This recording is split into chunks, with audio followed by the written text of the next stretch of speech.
Hunter Jun went with his team to another cleanup in the dungeon, when they were surrounded by a crowd of uninvited journalists. Many wanted to know about the difficult raid that his squad would have to go through, and the guy was a little surprised because he hadn't told anyone about it. Questions of various natures were heard from the crowd of fans. The brunette answered everyone with displeasure that it was important for him to concentrate on the raid now. After these words, everyone suddenly fell silent and looked at the guy with an awkward look, and there was a short pause.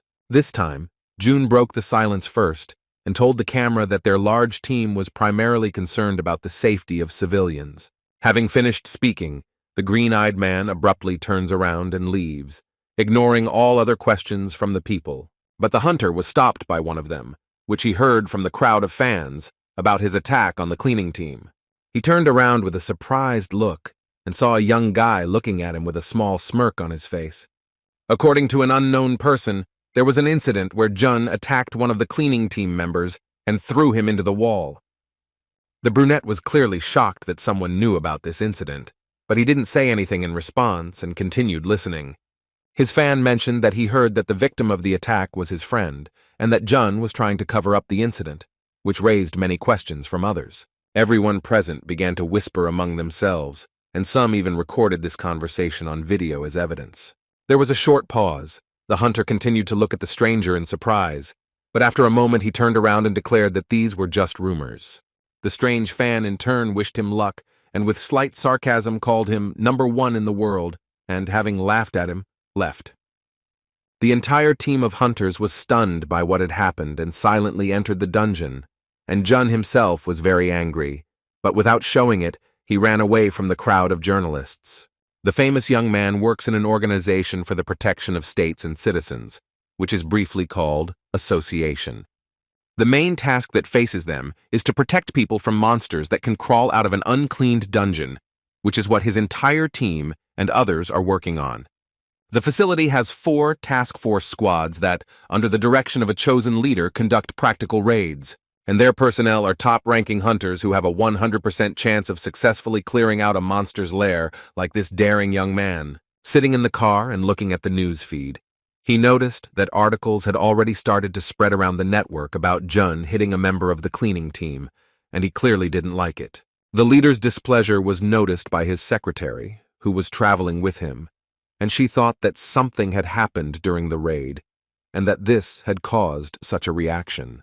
He had previously asked that information about what happened not be leaked onto the internet, but somehow an ordinary citizen found out about it, and the whole city was in an uproar. Director Lee noted that the victim was the leader of the cleanup team, Park Gyun-tae, and that his son found out about the incident. Jun realizes what a mess he's gotten himself into, and information about past incidents has started to surface online, so the girl asks him to take a vacation. The guy reacted aggressively to this proposal and asked to solve the problem as soon as possible. He is afraid that this will greatly affect his reputation. The blonde promised to take action in the near future. The hunter was also interested in what the chairman of the association thought. The director thinks that the old man is most likely waiting for the situation to calm down, to which the guy laughed and was indignant that he didn't even want to get involved with him. It turns out that the young guy earned a lot for his boss, but he didn't care about these efforts and simply ran away. The mere thought of it made him angry, but the blonde reassured him. She was sure that regardless of public opinion, his reputation would be at its best. Jun was lost in his thoughts and remembered how, after the raid, he saw all the articles that quickly went viral on the internet. He was beside himself. At that moment, the guy was overcome with rage to the point of trembling in his body. He wanted to find the reporter who started this hype, but his colleagues were able to stop him. He loved hearing the fans scream and praise him. It gave him incredible pride and joy. But at the moment, everything was different. Most of all, he is now worried about his reputation because he was able to become the youngest and most popular hunter in the country, achieving results faster than others. But then his thoughts were interrupted by Lee. She wanted to know why the guy did that to that man in the hallway. It turns out, according to him, the cleaner got in his way, which he did not tolerate, deciding to teach a lesson. But still, the girl did not understand the guy's intentions. For some unknown reason, he never liked the people from the cleaning department, and now he confronted them personally, hitting a member of their team. But the thing is that he doesn't even remember the reason for the conflict, why he attacked him. When the two of them arrive at the association, the guy wants to find Park Geun-tae's boss and negotiate with him in order to quietly resolve the conflict.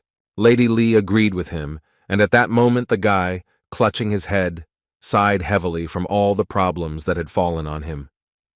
He was very unhappy with the current situation and could not understand why so many troubles were falling on him. The girl was distracted by him and did not keep track of the controls of the car. Her colleague was the first to notice that a truck was rushing towards them at high speed. They were very scared. During the conversation, no one paid attention to the road and realized too late that they were in danger of getting into an accident. It seems that a collision can no longer be avoided. The cars are literally a few centimeters away from each other. Jun comes to his senses and realizes that he has no choice but to use his power. By activating the skill, he did it. Saved himself and the director from an accident. Everything seems to be over.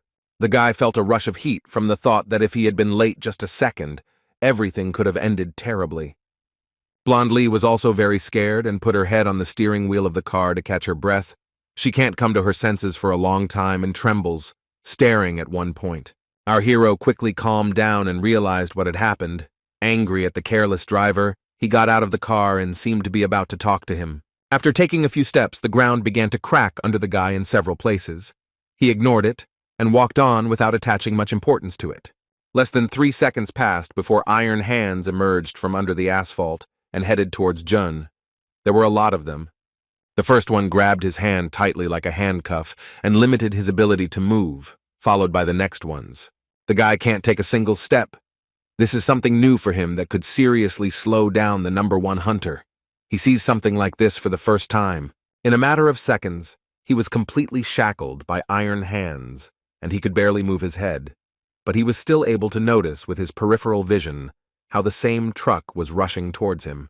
The brunette wanted to use his skills to avoid the collision, but the handcuffs blocked the use of any force, and attempts to get out were in vain. He twitches his arms and kicks, trying to tear them apart, but it doesn't work, and the long-haired man is exhausted. The car rushes towards him at high speed and crashes right into his back a moment later. Suddenly, another huge truck approaches him from the front. They decided to crush Jun, and in such a terrible way not leave him a chance to get out alive. The director saw how her boss was trapped between them, and such a powerful collision caused an explosion, after which a fire started. Unknown people got out of the cars and watched what happened.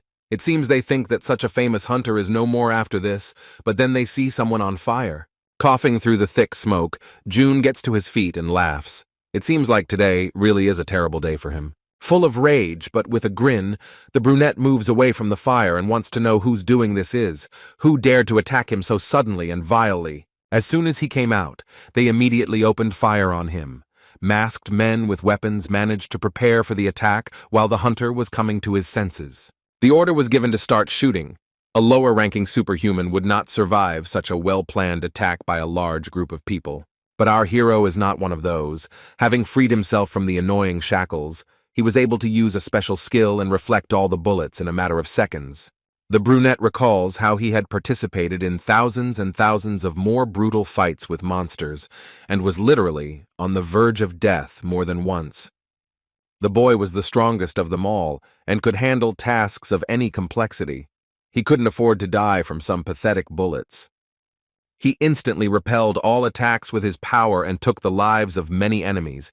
They literally flew in different directions, and the guy was confident of his victory. But the confidence didn't last long, and now he was kneeling down and looking at a masked man holding something that terrified him. In his hands was a gun with a blue light, which made the youngest hunter in the country doubt his strength and abilities. This is the most powerful weapon that is designed to clear dungeons and has incredible power. Now the chances of success are almost zero. And so they put the barrel to his forehead and prepare to shoot. Jun is still sitting on his knees and seems to be slightly frightened by this turn of events and laughs hysterically. An unknown man pulls the trigger, a loud shot rings out, a second, and the young hunter falls to the ground. His internal organs were fatally damaged, his heart and breathing stopped, his skin turned pale, and he couldn't move. Kim Jun-woo lies right at the feet of the bandits. He died instantly from a direct shot to the forehead. But then, unexpectedly for everyone, he was thrown off the bridge into the river. Everyone who was at the scene ran to the edge and watched what would happen next. With a loud slap, he fell into the river, and his body slowly sank to the very bottom. In the conditions of death, Junwoo has the opportunity to obtain a new unknown skill called karma. Thanks to the discovery of this ability, the brunette moves in time, returns 10 years back, where his new profession will be determined. His new job will be chosen based on his karma from his past life. And now our hero is finally reborn in a new place, with a new mission, with new tasks. The boy got to a place where there were a lot of bodies of different monsters and a very noisy atmosphere. Everyone was in a hurry, and they gave him his first task to carry the fallen monsters into the furnace. It's not hard to guess that his profession is close to his previous one. He is still in the Korean Association, but now he is a member of the dungeon cleaning team, and this is not an easy job. But then, the last events before his death began to flash through his thoughts. How he was driving in a car, an unexpected skirmish with a special squad and a blue weapon, the fear of death. A second later, June wakes up screaming, covered in cold sweat and shaking. The boy sat down on the bed, calmed down, and now in his thoughts there was only this strange dream, which it seemed was not short. From such a long dream, his whole body became numb and he could hardly move even a finger. Raising his eyes, he decided to look around. The guy found himself in some strange, unkempt house in which there was a heavy smell. The place is very dirty. There are bags of garbage and things lying around, terrible living conditions. It seems that even a pig pen would be cleaner than this. The first thought was that he ended up in the house of his director Lee, but she would never have taken him in. The brunette was confused. He doesn't understand at all how he ended up here and where he is at all. The house was empty. Only he was alone with his junk. Unexpectedly for June, his system opens up to him, where it is clear that the fact of his death has been confirmed and a new skill has been opened. A memory from his dream about drowning in a river after death immediately pops into his head. The guy doesn't believe that this could be reality. And he really finds it hard to believe. He is sure that this only happens in manhwas and not in real life. But then he looks in the mirror and sees himself 10 years ago. He looks much younger. The brunette definitely did not expect such a turn of events and looked at himself for a couple of minutes. The guy froze in place and could not believe the reality of everything that had happened. In a panic, Kim Jun opens his system and sees the same thing as before. Everything converges to the fact that it was not a dream and he is really dead. After reading everything written several times, the green-eyed man falls to the floor and cannot believe what he saw. His thoughts are intertwined and he is confused. The former hunter realizes that it was true. He remembers everything that happened. He really died and was transported back in time. The guy laughs nervously. The system shows that Jun is now a dungeon cleaner, and he reacted to this with displeasure, because he was always a hunter and despised cleaners. But now, he is one of them. The proud boy can't believe that a rising star like him will now work as a cleaner, cleaning up the rotten bodies of monsters. He learns that there is still a chance to return to life before death if he can become the general secretary in 5 years. The countdown has started right now. But after thinking it over in detail, he decided that this was impossible because such a position is even higher than the position of the President of the United States. It is impossible to occupy it in such a short time. Sitting on the floor, he thought that maybe it was possible after all and thought about what could be done, but still it sounded very impossible.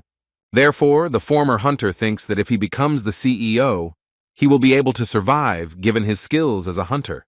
He could have if these skills had not closed. Gritting his teeth, he checked them again with displeasure, and indeed they were all unavailable. His thoughts were interrupted by a notification in the system about the unexpected discovery of a new skill. He was delighted, and hope appeared in his soul that this would be enough to achieve a new goal.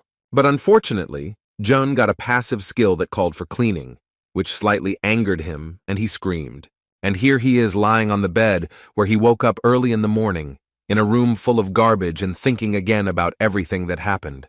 The boy has great pride and self-esteem, and as a top-ranking hunter, even in a past life, he does not want to connect his life with cleaning. To begin with, the hero wanted to know who killed him, because those who carried out the attack and opened fire were clearly not ordinary warriors. The first thing that came to mind was the private guild, but it was unlikely that it was them. Or maybe these are people because of the association, but still his thoughts do not seem like the truth. But then our detective is interrupted by an unknown call on his phone. The dreamer, without thinking, picks up the phone. It's his new boss, Pak, calling, and he's interested in why the guy is late for work. The friendly man thought that the reason for this was the difficult dungeon that he came across last time. Jun jumped out of bed when he heard his name. It seemed very familiar to him. Two of the guy's new colleagues overheard the entire conversation and were surprised by such an attitude towards work, and began to whisper behind the manager's back. It turns out that our hunter is not the first one to run away from work after the first working day. The new employee heard this. Having listened to all the words addressed to him, the brunette finally realizes that he is truly dead. But he still won't allow some cleaners to humiliate him. He wants to prove his worth. His boss also noticed the young guy's conversation and, after scolding them, ordered them to be understanding of his situation.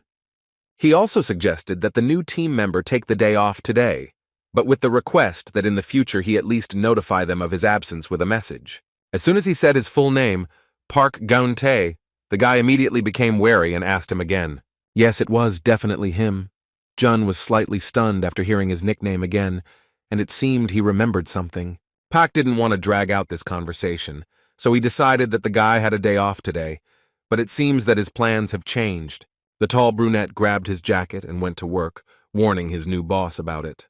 He had to get to his destination by bus because he didn't have a penny in his pocket to order a taxi, nor his own Mercedes, as before his death.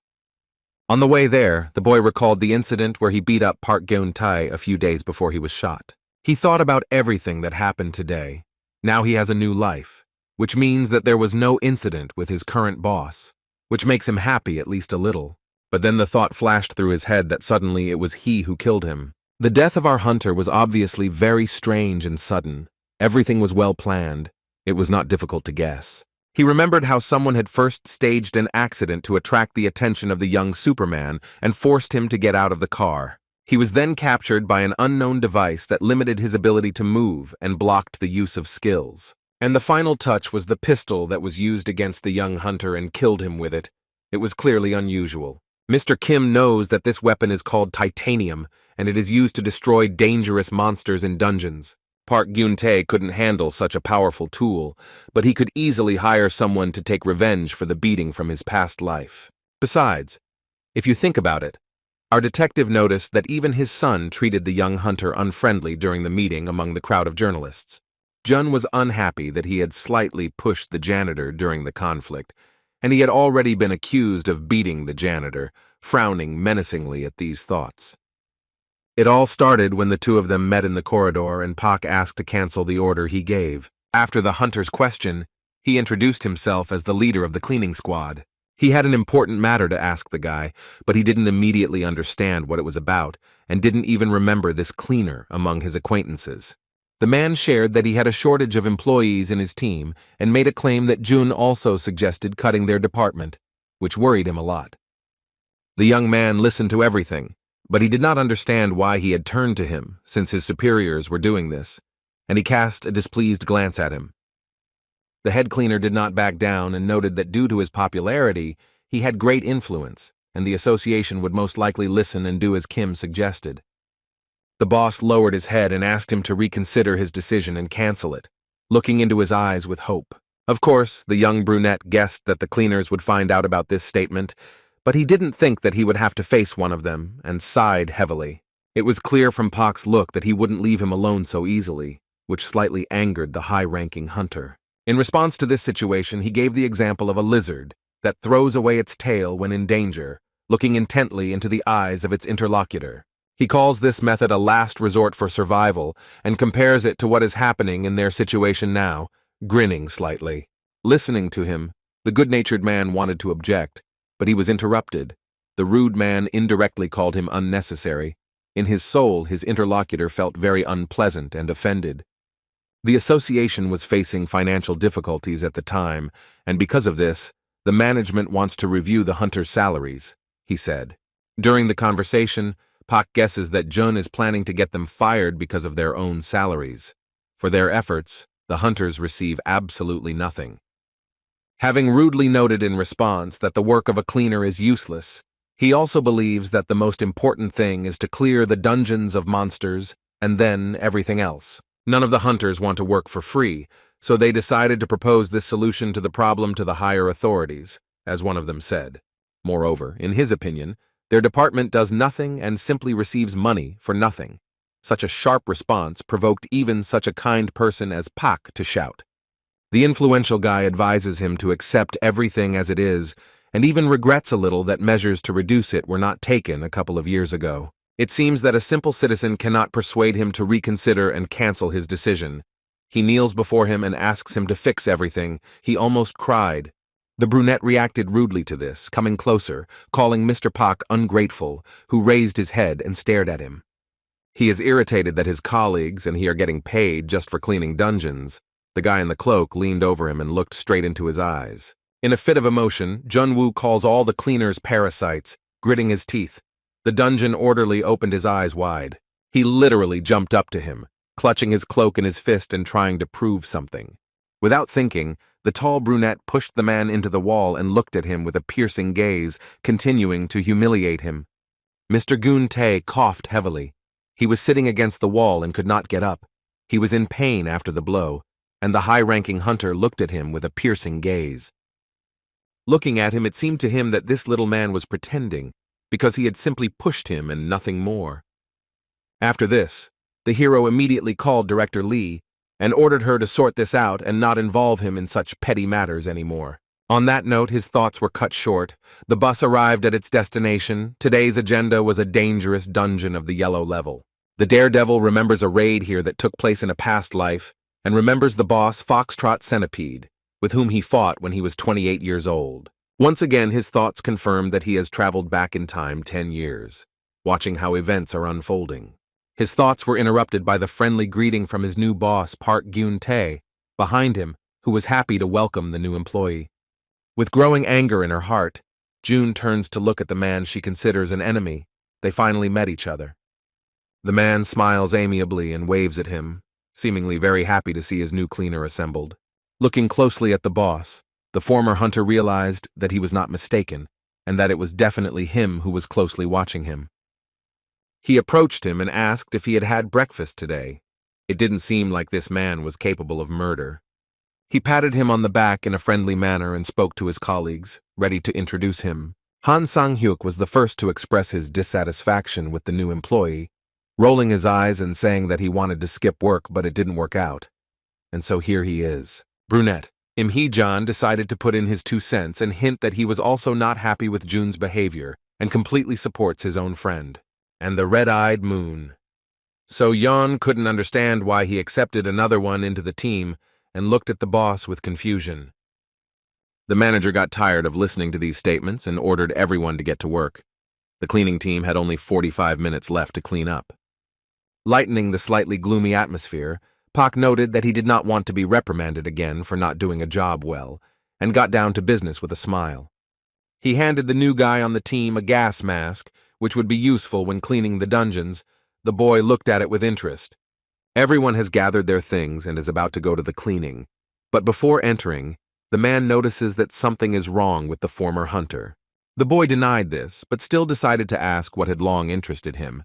He did not understand what exactly the cleaning team was doing. In general, the association organization has 4 departments, each of which plays a very important role. The management department is busy tracking the dungeons and collecting information about them. And this is where all the work begins. The production of weapons and other important items for fighting monsters is carried out by the Hunter Support Group. Without them, we cannot do here. And the destruction of creatures in the dungeons is taken on by hunters from the operational department, which was what Kim Jun-woo did before his death and reincarnation. The chief decided to demonstrate the cleanup work in action to make it more understandable. The team enters its first destination and quickly gets down to business. Newbie Jun stood to the side and watched his colleagues. He still didn't understand what they were doing. This time the boss was very big, and the cleaners needed to speed up. And then the brunette suddenly turned around and walked into the back of the room, moving further and further away from the team. Pak manages to stop the restless guy. Since they are in a circular type of dungeon, you need to be especially attentive and careful. Everyone's life is important to him. He looked at his boss with bewilderment and said that he wanted to go to the boss's room. But the man objected and knew for sure that he went in the wrong direction. But he was stubborn and was sure that this was not so. Pointing his finger to the right place, he raised an eyebrow and looked at him. A small argument started between them. Jun knew for sure that the boss's lair was exactly in the direction he was originally going. Other workers from their team came to their showdown, watched what was happening with a dissatisfied look, and asked to speed up the pace of work. Everyone looked askance at the new guy, and after a while they went on doing their job, pretending that nothing had happened. Sang Hyuk came up and gave him a map of the dungeon, giving him the opportunity to check the location of what he needed for himself.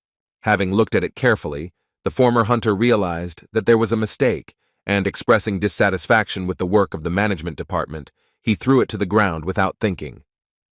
The dark-haired cleaner looked at him in shock and hinted to his boss that he was not quite right in the head, and the boss asked why the kid was so sure of it. Jun turned around and looked at them sideways, almost letting it slip that in his past life, it was he who cleared this dungeon and fought this monster.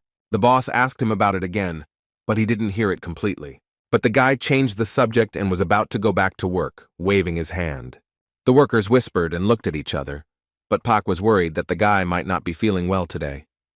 Changing the topic, the brunette asked him what it meant that they had 45 minutes left, although he himself knew the answer. It turns out that after clearing the monsters, the dungeon disappears on its own within 2 hours, and you definitely need to have time to invest in it. He seems to be beginning to understand the importance of this time for the cleaners, but he still doesn't understand why he needs to clean it, since it disappears on its own. Laughing good-naturedly, the chief clarified that the cleared dungeon would be sent to the rest area before new monsters appeared there. Our cleaner knew about it, but was not informed of the consequences of leaving it uncleaned, and he becomes sad. He thought it didn't matter much, but as Gyun-tae said, first of all, it would be difficult for hunters to find the right path in an uncleaned dungeon. His leader explained that the reason for this was the gases released during the decomposition of corpses, which were very dangerous for people and limited their actions during raids. Accordingly, this affects the strength of the monsters and the process of clearing itself, which complicates the work. The guy lowered his head and felt embarrassed for his bad attitude towards them in the past. Pak, raising his nose, added that the cleaners help the hunters concentrate on the raid and work calmly, and this is their great pride. Simply put, without their department there would be no task forces, he said in a slightly joking tone. Their main task is to remove corpses and debris inside the dungeon, also to check for hunters, and, if possible, to provide assistance to them. But fortunately, there have not been such cases yet. Jun was surprised when he heard that the cleaner could save them. It seemed absurd to him, but still he no longer thought that their job was not serious. Sang Hyun interrupted his thoughts by reminding him that they seemed to have arrived at their destination and were standing at a huge door. It seemed like there should be a foxtrot centipede there. He approached the entrance and pushed it lightly with his hand, but heard a strange sound. The wall collapsed, and it turned out to be just a block of large stones. There was nothing behind them. And indeed, the map was wrong, and they found something other than what they were looking for. Everyone was very upset and couldn't believe it. The former hunter stood behind everyone and mentioned that he warned that the boss's room was not here. The guys were surprised. The boss was of course upset, but they had no choice but to go back and admit that today was definitely a bad day. The boys had only 22 minutes left to clean the dungeon. The senior cleaner said that this was enough, looking confidently at the workers. The other guys also agreed with him and all unanimously decided to go back where they came from. They were stopped by Jun's indignant and at the same time panicked cry. He was very afraid of staying here forever on his first day. Keeping a positive attitude, Pak reassured him and winked, saying that he and his team were going to see this through to the end and would not give up halfway. But the brunette was seized with panic that the dungeon could close for a week at best, and for a year at worst, and all the cleaners would remain locked there. His eyes darted around. The chief laughed and was confident, without fear or doubt, that they would remain there until the next opening. For him, this did not seem like a problem. For a former hunter, it was simply crazy to risk his life for some cleaning. He looked at them all sideways. The interlocutor took this with humor and told Jun that this was their job and called on all the guys to hurry up to make it in time. It seems that a hunter who has never cleared a dungeon will not understand this. Colleagues went for the boss and he stands there and cannot come to his senses and digest everything in his head. It seems that no one cares whether it works or not. Everyone turned around and went deeper into the dungeon without the new guy. The red-eyed girl from their team came up to him and looked into his eyes, sighing heavily. She turned away and followed the guys further. His colleagues left him completely alone with his thoughts. They went further and further away. Anger was growing inside the guy. He recalled his past experience as a hunter. He had never failed a raid in 15 years and had achieved the highest rank and first place in the world ranking.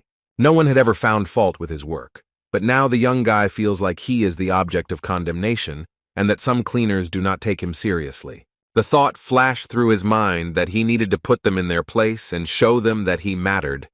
Jun shouted after them and pointed his finger at a small passage in the room.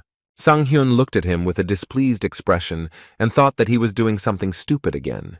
The former hunter got tired of all this bullying, and he yelled back at him. Everyone watched his further actions in surprise. The daredevil didn't want to risk his life for some dungeon cleaning, so he decided to reveal all the cards to them where the boss room is. This time he showed his confidence, and in order to reach the destination as quickly as possible, he rushed forward, and everyone ran after him in confusion. 5 minutes later, they arrived at the place.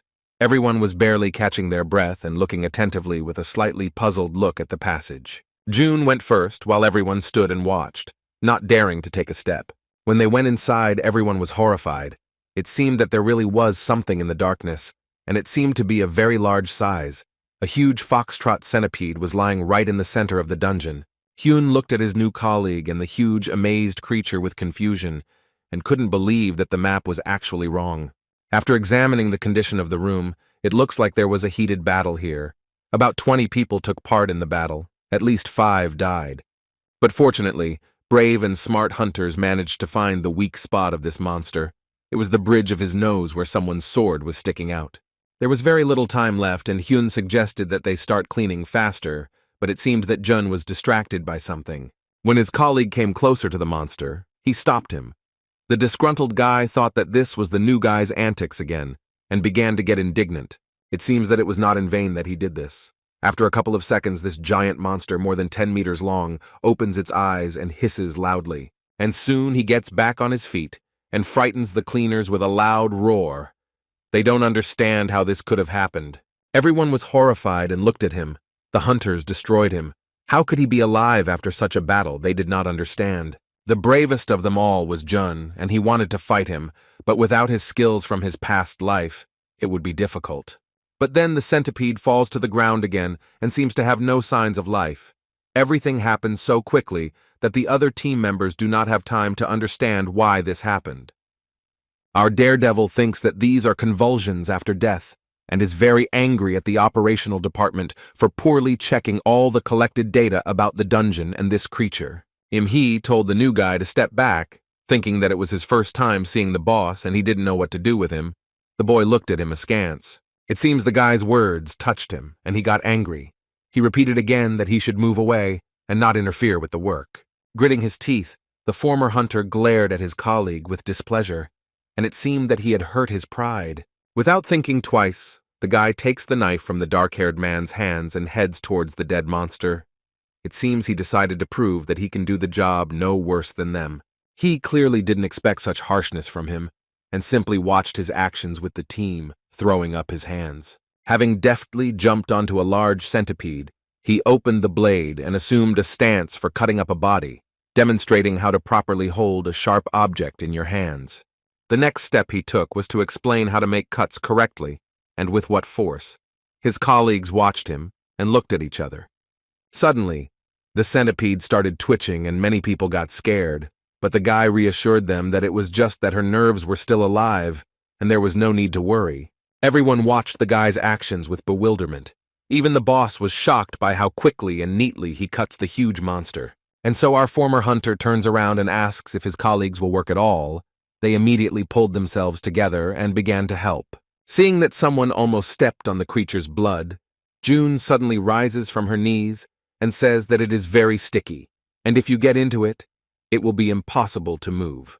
Hyun decided to ask the boss if he showed the files of the management department to the newcomer. He looked up and spread his hands in denial. The guy laughed and couldn't believe that he couldn't know such information. But it turns out that this isn't even written down in the documents, and everything looks even more mysterious. Everyone was shocked and looked askance at his quick and easy work with the monster, and wondered in their heads where he got such skills from. And so, after a couple of minutes, the guys finished their business and it was time to sort everything into bags, leaving only the bones here. Finally, straightening his back and stretching, Jun felt light and satisfied with his work and seemed very happy. At that very moment, he catches himself thinking that he feels good about the new business. And that's what scared him. He shouldn't think that way. All the guys looked at the new guy with admiration and were amazed by his professional work. At the same time, Im-hee made a friendly joke at Hyuk by calling the boy his competitor. There is very little time left and everyone should be leaving already. Everyone did a great job and the manager was very proud of them. All the guys collected their bags and went to the exit and were already close. Pak praised the new employee for his excellent work and was very pleased when suddenly Jun stopped abruptly. It looks like there was a hole in the bag and the monster's blood flowed right onto the brunette's leg. He can't move. One of the workers yelled at him that he had warned everyone to be careful with this, but he himself had gotten into trouble. The guy put aside his panic and remembered that this could be dealt with using high temperature. He tried to use his power and activate the skill Fire Flower. But here's the problem.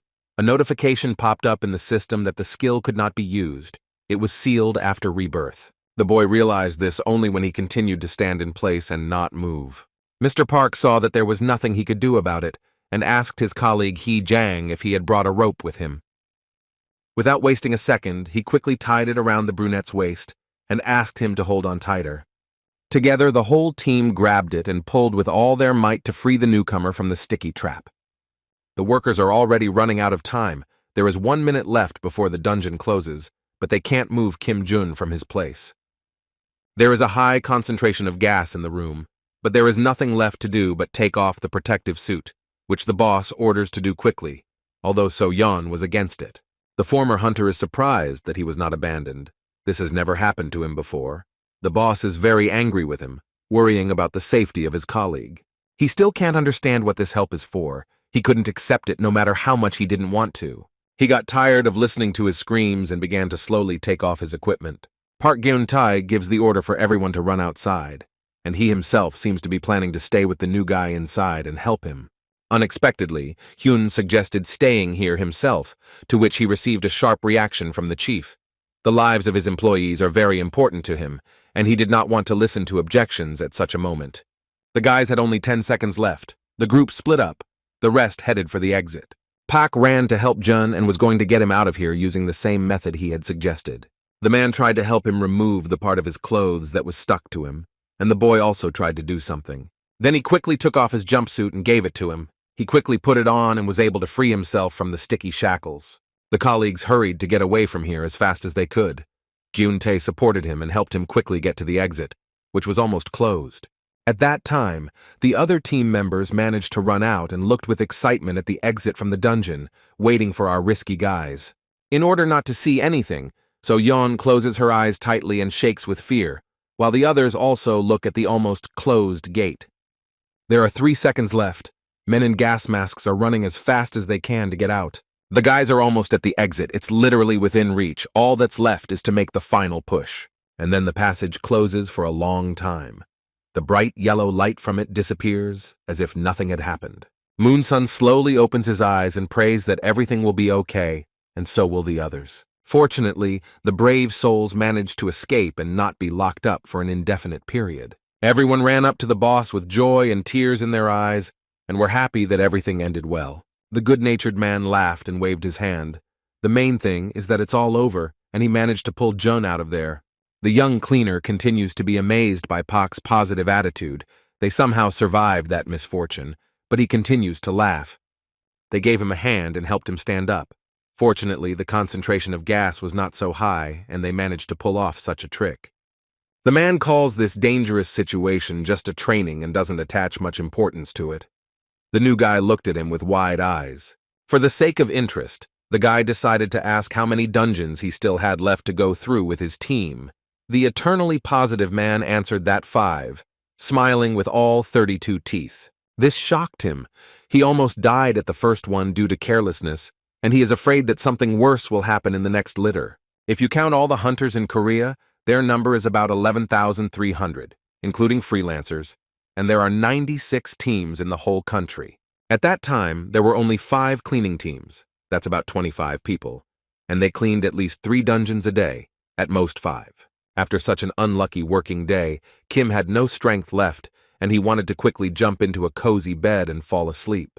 And since today was a bad day, the team decided to have a corporate party and relax at the boss's expense.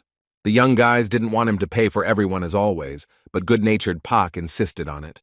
He saw the hard-working Jun standing to the side and decided to invite him, and it seemed that the others were not against it either, and joined in the invitation.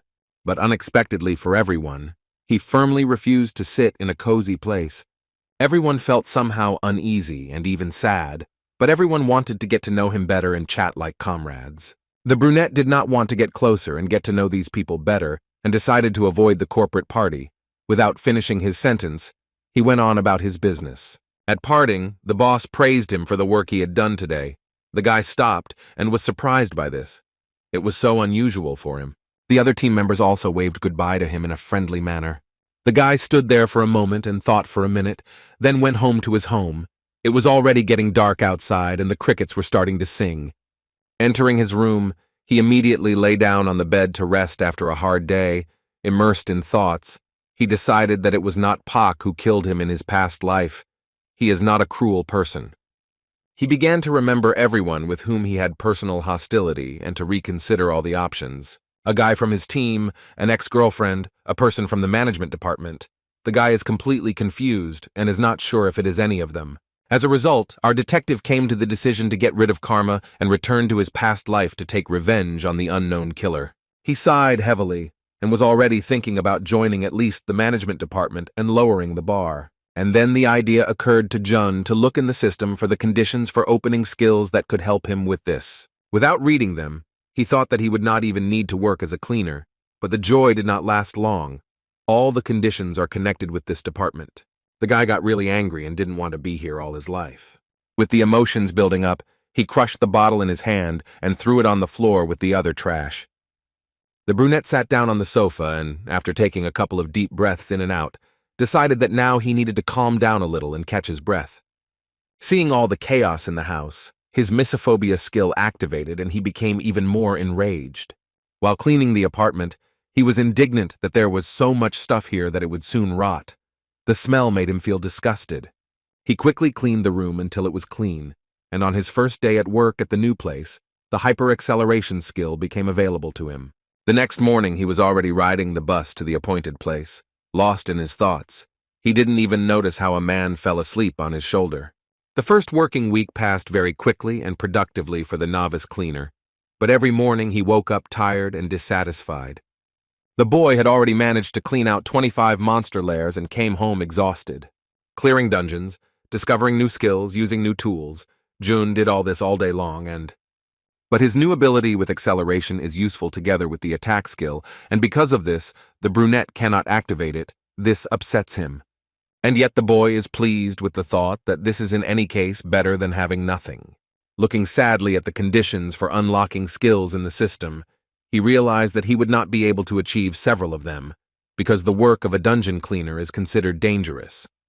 However, there were also simple tasks, such as increasing the association's interest in the dungeon cleaning department. Using his hunting skills from his past life, the boy achieved this easily. Of course, it was a bit difficult to do this because he is a simple cleaner and not everyone will want to listen to him, but gradually everything worked out. His next step in his plans is to get to know those who will be in his future team of hunters and gain their trust in him. But the main problem is that there are more than 10,000 of them, and he doesn't know where to look for these guys. Kim Jun is afraid that he will have to clean for the rest of his life if nothing is done. He accidentally looked out the window and screamed, realizing that he had passed his stop and was driving on, and the sleeping man next to him was frightened. He had to return to his destination himself, but at a fast pace, he made it just in time. There were only 2 people from their group, and the guy asked where the others were, to which they responded rudely. His colleague also decided to ask where his friend with the scar on his nose had disappeared to, and without lying, he admitted that he had missed his stop, and they laughed together. While the guys were waiting for the boss, Sang-hyun offered the new guy a cup of coffee, which he bought especially for him.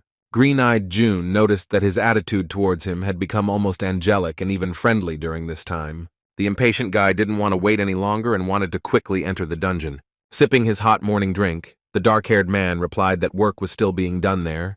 Kim didn't quite understand what he was talking about.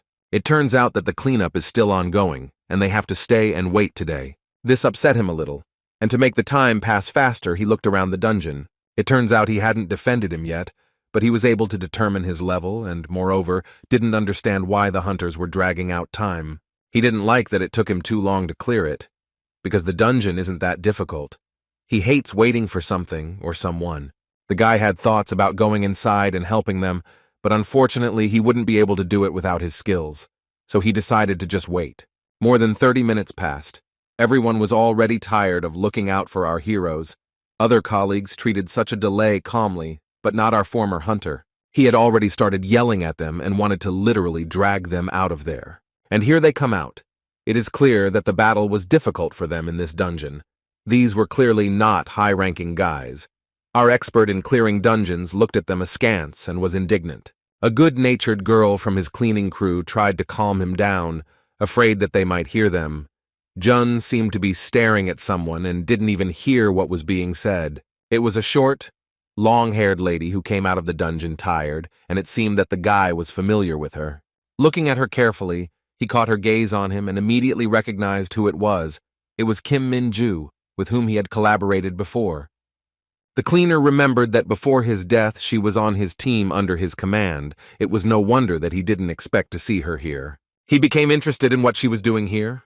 Was she really working here in this life too? The big-eyed huntress noticed the guy's intent gaze and asked what was going on.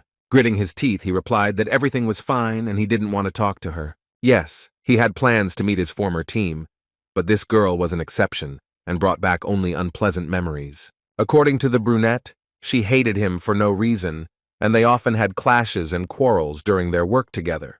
When they were together on the team, she had an injury because of which the guy suggested that she quit, to which she made a loud scene. At that moment, he wanted to do what was best for her, so that there would be no bad consequences, but she rejected it. In his eyes, she looked very cocky and proud with an overly high self-esteem, although this did not affect her abilities in battle. A sweet and slightly shy girl from his cleaning crew came over to ask about it. She became curious why the green-eyed man was looking at her so intently. She began to think that they knew each other. In response, she heard that the new guy had confused her with his friend, looking away. The blonde initially thought it was his ex-girlfriend. He looked at Min-ju with such displeasure. Their cheerful dialogue is interrupted by Chief Pak, who has arrived with all the necessary tools and is ready to get to work. The man noticed that something was wrong here, and his new colleague was standing angry and wanted to ask what happened. Sung Hyun decided to keep up the funny atmosphere and told his boss that Jun had just seen his ex, which clearly made him a little angry, and he yelled at him. With a dissatisfied face, the brunette rushes forward and calls on everyone to quickly start working in the dungeon. There is hard work ahead. This time they came across a very interesting dungeon in the form of a building.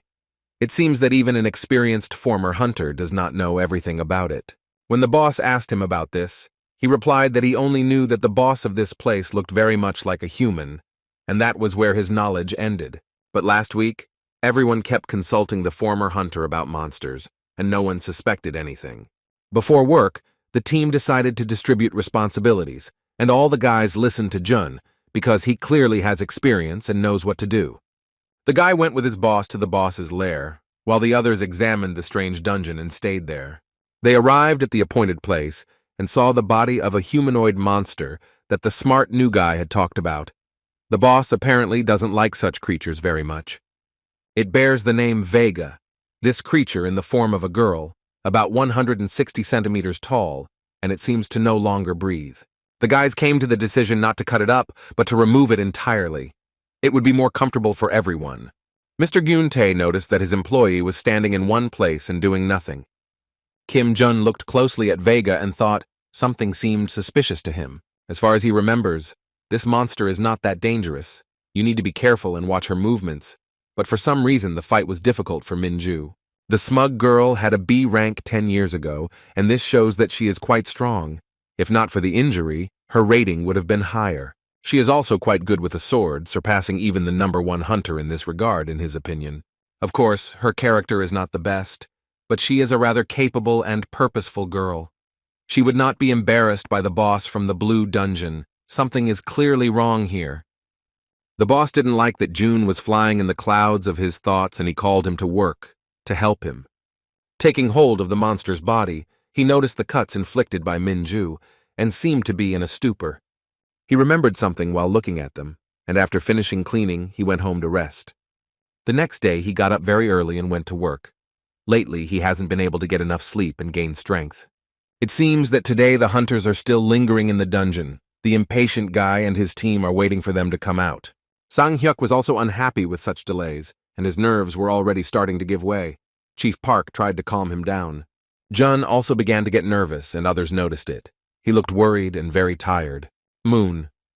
So-yeon came up to him and wanted to ask how he was feeling. He didn't show that he hadn't slept well, and also asked how she was doing. She looked at him, barely opening her eyes, and replied that she was fine, although she had an exhausted look. The guy noticed this but didn't go into details and simply looked away from her. After advising them to take more frequent breaks, he continued to look at the dungeon and wait. And so, after an hour and a half, they finally came out, and the new cleaner again notices someone's familiar face. It was Minju again. She came out looking a little depressed, and the guy recognized her right away. The boys met each other's eyes and looked at each other for a few seconds. When she walked away, the former hunter wanted to offer to talk to her, but changed his mind, remembering their conflict. Looking after her, he noticed how she was holding her shoulder, and it looked like she was in pain. Thoughts are intertwined in his head, and he cannot decide to have a dialogue with her about this. He does not know what to do right now. It all started when Minju ended up in the hospital after a raid, and the tall brunette decided to visit her. She had just recently had surgery and came out of anesthesia. She didn't expect to see him here. Her boss was outraged that she didn't even get up when he entered the room, but he asked about her condition. He didn't like the way she treated her health and was very angry, because working here it was important for her to monitor the condition of her muscles. Jun-woo told her more than once that she needed to train her left hand more, but not listening to him turned out badly for her. It got to the point where the guy said that she could no longer be a hunter and fight monsters in such a state. The association supported his decision. He gave her a small document and demanded that she drop everything right now. She looked at him in horror. With trepidation in her hands, Ju looked at the piece of paper that her commander-in-chief had given her, which confirmed their decision. Although in a rude manner, he was worried about the girl, and said that if she continued in the same spirit, she would lose not only her job, but also her normal life. She clearly didn't like it. She sincerely wanted to continue being a hunter on his team, but the decision had already been made. The only thing that the boss couldn't get his head around was that she was patient and didn't immediately say that something was hurting her. The girl, although she looked askance, listened to him, feeling an unpleasant aftertaste from the memories in her soul. Unable to contain her emotions, she clarified that she had mentioned this when she said that she would need to undergo an examination at the hospital. As it turned out, her boss, June, had discounted her problem that day and ordered her to continue working. Having yelled at him, she hinted that he was to blame for everything that had happened, since it was because of him that she had suffered for a long time. Unable to bear it any longer, he rose from his chair and bent over her, raising the tone of the conversation. The easily hot-tempered guy did not remain silent and told her in response that her health was her responsibility and not others. In any case, the long-haired girl is not going to go anywhere and wants to continue hunting after a few days of rest. This doesn't suit him either. The only option he could offer was to transfer to the dungeon cleaning department. Almost in tears, the girl said with a slight grin that she saw herself in June's eyes as a tool that could be thrown away at any moment. This hurt his pride, and he leaned over her and said that he really didn't like her because she didn't take her boss seriously. In response, with tears in her eyes, she admitted that she hated him because of his disregard for people who were below him in status. Unable to restrain herself, she hit him in the face and insulted him without a twinge of conscience. At that moment, she didn't care who he was to her. She wanted this impudent fellow to be born a normal person in the next life, and not like he is now. Remembering this situation again, only now the guy realizes that he was wrong at that moment, and the truth is that the blame for this lies with him. Then he didn't even remember about it. He yelled at her for literally nothing, without thinking. He moved to a time when she had just now begun to develop this disease. Remembering this, the brunette looked after her with a slightly sad look. This situation does not give him peace, and he wants to improve in this life. Minju's former boss finally decides to talk to her about it and calls her. The girl shuddered slightly. Deciding to get straight to the point, Blushing, he gives her an unexpected recommendation to train her left hand more. The huntress looked at him in bewilderment, and he continued, explaining her situation in full. The time traveler explained why this was important. The load was only on her right hand, and showed how to hold the sword correctly. Frozen in place and listening to the advice, she coldly agreed with the guy and nodded her head. The young cleaner felt uneasy and blushed deeply. He wanted to run away from her as far as possible after that. Remembering that he and his team had to clean the dungeon, the brunette turned around and ran there, giving a parting advice to undergo an examination. The girl was very surprised by this turn of events, but shrugged her shoulders and went on about her business. The next day, Minju had a day off, and it seems she decided to listen to the guy's advice and go to the hospital. The traumatologist praised her for turning to them for help in time. Hunter Kim looked at him with surprise and waited for him to tell her the results. The doctor, having taken an X-ray, confirmed Jun's words about the problem with the shoulder, which could develop for the worse if no action is taken. The kind man, smiling, prescribed her anti-inflammatory drugs and said that she needed to additionally change her position. The brunette asked how exactly. He advised her to train her left hand. The big-eyed huntress immediately remembered the words of this strange cleaner and thought about it. And so another hard day of work ended for all the teams. A beautiful sunset appeared and the streets became empty. Everyone was very tired, but Pak, as always, was positive and praised the guys for their wonderful work. Hyun turned to Jun with a cheeky intonation, but he was so tired that he didn't understand what they wanted from him. The colleague pointed his finger at the long-haired Minju, who seemed to have been waiting for our hero near the dungeon all day. The guy was very surprised that she was doing here on her non-working day and why she was waiting for him. His colleagues and boss started whispering and giggling behind his back. The workers said goodbye and went home, leaving the guy alone with the huntress. Kim Jun asked what she wanted from him. He needed to hurry before the buses ran out. As soon as everyone left, she took her sword in her hands and, moving it closer, put its sharp part under the green-eyed man's throat, looking at him intently. After a minute of silence, she spoke, asking the stranger how he knew about her shoulder problem, since they didn't even know each other. It pissed him off a little that a feisty girl like her was pointing her blade at him right now. She persistently repeated her question to him and looked straight into his eyes. It wasn't hard for the brunette to guess that she was in the hospital after all, but he pretended that he was just blurting out something he saw on the internet. The girl didn't believe him. A simple cleaner couldn't know such a thing. Sword technique is secret information. The guy also mentioned sword marks on the monster. To smooth things over, he clarified that the wounds inflicted by the right hand were deeper, while those inflicted by the left hand were lighter, recalling that the monster was fast, nothing more. There is one well-known attack that she did not use for this very reason. With her shoulder, although she knows it, the girl listened in surprise. And it was from this, according to him, that he concluded that she could not physically fight even the safest monster. Having finished explaining himself to her, the daredevil noticed that she was clearly impressed by his mindset and ability to think logically.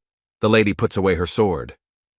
She really felt the load on this shoulder during the movement, June confirmed, and added that this only happens in situations when you need to be fast. The brunette listened in surprise. Although Kim did not own a sword, he knew about it very well only because he had all the classes in his previous life. There was a short pause. The guys were thinking about something of their own, but it was interrupted by Minju, screaming with joy. She thinks that in front of her is a free hunter. The guy was in shock. She misunderstood him, and it seems that for him the situation became worse than it was. I supplemented my guesses with the fact that he works in some private guild, hiding his rank and strength. Our cleaner sharply denied this, stating that he was not even close to them. The long-haired girl looked at him in bewilderment. Without letting her finish, the brunette replied that he was just an ordinary cleaner. He had to go to work tomorrow, so after that he turned around and went home.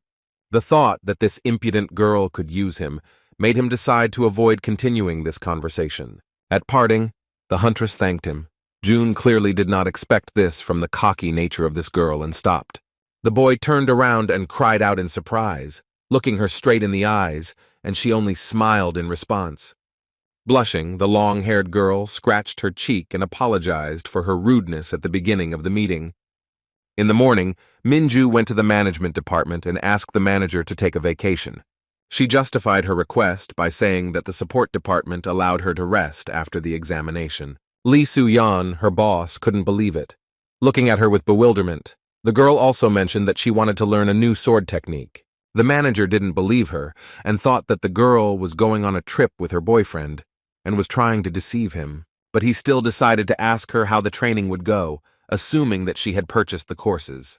The long-haired girl corrected him by saying that these were individual lessons from the janitor from the dungeon cleaning department.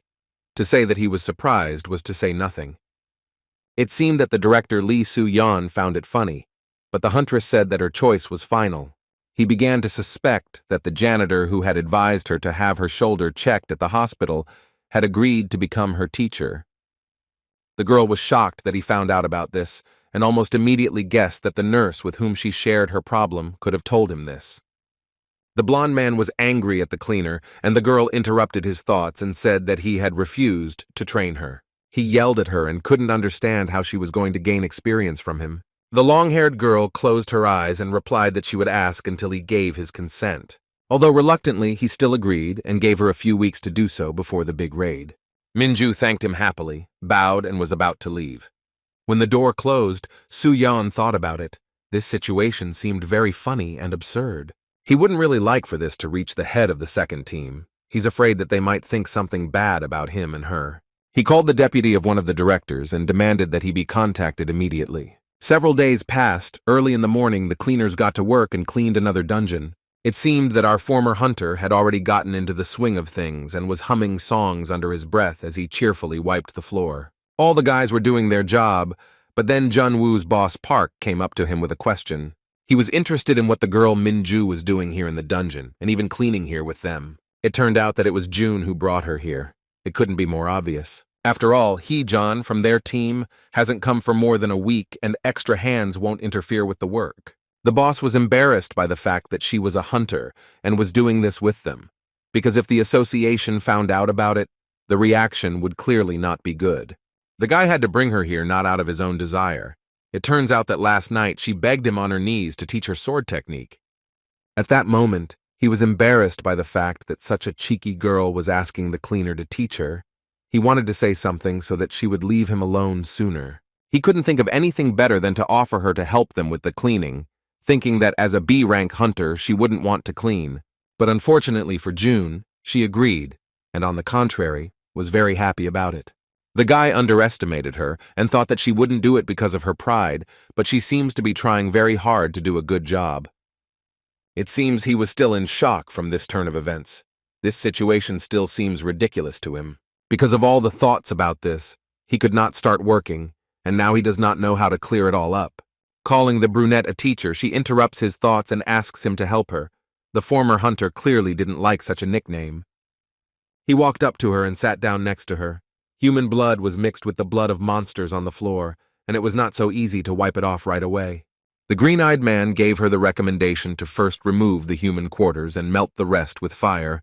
The girl obediently did everything her teacher said. Jun looked at her and also reminded her that it was very important to wipe the dagger now so that the monster parts did not corrode it. The cleaner noticed that she didn't look entirely happy. She looked down and looked at everything reluctantly. He thought this was his chance to push the girl so that she would not continue working with him. Minju jumped up from her seat and made it clear that she liked it and was not going to leave. Mr. Paku liked the fact that the new guy was teaching the girl, and the guy was a little embarrassed when he heard praise about himself, blushing deeply. But after a minute of joy, it made him angry, because before this he was a top-ranking hunter, and now he was being praised for his work as a cleaner. Without showing that he was unhappy, the young guy decided to praise the girl for her work and efforts. She became embarrassed and smiled sweetly. So-yeon watched them, and from her side it looked like a conversation between two lovebirds, and it touched her. But still, her work came first. She watched them, and then went to the next monster's body.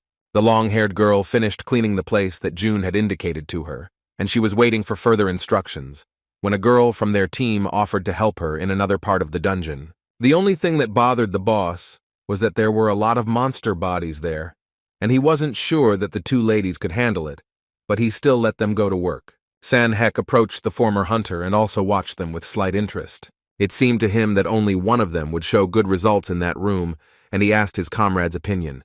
Just like his colleague, June was confident that the huntress would do all the work. Meanwhile, the cleaning girl really wanted to talk to Minju, but she was very afraid. She tried to calm herself down a little and catch her breath, to finally get in the mood. Her anxiety did not go unnoticed. Her new friend noticed it and asked with concern if everything was okay. She didn't want to complain about her problems right away and decided to hide it, but it didn't work, and Minju asked her to tell. The modest girl decided to share that in recent days she has been having insomnia and feeling unwell. After a moment, she decided to change the subject of the conversation and wanted to know more about her new partner, because it was the first time she was communicating with a person like her. Ju decided to share with the girl that her father was also a hunter, and she followed in his footsteps. She happily assumed that they were working as a pair, but unfortunately this was not the case. He was sent into retirement due to a shoulder injury. This is not the only reason. Due to constant pressure from other workers and management, the long-haired one works alone. There were no colleagues in the association when he worked. There were only those who were higher and lower in the ranking. He was soon fired. The sweet lady finds out that the girl's father was a B-rank hunter, and later he was fired and no one cared. He was used as a disposable weapon. In the end, hierarchy decides everything here, and just thinking about it makes them sad. After a couple of minutes of dialogue, the conversation turned to cleaners, and an awkward pause ensued. Minju interrupted her by asking So-yeon a sharp question about whether she was interested in teacher Kim Jun-woo. The girl looked at her in surprise. She doesn't know how to hide her emotions. It's all written on her forehead, and the answer was obvious. The long-haired girl laughed slightly and looked at her with interest, waiting for details. Looking away, So-yeon didn't know how to explain it properly. Still slightly embarrassed, she told her partner what she really thought of him, and although it was not visible behind the mask, she smiled. The beauties fell silent for a couple of minutes and each thought about her own things. The huntress recalled all the moments she had with this guy. After thinking it over, she decided that she clearly wasn't going to let him go after this. To smooth things over, she told So-yeon that she wasn't interested in him romantically. When asked why she came to him every day after work, she confidently answered that she wanted to learn from him and become stronger. She looked at her new friend Minju with interest and thought whether or not to ask her something. Having plucked up her courage, the cleaning lady decided to ask her new friend if she was his ex. Their conversation was interrupted by one of the guys calling them both. They turned around and laughed. Nobody wanted to go to them and they, giggling, wanted to cope on their own. Everyone was surprised that the girls became so close so quickly. The guys got together and went to the neighboring doors. The boss warned that there was a dangerous, poisonous monster behind them. Shaking his finger, he also asked not to touch him. Only in this case he was safe, glancing at all the team members. Pak noticed that something was wrong with his employee, So-yeon, and asked what was wrong. She objected that the protective clothing was uncomfortable, and that it was difficult for her to breathe in the gas mask, nervously adjusting her equipment. Other guys also started to complain about this. It could be dangerous for their health. The man raised an eyebrow and said that there was no money in the budget for that. Sang-hyuk continued to show his displeasure. The boss ordered to stop unnecessary conversations and get to work as soon as possible.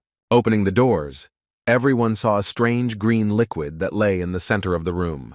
This boss monster is a super slime and it shouldn't have been allowed to touch the skin. The former hunter knew that he had a deadly poison that could lead to poisoning and that he needed to be careful. Caring Park supervised all the work of Jun-woo and Sang-hyuk. It seems that everything is going like clockwork, and without incident the guys worked hard and took the monster apart piece by piece. I also asked the girls how they were doing. Everything was fine with the huntress, but something seemed wrong with So-yeon. She was silent and didn't move. She did not answer his question. The commander-in-chief approached her and touched her shoulder, after which she fell to the ground and seemed to lose consciousness. She didn't react to the screams either, and just lay there. All the guys were very scared for the girl, and dropping their work, ran up to her. She turned pale. The boss sat down over her and tried to talk to her, to bring her to her senses by shaking her slightly, but she did not answer and did not open her eyes. Sang-hyun assumed that the purifier had failed, and the slime had eaten away at her protective suit. And this turned out to be true, and in a panic, the decision was made to call the help desk. The victim needed to be taken out of the room as soon as possible. This task was entrusted to Jun-woo, but he did not budge. He blamed himself for not having prepared them enough for the cleaning. It seems that it is already too late. Help will not arrive in time to give the antidote. He is very sorry. But his thoughts are interrupted by his colleague Sang-hyuk, who was already yelling at him to at least do something and not stand there like a stump. A few seconds later, the guy asked Kim Min-ju, and she looked up at him. He only wanted her sword, and hearing this, she was overcome with an inexplicable panic. The other guys have already started to seriously swear at him, so Jan's life is at stake and there is no point in dragging it out. He turned to his student and demanded that she quickly do what he says, looking at her with an angry look. He only needs one swing of it. The long-haired girl was scared that he would cut her friend and begged him not to do it and find another way. But he specified that he needed to be cut and asked to fulfill his request quickly. The boss thought that the guy was doing some nonsense and asked him to act faster. Kim Min-ju sighed heavily and was lost in her thoughts, not knowing what to do. She was afraid to trust him with such a dangerous instrument. There is very little time. The girl finally summons her sword and grabs it in her hand. And without listening to his teacher, he activates the skill of cutting dance, closing his eyes and concentrating on it. The former hunter screamed and scolded her. He didn't ask her to use her power right now, but it was too late. He didn't manage to stop her. The guy gets seriously wounded in the chest. In flight, he was mentally outraged that she acted like that without thinking and without listening to him. A second later, he fell back to the ground and scared everyone. All the cleaners watched this and were shocked by such a sudden turn of events. It seemed like Jun was in a lot of pain. The wounded man decides to carry the victim to the support room himself. Pak was surprised by such an abrupt decision. He was worried about his wound. He screamed that it was impossible because of such a bad cut. Without wasting a second, he instantly grabbed the girl onto his back and got ready. His friends didn't have time to figure out what he had done. The smart boy ran with her to the exit, so fast that his heels sparkled. No one even noticed how he slipped away. His girlfriend was breathing heavily into a gas mask, and it was audible. Without thinking, the daredevil activates the super acceleration skill and rushes as fast as he can to his destination. He only has 3 minutes. And now he is already at the appointed place. So Jan was taken to the ward and soon her colleagues arrived. The excited boss, with tears in his eyes, thanked the doctor for helping the boys. The former hunter's chest was bandaged and the bleeding was stopped. Stitches were applied, but it was still painful for him to move, and the chief bowed to their savior. The doctor turned to Kim Jun, looking at him from under his forehead. Without hesitation, he introduced himself with his full name and wanted to say something else, but he was interrupted. The doctor added that he should not forget to pay for the cost of the work, but he was clearly unhappy. Everyone was worried about the condition of the fair-haired girl and therefore asked permission to visit her. When they entered her room, she was already sitting joyfully and smiling. Her caring boss and her other friends looked at her seriously and were happy in their hearts that everything worked out. Leaning over the bed, Pak asked her to speak up next time if she felt unwell, but she just giggled sweetly. This situation made San-hyun very angry and right in the ward. Unable to contain his emotions, he was indignant about the poor quality of the equipment. He demanded that their suits be changed at least once every 6 months, crossing his arms over his chest. To tolerate this was suicide. Without keeping an eye on his language, he compared cleaners and hunters. Without thinking that Min-ju heard everything, the sharp-tongued guy felt awkward.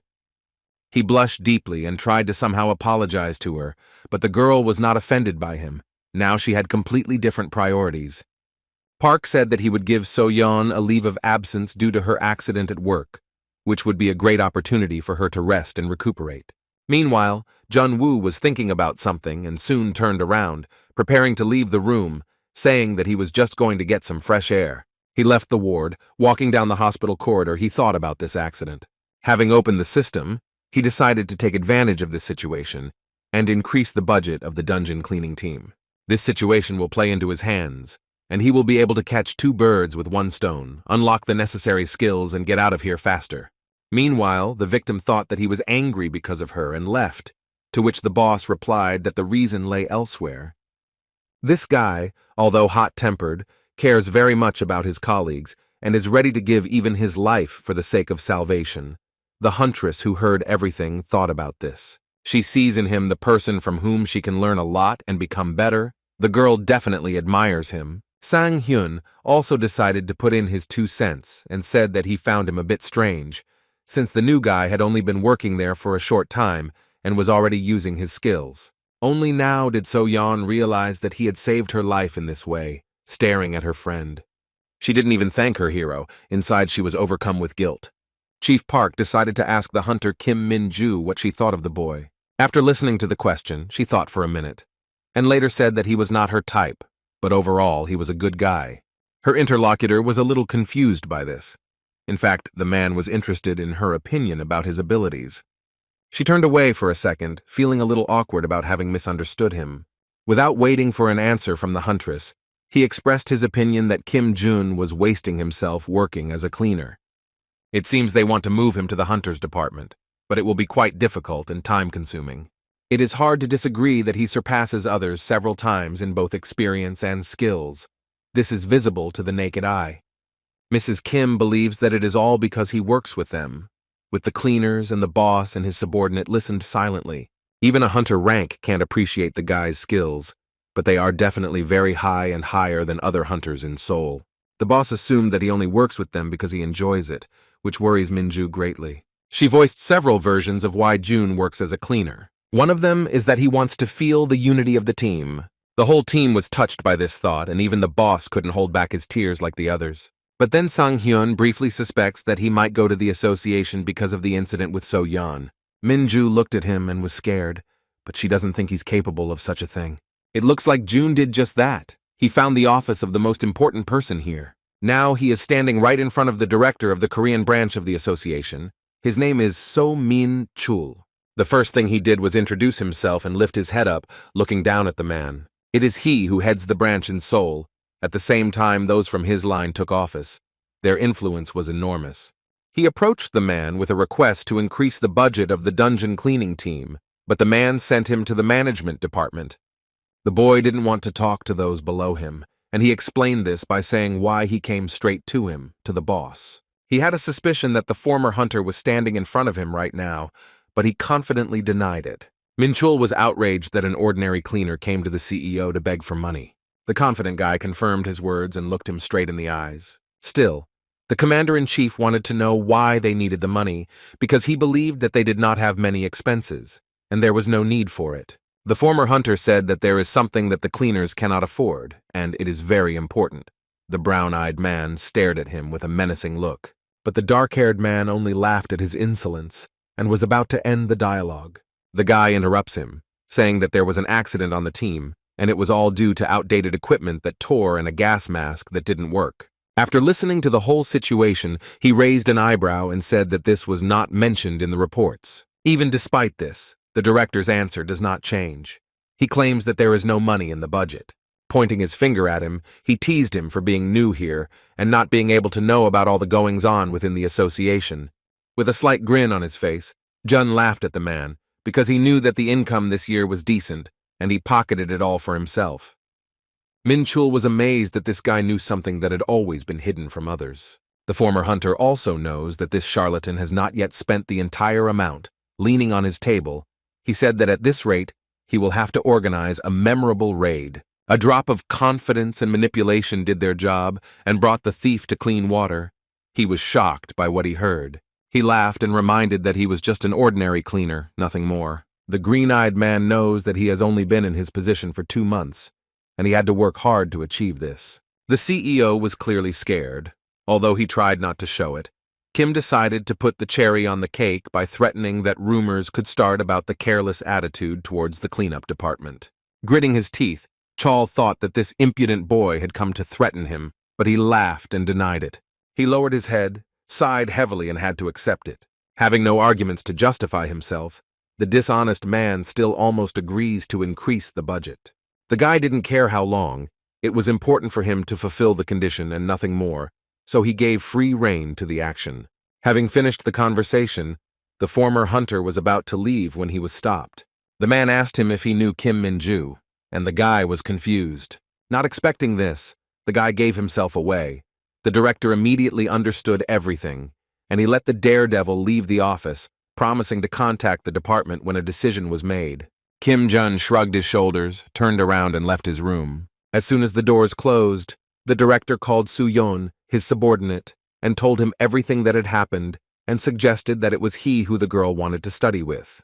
Sedoy was beside himself and wanted to teach him a lesson, but his cunning friend stopped him.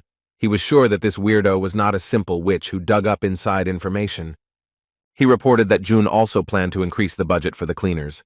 But according to Min-chul, this was not his main goal. It seemed like that blonde man hated him too, and wanted to teach the impudent guy a lesson for the way he spoke to the management. The next day, the guys began to slowly gather at the new dungeon. Before the start of the work shift, the head of the cleaning staff, Mr. Pak, receives a letter with a fine. Sang-hyuk was outraged that they treated them so badly, and now they even charge extra money. It turns out that those people did not take seriously the situation that developed during yesterday's shift with So-yeon, and decided that it happened because of overwork at the second job. The girl felt ashamed. The workers are unhappy.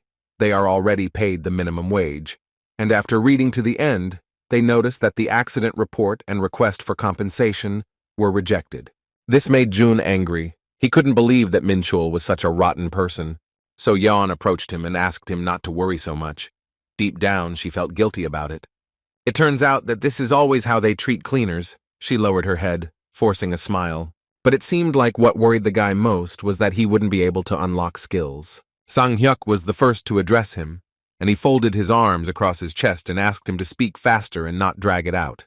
Although nothing worked out, the guys thanked their partner for his efforts. None of them would have thought of going to Min-chul himself and giving him a scolding. He listened to them, gritting his teeth, and could not understand why there was such gratitude and tenderness from everyone at once. It slightly infuriated him. Before starting work, the girl was given a recommendation not to overexert herself today and to monitor her condition. Everyone headed to the dungeon. And yet, the brunette found this very strange, because he did not ask for a lot of money and did not say anything about compensation, but the team was already accused of violating the ban. Min-ju interrupted his thoughts. She felt like all of this happened because of her. The guy didn't understand what she was talking about, and she admitted that she had talked about the cleaning team with the manager. She thought that because of her, he decided to teach her a lesson. Longhair knows perfectly well that he is a man of old views, and most likely this is the reason. Her teacher asked her to tell him the name of this person, looking her straight in the eyes. She said that she was talking about Lee Soo-yeon. He is the leader of the first group of the management department. The guy understood what kind of person he is. He actively takes advantage of his position, even though he is nothing special and has no skills. The brunette turned to Pak, who had almost entered the dungeon and was at the very threshold. Laughing, Kim Jun asked his boss to give him a day off for today, and fortunately, he was allowed. Dressed like an ordinary citizen, the guy went to Samson Station. There are a lot of people here today. There were many couples who wanted to spend this day calmly with a cup of coffee and delicious food in restaurants. Unexpectedly for the locals, an explosion occurs and the dungeon opens. People run away in panic and call the association. Kim Jun breaks out of the crowd and comes closer to him, looking closely. Taking off his medical mask and with a slight grin, he seems about to go inside. At the threshold, he is met by a group of monsters who are about to attack. He finds himself surrounded by 4 creepy creatures who have cornered him in a circle, and it looks like he's going to use only the tools at hand. The hero activates the hyper-acceleration skill and hits everyone at once in an instant. Looking around, he admires the results of his work, smiling slightly. What he's doing now is called interception. He quietly captured the dungeon, although usually freelance hunters do this to make money. His plans are to hurry and clear out the lair before the hunters arrive and do everything in secret from the association.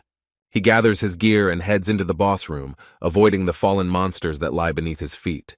The most important thing is not to get hit. Without the skill of defense, the guy will be killed with one blow. In front of him stands a creature that is called a metal tin. He was very lucky that he could go into the dungeons because he had already been there before, in his past life. By skillfully parrying his attack, he could easily dodge him, even though he was several times taller than him. An experienced fighter jumped on him and was going to attack first, so as not to linger here for long. This creature noticed him. It wanted to grab him with its hand and crush him, but it didn't work. June deftly slips under it and gets closer. While running, he takes out his second tool, which he held behind his back and already knows what to do next. Finally, June got to where he needed to go and, swinging his shovel, was able to resist and strike. It was difficult the first time, and he decided to catch his breath before doing the next one. It's not that easy. But on the second try, it seems, everything worked out for him. The monster explodes with a loud roar, so loud that you have to cover your ears. And now the day is almost over. The experienced fighter calculated that he had gone through 4 dungeons during the day. He had fought with many, with giant ants, ghosts, and others. While another hunter covered the same amount in just a week, he thinks it's a great result when compared, but the profit for it will be small. Coming out of the previous dungeon, not far from the entrance stood people from the organization. It seemed that everyone was discussing who could intercept as many as 4. Some of them even had to go to work on their day off on orders from their superiors, which drove them crazy. He understands perfectly well that he needs to be secretive and act quietly. There is a big risk that he could be fired or fined, and he decided to end it there. After laughing, he put on his cap and was about to head back home. Today he could rest and wanted to look at their faces. After missing 2 days of work, Kim Jun came home and was very shocked by something, so much so that he himself stood there with a stupid face. Lee Soo-yeon himself stood in front of him, rubbing his chin and thinking about something. Chief Pak spoke with him. According to him, he showed up here to look around. Our hero certainly didn't expect to see him here and suspects that he guessed everything. The blonde man said he wanted to raise morale by interacting with the other workers, smiling slightly. Looking sideways at the former hunter, he asked him not to pay attention to him. Jun also stared at him. It was very suspicious that he arrived just at such a moment after the interceptions. The positive commander-in-chief of the cleaners provided him with a protective gas mask so that he could calmly observe the work of the team. The gray-haired man refused to wear clothes. Everyone got down to business. The man in the suit watched as the cleaning of the dungeon proceeded. This time, the concentration of the gas was low, and it disintegrated quickly, which minimizes the likelihood of an accident. He got bored looking at all of them and decided to think of some bait to throw them. It seems that the cunning Soo-yeon decided to catch the guys in order to find out the truth and called the huntress. She turned around and listened to him. He asked her about intercepting the dungeons. Jun heard everything and became wary, although he did not turn around. It is quite possible that the man decided that this was Kim Min-ju's doing, since she is from the operational department. But still, that day off looks suspicious in the guy's opinion. A smart CEO offers a reward for catching the anonymous person in the form of a promotion or additional rank points. Well, if he is found in another team, then a promotion is due for this. Sang-hyuk and So-yeon looked askance at their newcomer. Chief Pak also looked at him and seemed to guess who this scoundrel of an interceptor was. After his speech, the gray-haired man turned to the guy who suddenly took 2 days off and asked if he was interested in his offer. He was clearly scared and didn't know what to say. In response, he simply remained silent, not answering the man's question. It seems to him that after the offer of promotion, he will be sold out. Leader Pak noticed that something was wrong with him and asked him how he was feeling after yesterday. He knew that he was injured. The entire team began to scold the brunette for this in front of Soo-yeon, but he only listened and looked askance at his colleagues. He didn't understand why he was listening to all this, but he decided that the best solution now would be silence. The chief among the cleaners expressed regret that he would miss such a good chance to receive a reward because there were no traitors among them. Sang-hyuk suggests that the blonde should say directly who he is not sure about. Together with Mr. Geun-tae, it seems that everyone from the team has already guessed who started this and decided to stand up for him. The guy didn't understand why they were defending him. They were just colleagues, nothing more. But he suddenly decided to cut his visit short and went to his workplace. Calling his director Min Chol, he told him everything that happened. He realized that it was definitely that cleaner. When he was on shift, nothing happened. The boss realized that they were not dealing with an ordinary guy, and this situation could not be resolved so easily. Meanwhile, Kim Jun stood at the terminal and people looked at him and were scared. He was covered in blood. The guy decided with a smile that he would intercept dungeons in order to increase the budget, since the management did not want to do this. Min Chul wanted to give the money to the cleaners, but his colleague objected and did not want to share. He also reported that a considerable sum had been transferred to the cleaning squad immediately after those 2 days, which shocked the blonde. Soo-yeon is concerned about the situation and suggests catching the culprit and checking all the information as thoroughly as possible. The dark-haired man also believes that since the guy is so strong, he is not going to stay in this job for long. It is hard to disagree with that. But the strangest thing for the CEO was that first of all, that kid showed how well he knew about the internal affairs of the association. During the conversation, they decided that the cleaner was not an easy person and that he had definitely worked here before. Perhaps they have a very influential person in front of them right now, with the chairman himself behind him. Lee Soo-yeon felt like the whole team was lying to him. They felt his support. He grabbed his head. Another painstaking workday for the cleaners ended. The former hunter decided not to engage in interceptions anymore. That was enough. All that was left was to wait for the money. But then he noticed something that really struck him, and he didn't understand what it was. Coming out of the dungeon, the colleagues saw a large mountain of boxes right in front of them. Everyone was surprised and thought that Pak had ordered it. But as it turned out, no. Sang-hyuk decided to open one of them first and see what was there. There were new protective suits and gas masks, as well as many other useful things that are needed for cleaning dungeons. Everything was very neatly and beautifully folded. The guys couldn't believe it. Also hidden in one box was an official letter, which their boss took. Jun read it, and was very surprised that 200 million won was allocated for the costumes. He couldn't believe his eyes. Sang-hyuk said out loud that the association had rechecked and decided to confirm the accident and update the cleaning staff's equipment. They also increased their budget, and the boss and others opened their mouths in surprise. So Yeon shed tears when compensation of 100 million was paid for the incident. She thanked her colleague, a former hunter, and Hyuk became curious about what he was doing in their office. He tried to prove that it wasn't his doing, but it was useless. Even the manager supported him. This is all wonderful, of course, but it seems that the brunette was worried that the management changed its decision so easily, and moreover, the allocated amount was not small. Everyone was very happy, and that's the main thing, but besides him, the boy understands that not everything is so simple. The friendly cleaning team decided to move all these boxes to the office. There were so many things that they wanted to leave some with Lee. The new guy was surprised that they had it, and the manager scratched his head and said that they don't do anything with it anyway. But it seems that the huntress has something in mind and asks Chief Pak to entrust this matter to her and Jun. She insisted so much that he had to agree, and her teacher already realized that something was fishy here. Everyone went home, and 2 guys stayed to move all the boxes to the office. Meanwhile, the guy unlocked a new skill thanks to the increase in budget. Having seen the notice, he was very happy about it and hopes to leave here soon. There was silence between the two of them. The girl interrupted it by asking the guy if it was he who intercepted the dungeons. The brunette turned around and looked at his annoying friend. He confirmed this. The long-haired one did not want her friend to have problems, and decided to warn him about possible difficulties in the future because of this. It wasn't hard to guess that the compensation and payments to the department were money for interception, but Kim Jun was very surprised when he heard this. As it turned out, their entire department knew about it but kept their mouths shut. He certainly didn't expect that. The guy was sure that he had thought everything through to the last detail and was acting covertly. Having started her speech, the assistant noted that if he was caught next time, he would no longer be able to remain on the cleaning team, and the association had increased its vigilance. But it seems that her partner was happy with this development of events and was not at all upset. On the contrary, he was happy now that he had met her, despite her character in her past life. Here he already really likes her. However, his joy did not last long. With tears in her eyes, Minju said that she would do everything possible to ensure that he stayed working here. Having calmed down a little, the girl also added that she needed to rise to a higher rank, and in that case, she would be able to help him by looking him straight in the eyes.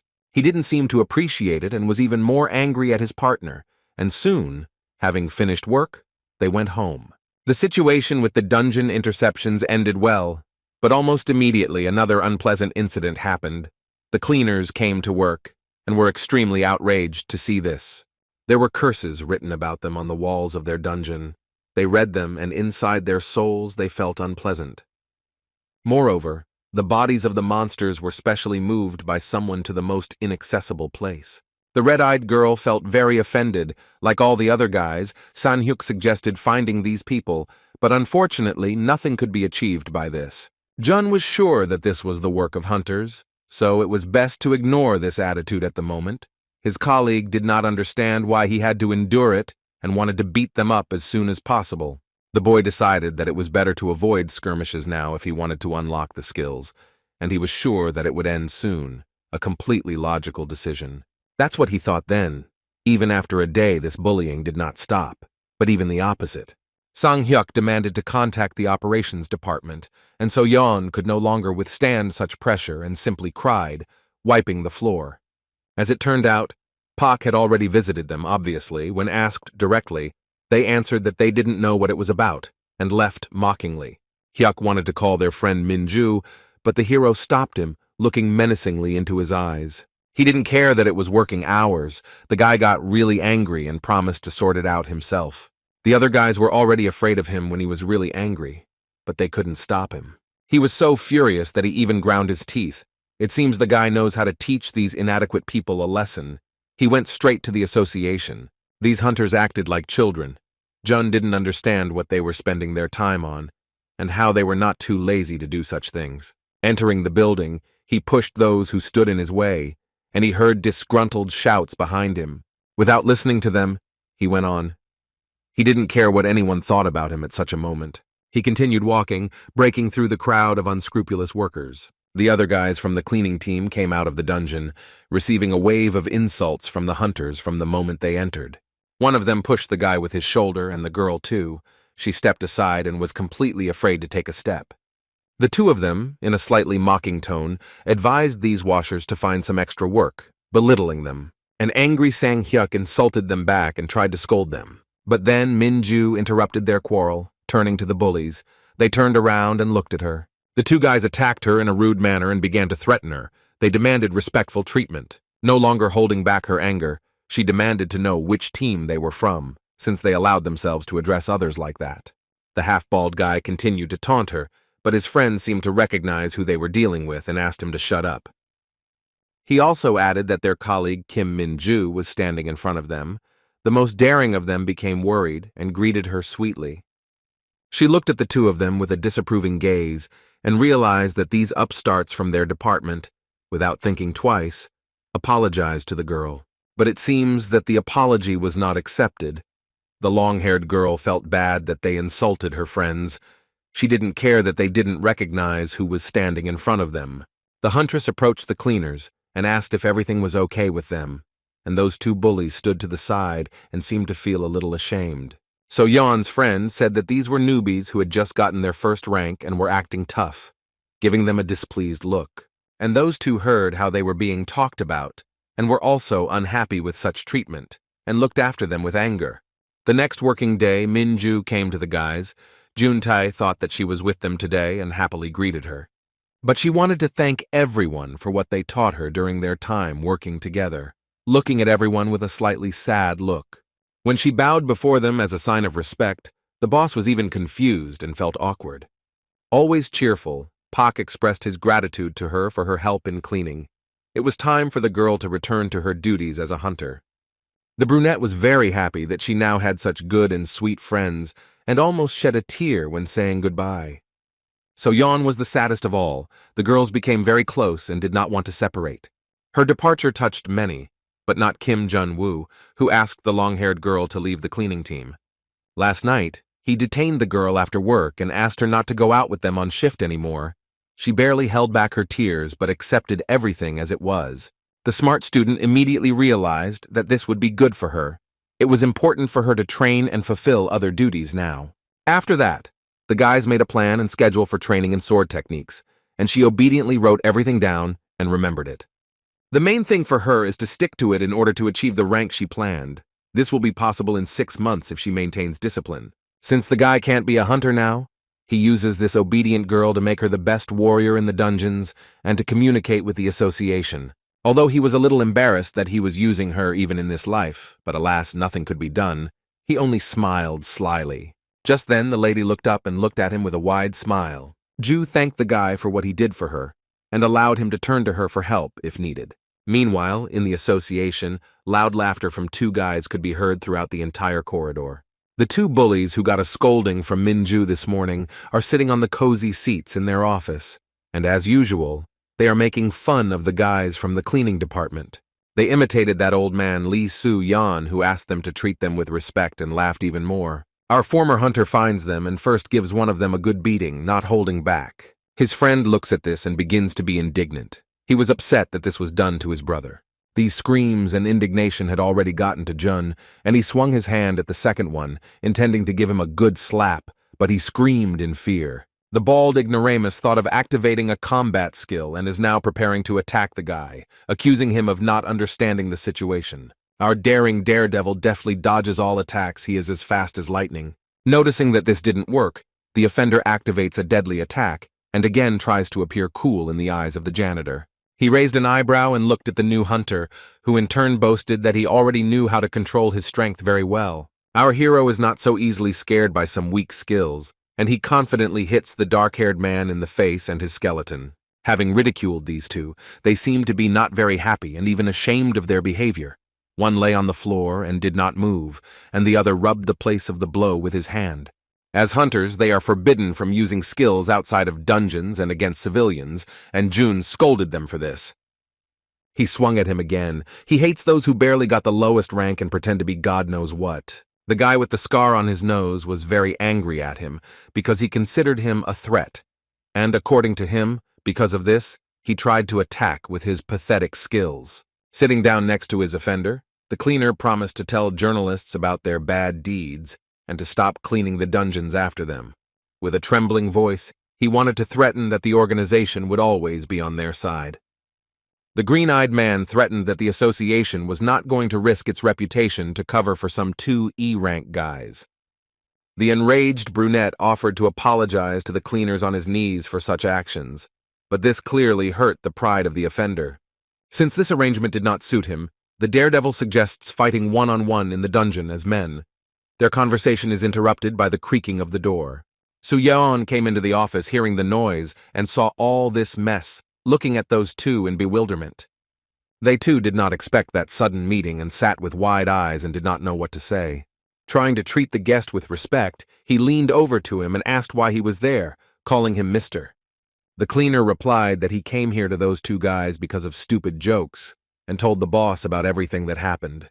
Fearing the reaction, one of them wanted to put all the blame on Jun, for which he received a juicy slap from Su-yeon himself and fell to the floor. Having laughed at him, he asked Mr. Guest for forgiveness for such behavior. He even felt awkward about such formalities, and scratching his cheek, he laughed slightly. After hearing the apology, the former hunter went about his business, while the gray-haired man wished him a good journey and smiled nervously. Finally, he turned around and asked that those bullies never catch his eye again. The green-eyed brunette returned home and changed into ordinary clothes and hurried to meet the huntress Min-ju, who was already waiting for him. She decided that she still wanted to take a week off. She didn't want to bother herself with those two. The girl interrupted his thoughts and reported that those two hunters had nevertheless apologized to the guys from the cleaning department and the boss for their actions, and now they can't hurt anyone anymore.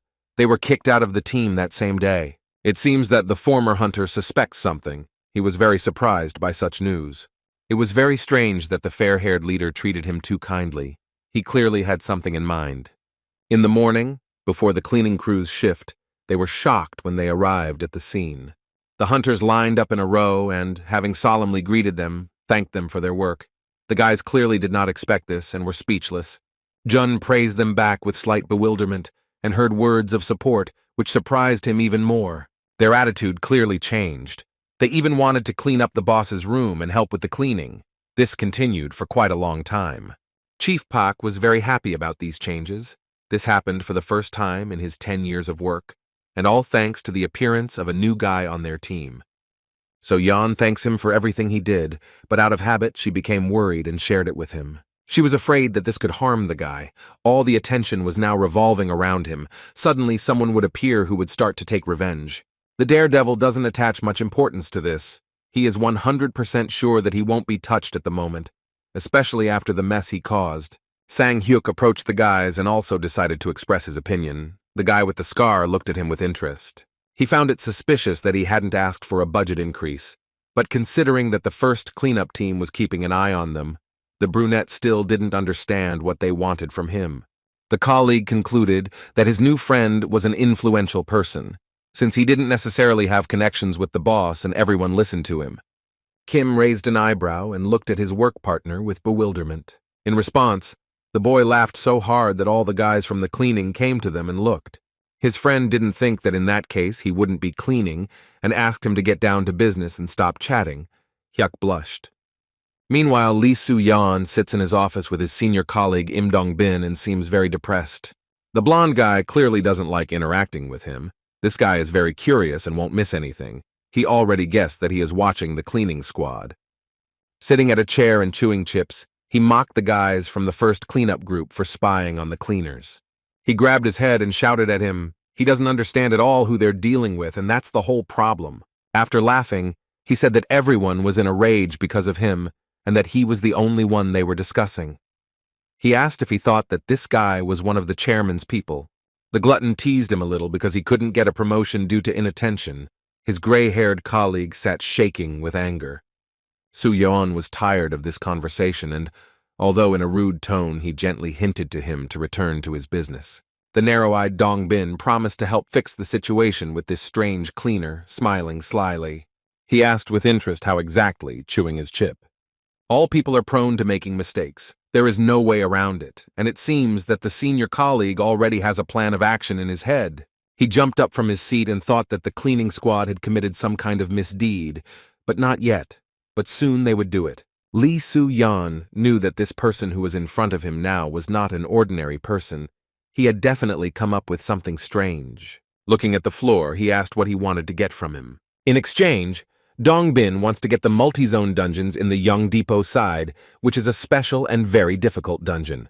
He was shocked by such a demand and needed time to think it over. The difficulty is that the team cannot leave them until they defeat all the bosses that are there. This is a job for the appropriate hunters. He just needs to get access to it. It will be a good benefit. But handing this over to him is too much. Lee Su is not ready to take this step. According to the fat man, the manager had already given him this consent, and he would like to resolve this between themselves, to the benefit of both parties, licking his fingers after the sweets. This guy is very cunning, and thus took the other team's loot, but without his help, the man alone will not cope with the cleaning squad. Still, the blonde decides to agree. Having thought everything over carefully, it seems to him that this is a very good deal. After voicing his answer, Dong-bin laughed and was very happy with his colleague's decision. And that's not all. The narrow-eyed guy also asks to borrow the hunter girl Kim Min-ju, to which he also hears a positive answer and, satisfied, thinks about how to start everything. As for the hunter himself, things seem to be going smoothly. Unlocking skills doesn't require much effort. The guy has already chosen his next goal, to increase the growth of interest in the dungeon cleaner squad among ordinary citizens. His thoughts were interrupted by a call from his fellow hunter. He took out his phone and swiped up. When he picked up the phone, he heard that she was going to tell him important news and was very worried. The girl says that she was chosen as the commander of a squad to clear a multi-zone dungeon. He listened attentively to his friend.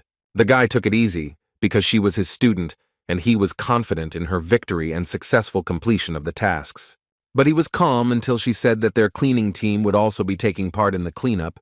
Jun's eyes widened at what he heard. The next morning they came to the appointed place. All the other hunters looked askance at the boys and whispered. Everyone was afraid that this new guy might join them. Their whispers irritated his nerves and ears. Kim was very angry, and Chief Park was beside himself, but without losing his positive attitude, it was still obvious that he was worried. The meeting was about to start. The disgruntled guys asked to take their seats, and in the meantime, the former hunter had already suspected something. He spoke to Min-ju. She thinks that something happened between the leaders, and they decided to hand over this project to them. The guy was outraged because you can't just do something like that, and you need to carefully prepare for it. Their conversation is interrupted by Dong-bin, who enters the office and falls silent. Everyone looked at him, and when he began his speech, he met Jun's gaze, and he immediately understood who it was that was standing in front of him. The men met eyes and looked at each other. The guy remembered how in his past life this man had stolen a raid from him and had done this repeatedly with others. Anger penetrated the former hunter to the bones. He hates this man for his actions. The girls noticed this and wanted to know what happened. Speaking to the long-haired girl, he advised her not to get involved with him under any circumstances and to stay away. No one knows what he can do. Narrow-eyed began his speech, talking about the upcoming raid and the tasks facing the guys. He gave voice to others to listen to objections, but there were none. There was silence in the hall, and he continued. His first order was that the hunters would split into 3 groups and deal with the monsters. The cleaner's job will be to remove the creatures' bodies to prevent poisoning from toxic gases. He assigned this task to the 3rd cleanup group, where Chief Park was the leader. He stared at him together with So-yeon. Upon completion of the operation, the cunning man promised bonuses to all participants, and other hunters asked if the clean ones would cope with the task. They looked up and confidently said yes, of course they could handle it. This is also good news for Jun. He sees many benefits and will also be able to unlock a new skill. This is a good chance to also interact with the task force, which doesn't happen often. However, despite all the perks, the guy decided to refuse, getting up from his chair. This greatly surprised Dongbin and the others. If he agreed, then it would only help him, and he didn't need that. His team didn't quite understand why he did it, but they still trusted him and his decision. Chief Cleaner Pak understands perfectly well that this guy knows how to think ahead and knows exactly what to do in such a situation and is worried about everyone. Their friend, the hunter, is also not confident in her abilities. The instructions were not very informative, and besides, this is her first time on such dangerous missions. The boys were touched by what June was doing for them for their own safety and were moved to tears. This is why Pak decides to follow his colleague's example and also refuses to go on a raid for a day. Following everyone else, Minju also refuses. She didn't like the idea from the very beginning, and besides, she doesn't know how to manage the whole process. Her teacher's words not to get involved with this guy also pushed her to this decision. Everyone in the room looked at the team with wide eyes. In the evening, the sly man returned to his office depressed, where he was met with ridicule by Su Yon. He could barely contain his laughter when he remembered the face of his colleague after even the cleaners refused them. But he warned that the cleaner was not so simple and not stupid, it was not so easy to catch him on the hook. He continued to laugh at his colleague. He turned around and asked to get the fishing rods out of here as quickly as possible, if that was what he had come for. Sadoy continued to mock him, because even Kim Minju had left, and the second task force would hardly cope. The angry red-haired man got angry at him and slammed his hand on the table. Rising abruptly from his chair, Don made the decision to use the mandatory list of participants. Now they definitely won't be able to escape. If they don't obey, the teams face dismissal. Having prepared everything necessary, a few days later the cleaning team and the huntress were forced to participate in this cleanup. There were a lot of people near the dangerous dungeon. It is clear that such a large-scale operation interested the media. No one had time to get themselves in order, and it seemed that the guys were worried only about this. And Kim Jun noticed that their commander-in-chief was not in a good mood. The guy decided to approach her and talk, but his greeting made her tremble with fear, because for the first time such a task fell on her shoulders. Her teacher wanted to cheer her up. It was important that she looked confident because if she was seen like that, the townspeople would start to worry. She laughed and said that she would handle everything with flying colors, and looked at him with a slight smile. The guy asked her to forget about them immediately upon entering and concentrate on the mission. The girl felt calmer and asked to stay in touch. From his appearance, she realized that he didn't really want to come to her aid. She looked into his eyes with an interesting smile, and they were silent for a few seconds. He sighed slightly and agreed to back her up, but only in critical situations. It's time to get ready. The joyful head of the cleaners raises their morale and asks them to look at all the necessary supplies for cleaning. There were a few minutes before the start. The guys checked all the necessary things for the cleanup. Sang Hyuk made sure that everyone had enough food and water for the duration of their stay in the monster's lair. Cheerful and energized, Chief Pak gives the order to put on the gear. Everyone is excited. Dawn approaches the long-haired commander-in-chief and notices that she was near the cleaners. He supported her and said that everyone was counting on her. The girl nodded her head. It turns out that the group leader himself will also participate with them. He has every right to do so. The brunette turned around and told So Yan that he assigns the best hunters for such a mission. In their case, it was Kim Minju. She clearly has leadership qualities, but that's not why she was put in charge. This is all because the narrow-eyed person simply does not want to take responsibility for everything, and it is easier for him to plan operations than to lead. The fat man promised that he would help her when difficulties arose, since this was her first time leading a raid. She bowed her head down and agreed in a sad tone. Dongbin walked away from her. The narrow-eyed man turned to the cleaning crew and reminded them to take care of the cleanliness and safety of everyone present. Kim Jun sighed with displeasure and nodded his head reluctantly. He couldn't stand this man. Im Dong shuddered with anger at such a disrespectful intonation and wanted to scold him, but he held back. Looking at everyone, he grabbed his head and thought that it was time to make an introduction and get down to business. And now, it seems that everything has begun. The girl boldly makes her speech and prepares everyone. The hunters decided that the teams would act in turns. Everyone listened to her attentively. This time they were accompanied by a cleaning team, and she prepared them for the fact that there was no need to worry about their safety. The guys knew their job. And in case of any unforeseen situations, she allowed us to turn to them for help. Im Dongbin and the other boys looked at her with bewilderment and wanted to laugh at what they heard. Only the fat man couldn't restrain himself, and he thought that she got a little excited and messed up. But she listened to him with bewilderment and rolled her eyes. Minju turned away and, taking out her sword, asked him to repeat the basic information and come in. They were the first to go, and on the threshold they began to fight off the very first monsters. After them, the cleaners were supposed to come in. It was a bit exciting and scary for everyone, but they held on confidently. The first zone has already been cleared out. There will be a lot of work for the cleaning department today. Friends are coping with it. It all started quite calmly. The friendly team gradually gets into the work, and everything is going well. So Yan stopped worrying and vigorously washes the floors like the others. And Sang-hyuk wanted to see how those professional hunters work, but it's possible that they won't even meet them and will work separately. To protect the health and lives of others, the most important thing is to act quickly and correctly. Pak reminds us of the sequence of actions, although many of these tautologies begin to irritate.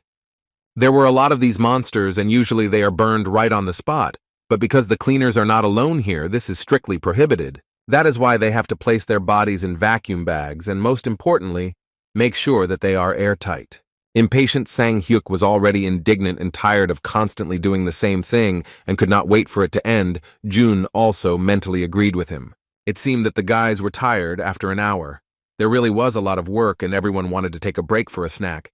But the boss grumbled about such behavior. Sweet So-yeon offers to have a snack. She brought something delicious with her that is impossible to refuse.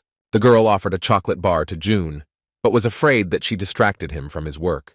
He also decided to take a break and enjoy it. He really loves strawberry ones and asked for exactly that one. He happily opened it and devoured it. Finally, after a long time, he tried them. So-yeon watched him and was touched. He seemed to him like a rabbit. The boss saw the goodies and decided to announce a sweet break to recharge a little energy and good mood. Everything went smoothly, but only in the first 8 hours the situation began to change for the worse for the cleaners.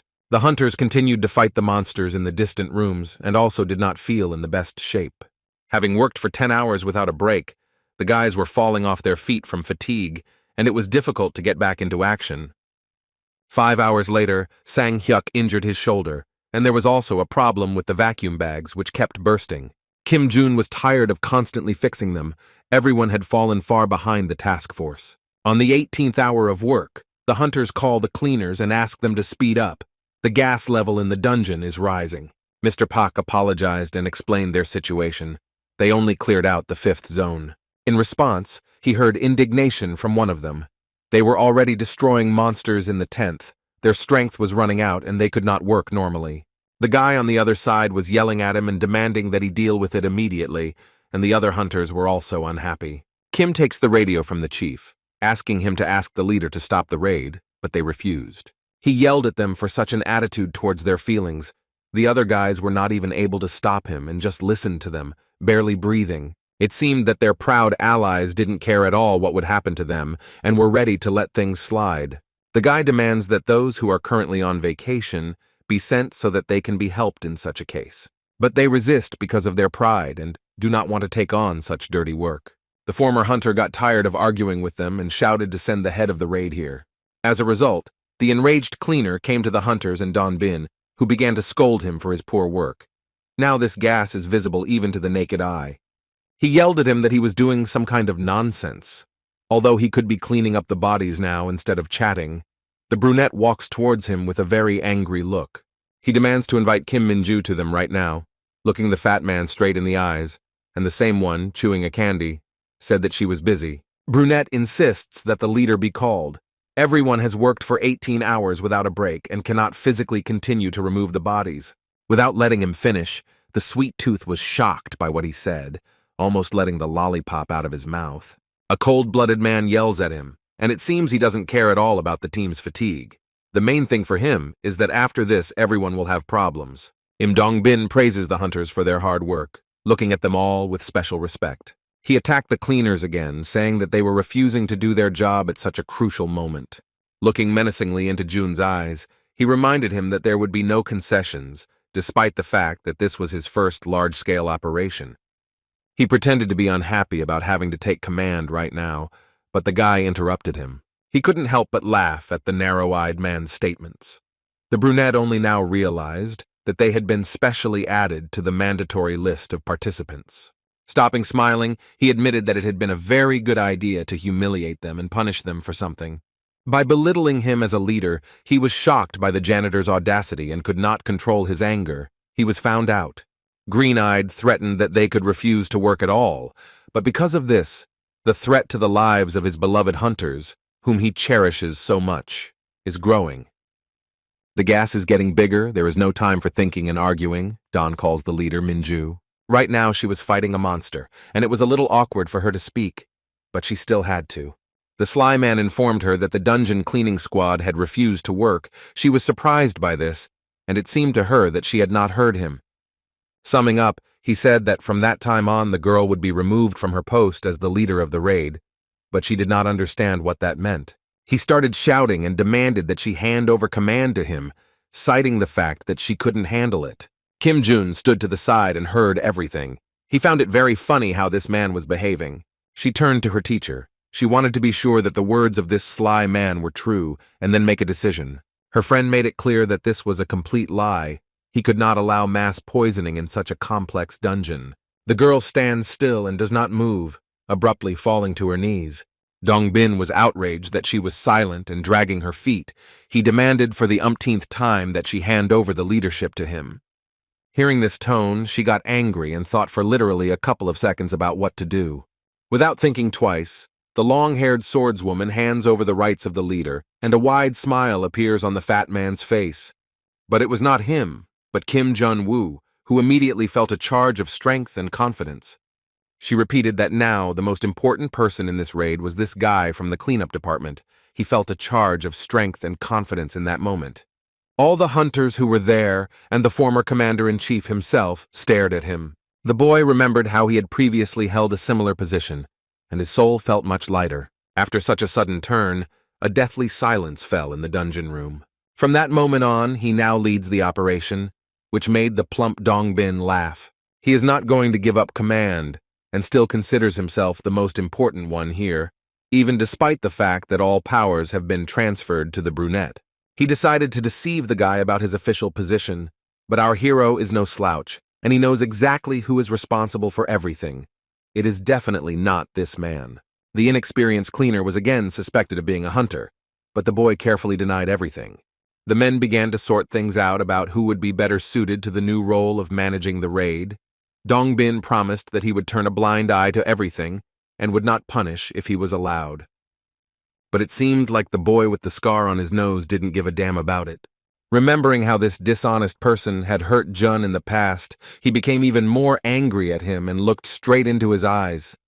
The brunette didn't like that someone like him was getting his rating raised while he was sitting in his office and chewing candy. He laughed nervously and didn't understand what he was talking about. The other hunters were also frightened by the angry appearance of the young cleaner, and after everything that had happened, he decided to remove Dongbin. It seems that the sly man did not expect such a turn of events. He really did come across an unusual newcomer, and his jaw almost dropped. This is the highest level of disciplinary punishment.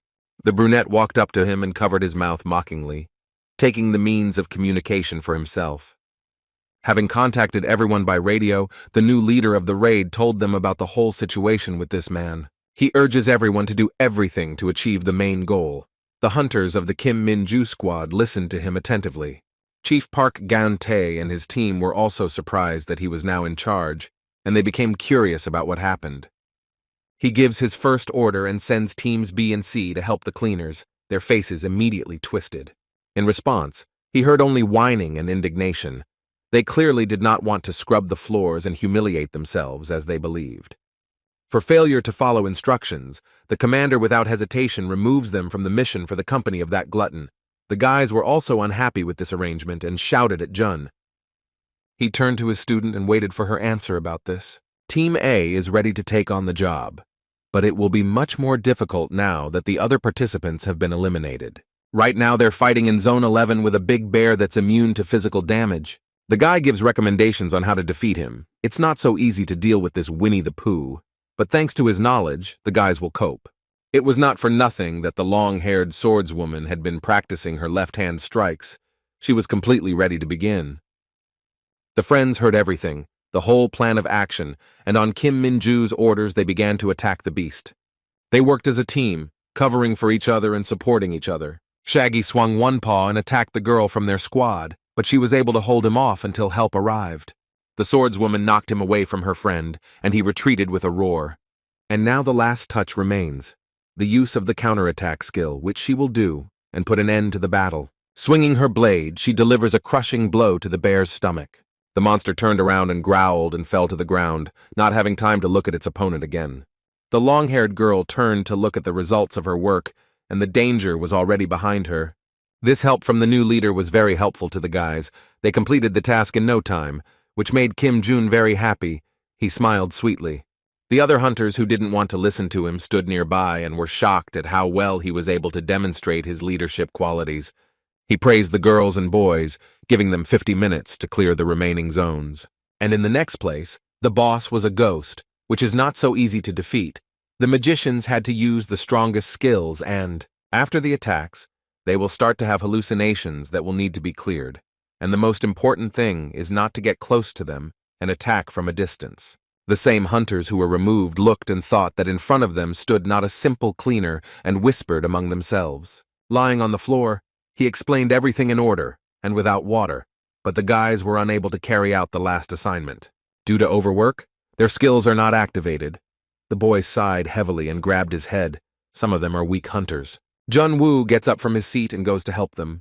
Sighing with displeasure, the same guys looked after him. Meanwhile, Min-ju fights a very strange monster for her, which stands out for its speed and durability. She noticed this and began to doubt her abilities. During the entire battle with him, she was unable to cause him any damage. The monster was full of strength and was holding up well. And then this stone giant grabs her by the leg. She can't get out no matter how hard she tries. He swings and throws the girl to the ground, causing a loud crash.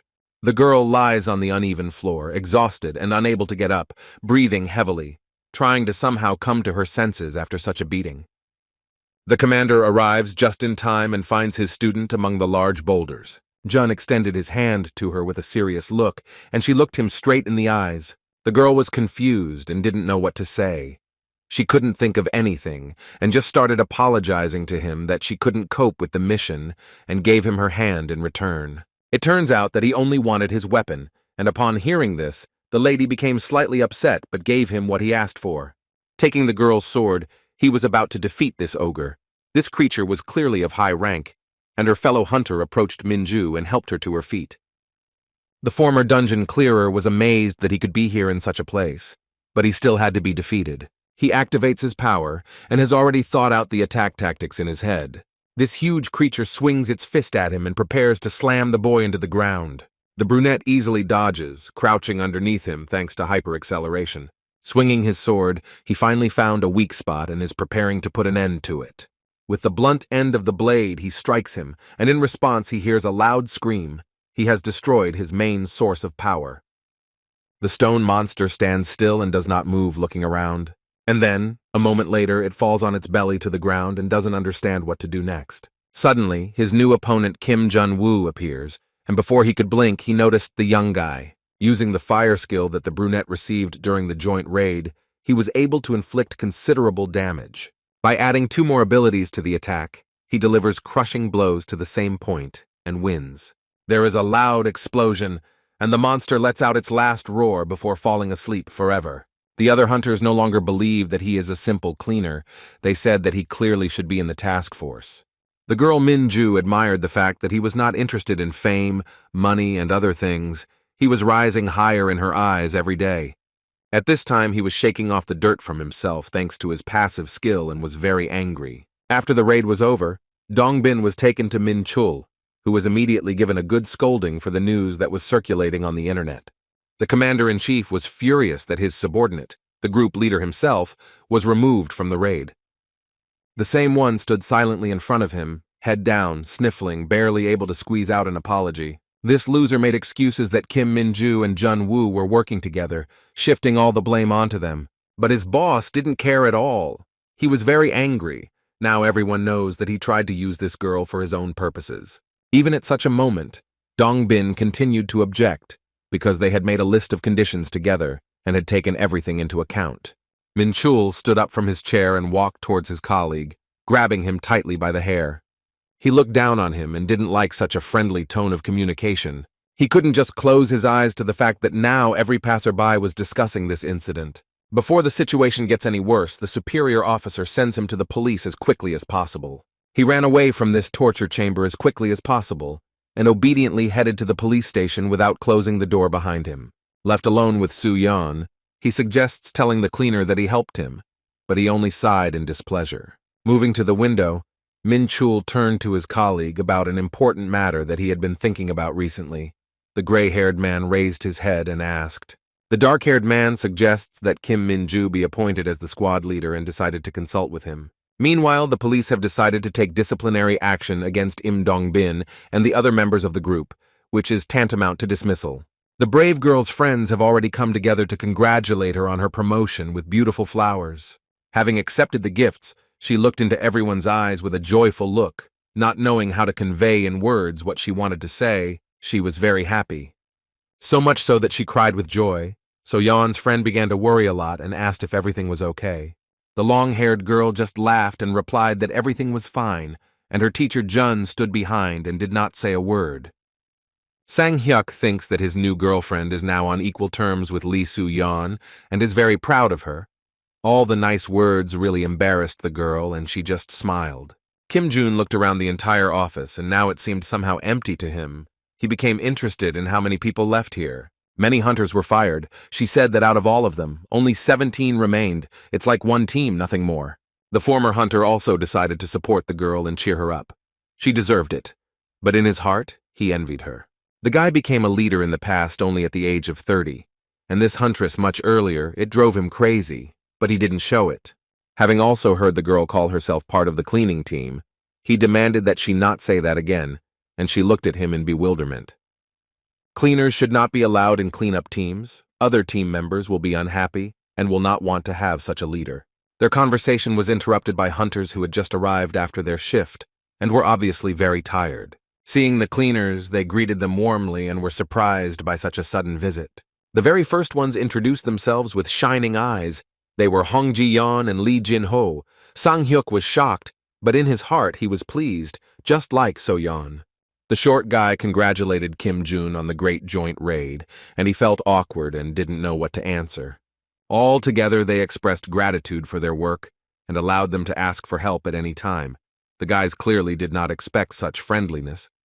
The manager, having put the flowers in a beautiful vase, laughed at such a positive attitude and surprise of her cleaning boys.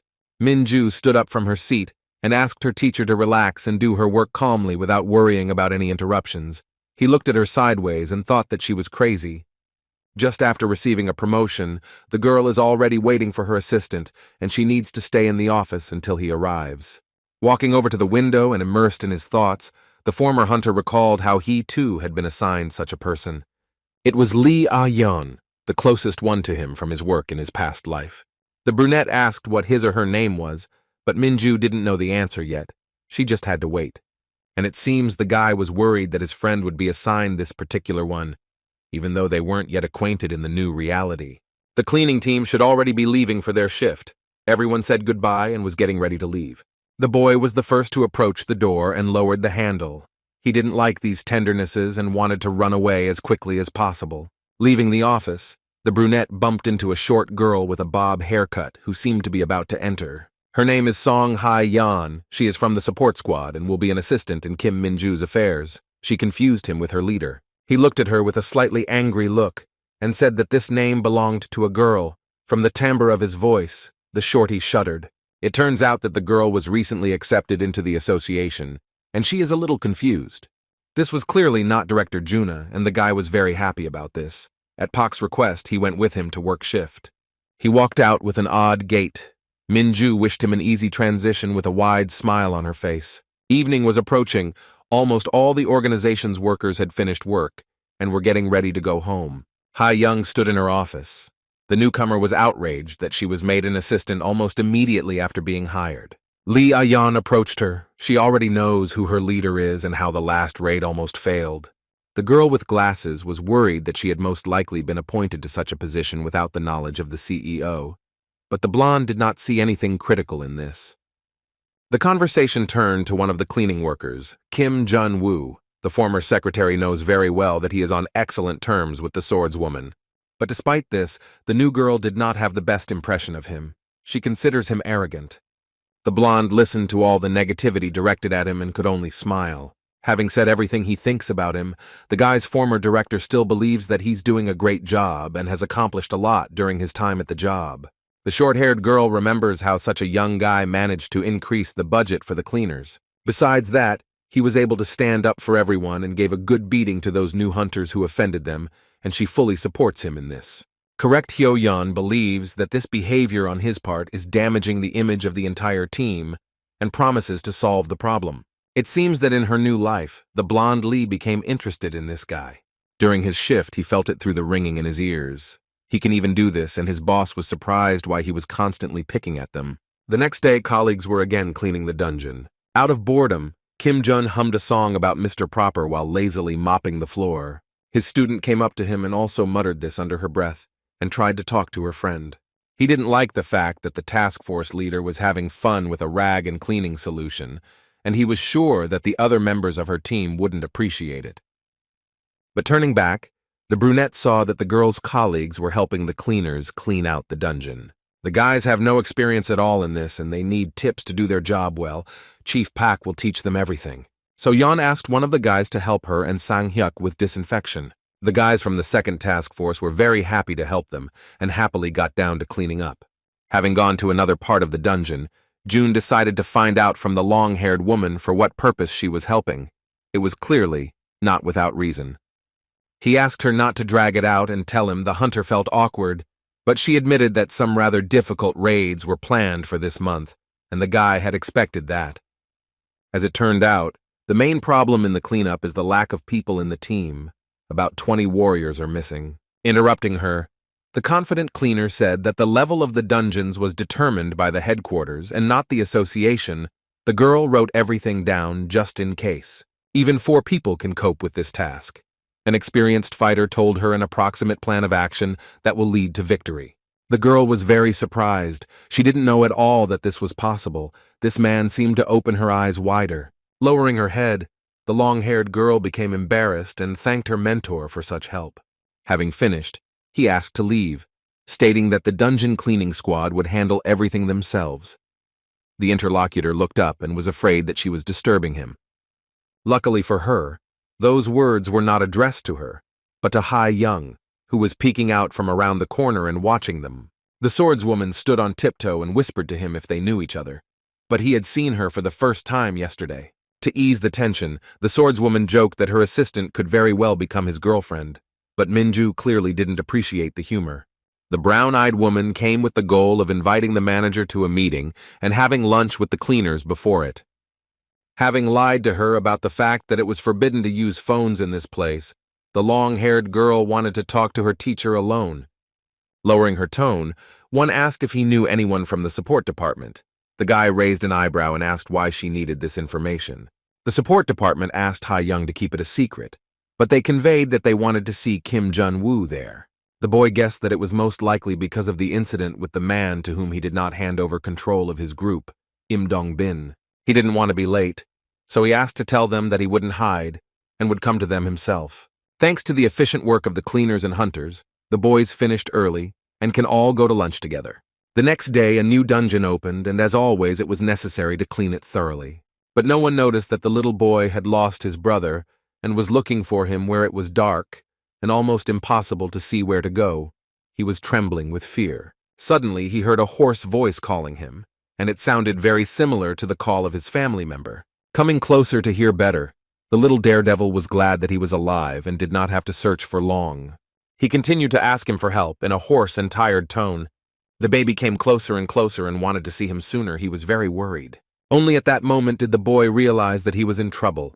that this was not his brother at all, but a creature with sharp teeth and a brutal look. It gnashed its jaws and prepared to attack, smiling maliciously. He screamed at the top of his lungs with tears in his eyes, calling for at least someone to help.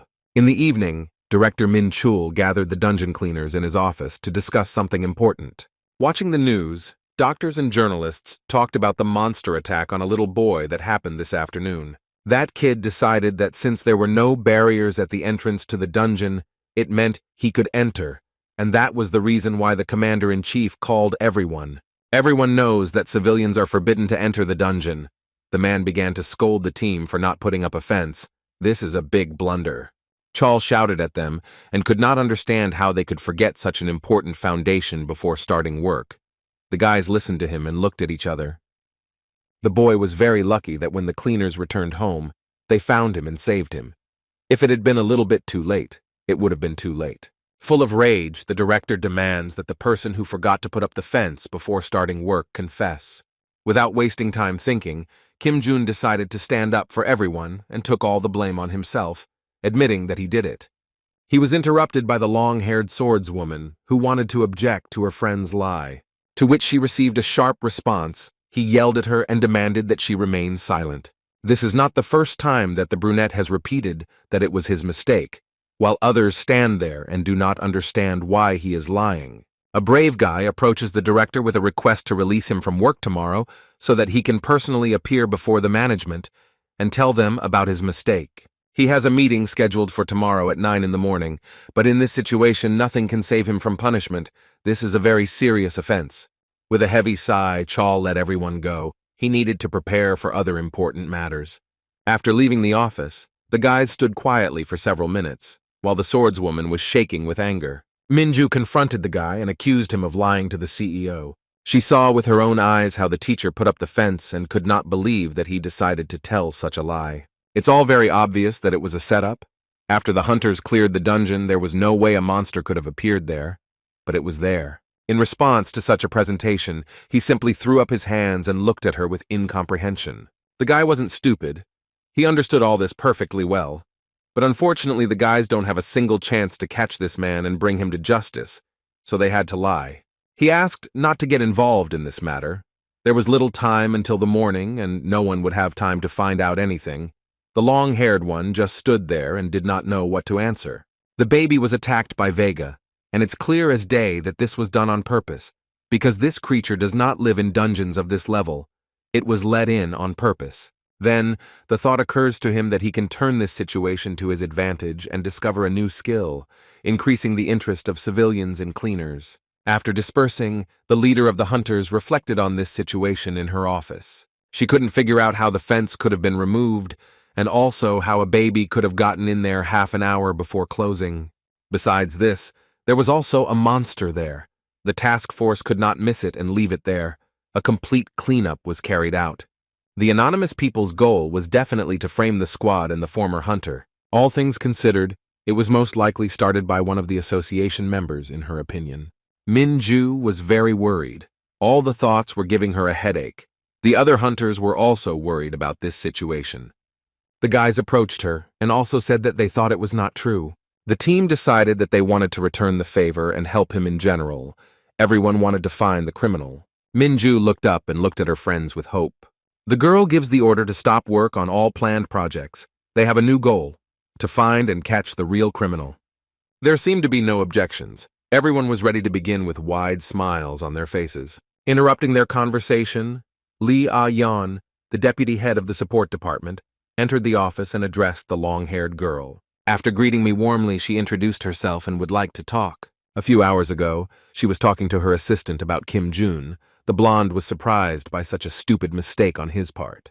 However, upon hearing that the guy had been set up, his former director was surprised by such humanity, and she began to hope that something could still be changed in their system. Even despite all the connections, he remains himself and cares about others. She really likes that. As a result of the meeting, the girls decided to keep it all a secret from the other groups and help the guys.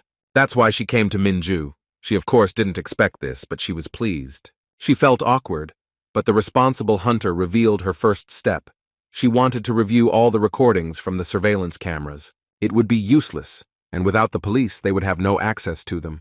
But Lee suggests a better way. Check the dash cam in a car that was near the scene of the incident and recording everything.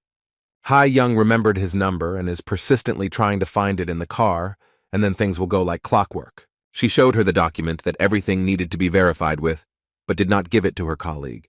Of course, they are helping with the investigation for a reason, but Min-ju feels like she has nothing to offer her. In return, crossing her arms over her chest, the blonde asks him to tell her more about the cleaner Kim Jun, since they are so close. By sharing the rumors that are circulating throughout the headquarters, she greatly surprises the new manager, who really knows nothing about it.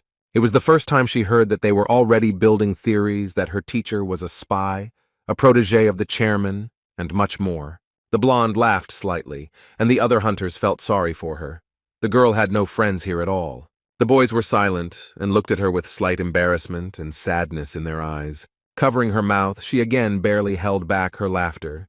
It seemed strange to her not to know such events. Lee kept thinking how people like them could be here in this rotten place and still worry about each other. With a slight smile, the good lady changed her mind. It would be enough for her to be introduced to that guy. Meanwhile, he bought himself new clothes for the press conference, and then his colleague So-yeon called him. She was very worried about Min-ju and asked if she was okay, but he didn't know. The long-haired one doesn't get in touch, and she's not even at work, and that's what worries her. Before that, she wrote a message asking to dissuade Jun from admitting guilt for the staged incident. He began to worry. The brunette said goodbye to his friend and called this restless lady, nervously waiting for an answer. She answered after a couple of seconds. The green-eyed man asked what she was doing now, tugging at her jacket. The girl said that she was going to the city of Daejeon right now with her group, for which she received a scolding. She should be at work at this time. It turned out that the swordswoman decided to do this in order to find evidence of her teacher's innocence and explained the whole situation. It seemed that she had found him in a bad mood.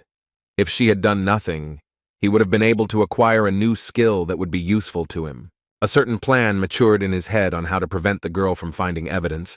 The brunette asks to send a photo of that car. She obediently agreed. All the passers-by looked at the displeased expression on the former hunter's face and were frightened by just one glance. As he was about to hang up, the brunette heard the girl want to say something about the injured boy. He was already tired of talking to her, and this clearly got him angry. He fell on the asphalt and screamed loudly, banging his head on the ground. People who were passing by were very scared for him and thought that something was wrong with him and that the man was not feeling well. June doesn't love this girl with all her soul. Standing up, the guy shook from the anger that had accumulated in him and broke the phone in his hand. Having activated the hyper-acceleration skill, he instantly rushed from the spot, dispersing all the passers-by. The boy ran past cars on the highway, and all the drivers didn't even realize what had just happened, like lightning. He himself decided to look for this car, which was being chased in order to prevent evidence from being found. The evening came. The kid who encountered the monster was lying in the hospital and his brother was next to him. The fair-haired Lee came to them with important news and first of all introduced herself. The blonde asked if he was a relative of the injured boy, but the man just stood there and remained silent. After listening to her, the bully turned away and did not want to continue the dialogue with her. Despite this, she spoke about tomorrow's press conference regarding the accident. The investigation is not yet over and the good-natured lady does not want an innocent person to suffer, but it seems that the child's relative does not think so. He turned to her with a wide smile on his face and declared that he wanted to see that janitor get what he deserved. At that time, John had already arrived at the Daejeon City parking lot and was looking for the car where all the evidence was captured. A minute later, he found a vehicle and, approaching it, politely knocked on the window. The guy's appearance made the driver feel hot and scared, and he thought he had met a zombie. The worker from the association introduced himself, which calmed the blonde stranger down a bit, and he asked for help. The cleaner put his hand in his car and broke his dash cam. The blonde man yelled at him. The deed was done. Jun was about to run away, promising that the operational department would pay for the damages. There was no more evidence. Before his colleagues arrived, he hit his head on the ground again. The driver sat in shock and shouted after him. The daredevil activates the hyper-acceleration skill and flees the scene. And just in time, a few seconds later, Min-ju and her team of hunters arrived. The assistant saw this man who still could not come to his senses. The swordswoman started the dialogue first and thought about how to carefully tell her what she needed. Before they had time to finish speaking and introduce themselves, the owner of the video recording yelled at them. The short guy said that the registrar was no longer there, so it seemed that they had traveled this distance in vain. They had no choice but to leave the place. Sighing heavily, they apologized to the man and left. At the hospital, a small quarrel arose between the guy and Lee. At first they stood silently and looked at each other. Jun's former secretary asked if someone ordered him to do this. She immediately realized that he was to blame. It turns out that it all started after the day when the cleaner was trying to straighten him out, after which Lee Soo-yeon literally threw him out the door. The girl tried to talk to him and solve this problem, but he was against it and yelled at her. She even flinched. Other patients heard their dialogue and began to whisper. The girl decides that it is better to stop this conversation. There are too many extra ears. He went to his baby and slammed the door, sighing heavily. When he entered the room, he continued to be indignant and was very angry at the association and its employees. The short-haired guy heard that the little boy did not want to stay in the hospital for long. He wanted to go home sooner. Roughly taking him by the shoulders, his brother promised the little boy that everything would be fine tomorrow. He was very frightened by the boy's angry look and almost cried. They were distracted by a familiar voice that sounded from the street. The two of them stared in that direction. Unexpectedly for both of them, Kim Jun-woo bursts into the ward through the window, and immediately everything falls into place in his head. This cocky former hunter removed the barrier and moved the monster to the cleared dungeon. The child listened to everything and became scared. Remembering that day, our hero easily understood that he, using his younger brother, wanted to take revenge on him, but did not admit it openly. The boy, meanwhile, was thinking and could not understand why the elder was taking revenge on the man who saved him from a terrible outcome of the situation. The guys started arguing with each other. It turns out that the brothers don't even have parents, and now, because of the scolding in the office, he lost his job. An enraged Kim Jun reminds that all this did not start because of him, swinging his hand at the rude interlocutor. However, despite everything that happened, he forgives the scoundrel, clapping him on the shoulder, which shocks the guy. The brunette made this decision because tomorrow he would learn a new skill, and there was no point in messing around with this person anymore. Without chatting too much, the cleaner said goodbye to the boys and went to the window. He remembered what he wanted to say and turned around. The insidious avenger trembled. The boy finally ordered the elder not to take revenge and to treat the younger well, otherwise everything would end badly. After the brunette left, the cocky guy felt very ashamed of everything he had done. He couldn't get up from his knees, thinking about everything that had happened. The next day, there were many journalists and reporters at the association headquarters in Seoul, preparing for an important press conference from Kim Jun. And now it's already 9 a.m, everyone has taken their seats. A guy in a formal suit has come out on stage and is getting ready to perform. He began his speech by apologizing to everyone for yesterday's incident, when a little boy was hurt, and the cameras recorded everything. The green-eyed man admitted that the lack of a barrier at the entrance to the dungeon was his mistake, and the responsibility lay solely with him, even though it was a lie. He repeated it again and fell silent. Everyone present continued to look at him and the people on the air. In his mind, he was already happy that he would be able to unlock a new skill when his speech was interrupted. It was his boss, Pak, who was sitting in the hall and heard everything. He stood up from his seat and headed straight to the stage and was told about the press conference. The boss pushed him away from his post and asked him to leave. It turns out that the boss asked her to cover for the guy, but he didn't understand why she was doing such charity, why she was trying so hard for him. The man introduced himself and stated that as long as Kim Jun-woo was a member of his team, he would be responsible for all mistakes on his behalf. Just then, the former hunter heard a familiar voice and turned around. The guy's colleagues also came onto the stage and said that they would also take responsibility for the incident. The brunette was overcome with rage and shouted at them. So Yeon and Sang-hyuk continued to speak one after the other and tried to take everything on themselves. Everyone present was already confused about who to believe. The boy has already shed tears because of this. Now he won't be able to unlock skills, and it seems like everything is lost. A question came from the crowd of reporters and journalists as to whether the boys were claiming that the entire cleaning team was responsible for this incident. The room was in chaos again, colleagues shouting at each other, defending the green-eyed man. People on air watched this and didn't understand what was happening. There were a lot of funny comments. Eventually, the former hunter got tired of this, pushed away all his defenders and ordered them to shut up. After shouting at those present, he demanded that the journalists write down that it was Kim Jun's mistake. The youngest of all the leaders arrived just in time, along with the injured boy who wanted to say something, and the room became quiet. The kid stated that it was he who moved the barriers and went into the dungeon because of his interest, and admitted his guilt. He lowered his head and fell silent, looking at everyone who was listening to him. The reporters who were in the room began to whisper among themselves, looking at each other with bewilderment. Minju concluded that the cleanup squad was not responsible for this incident, and the fence was installed as required. His relative who set it all up couldn't understand why he did it. It's unlikely that they'll take his word for it. The child decided to stand up for his brother and did not betray him, while the older one drowned in his tears, realizing how good he was. Now he finally realized that he had behaved wrongly by using the youngest member of the family, and the feeling of guilt was eating him up from the inside. The cocky guy wanted to tell the truth and admit his wrongness to everyone, in public, live on air. Remembering that after his father's death, he promised to take care of his closest relative who was left to him. From such a touching moment, the baby also burst into tears. From all the thoughts, he began to worry that because of such actions after confession, his only close person would go to prison. The brothers hugged each other goodbye.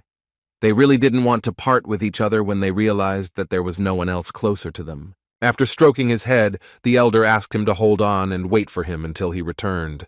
They couldn't tear themselves away from each other and said goodbye for a long time. What a pity that he began to appreciate his little brother only now. The child, without stopping crying, promised to behave well and take care of himself, and wished his friend the same. Meanwhile, Jun thought that he had failed the task that was supposed to open up a new skill for him, and he was depressed. Standing in the elevator, he counted how many he had available, at the moment only 4.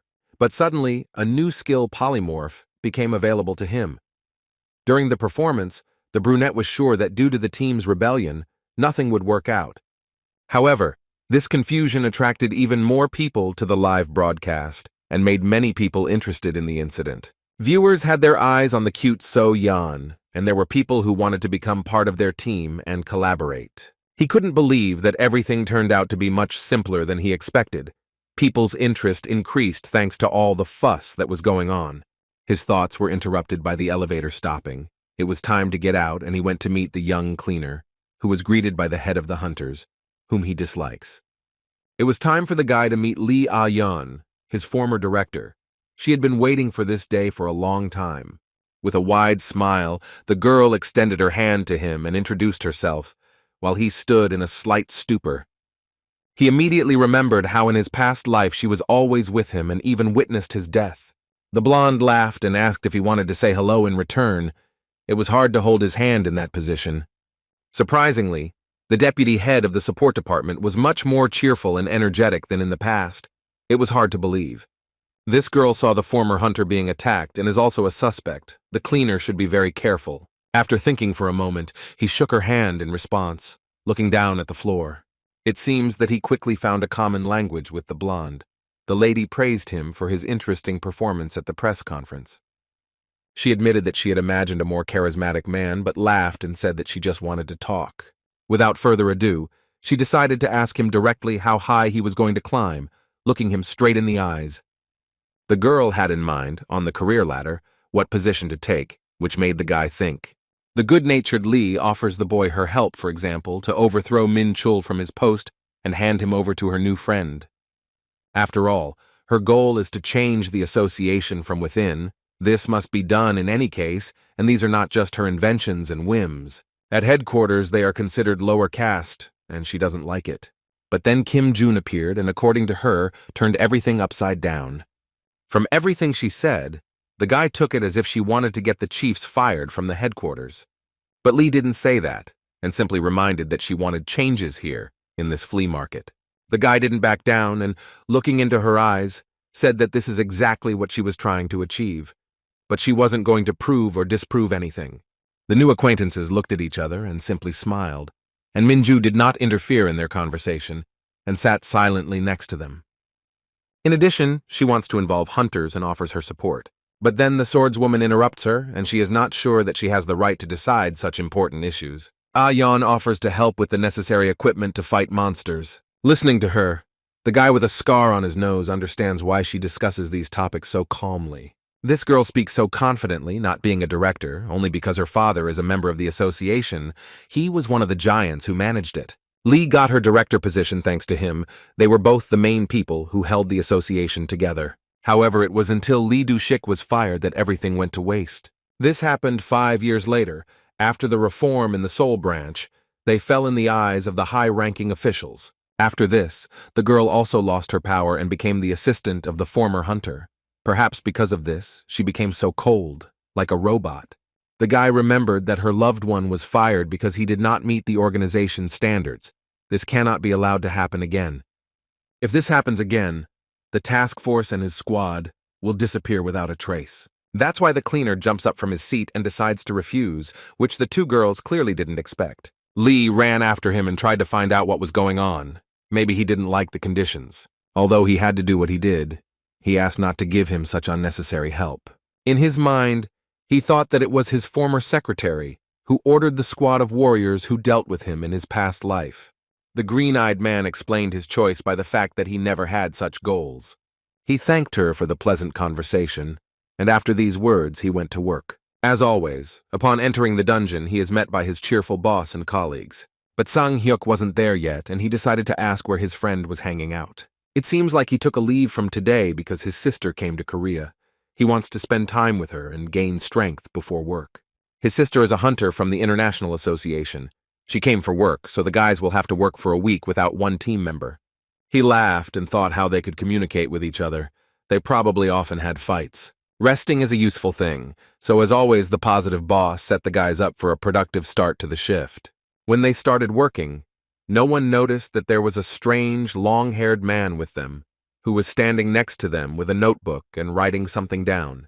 As they headed to the next room, they asked each other in turn if they had taken the necessary equipment and remembered about Sang-hyuk. They finally noticed the uninvited guest when they remembered that there were only 3 of them. He laughed and explained that he would be covering the group's work for the press. At headquarters, he was given permission to do this. He thought that the guys were notified about this in advance. Jun raised an eyebrow and asked why on earth a journalist had suddenly come to them straight into the dungeon. And all thanks to the press conference, after that a lot of people became interested in them, especially So-yeon. He added that people do not understand what cleaners do, even though they bring a lot of benefit to the association. Looking down and blushing, he admitted that he thought it was a good chance to write an interesting article. The red-eyed girl thought that it would be nice, and she supported this decision. The team stepped aside and decided to discuss everything. Perhaps after this, newcomers would come to the guys, but on the other hand, this could cause a backlash. For a second, an idea came to our former hunter's mind. He ran to the modest journalist and asked if new guys would definitely come to them. The green-eyed man was fired up by this thought. This embarrassed him a little. He cannot guarantee the result, but still promised to write a great text. A pleased June asked the journalist to write about the cleaners in as much detail as possible to achieve this. The writer really liked this attitude of his, and he jumped for joy, asking to count on him in this. And regarding this, Lee Soo-yeon was very worried when making such a decision because of the risk of new employees appearing there. Min-chul reassured him that he didn't think that cutting up monsters' bodies would make for a great article. With his hands folded in front of him, he decided to give the cleaners the opportunity to feel important in the eyes of others. As he pulled back and seemed to remember something, his colleague asked what was going on. It turned out that the director forgot to warn the 3rd cleanup group that someone was coming to them.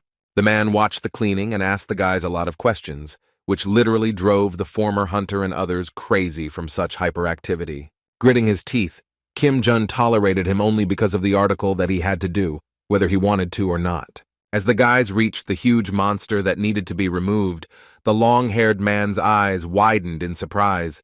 It was the first time in his life he had seen something like this. All that was left was to pretend that they were happy, although it was difficult and really irritated the brunette. Their guest was making too much noise. Taking out a knife, the guy decided to show how he could deal with a corpse, and rolling his eyes, licked it with a slight smile. The journalist looked at him with a terrifying look and even became scared after he inserted the blade into the monster's body. He looked at his colleague with wide eyes and didn't know what to answer. Unable to bear it, he fell to the floor and other guys came to his scream and asked if everything was okay. Others joined in June's show, and the long-haired man watched them in surprise as they held the monster's entrails in their hands. It seems that the team went a little overboard with the demonstration of the work and scared their guest. He fainted. While they were anxiously bringing him to his senses, the former hunter laughed at this. and was glad that such terrible views that they revealed to their friend would not be put on public display. To sum it up, it was noticeable that there was very little pleasant information, and he reread it all with disappointment. Nobody else knew what could be added to the advantages of the profession, and it seemed like everything that could be said and shown had already been said and shown. But our former hunter wanted this article to present them in the best possible light, and therefore he tried to come up with something. Just in time, Chief Pak turned to the green-eyed man and asked about his salary, since he had been working in their team for a month already and should receive it. This gave the guy the idea that even if this is not a pleasant job, money can still interest people. He eagerly opens his phone to check his card balance. Seeing how much he got for 300 hours of work, it was clear that the payouts here were small, taking into account the bonus for the joint raid. The other guys were very happy. They received much more this month than last month. While the boy was distracted, the journalist managed to look at his mobile phone and find out information about it. And here it immediately becomes clear that even at gunpoint no one will go to such work. The article, it seems, will not help. The only way out of the situation was to lie. Without losing his head, Jun said that the squad's salary was received twice a month, and that was not even half. His colleagues did not expect this. His new colleague laughed and said that he had such guesses. The long-haired weirdo decided to clarify whether he understood correctly that this was the payment for their work. He nodded his head uncertainly. Fearing that this might only make things worse, they asked the guy to admit that it was a joke. But he confidently stated that he had told the pure truth and had not lied at all. The boss and the girl looked at him sideways and were beside themselves. Meanwhile, in Min Chul's office, there was a telephone conversation with Lee Soo-yeon. They were discussing Kim Jun. The director doesn't consider him a problem and asks not to worry about him. He's just an ordinary cleaner. They agreed to stay away from the former hunter and avoid meeting him in person. When he bursts into their door, the director is very upset and understands that since he is here, it is clearly not a good sign. The man crossed his arms over his chest and asked why he had come to see him this time. The guy arrived demanding a pay raise, to which he sighed in displeasure in response.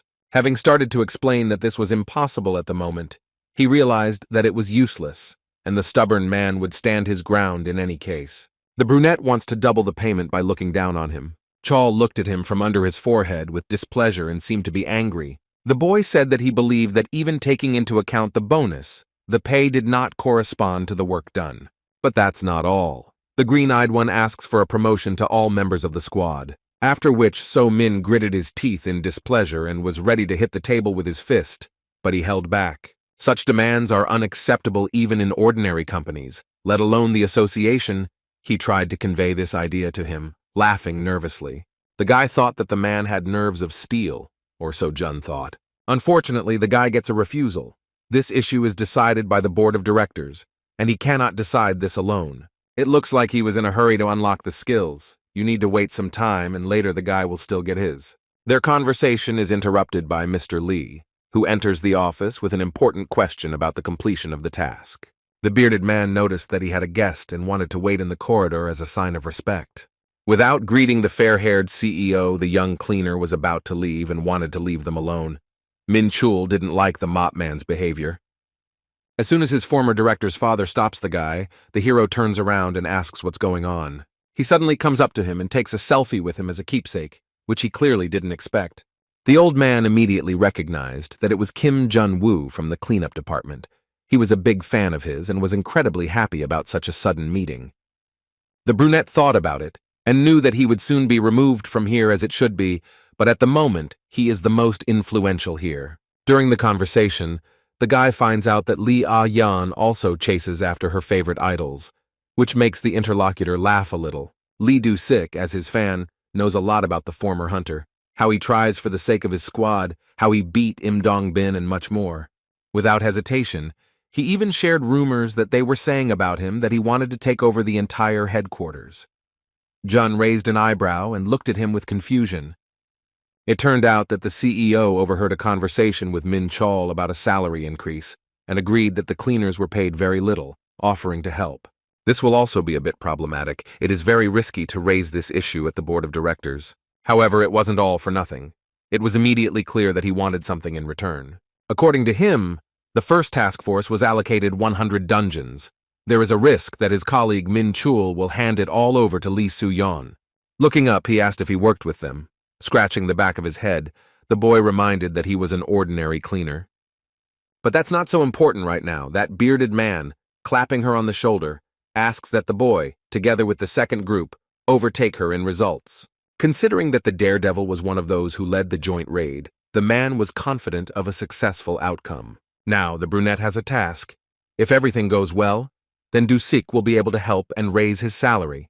This proposal made the guy think he is asked to show what he is capable of. After a couple of working days, June assembled a team of cleaners in the office. Everyone arrived on time. Likewise, Minju's squad, in order to discuss an important proposal, the guys were assembled. The manager sat down opposite him and asked why he had gathered everyone here, and he asked a counter question about the workload this month. As it turned out, the first group was being helped by So-min Chul, the third was given funding, and the second was given nothing, which made the commander-in-chief feel awkward in front of her teacher. Having heard that preparations for the work are not going very well, the former hunter offers to join forces and help fulfill the monthly plan that has been planned.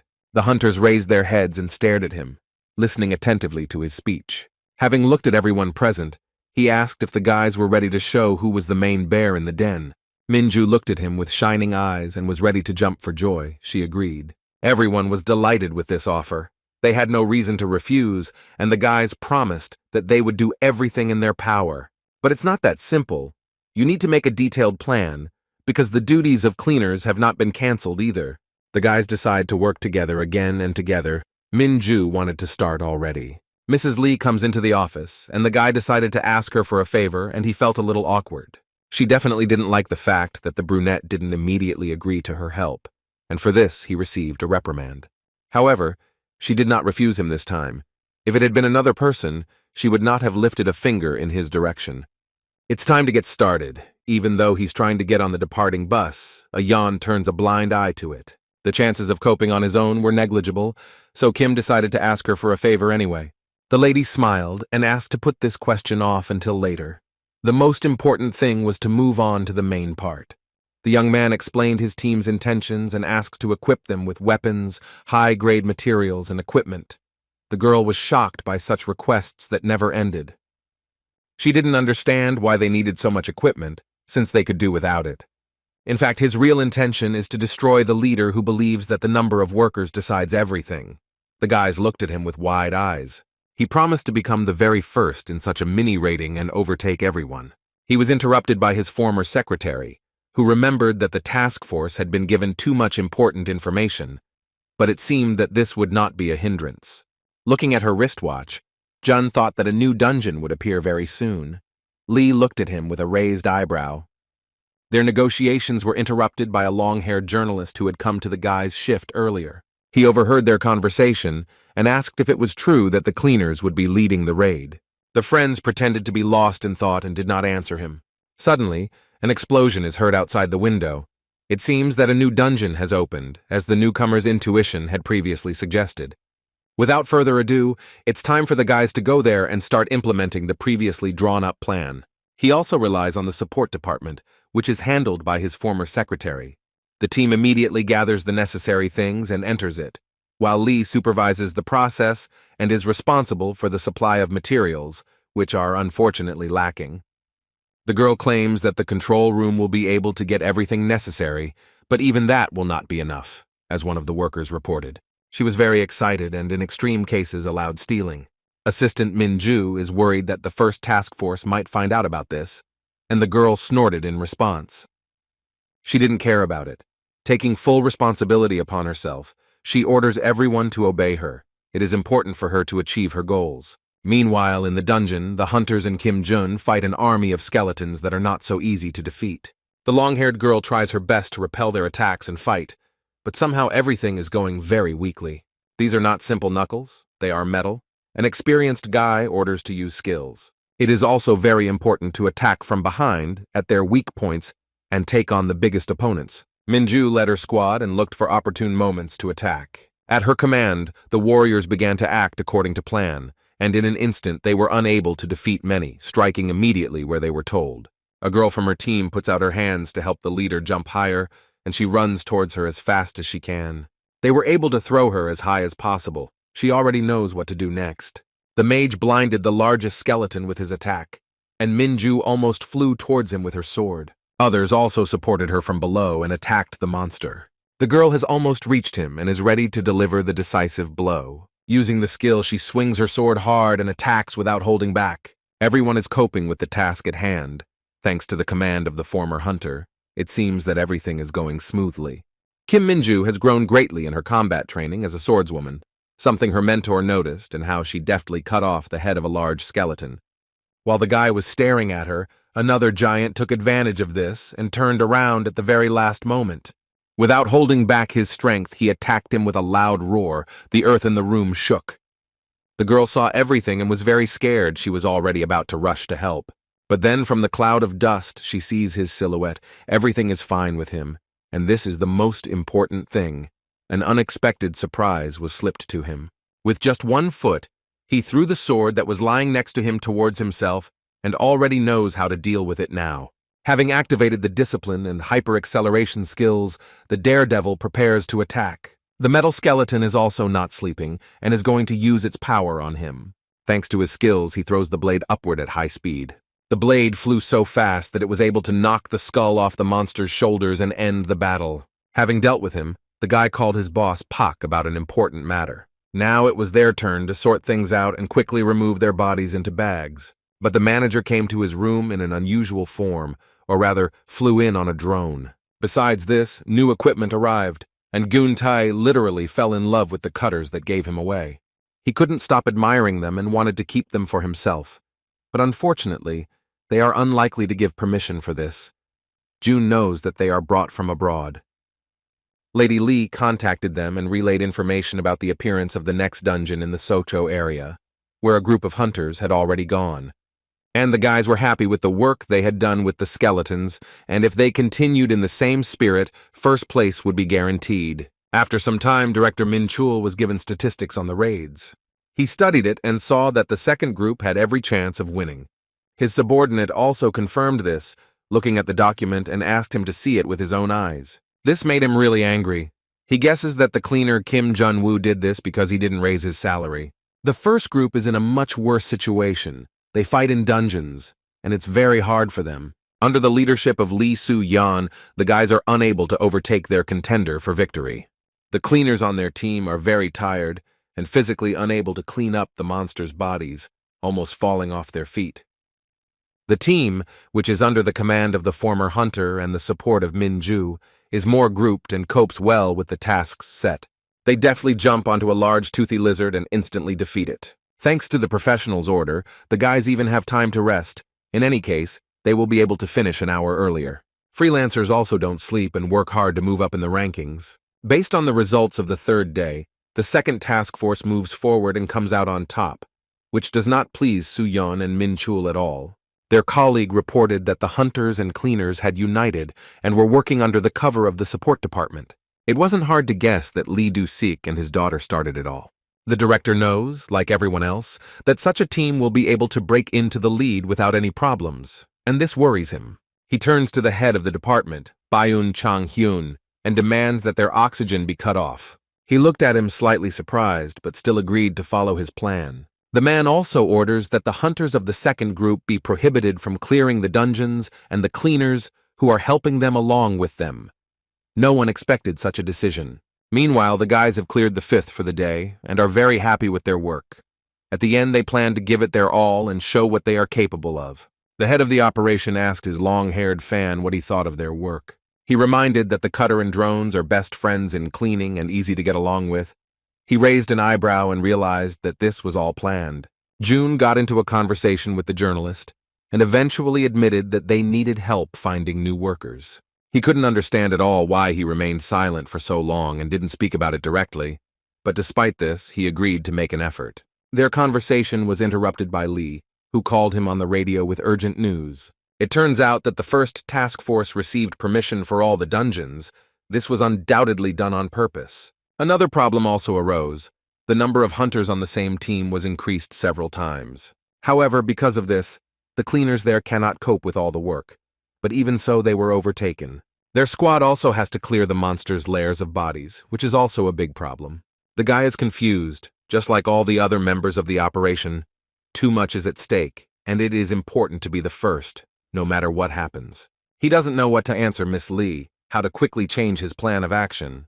Brunette understands perfectly well that the first group will soon reach its limit, and, in principle, they have a chance to catch up with them and break ahead.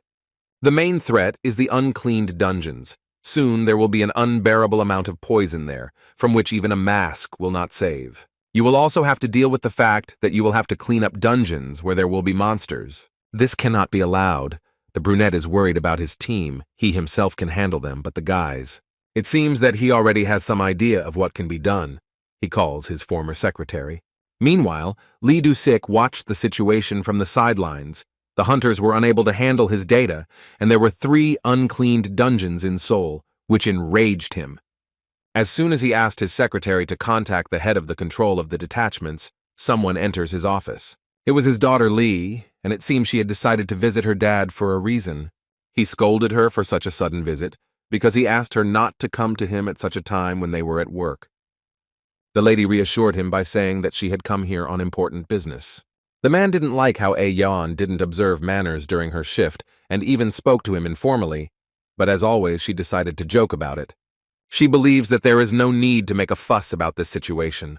With the uncleaned dungeons, the bearded man did not understand what she was talking about, because this is the most dangerous thing that can happen. According to her, the guys she helps are doing just that now on the orders of the leader. He still didn't understand her, and how she could be so calm and balanced. In addition, Kim Jun asked to tell him that they only lost the battle, not the war, and everything will be fine. She got tired of being the transmitter between them, and she asked her father to arrange a meeting with the guy he was so crazy about. After these words, she turned around and left under the pretext that she was very busy and would go work with a toilet brush together.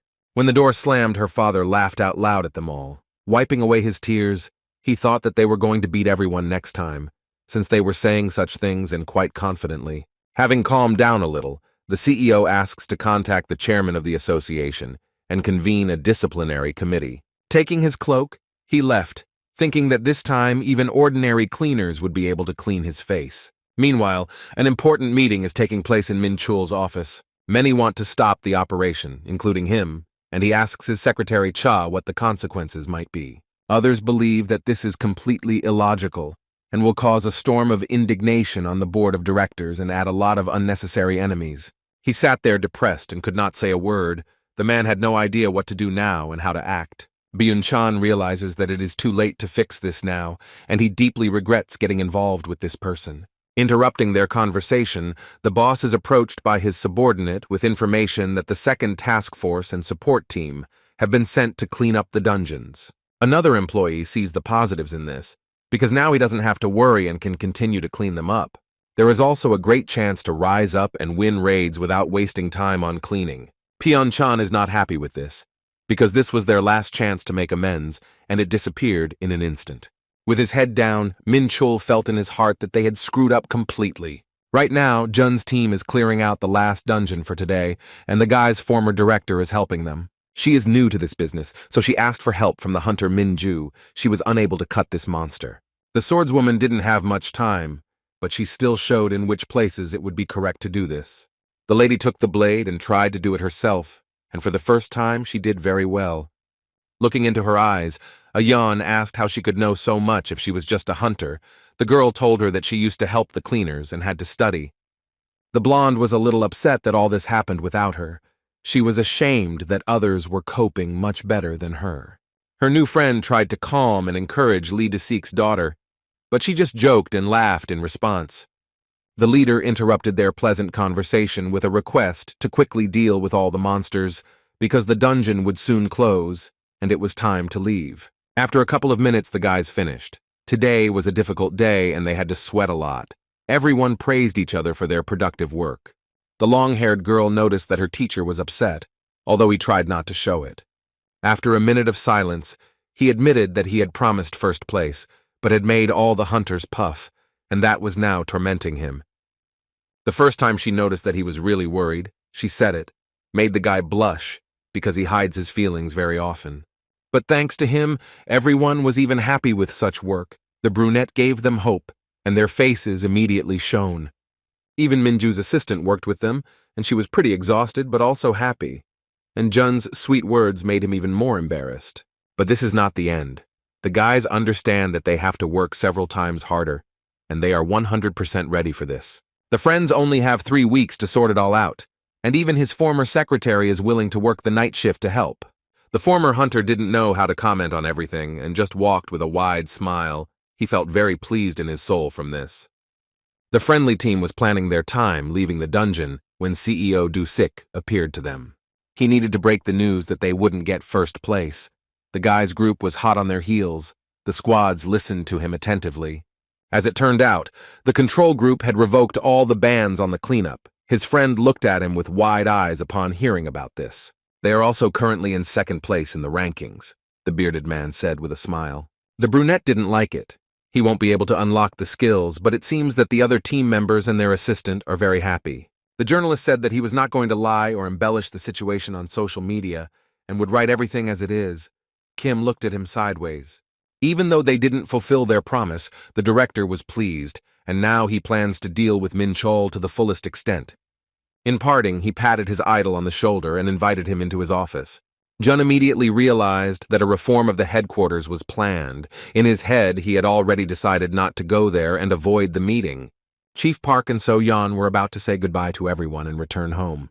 But this time, good-natured Lee suggested throwing a festive dinner and invited everyone. Well, as always, colleagues persuade the new guy to go with them, but he is stubborn. Although he doesn't like this time he decided to agree to relax with his colleagues. Everyone was having fun, but not the former hunter and the blonde Lee. They didn't like such a noisy corporate party. Shortly after the incident, a disciplinary committee was convened at headquarters. Lee Soo-yeon was the luckiest of all. In response to his acquittal, he only received a warning for the first time. While Min Chul was left with a salary cut, despite this, the CEO showed no compassion, and he even reprimanded the head of control for this, after which he decided to apologize personally to the former hunter. After that, Dusik's daughter called Jun into her office, and they chatted while drinking tea. Relaxing, the boy asked why she had called him.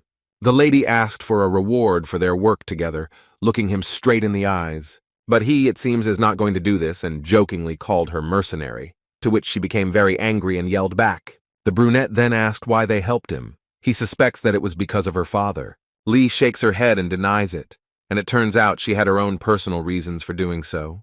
Nothing more. She froze for a second and did not understand how he knew that he was her father. Kim Jun laughed awkwardly and said that he accidentally heard it in the restaurant. After clearing her throat, the former secretary began her speech, and she believes that after what happened, the employees will not be left without attention. Although they had already interfered in the fight between the hunters without permission, he believes that it was all worth it. Getting closer to the point, the girl says that the monster cleansing squad has become the object of envy. She believes that second place is an excellent result, and if those stupid restrictions had not been imposed, they could have made it to the top. The most important thing here is that they managed to unite and seriously engage in cleaning, which was then in first place, and therefore everyone in the association was shocked by this. But even if this is so, the guy doesn't understand how this is connected with their agreement. He looks at his former secretary with confusion. Realizing their importance, the association is going to hire another such team, and preparations for this are in full swing, which makes Juna happy. And now she thought it was high time to return to her reward. Lady Lee asks him to select people for a new squad of cleaners. He began to worry that he had no authority, but it turned out that thanks to the efforts of the young guy, he was promoted to the position of manager. The green-eyed man looked at her and could not find a word to express what he felt, and he continued listening to her. The brunette asked how he was able to get up so quickly, since he hadn't been working here for very long. The girl just laughed. And she also reported that Chief Pak, after the innovations, becomes a cleaning manager, which surprised him greatly, because even hunters do not have such a status. Initially, the girl thought that this position should have been given to Jun, but she changed her mind, and he himself was against such an honor. This new status will be very useful for the boy in the future. He will be able to unlock new skills and become stronger, and this will lift his spirits. But still, for him, being a squad leader is too boring a position, and this is a big minus. In order not to miss the opportunity, he decided to find out more about her attitude towards hiring an employee, but according to her, there was none, And besides, the fair-haired Lee doubts that he wouldn't like to see a new guy next to him. The girl advises him to look for new workers among his acquaintances, to which the guy confidently replied that they would soon come themselves asking for work. The gray-eyed girl looked at him in bewilderment. It seemed impossible to her. He mentioned a journalist who promised to write an article about the cleaners, and the green-eyed guy is sure that this will increase the influx of new people into the team. But it turned out that the article had already been published, and that long-haired man forgot to notify the former hunter about it. The guy decided to read it right then and there and took his phone out of his pocket. Having opened the necessary site, the young man was shocked when he saw what was written about their team and posted on the internet. The writer spoke about the team in a not very good light, naming many shortcomings of the work, which certainly none of the newcomers would want to do. This made Jun lose his temper. It was mentioned there that the job of a cleaner involves not only sorting out the pieces of monsters' bodies, but also other things. Due to the hunters being very busy, it was written that Kim Jun was in charge of the joint work with other departments. He called their team the backbone of the association. The guys help ensure efficiency and safety, along with the quality of work in the dungeons. He called the planning team their hope, and explained that this was why they needed the most capable workers. He also mentioned the low salary, but there are no disadvantages in them. After these lines, the guy's teeth began to grind. Even the fact that the journalist called the guy a leader and the life of the party did not lift his spirits, and he was furious. He decided to write to him right away and scold him for such an essay, but he only sent him a hardened response. Ayon noticed that he had finished reading and asked his opinion, while the former hunter sniffled discontentedly. But despite such a terrible story, people's reaction in the comments was wonderful, and interest in the cleaners grew every day. Even so, there have been no applications yet, according to Lee. This is all because the article says that the worker must have skills, but the salary will be low. This was clearly not what the former hunter wanted to see. He became very angry, and with his scream frightened not only Lee, but also those who were outside the walls. At this time, two high-ranking people, Min Chul and Su Yeon, were talking on the balcony, as usual, discussing the guy from the cleaning staff. It immediately became clear that only CEO Lee Du-sik could promote and introduce a new position. They understand that now the real power will be with Kim Jun-woo. In addition, they created the 6th cleansing group. This is really a big problem for them. Min Chul also doesn't approve of his decision to create a 6th cleansing squad. The men come up with a plan of action to increase their influence and look for new people to join their team who will be on their side. It is very important to take from among your own those who will obey and benefit only them. The director is surprised that this young guy was able to even take Kim Minju to his side, which is why he needs to act as soon as possible. The gray-haired Lee Soo-yeon is more concerned about the fact that they were ordered not to mess with the cleaners, while his scheming colleague is less interested. And besides, Song Chul-sik and Go Eun-young are aiming for leadership positions, and are doing their best to find talented guys from the guilds. He is also haunted by the thought that no one needed such a vacancy before. But then suddenly everything changed dramatically. If nothing is done, their enemies could become a separate division and have great influence, which cannot be allowed. They also think that if they can unite with the new cleaning squad, they will restore their position in the association. And that's why it's important to put the right person in the leadership role, and only then will they be able to change the course of the game. The dark-haired man asks his colleague to find one of the hunters of Gyeonggi-do, which he will also do. Even in their opinion, there is no need to add any special criteria. The main thing is to have experience working with dungeons. They set a goal to find a worthy candidate. Min Chul will not allow himself to lose under any circumstances. Now it's time to go our separate ways. Everyone knows what needs to be done to achieve the goal. Turning around, Soo-yeon noticed that all the disturbing events had pushed him back to his old bad habit. Their rival is now in the office with Minju, drinking tea, and their conversation turned to recruiting new employees. Lying on the couch, Kim Jun recalled how they had fun earlier during the raid marathon, bringing back memories. The girl found it a little strange to hear this. It seemed like her friend had no friends at all. And yet he was slightly unhappy with becoming a leader. He believed that others would not accept him, while his student thought completely differently and was proud of him. She asked how things were going with the search for workers. June rose from the sofa with a heavy sigh. Slightly embarrassed, the guy said that he wouldn't do it. It turns out that he has almost no one in mind, and the girl felt sad that he was so lonely. But in fact, The brunette is very tired from the marathon and just wants to rest, believing that others can cope with this task perfectly well without him. Out of curiosity, the swordswoman asked him which one he would like to take, and he thought about it. The ideal colleague for him is someone who will work for him and treat him kindly. The long-haired girl clearly didn't expect this, and looked at him with slight surprise, while the former hunter asked about her. The huntress prefers fair people and those who will stand up for their colleagues, like her interlocutor. Before they could answer, their conversation was interrupted by an unknown man who entered the office without knocking. This is Byun Chang-hyun, Min-chul's co-worker who was recently reprimanded by him for no reason. He wanted to discuss something important, and it seemed he didn't know how to properly start a dialogue about it. After a minute of thought, he literally pounced on Jun with a request to help find people for the 6th dungeon clearing group, which scared the girl and him. After revealing the intentions of his colleagues, Seo Min-chul, Go Eun-young, and Sung Chul-sik, the man in the suit stated that they were gathering a group of their own. He also now does not want to cooperate with them and has a desire to help the guy in any way he can. He was surprised. Since the group has not yet been created, everyone will try to get their hands on it. The loud worker looked at them excitedly. Payan was sure that now everyone was ready to tear each other's throats out over the leadership position in the new squad, while the cleaner listened to him with his eyebrow raised. Judging from everything, the brunette concluded that those rats most likely wanted to drive him into a corner by doing such nonsense. Chang-hyun has prepared well and brought large lists of the best hunters and asks the green-eyed man to review them and choose the best ones. He turned up his nose in response and didn't want to do it at all and didn't understand why there was such a hurry. Mr. tried to persuade him because the new squad could become a serious threat, but he only sighed in response. And the young guy did not understand why this man was so concerned about the fate of the cleaners and looked at him with displeasure. He only snorted in response, believing that some Min-chul was not posing a threat to him. The tall man was upset and did not know how to persuade the stubborn man and tried to make him think about his team members, how they would react. But suddenly the brunette realizes that he shouldn't refuse something like this. He looked at it, thought it over, and thought it was a very tempting offer. The new assistant was overjoyed that he had finally managed to persuade such a stubborn man. He almost jumped for joy and firmly shook his new ally's hand.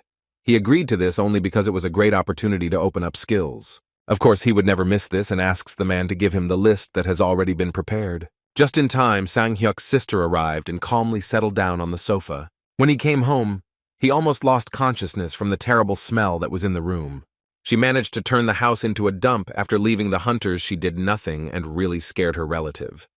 Her brother saw this trash and asked her to go out and get some fresh air and not sit locked up for days, but she just silently listened to his indignation. The girl said that she came across an article on the internet that the journalist was writing, and it clearly interested her.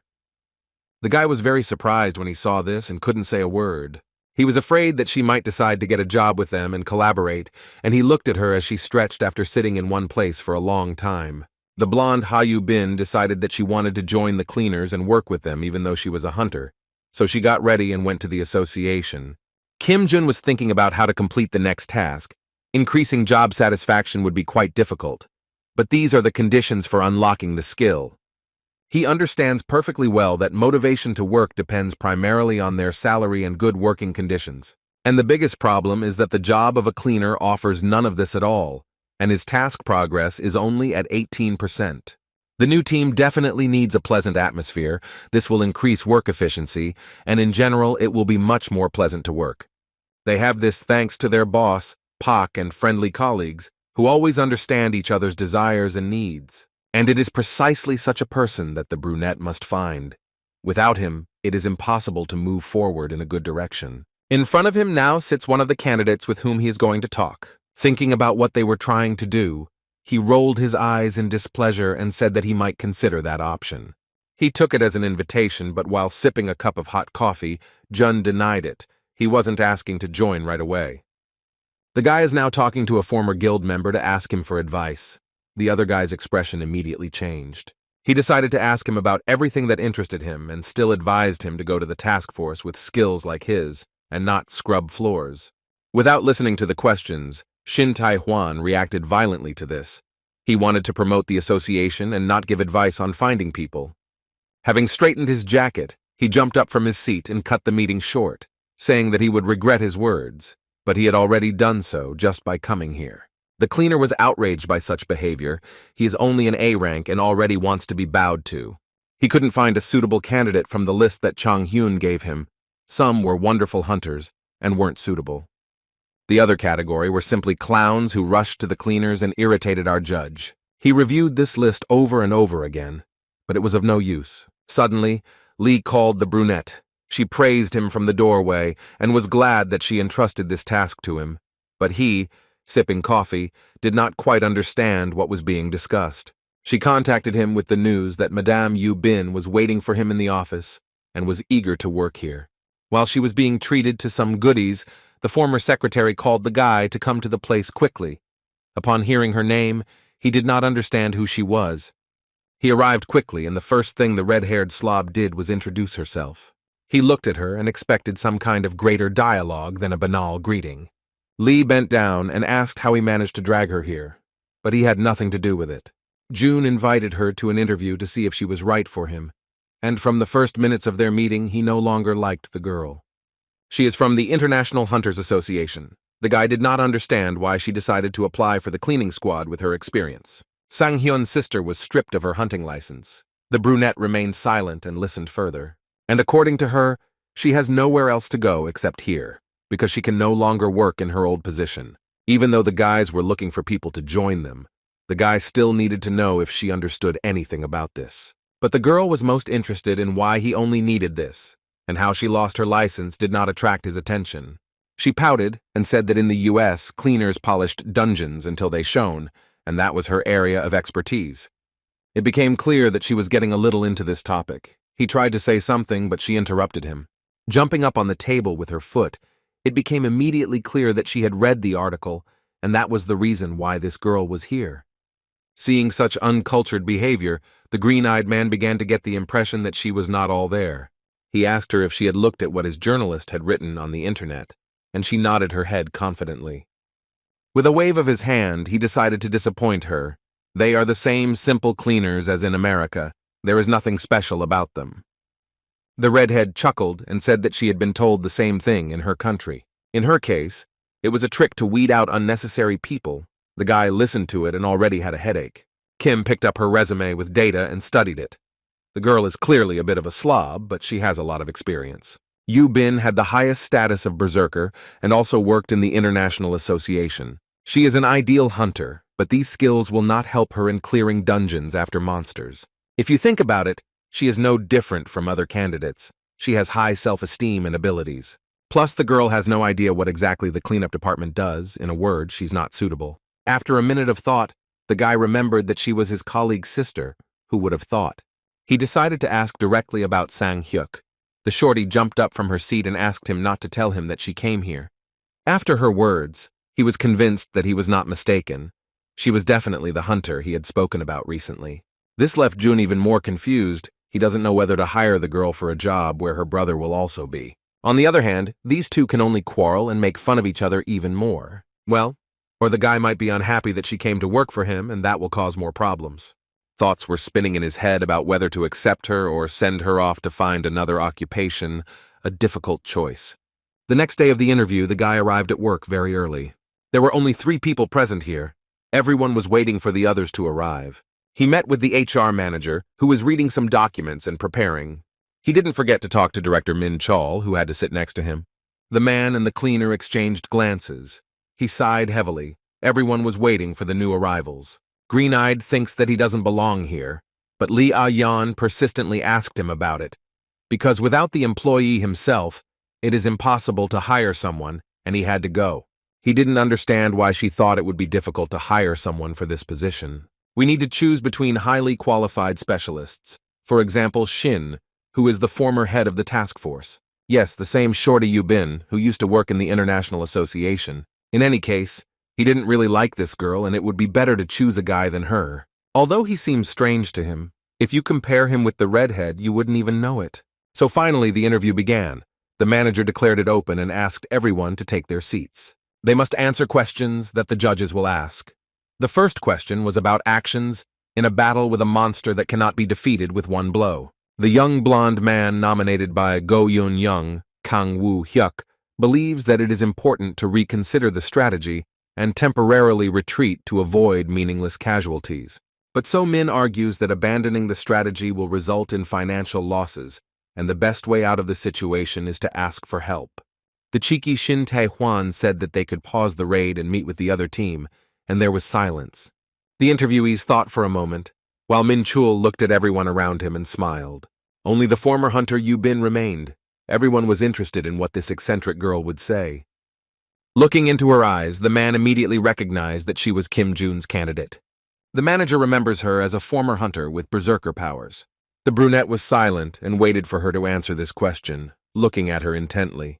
Her answer was that the cleaners are the last to enter the dungeon. If there are still monsters there, then that's a completely different story. It's clear as day that this was an initial mistake by the task force. All the candidates were staring at the little one. But in any case, she would just go fight the monster, which is not surprising. There was silence in the spacious hall. The lady was clearly eccentric, and her candidacy was very interesting. Her eccentric character made the head cleaner sit and barely hold back his laughter. Meanwhile, Lee and So-yeon had gathered in Minju's office. It had been a long time since the girls had sat in one place over a cup of tea and a pleasant business conversation. They were discussing interesting candidates, former hunters, and it was unclear why they were hanging around here. Lee Do-sik's daughter says that they want to find a replacement for their friend from the dungeon cleaning squad. His student cheerfully declares that it is impossible to find a copy of him here, so Yeon only smiles in response. The blonde girl lays out that it is the management's fun to look for an exact copy of someone popular, and the cleaners don't care about it. And judging by all those people presented as candidates, it just becomes funny to her. Such a department will look like just an unnecessary toy. Minju was even upset when she heard about this, because now there are many opportunities in this department. She sincerely wants Kim Jun-woo to win this fight. According to her, he is a strong candidate. Her friends thought about the same thing for a moment. The girls became curious about this little man and asked him to tell them more, but she didn't want to answer, and said in a slightly awkward tone that she didn't know anything. Of course, besides the fact that this unusual lady came. Her answers at the meeting showed that she is an American. She does not want to follow the rules, because in any case, people's lives are more important. She doesn't understand them, because she doesn't need permission to attack the monster. And it just sounds funny. Jun grabbed his head and couldn't get his mind around the fact that she was even in the International Association. But to be honest, he absolutely doesn't care whether it passes or not. He has a more important problem. The brunette is most concerned about that daring man who, in the eyes of others, is ideal. However, it will not be useful for cleaning. It is the worst option of all. Suddenly, a brilliant idea comes to his mind which he wants to implement. He decided that it was necessary to ensure that no one was accepted in the end, and that's what he would do. But his thoughts were interrupted by the manager, who suggested ending the event. When the guy decided to ask another question to assess their real skills, how many parts need to be cut into the body of a centipede, everyone looked at him askance. Although, despite all the indignation, he believes that he did everything right, they still hire cleaners and not some outsiders. Of the 4 candidates, he heard no response from any of them, so he decided to move on to the next one. It seems that no one knows the answer to the question of how to wash away human and monster blood that have mixed together. Rising from his chair, Jun said that without knowing even the basic things, all of them are not suitable and will only be useless in work. The boy stated this directly, and everyone just looked at him with wide eyes. After the interview, that rude hunter approached him. He didn't like such a radical statement. Yes, he may be acting rashly, but they all need good employees. The creepy man leaned over to him and laughed at the way he had turned the interview upside down. Finally, he advised him not to get cocky and not to act like he was in charge. He was just an ordinary cleaner and nothing more. As soon as he left, a red-haired girl appeared. She approached so quietly that she scared the boy. He jumped up from his seat and let out a small scream, while Yu Bin looked at him with a sullen expression on her face. The girl also didn't like such questions, and she expressed her dissatisfaction to him because she wasn't ready for this. The straightforward guy quickly put her in her place, sitting down next to her. He believes that even in America they won't be indifferent to the election of an employee. Finally, he gave her advice that she needed to prepare if she wanted to work here. Otherwise, he would trample her into the ground. He indignantly told her that she thought that the cleaners were doing nothing here. The redhead panicked a little and rejected this. To be honest, the former hunter initially wanted to throw everyone out, but the guys were lucky that the interview was rescheduled for another day. He did not continue the dialogue and simply asked to prepare well for the next time. When Yubin came home, she was in despair from such humiliation. She recalled today's conversation with that insensitive mop man and could not come to her senses. Her brother came to her screams, which made her even more angry. The brunette asked, with a light laugh, to thank Kim Jun for telling her everything personally and not openly. Sang Hyuk explained that when it comes to work and the team, his colleague becomes a completely different person, and this reaction was to be expected. With a slight mockery, the boy laughed at his sister, who thought that she would very easily get into the ranks of cleaners. It seems that the girl changed her mind about going to the second interview, thinking that she had no chance of winning. Her brother confirmed this. She was afraid that this terrible man would trample her into the ground and not let her rise, but Hyuk continued to instill in her that cleaning did not suit her. Suddenly the doorbell rang. It was very strange, because no one was expecting anyone. The guys looked at each other and opened the door. They were the guys' pleasant acquaintances, So Yeon and Minju, they apologized for the intrusion and greeted him warmly. As it turned out, the girls came to help Han Yu-bin and insisted on it. The redhead heard everything and asked with bewilderment why they wanted to prepare her. They wanted a capable huntress to pass the practical part of the interview, which is quite difficult for a newbie. The guys brought their colleagues, Chief Pak and Mrs. Lee. Their colleague did not expect such a meeting and was very surprised, and at the same time, of course, happy. With them was Pyeon Chang-hyun, who as always was vigorously conveying his thoughts. After clearing his throat, he began again. He demanded that the American huntress be included in the cleaning squad without fail. Mr. Pak and others have already started to tell what exactly they will do and how to help the redhead. She was amazed that people with such status were going to help her.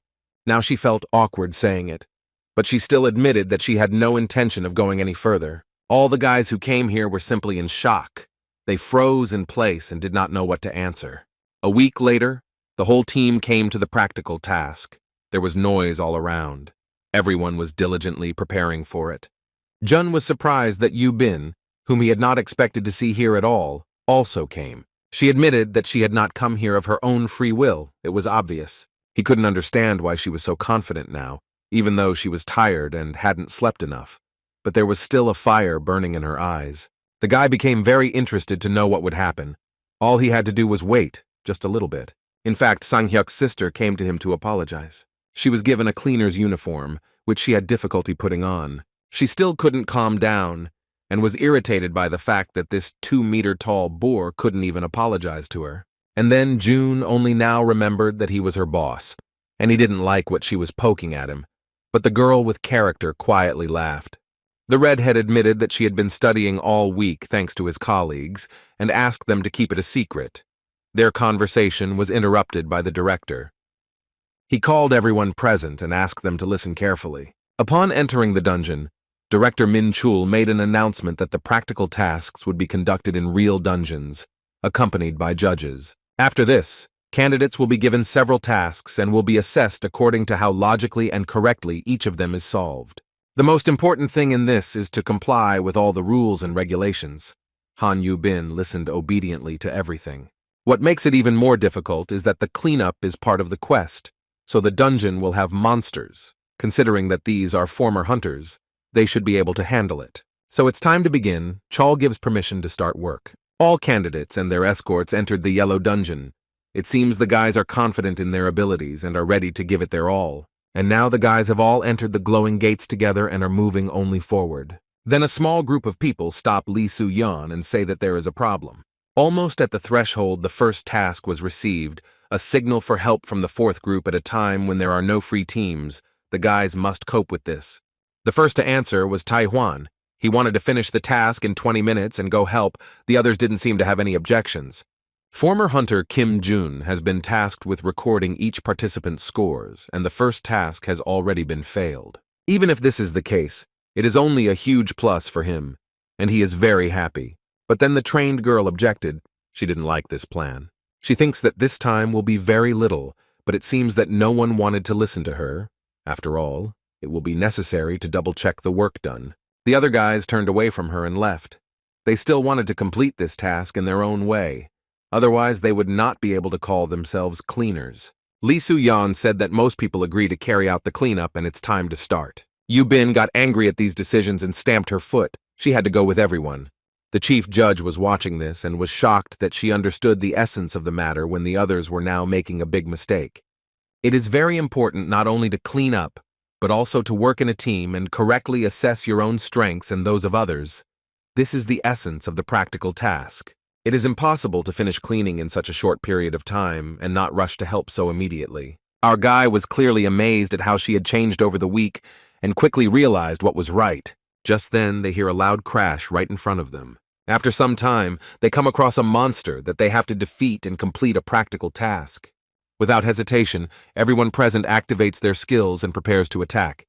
Shin uses his rage and does a high jump. He moves closer and with a powerful swing of his blade strikes him in the leg. The other boys are not sleeping either. A huge snake grabs the monster's body and prevents him from moving while the others attack. Our American huntress flies up from above and prepares to put some of herself into this battle. Unexpectedly for everyone, Yoo-bin struck the head of this huge creature with a simple hand. It fell to the ground with a loud bang, and everyone present watched the progress of the battle. The judges were not happy about this. They did not expect this from an international-level hunter. But our hero knows that this has a certain meaning and calls all the cleaners. All the participants of the selection turned around and listened attentively to the young man. One of them looked at him with a strange smile and seemed confident of his victory this time. Yesterday, before the practical task began, Min-chul met with Shin to prepare for it and kept a copy of an important document with him. The director was worried that this plan was drawn up by the cleaner, and therefore it was not clear what to expect from him. His candidate snorted and thought he would be doing something more worthwhile than going on dates with a wimp. Chol promised to give him what he asked for, but only after he passed the required entrance exams. He gave him a list of tasks prepared by Kim Jun, where everything was completely written down to the smallest detail. He insisted that the practice be removed, but it did not work out. The man expressed support for his friend from the guild and admitted that he really wanted to get this vacancy. After reading them, he was sure that victory was in his pocket, and he would easily cope with everything. With a broad smile, he promised him to fulfill all the conditions and become the first. June announced that they had to do the cleaning themselves due to the workload of the other squads. Also, the limited time adds to the difficulty. Shin still seems confident of his victory and proudly looks at his judge. But now he made some changes, which the big guy definitely didn't expect. He will have to imagine that all his comrades died, and they will cope alone. The other guys also began to doubt their winnings and looked at each other with surprised eyes. Taehwan was scared and now stands there in confusion, something that wasn't mentioned in the plan. Plus, before that, time is limited. Only 20 minutes are allotted for this task, and the countdown starts right now. Everyone looked at him in horror. No one was confident in their abilities after this, except for Han Yoo-bin. She didn't seem to care. The guy made things more complicated because he was sure that someone had definitely read that assignment sheet and apparently left it out in plain sight on purpose. The first participant's time to complete the mission is running out, and the brunette begins the countdown. The blonde tries to clean up harder, hoping to manage to do at least something, but unfortunately, he didn't manage to. This atmosphere begins to irritate him greatly. He can't stand it and throws a piece of cloth on the floor. And so, Kang Woo-hyuk becomes the first one to fail the test. He didn't even know what to do with the rag. Next up will be Shin Tae-hwan, who already sees that he can't handle it, which is what the loser told him. The guy from the guild couldn't understand how he had ended up in such humiliation. He used to be a hunter, but now he would be crawling around on the floor with a mop. There is very little time for him, even though he has all the necessary means at hand. These thoughts did not give him peace. He couldn't stand it and shouted at everyone that this was unrealistic, while others looked at him with their arms folded across their chests. The poor guy had not been warned about this turn of events, and he was very angry at Min-chul, who was afraid that now everyone would understand that he was helping him. He and Lee Soo-yeon lowered their heads and just remained silent, along with the female manager. So he decided to do nothing and refused to carry out the tasks. In other words, he gave up, and the American woman got tired of listening to him and accused him of whining. The confident Yoo-bin laughed at him, and that creepy guy looked at her with displeasure. The judge asked her if she would participate, but she remained silent and did not answer the question. June was going to cross her off the list too, thinking that she wouldn't dare to complete the task either. But then, Unexpectedly for everyone, she jumped up and still wanted to try to cope with everything.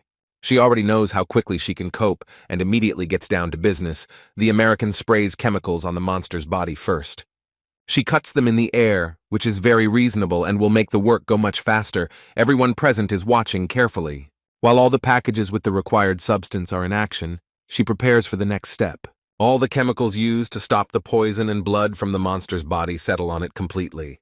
Besides this, the girl cuts the creature itself and does everything very quickly, so quickly that no one can keep up with her. This is the level of a professional cleaner. The judges clearly did not expect such a turn of events from an ordinary girl hunter. Jun guessed that she didn't want to talk about it because those guys who helped her were her colleagues. Now everything falls into place. Before they could figure out where the big ropes came from, they could already see Yu Bin about to end it there. With her hook, she grabs several pieces of the monster's cut body. She is so fast that the guy does not have time to follow her. She deftly collects all the parts of the monster in parallel with other tasks. And then the little girl from America throws them up and puts them in one pile. Mr. Kim looks at her and his eyes pop out of his head from what he sees. He can't believe that this lazy woman takes cleaning so seriously. Green-Eyed wanted everyone to fail, but it looks like at this rate this girl will pass this test. A scary guy with a scar on his lip looks at her work and admires such a perfect cleaning, a perfectionist's paradise. That boor Shin is now convinced that everything was a setup and the judge warned her what to expect.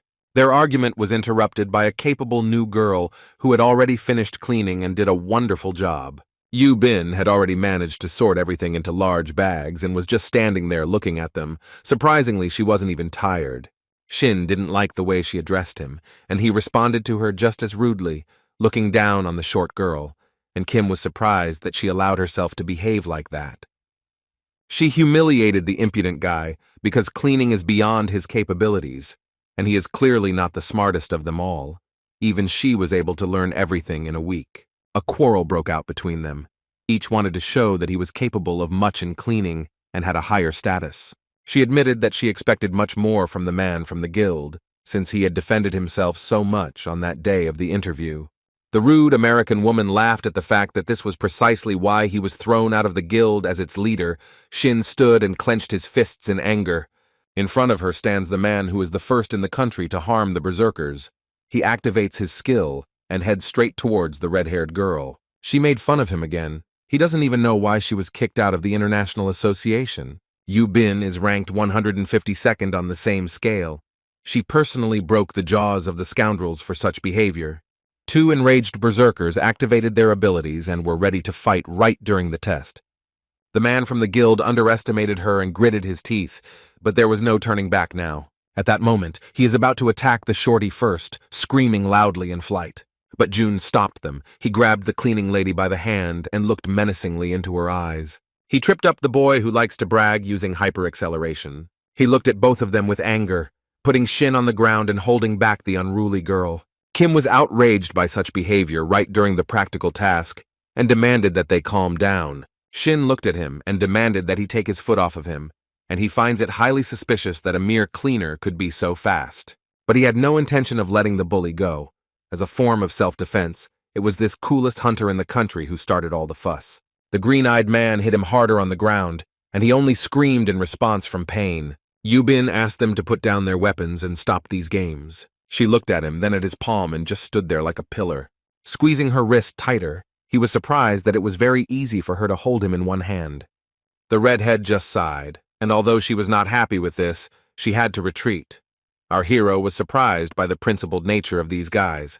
After this incident, the green-eyed man declared the test over. There was no point in continuing it any longer.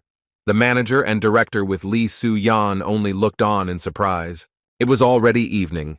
Everyone came out of the testing dungeon.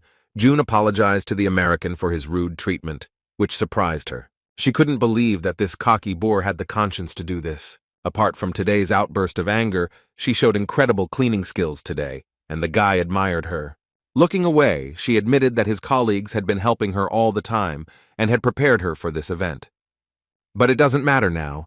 The most important thing is that she did everything in the best possible way, and all her friends will be proud of her, as June said. The always positive girl accepted the apology, because she still thinks that she will never meet him again. She only showed up for the test to apologize, and she's not particularly interested in the new position. It's always like that with her. She gave up and lost her desire for such a difficult job as the one she was offered. Still, without dragging out the dialogue, she said goodbye and asked the guy never to cross paths again. He clenched his teeth and became completely confused. The redhead couldn't decide what she needed, and it was very annoying. The next morning, right after the exam, something unexpected happened. At Sang-hyuk's house, the American huntress lay and thought about yesterday, and was glad that she had received an apology. She was only interested in who this man was. He immediately seemed strange to her. The girl was tormented by thoughts about why this simple cleaner managed to block the berserker's skill with just one move. She couldn't believe that some ordinary cleaner was capable of such a thing. Yubin was indignant why he still sat in that position if he could rise much higher, although now it didn't matter. The girl's thoughts were interrupted by a notification that came to her phone. Getting up from the sofa, she saw that she had been accepted to work in the 6th group of the cleansing department. She clearly did not like this decision. She was so indignant that she almost threw her mobile phone at the wall and screamed so loudly that people on the street heard it from the top floor. Meanwhile, in New York, USA, where this girl used to work, things were unsettled. There was a misunderstanding between colleagues in the office, and they could be heard even through the wall. The commander-in-chief was angry that the file he ordered to be gotten rid of was saved. The task force most likely had a copy. The biggest fear for Jason, the head of the control department of the International Association of Hunters, was that this file would fall into the hands of journalists. The leader of the support group, Chloe, listened to him and did not know what to answer. Sighing heavily, she lowered her head. The fair-haired man guessed that this was the work of Han Yu-bin, who had worked with them before. A couple of months ago, an unpleasant incident occurred in which this girl played the main role. That day, she and her partner Angel fought together against a large monster in a dungeon. While helping her redhead to escape, she received a serious injury to her hands. The huge creature did not calm down and continued to attack the two girls. The powerful hunter wanted to stop the monster to save the life of the wounded one. The blonde, barely catching her breath, looked at her partner and, feeling that this was the end, decided to do the last thing she wanted.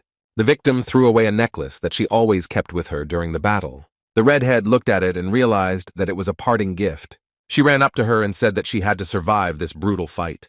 Activating the skill, the brave lady threw the girl away from the monster.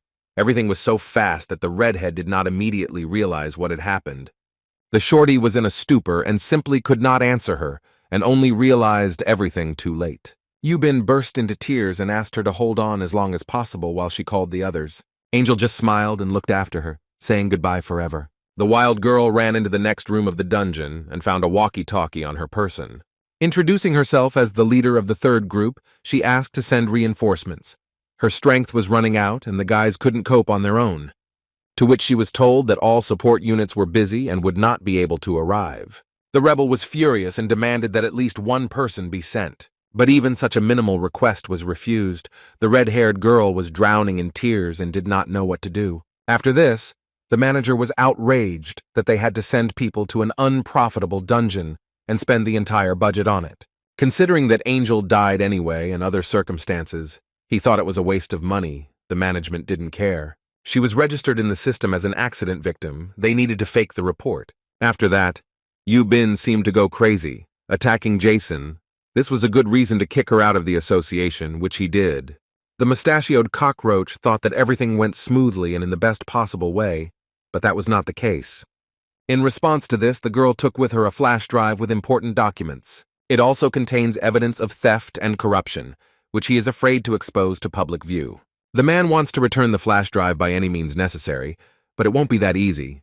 Given her character, she won't negotiate so easily. He asked his assistant where this girl was hanging out right now.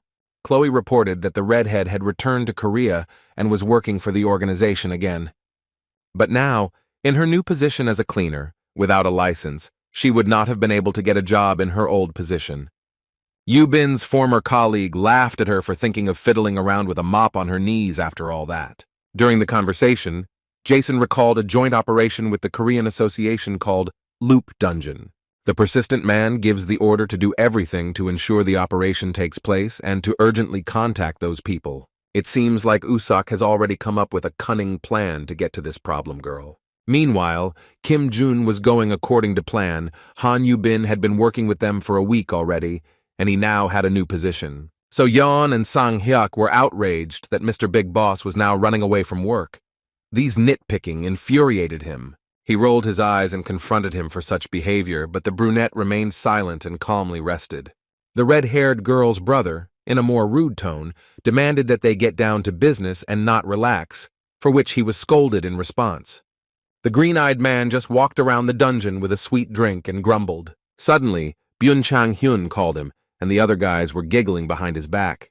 He wanted to contact the news that a new dungeon had appeared in Namtaeon City and was asking the hunters and cleaners to unite, but was refused.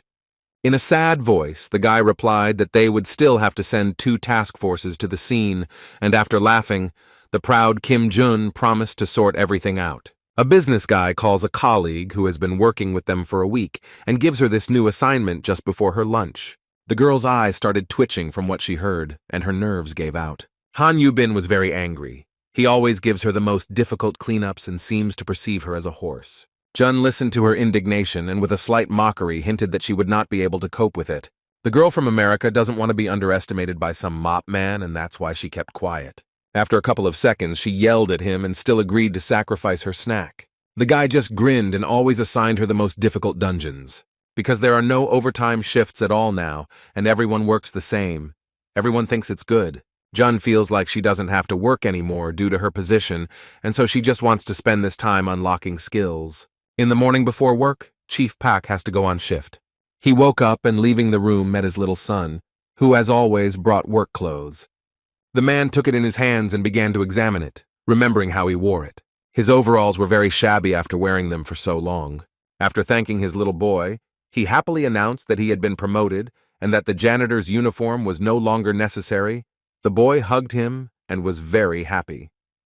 When he left for work, he proudly straightened his tie and headed to the right place. On the way to the office, his friends and colleagues joyfully greeted him and congratulated him on reaching a new level in his career growth. At the association, a meeting of the management and planning department began to discuss important issues. All the hunter leaders gathered. The team held discussions and clarified various aspects of the branch's internal affairs. The girl with character was the most active in all the disputes. The leader of the 5th group believes that the priority now is to destroy the monsters. The 4th squad's commander-in-chief was unhappy with Kim Jun-woo being appointed as the head of the 3rd cleaning team, and productivity began to decline. The girls were also outraged for Byun-chan. He was afraid to admit that he had gone over to this guy's side and lied. Everyone was outraged that they had to adjust to some cleaners and coordinate their schedule with them. The swordswoman sat sadly. Nobody likes to compare the schedule with some cleaners, and everyone was against it. There was noise and confusion in the hall. One of them blames Jun for all the problems, and the other guys agree with him, and then the swordswoman interrupts them. Kim Min-ju got tired of hearing these nasty things about her teacher, and she presented that they didn't even look at the reports and made conclusions. The short-haired huntress was outraged that their colleague did not support their opinion. She believes that she should agree with them since everyone is in the same boat. The number of dungeons cleared actually increased by almost half. This is an incredible result and something that has never happened before. And besides, everyone completely forgot about emergency situations. There weren't any after this guy appeared. Su Yeon also got involved in the conversation and yelled at the girl. She was bothered by the fact that productivity, work efficiency, and other indicators were increasing, but they did not pay attention to this. The defender directly called all her colleagues not the kindest words in response to their swearing without reason. Kim tried to persuade them to change their attitude towards the guy and looked at everyone present with hope. Although she made a strong case, no one wanted to accommodate the cleaner. The hunters did not consider their work important. Before she can say a word in response, her colleagues abandon the girl and tell her to deal with the monsters alone. Others picked up on their decision and, with mockery, also slowly got up from their chairs. The leader of the 4th squad supported everyone else and demanded that they clear the next dungeon on their own, without them. The 5th and 8th also rose from their seats and openly refused to work together. Everyone was about to leave, except for the humiliated Min-ju and Mr. Pyung. They sat in shock from such an unfriendly group. In parting, the short-haired huntress wished her luck with a mocking smile and was about to go to the door. When assistant manager Huang Donghui burst into the office to announce important news, everyone stopped and looked at him carefully. The organization received a call from the American branch and looked at everyone with a serious expression. The guy who switched to Kim Jun's side was surprised no less than the others. They were getting calls from the states themselves. Confused, Chang Hyun replied that he would send the director's contact information, and everyone was surprised by such a sudden call. The hunters standing nearby simply silently watched everything, and this situation also interested them. It turns out that they called to ask permission to carry out a cleanup together with them, but everyone refused to participate in the raid, so only the second squad is responsible for it. Hearing this, the other leaders became very angry, and it was obvious to the naked eye. Chan laughed and teased them that they seemed ready to adapt to the cleaners. They even felt embarrassed, but still entrusted this matter to the second group. The most difficult thing is that this dungeon is not so easy to figure out. Lee Soo-yeon wants to appoint someone in charge of planning the cleanup and offers his candidacy with bold hints. Payeon didn't understand this and wants that person to be the unloved Kim Jun-woo. And all the hunters except Min-ju grimaced. At this point, the meeting was declared over. Meanwhile, he was supervising the work of the newcomer Han Yu-bin and was dissatisfied with her slowness this time. She was already exhausted along with her work partner and could not even stand on her feet, looking at him indignantly. The cocky boss rolled his eyes and demanded that next time he use the berserker to turn everything into mincemeat. The redhead yelled back, because after something like this it would take several times longer to clean up. However, such an answer is only suitable for the exam and not for real work. Just as unexpectedly for her, the guy believes that the cleanup comes first in any case, and despite this, he simply does his job without taking anyone's side.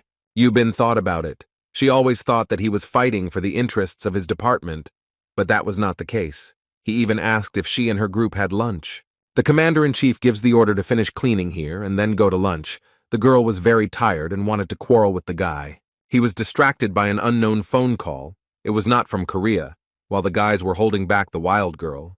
The head of the association in the USA called from the American branch and politely introduced himself. Although he promised to help the guys, the plans changed, and now it is very important for him to talk to this person. The red-haired girl did not like this, as did the other guys. The guy ran away from the new worker under this pretext and ordered them to finish cleaning themselves. Yu-bin activated Berserker and wanted to teach him a lesson. Finally, our hero hid from her in the farthest room and could have a calm conversation. Usagi didn't delay and said that they knew that a new lair of monsters had appeared in the Korean city. Jason suggested to the guy to conduct a joint raid in a loop dungeon that recently appeared in Seoul, citing a lack of experience. In a past life, the former hunter encountered this. In order to subdue him, he cleared him out at least 100 times. If it is damaged, it will automatically return to its original position, and so on ad infinitum. In it, the cleansing may never end, and this is a great risk. Such a test can only be compared with hell. But it was precisely for this reason that they asked to carry out a joint cleanup, but it is not that simple. He didn't like that these Yankees were always meddling in things that weren't their business. This situation made him a little nervous. The brunette remembered how, in the past, he had worked together with them, and under the same pretext, they asked to go on a joint raid. And it was this same organization that stole the time stone, for which he got a pretty good rap on the head. At the same time, headquarters was responsible for planning the operation and all control, and yet all the dogs were let loose on the hunters. June promises to think about it. He believes that they have enough strength for this task. The mustachioed cockroach tries to smooth things over and expressed understanding that such a proposal could cause mild fright or even shock. This time, he offers cash payment, which was not the case last time and seems a bit strange. He laughed slightly but didn't answer. The boy wasn't that easy to buy for a handful of money. How then he is offered $1 million in exchange for it on his account, which confuses him. It's about $1.25 billion won, and now he's really thinking about it and doesn't know whether to agree. As he took the phone away from his ear, he noticed a message from Min-ju. She told him about what happened at the meeting and how they were all boycotted. The hero has no choice but to agree to Jason's proposal to conduct a joint raid. The prudent man also asked to take the cleaning squad with him, hoping that he would come across the squad with Han Yu-bin. Luckily for him, he was not refused, and June already has one in mind. Jason smiled wickedly, thanked him, and wished him a speedy meeting. Having finished his conversation with the American Association, he thought about how to change his schedule. wandering along the stone floor in the dungeon. He immediately realized that these were former colleagues of this red-haired girl. After that, he doesn't really want her to be present at the operation. A week later, on this day of joint work with the USA, there was a cold rain. Hunters from the Korean branch have already met at the dungeon, and also their distant colleagues from America. They were actively talking about something. They negotiated for a very long time. For more than an hour, they agreed on the structure of such a complex raid.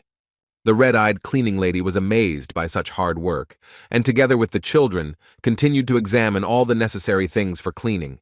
Jun had already scared his employee So-yeon that there was a risk of staying there forever, and she even trembled with fear. There are no guarantees in this raid, and after these words the girl froze and could not even move. Others noticed this. Sang-hyun scolded the straightforward guy for this. After this, anyone's work productivity would suffer, and besides, they have their allies next to them. This is precisely where the whole problem lies. The Americans may be playing a double game. But in the past, there really was a hunter who went through such a dungeon 1,500 times and literally went crazy. They don't have any additional information, but June knows everything because he's been through this before. Brunette wants to hand over the leadership to Minju. It will be useful for both of them. She will gain experience thanks to it. And he himself, in secret from everyone, gets the desired time stone, a cunning plan, however. And only now the former red-haired huntress arrived and headed towards this mop man. It turns out she noticed who they were dealing with and was very angry that she was not warned about it. But Kim did it only so that she would not refuse this task. The guys from the cleaning team giggled behind them, watching them, and it seemed to them that a fight could break out because of the American woman's mood. She didn't understand why she was doing all this because they could do something right during the raid, and yet the brunette thought that it was best not to do anything unnecessary now. In their line of work, they also shouldn't create problems during such important tasks. The redhead snorted in response and wasn't sure that they would be able to cope. He stood in the rain and thought further. He was afraid for his new worker because she was completely unpredictable. He understood from just one look that these people had some kind of plan, in a bad sense. If the operation goes badly, it will also affect the cleanup department, which worries Jun very much. If you think about it, it would be a shame to lose everything in one moment that he had been huffing and puffing for so long. He approached the head of the American Association and his assistant. They noticed the leader and introduced themselves to each other and greeted each other. The first thing the mustachioed cockroach wanted to do was start flattering, praising his colleague. Jason didn't ignore his former colleague Yubin either. They were still feuding, so the girl responded with sarcasm. He mockingly pretended to be very happy to see her on the team, but she was not so happy. In principle, the girl did not hide it. She directly made it clear that she was not happy with such a visit from their side. But alas, nothing could be done. Having covered the shorty with an umbrella from the rain, he expressed, of course, not sincere regret for the incident with her dead friend Angel. Without further ado, the blue-eyed man hinted to her about the flash drive that she might have stolen. Her answer was negative. The new cleaning lady pretended that she knew nothing about it. There was no time for conversation, and the guys put off this dialogue for later. Now it would be more important to focus on the important task that had to be completed. The Americans step aside and the leader hopes for excellent cooperation. And it looks like June has a rival. Jason orders Chloe to find that very time stone by any means necessary. And the mustachioed cockroach himself will be busy with the data that his former employee stole. Before starting work, Kim Min-ju, as the leader, holds a briefing and explains in more detail the tasks that need to be completed. She asks to work together to avoid problems in this loop dungeon. Everyone listens attentively, even her teacher. Due to the unknown, it is also very important to save strength and energy. There is a risk of staying there for a long time, and everyone understands this. In addition, it is necessary to clean everything according to the demands of the United States, which they discussed recently. All the guys listened attentively. It's time to begin. Everyone enters the dungeon and gets to work. And as always, the first monsters were already at the door, followed by a detachment from America. A brave swordswoman fights a stone giant using a unique skill. She deftly approaches the boss and makes a big jump upwards. He doesn't even have time to understand where she went. Minju draws his sword and prepares to deliver the finishing blow. Thanks to 1,000 hands, the girl deftly destroys the first boss by cutting him in half. After reporting this to her teacher, she receives orders to help the second subgroup and not to touch the small monsters. The guy praised his student and asked Sang-hyuk how things were going with the cleaning. Everything seemed to be going well. The guys finished clearing the large and one of the small rooms, monitoring the number of loops and the time. The commander instructs Mila So-yeon to check the number of people and their status at each new loop. In order not to waste time, it was also necessary to simply burn small monsters, and it was very important not to lag behind the task force. Everyone nodded obediently. The red-haired cleaning lady was given the task of making a map of the dungeon. In other words, he dumped his work on the girl. She objected, because she knew for sure that this was the manager's job and not the newbie cleaner's, and yet she lost the argument. He came across a very smart girl, and he tried to stay away from her. Right now, under the command of Minju, the hunters are busy cleaning up. New colleagues from America took over the rear and helped there, and the cleaners are responsible for cleanliness and order. The duties are distributed equally.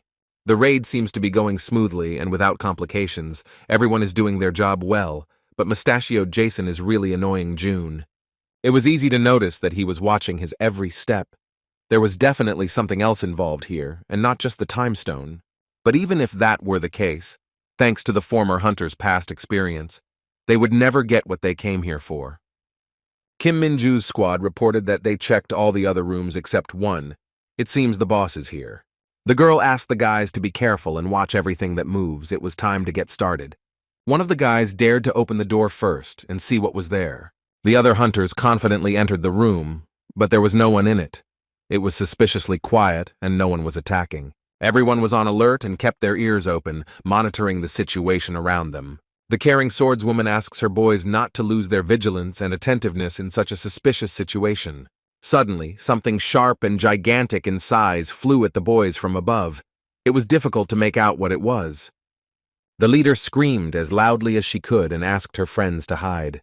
The team reacted in time and deftly dodged the unexpected attack. One of the hunters raised his head and immediately understood what was going on. Looking around, they saw a huge stone monster that had incredibly large spears. When the dust in the air cleared, the commander lowered her head and saw something that shocked her. At the sharp end of that weapon was someone's hand, which would never return to its owner. A huge ogre stood in front of them, waving these sticks as if giggling. Minju couldn't move. At the same time, outside the door, Jason was also unhappy with the intense gaze of his new business partner. It was bothering him. The guy watched his every step and didn't let him out of his sight, even when he was talking to other guys. The brunette literally devoured him with his brutal appearance, and it got on his nerves. June contacts the girl on the radio to find out the situation. At that moment, there was a loud crash outside the door, such that it seemed that right now they would be carried to the other side of the room. The cleanup was complete, his student reported it. But then he heard the screams of one of his colleagues. He felt hot. It seemed that something had happened. The guy ordered to return to them and check if everything was okay and look towards the exit. Entering the room, the brunette saw a huge monster and panicking guys. Looking down, he realized what was going on. Together with the staff, they noticed the undead bodies of their partners lying on the ground. It was clear that the guys were killed by this huge creature, and even the Americans were horrified by what they saw. The girl who was responsible for the entire work process couldn't even move, and yet a minute later she turned around with tears in her eyes and looked at June. Minju turned to the teacher, ran up, pressed herself against his chest and cried. And the cleaner understands that this happened because of him. He did not analyze the strength of the enemy and the skills of the guys. How does the system display a warning that the dungeon conquest has failed? A refund will be made for failure to comply with the conditions. Everyone watched in surprise. The injured hunters also looked on, rubbing the places they had hit. And it seemed like it had all started. Minju stopped crying and watched what would happen next. The entire room lit up an even brighter blue. When the timer ran out, the guys returned to the very beginning, and the first thing they did was cover the bodies of their dead friends with a sheet. The girl found it difficult to accept the loss like the others, kneeling before them, tears streaming down her face. June noted how the Americans were shocked by this turn of events at the very beginning, organizing an emergency meeting among themselves. This situation knocked everyone out of action. It is very difficult to survive the death of comrades that happened so unexpectedly. The guy understands everything, but this should not continue. Even the task force was the most reeling from the tragic situation that befell their comrades. He needed to quickly bring everyone to their senses, and he needed to start with his student. As the commander, she would have the hardest time going through this. He sighed heavily, knelt down next to the girl, and seemed to be about to cheer up the commander-in-chief a little. But she didn't let him finish. Having stopped crying, she interrupted her friend. He asked what happened. The lady looks at him and asks for advice on how to deal with this monster, her eyes showing a thirst for revenge and rage. She was even glad that she was in a loop dungeon. Sooner or later she would cope with this block of stones. Giving her a light flick, the guy reminds her that the priority now is not to let off steam and anger, but to clean up this place. If she continues to act like this, she will put all the boys in danger. Even though Minju is going through a hard time like everyone else, she needs to pull herself together and assess the situation soberly. Her teacher reminded her of this. Jun said that there were two golem bosses here, the first one emitting blue light and the second one red. They don't have any special features. After the former hunter defeated them, the first one fell and glowed blue, and the second one glowed red. The girl listened to him attentively and nodded her head. The swordswoman guessed that in order to complete the task, she had to defeat them simultaneously. Patting her on the shoulder, the guy praised the smart student and smiled. The long-haired girl jumped to her feet and thanked him for his help in a difficult moment. Gathering her confidence, she stood up and called everyone together to work out a plan of action. It consisted of splitting into two teams and attacking simultaneously. Since the radio signal will disappear after the monsters appear, they will have to complete the task within 20 minutes. She also called on American hunters to help, because her guys are physically exhausted and no one can be harmed. The green-eyed cleaner was about to open the door, but the commander-in-chief stopped him and asked him to send Yu Bin to fight them. Jason intervened in the conversation and noted that it would be very difficult to fit in this time. The guys really needed her help in close combat. Since her license is invalid and this group of Americans seems suspicious to her, she doubts that she can take her with her. But the girl with the quirk doesn't really care. Jun thinks that the redhead is clearly stronger and more capable than Minju, and told her so directly. He is worried about the whole situation. After listening, she felt very sad, and it seemed that the swordswoman was even a little jealous of the American. Sighing heavily, she went into the room with the others. It seems like now is the time to see what their new colleagues are capable of. A redstone golem was already waiting for them at the threshold, preparing to attack. The guys acted strictly according to plan, and now the long-haired one is about to attack the monster. The head of the cleaning staff urgently demands that she be closed down as soon as possible. Her team activates skills to delay him for a while she gets closer, and now the girl is very close, running with a blade straight at him and preparing to attack.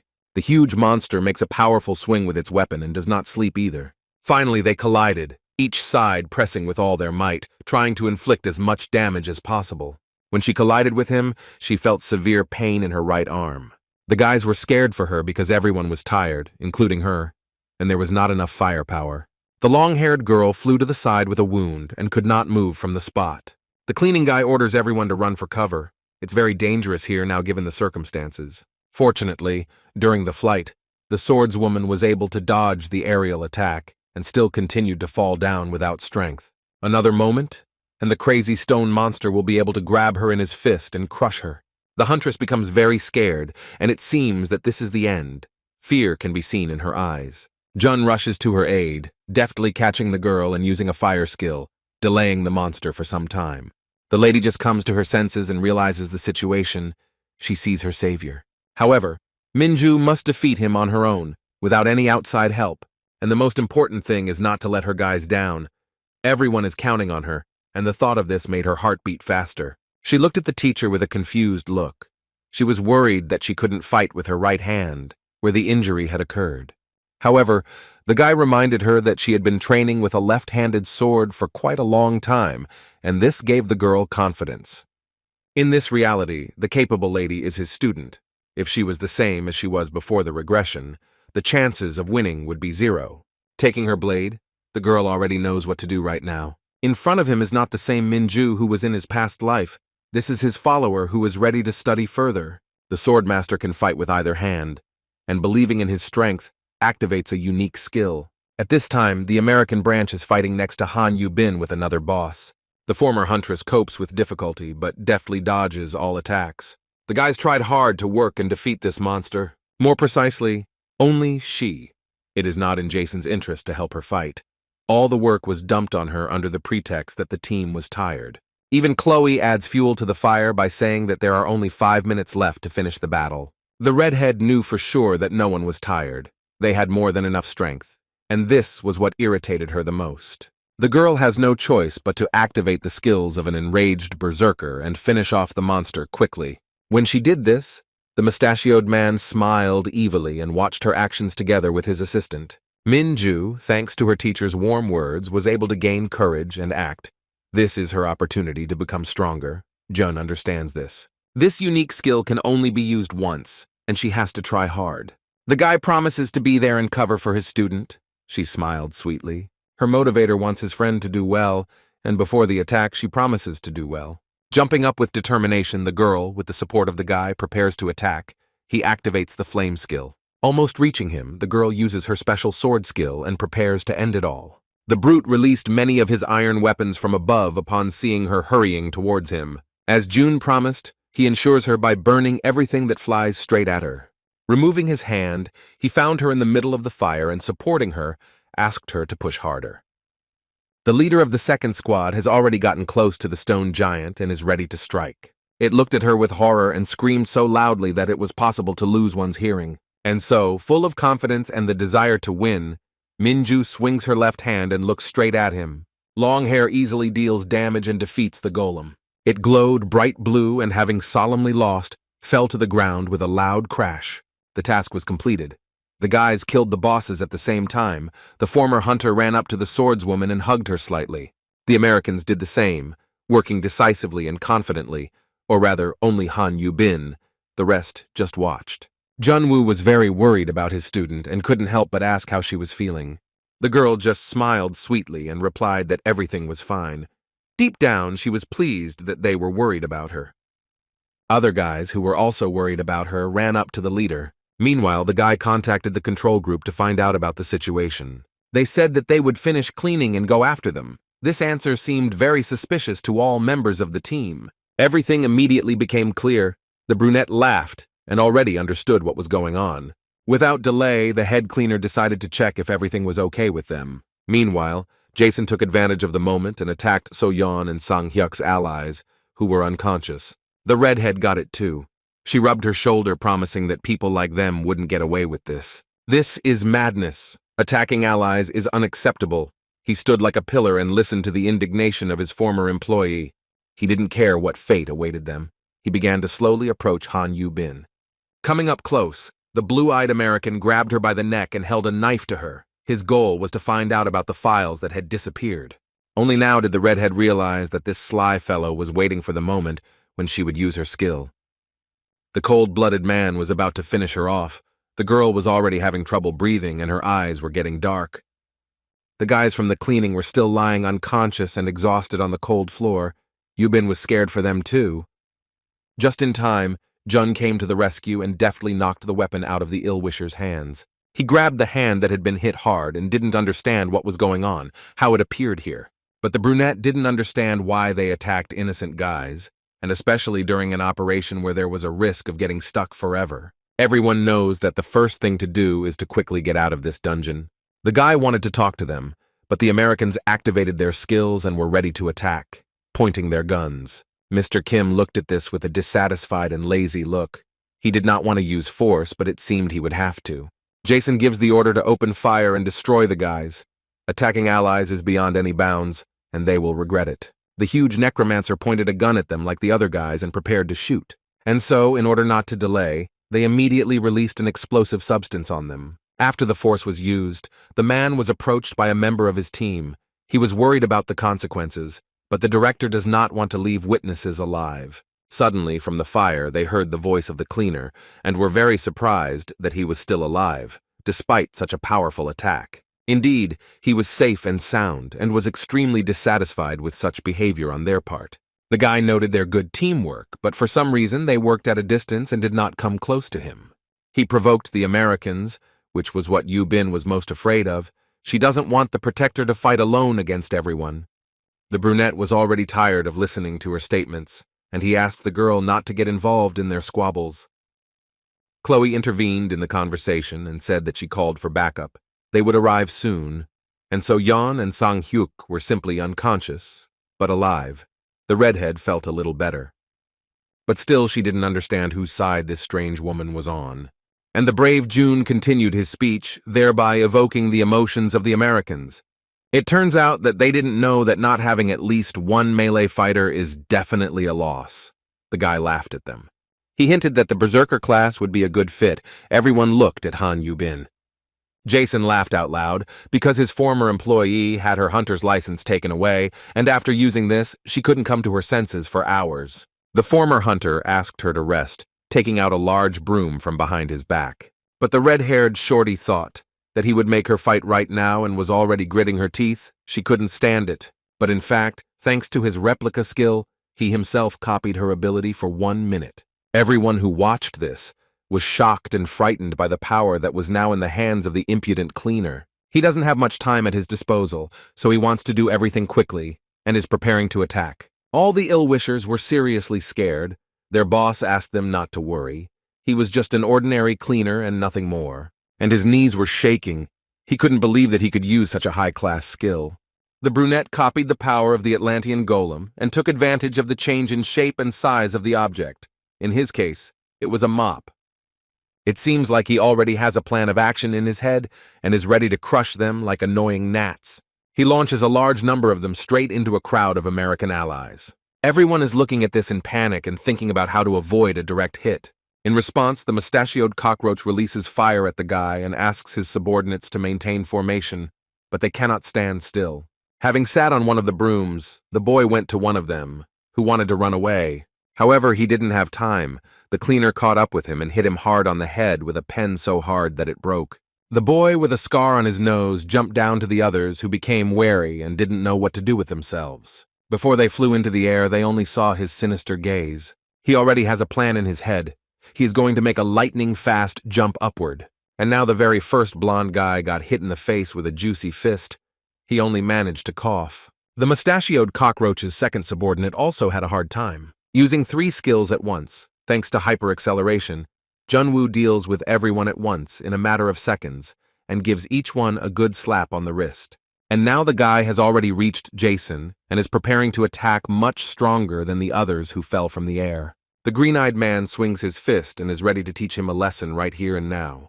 The man was frightened when he saw what a simple cleaner was capable of and suggested resolving the issue peacefully. But that's not how things are done. You have to answer for your words and actions. He mercilessly hits the offender in the face so hard that the floor cracks under him. Everything happened so fast that Chloe and Yu Bin didn't have time to react. They watched what was happening with their eyes wide open. Just in time, the daredevil dealt with everyone. The berserker's effect ended, silence fell. Everyone in the rowdy grandfather's eyes lay on the ground, just like him. Having cleared his throat, the brunette stretched his hands and was surprised at how talkative this weirdo was. The red-haired cleaning lady looked at the guy and was shocked by his skills. He clearly should be at the head of the association and not working in a job like this. She wondered if he had been on the team with her and Angel that day. Would there have been a better outcome? The mustachioed man coughed from such a severe scolding and tried to come to his senses. Meanwhile, the rowdy boy took the sharp end of the mop and was about to finish off Jason, who threatened the janitor with a bad reaction from the international organization. But no one will even know why this happened. As a result of a fight with a monster or from someone's hand, Jun intends to act. Then Han Yubin stops him and asks him not to get involved with them. It could be dangerous. Looking askance at the girl, the guy swung his leg and hit the red-haired man on the knee, who shouted something incoherently and got scared. The redhead screamed even louder, asking him to stop. He is the head of the International Association. But the brunette didn't care about it anyway. He couldn't feel sorry for a person who breaks the rules. It seems that it is time to end. The soldiers from America still haven't come to their senses, as has their leader. The janitor approached Chloe and demanded that she return the stolen time stone. She pretended not to know anything, but he knew that the woman had already managed to get it and hide it. And as a parting shot, he promised Jason to talk to his former employee about the files she might have stolen. The victim of the violent cleaner could not respond to this and muttered something under his breath, sitting on the floor. Chloe sighed heavily and reached into her inside jacket pocket. The blonde woman returns what he asked for, no matter how much she doesn't want to give it to him. Clutching the important item in his hand, the boy Kim happily declared that this was now all over. Everyone came out of the dungeon. the American was taken to the hospital, and our fighter and Yu Bin discussed the flash drive that the mustachioed man was talking about. He remembered that there was an incident in her country with her friend, and the girl was interested in how he knew about it. The former hunter was told about this by his student. Sang-hyuk's sister considers her a great friend who takes care of her guys from the team. Without thinking for long and getting into details, the red-haired girl gives back what she stole and always carried with her. The guy looked at her, and it turns out that the shorty had already tried to contact the media before, but it was problematic, and her attempts were unsuccessful. Looking at the portrait of her friend, she said that the file contained facts about corruption and other evidence that they did not want to post on the internet. June already knows how to take revenge on that man for his actions. He hinted to the girl about the long-haired journalist who was writing the article. The Americans will have to answer for such a knife in the back, and he will arrange everything. The new cleaning lady looked into his eyes with interest. They called each other, and it seemed that San-chan was very surprised by such a find. The writer was very happy with this assignment, but at the same time he was afraid of the possible consequences. After this, the results of Han Yu-bin's raid were soon revised. In addition, all the cards about corruption and other crimes were revealed, for which Jason was sentenced to a long prison term. The guys from his team were stripped of their hunting license, after which a meeting of branches in all countries will be held. The rebel cleaner even felt better after such news, finally minus one problem. Jun decided to visit the injured Minju and find out how she was doing. When he entered her room, she had already woken up after the operation. Memories of how he did it before came to mind. This is the second time he comes to her. When the girl saw him, she was very happy that he was worried about her and came to visit. Everything went well. She asked how the hearing went and listened attentively to the teacher. That day, his behavior was assessed as self-defense, and he did not suffer any punishment. Fortunately, it did not come to the point that he did not cut short their lives in self-defense. It seemed to him that the support department had made an effort to let the guy go. In any case, he was very happy with the outcome of the situation. However, they still couldn't get rid of the International Association. They held an important conference in the morning and publicly apologized, trying to avoid consequences. In addition, the leaders of other task forces tried to harm him, which is why the guys should always be on guard. The guy wanted to know how her recovery would go, but he didn't want her to work during it. The girl didn't have time to finish speaking before the cleaner gave her some kind of envelope. Raising an eyebrow, she took it. Her teacher asked her to open it quickly, and he himself sat down on a chair. The swordswoman was paid compensation for the accident that happened. This money will soon come to her account. The long-haired one did not expect this, and looked at her friend in surprise. Kim Jun had already taken care of her vacation so that she could fully recover. He said this embarrassedly. Rarely was he so worried about someone. His student was very pleased, but she felt ashamed to accept such help. It's all because her comrades died, and she thinks she's not worthy of a promotion.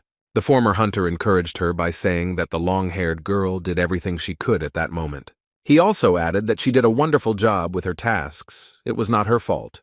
The girl became even more embarrassed and looked away, her thoughts confused. The guy got a call from his secretary, and he had to answer the call. He called the boy into his office. He needed to come urgently right now. Minju sat with her face turned away from him. Rising from his chair, her friend said goodbye to his girlfriend and was about to leave the room, wishing her a speedy recovery. The swordswoman in turn asked to be careful on the way. Kim raised an eyebrow but did not answer and left. She was still sitting in slight bewilderment. The commander-in-chief of the hunters was pleased that they were worried about her, and she blushed from all the thoughts. It was evening in Korea, and CEO Lee Do-sik's daughter called June over. Miss Lee reported that the popularity of the cleaning department is growing every day, and there are a lot of fans. There is a lot of buzz on the internet about them now. There's a lot of news and new articles are published every day. Interest in the work is increasing. And this is only good for the guy. Thanks to this, he unlocks new skills, which he's very happy about. Looking out the window, he thought for a second about what he wanted to ask his interlocutor. Suddenly, he remembered that he had asked the fair-haired girl to help him arrange compensation for the families of the 2 dead hunters. Turning to face him, the gray-eyed girl decided to clarify whether she had understood him correctly, and he nodded his head in response. Her team did everything in the best possible way, and everything went well. The brunette looked away and thought about something. Ayan admitted frankly and honestly that she was very glad that he did not make more sacrifices in that dungeon, and she likes that they have such a brave and risk-taking guy like him in their circle. It seemed that the brunette had already stopped liking battles. There was always some kind of nasty aftertaste. Even remembering it made him feel disgusted. After finishing talking with Lee, Du-sik called him into his office. It seems to him that serious problems will arise in the future after the board of directors. Kim asked how things were going with the internationalists. They haven't started putting pressure on them yet, and that's good. He says that some people want to kick out the cleaners before the main association takes action, but the CEO was able to hush it up. The guy was grateful to him, but it looks like this is not the end, and this issue will be raised repeatedly, which scares both of them. Besides this, on the agenda there was a discussion of one important thing that is connected with them. The entire board of directors worked hard and negotiated with them, especially Jason. However, things didn't go according to plan after June got involved. This time he had to turn a blind eye to all of this, but he couldn't let it happen again. After telling him the whole situation, Lee's father asks him to be much more careful with his words so as not to complicate things. The man warned that an important inspection was planned for next month, and although the former hunter was ready to answer for his words, the CEO did not trust him a little. Before his regression, he would have just gotten away with it, but now he will take responsibility. Du-sik is sure that this guy's strength will not be enough, and they need to move together for their own sake. Jun looked at his interlocutor with slight incomprehension. Unexpectedly for the guy, Lee's father asks him for help, which is very much needed. In connection with all the circumstances, he offers cooperation, which made him think. The man is afraid that his friend might one day get into trouble, given that he has made a lot of enemies. He is now the main target until the end of the board of directors. The former hunter listened to him attentively. With a heavy sigh, the popular cleaner asked what exactly help was needed with, and looked questioningly at the CEO. The bearded man's request was for Kim Jun to convince the association chairman, who had been in hiding for 3 years, to return. After listening to him, the boy did not understand why he was assigned this task and did not know what to answer. He decided to ask his friend about it directly. He only raised an eyebrow. He is considered to be the closest to this secretive old man, which amazed him even more. Lost in his thoughts, he guesses that it is most likely because Lee Soo-yeon and Seo Min-chul began to think that a certain cleaner is connected to the chairman. The young man stated this openly, which shocked Lee Du-sik, who was sure that this was not true at all. This statement really upset the CEO because now he wouldn't be able to ask the influential guy for help. He sighed heavily and looked down at the floor. However, he was glad that no one else knew about it, and they didn't need to know. The next day, early in the morning, all the hunters gathered to discuss something important. They were deciding how the upcoming operation in the dungeon would proceed, and entrusted command to Kim Jun-woo. Although everyone looked at the presenter with disapproval, they agreed to it. It was hard not to notice the expression on their faces. The 5th and 8th groups also did not object to this. Surprisingly, Lee Soo-yeon himself, like everyone else, accepted it. Byun Chang-hyun watched everyone, and after hearing their answers, he declared the meeting over. As everyone began to disperse, a colleague approached him. He gave his boss a glass of hot, invigorating drink and he thanked him. He was interested in why everyone treated the cleaner that way, to which he replied that after the major incidents that had happened, everyone began to fear him. Even though everything went well, the board of directors is unhappy with the current situation. Everyone is talking about this unpredictable guy. Dong-hui and Byung-chan are worried that they might become accomplices. The bespectacled man thinks that nothing terrible will happen, since this young man can somehow be connected with the chairman. What his friend doubts is that it is most likely not true.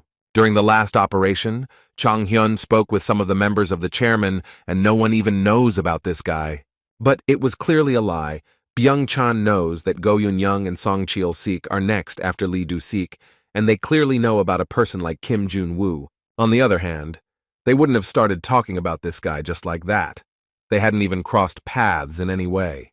Before they could finish their guess, the colleagues noticed that they were being eavesdropped on by Lee Soo-yeon, who had quietly made his way into the office. When they turned around, the curious colleague got scared and started sweating in a second.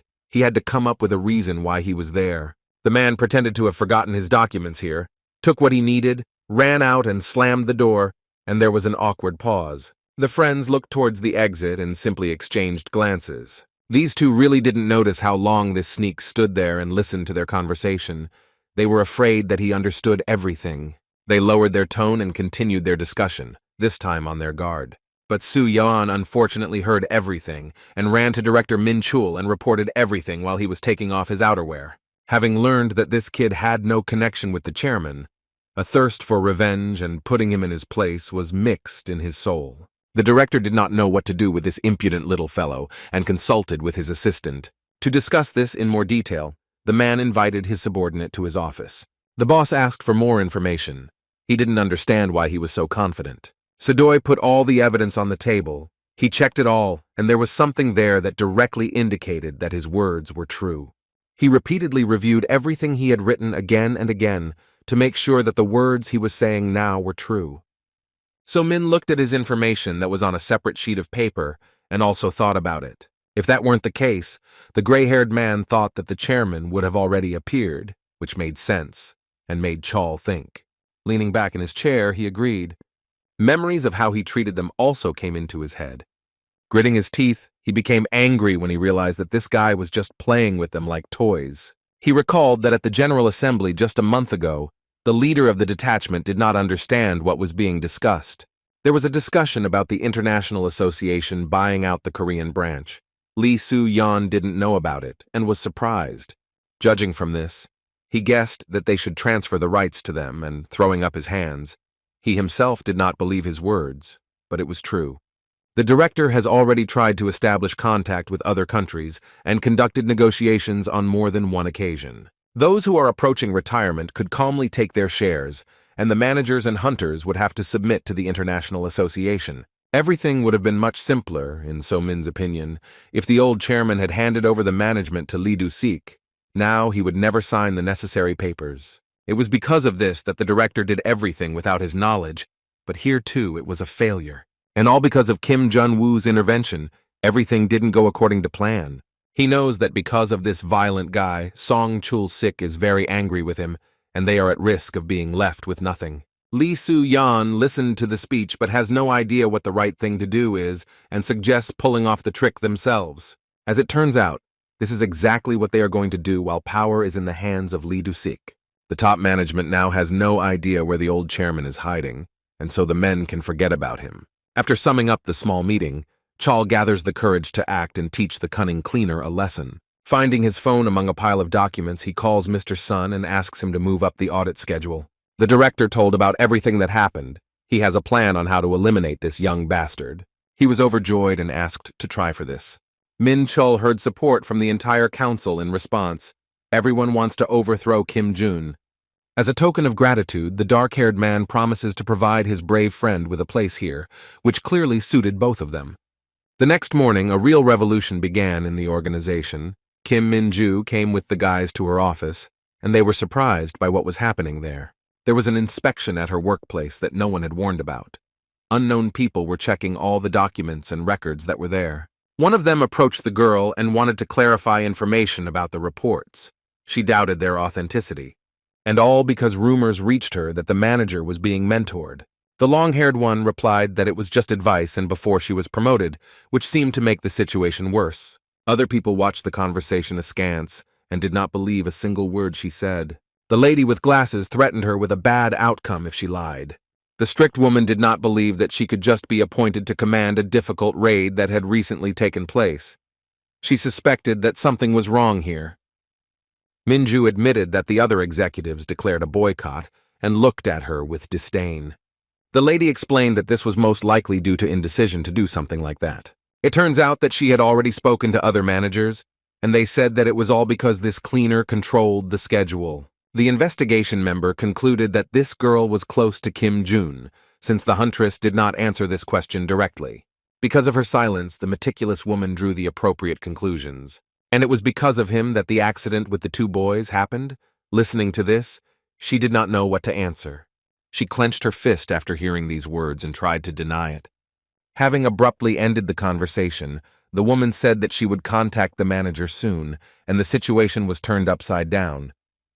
The girl was confused and didn't even know how to react to this, just like her squad. At the support department office, Lee Ah-yeon spoke with one of those people about handing over weapons and equipment to the task force. The blonde said that they were just having a competition that day, and they decided to support the enthusiastic kids. The conclusion was drawn from the situation that the girl interfered in the competition, although she should have remained neutral. The blonde did not give any reason for her actions. The persistent man asked what the result would have been without their help. It was concluded that, judging from everything, she interfered with the work of the squads by supplying everything that was needed to Jun's team. There was also an inspection in Pak's office. They made a claim against him that the schedule was not drawn up by him. He did not know what to answer, and he was hot from excitement. He stood and looked around with a confused look, and did not know what to answer. Another group was sent to the leader, Byun Chang-hyun, who was shamed for placing such a great responsibility on the lowly cleaners. Most of the recent raids were entrusted to the second task force.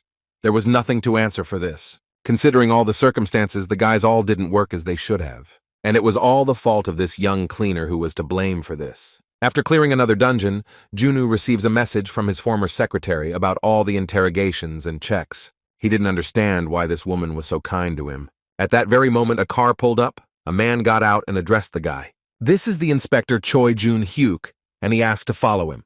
The guys got into the car and drove off. The men arrived at the scene and entered the building, looking for the necessary premises. Having already entered the office, the former hunter wondered why it was necessary to create all the fuss over some cleaner. It was a pretty clever trick. They took the phone and checked the other guys. Now it's his turn. And his interlocutor read some documents for more than 2 hours and remained silent. This behavior is pure manipulation to get the guy angry and make him admit his guilt. In such conditions, obsessive thoughts develop that cannot be stopped. If you stay in this state for a long time, a person breaks down, and right now it seems to this person that this is exactly what is happening. And after that, the broken stem of the flower, the person will say what they want to hear, and without options. This is exactly what they expect from the former hunter. In their minds, there is already an image of how this guy will ask for forgiveness. But our hero is no slouch, and so he decides to start the conversation himself. The manipulator looked at him with a stone face. He touched on light topics and went on the offensive casually. He asked why the inspection had been postponed. Looking at his hand as if nothing had happened, he asks how things are with Song Chul-sik, glancing at the silent man. The man from the check sat silently and did not answer. But the guy didn't like this, and a minute later asked him to be more careful with his words, and he laughed in response. There was silence again. The cunning cleaner now assumes that this guy has chaos in his head and can barely contain his smile. The dark-haired man sat and continued to look at him silently, sticking to his old tactics. The one under the table was swinging his leg slightly but tried not to show it. After checking the silence, an agitated Lee came to Jun. She was afraid that he might blab something unnecessary. But everything went well for the guy, and he managed to scare his silent interlocutor until his knees shook, which made him laugh non-stop. The rest of the guys are doing just awful. The only good news is that this guy hasn't been fired yet. The news is great, but the inspectors are still quite a nuisance and really interfere with normal work. The former hunter is tired of watching his best colleagues suffer because of them. He wants to make them leave here in a very illogical way. Ayan looked at him with hope in her eyes that he would help her get out of this hole. The brunette wants to leave the association, which his former secretary didn't like, and she got angry at him. This decision will have a significant impact on the cleaning squad, and she is worried about these guys. And hunters will at least be able to join some guilds. Kim looked at her, and after listening, he realized that such things also bothered him, and very much. After discussing this with the girl, he calls his director, his fan. Lee Do-sik excitedly picked up the phone and wanted to discuss the issue of the rumors spreading about the chairman. His words were getting tangled up from worry. Jun interrupted him by asking him an indirect question about whether he could help him carry out his plan if he gave him a weapon. To which, after a couple of seconds, I confidently received a positive answer. After the conversation, he asked Miss Lee to go with him and arranged a meeting place in the lobby. The girl was confused and didn't know what he was planning, but she had to go for it. The guy was very angry at this attitude towards him, and he wants revenge. A couple of minutes later, the guys met at the appointed place, and the guy said that he needed to go to one place and needed her help. Lee was bothered by the fact that she was dressed like she was going to a parade, and she was annoyed that she was constantly driving him around. But they got into the car and set off. Arriving at the destination, the girl noticed that he had brought ramen with him.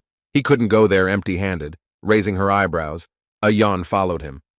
Having taken a step, she began to ask many questions, which the guy did not want to answer and simply asked to be near him. The colleagues walked silently for about an hour. It was already dark night and the crickets were singing.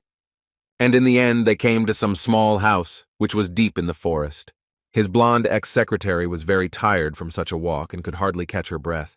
No one answered Jun's call, so he decided to come closer and open the door. As soon as the entrance creaked, a strange, gray-haired man, without showing his face, pointed his weapon at him. The girl with the bob haircut watched all this and decided not to interfere. The guy introduced himself, who he was and where he was from, and said that we needed to talk to him. Only when she got closer did Lee realize who they were dealing with. The association's chairman, Park Im-bum. 50 years ago, there were no organizations in the world to fight monsters.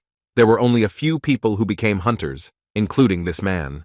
A little later, with great effort, the association was created, and at present, this man is the manager. Although he is already old, he has a sharp tongue and does not want strangers to enter his house. Having heard this, the blonde got scared. Jun said he bought his grandpa ramen, his favorite. He looked into the distance and simply remained silent, not knowing what to answer. And so a minute passed. The guy added that it was spicy like that, and he preferred it. His former secretary watched in horror. Hearing this, he stopped grumbling and let the boys into his house. While he went out to prepare an evening snack, Lee whispered how her colleague knew where the lost one was hiding, and received no answer.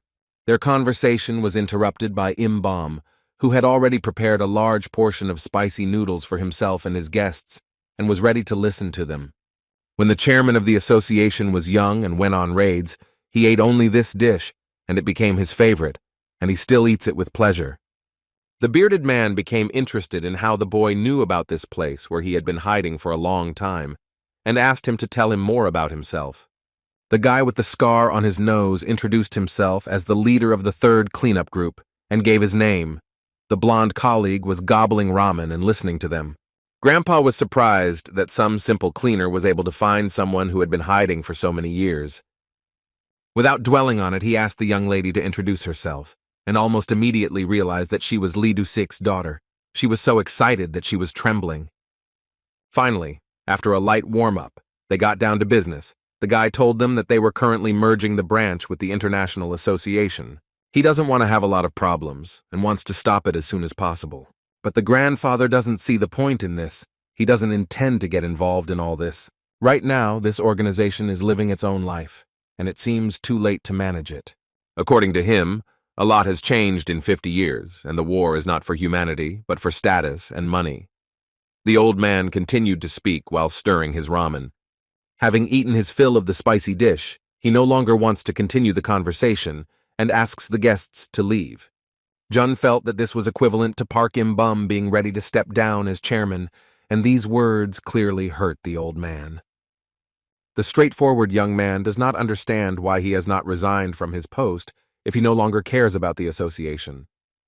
Lee's former secretary is afraid of the way this cheeky cleaner speaks to him and asks him to leave quickly. Bom doesn't like this behavior, and he is very surprised how he was taken as the leader of the squad. Arnishka has clearly gone crazy.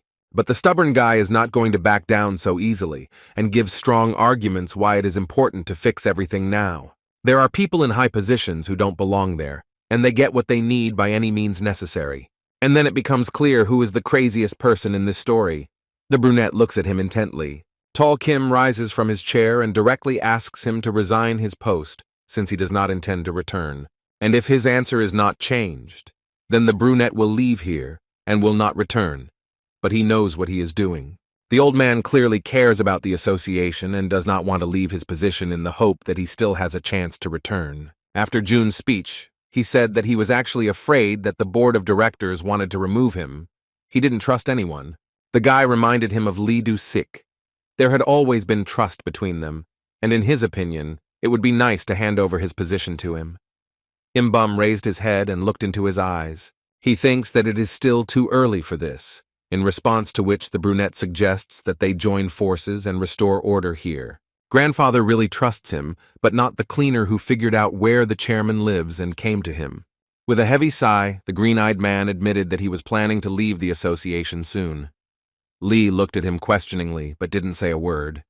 The guy did not give a clear answer, confirming only that the reason was not only the board of directors as he thought, and was already about to leave. Im-bum asked why this was so, without even hearing the answer to the question he had asked earlier, but Jun made it clear that he already knew everything. The old man was puzzled as to how a simple cleaner knew him and read him like an open book and looked thoughtfully after him. Leaving the chairman's house, his fair-haired companion ran after him. It was already cold. Lee asked to borrow a jacket.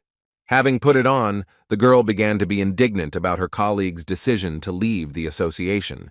She had become very attached to him and did not want this to happen. It seems that he didn't care about the future of his cleaner friends. The guy stands firm in his decision and is not going to change his mind. Gray-eyed Lee didn't know what else to say, so she almost burst into tears and admitted that without him, her life would be empty, and she would be lonely. After the doors slammed shut, the old man found the newspapers that had news about this guy and looked at them carefully. In all his time, he had never met such a strong and intelligent cleaner. It seemed that there was no one like him anywhere in the world. If he had met him earlier, he would have kept him to himself. There is no one like him. Looking at a photograph of himself in his youth, he became sad and sighed heavily. Associations were created to help people, not to behave like this. He was tired of looking at all the internal politics, and that is why he hid for so long. He remembered his guys who were on his team and decided to return. There was plenty of time to rest. The next morning, there was a meeting of hunters at the Korean Association to discuss a joint operation with the Cheonam branch, which was being carried out by Byun-chan. When asked who wanted to take part in this raid, he heard laughter in response. The fourth group had a tight schedule, according to the commander, as did the fifth. The seventh and the others also came up with all sorts of excuses not to agree to this. All the troops except Kim Min-ju mockingly refused to take part and looked at the girl sideways. She was depressed. The bullies also remembered her teacher, who had not been in touch for quite a long time, and laughed even more. The commanders-in-chief scoffed at the fact that they entrusted the drawing up of the plan and schedule to some cleaner. They hung their heads. Everyone got ready and left without saying goodbye. The long-haired one and the leader of the meeting stayed and did not move from their place. Everything in the organization went topsy-turvy. Meanwhile, Min Chul, Lee Soo-yeon, and Mr. Song gathered at a small banquet and discussed the results of their plan. They think that Kim Jun has gone into hiding due to the situation that happened, and now no one respects him here. The director's colleague was very happy that he had done everything as it should be. All that was left was to continue the process of merging the branches. The men thanked each other for the work done. There's only one problem left, Lee Dusik, who can interfere with everything. But it seems that the long-haired man has a cunning plan, namely to remove him from his position. As far as he knows, a good reason would be his term of office, which will soon expire. And since Chairman Im-bum is not there, everything goes to the board of directors until he returns. He smiled slyly. The old man has not been in touch for more than 36 months, and this is also an argument. He knows that since he has been gone for so long, he can vote to remove Lee's father from office along with the elderly founder of the organization. This is exactly the way they can remove the chairman from his post. Together with his friend, Lee's father, they want to send him on indefinite leave. But Chol has a doubt that many do not want to see other people in this position. He looked at his friend. And it turns out that he has already taken care of this, and the director only needs to do what he did before. When the question of candidates was raised, the long-haired man asked for a few ideas. So Min nominated his subordinate Lee Soo-yeon, who felt a little awkward. Laughing loudly, colleague Song Sol agreed after hearing about his advantages. Everyone is very happy that they finally dealt with the annoying cleaner who didn't let them live in peace. Now everyone is on the verge of being fired. The chairman, this smart guy and his support group. And in that case, Sun Sol-sik will take the place of the association leader. Kim Jun arrived at the association at this time to visit Min-ju and find out how things were going. When he walked down the corridor, everyone avoided him and giggled. One of them wanted to speak to the guy, but he was pushed aside. Under the pretense that they had a lot of other work, they took the boy in the opposite direction and ordered him not to talk to this cleaner. Even the hunting parties that were friendly with him now avoid him, and this clearly does not cause the most pleasant feelings. Sighing heavily, he went on. When he came to see his student, he saw her behind a pile of papers and documents. She looked tired. It was obvious that she had not slept for several nights. But she was glad to see the guy. Inspectors came to her again and made a mess in her office. He asked how she was feeling, looking at her listless appearance. The girl was a little angry about this whole situation, and she felt offended for her teacher. After talking to her, deep down he felt a little better that at least this girl was not against him, and was holding a grudge against others. Previously, all everyone did was pray to June. But as soon as the inspection came, everything turned upside down.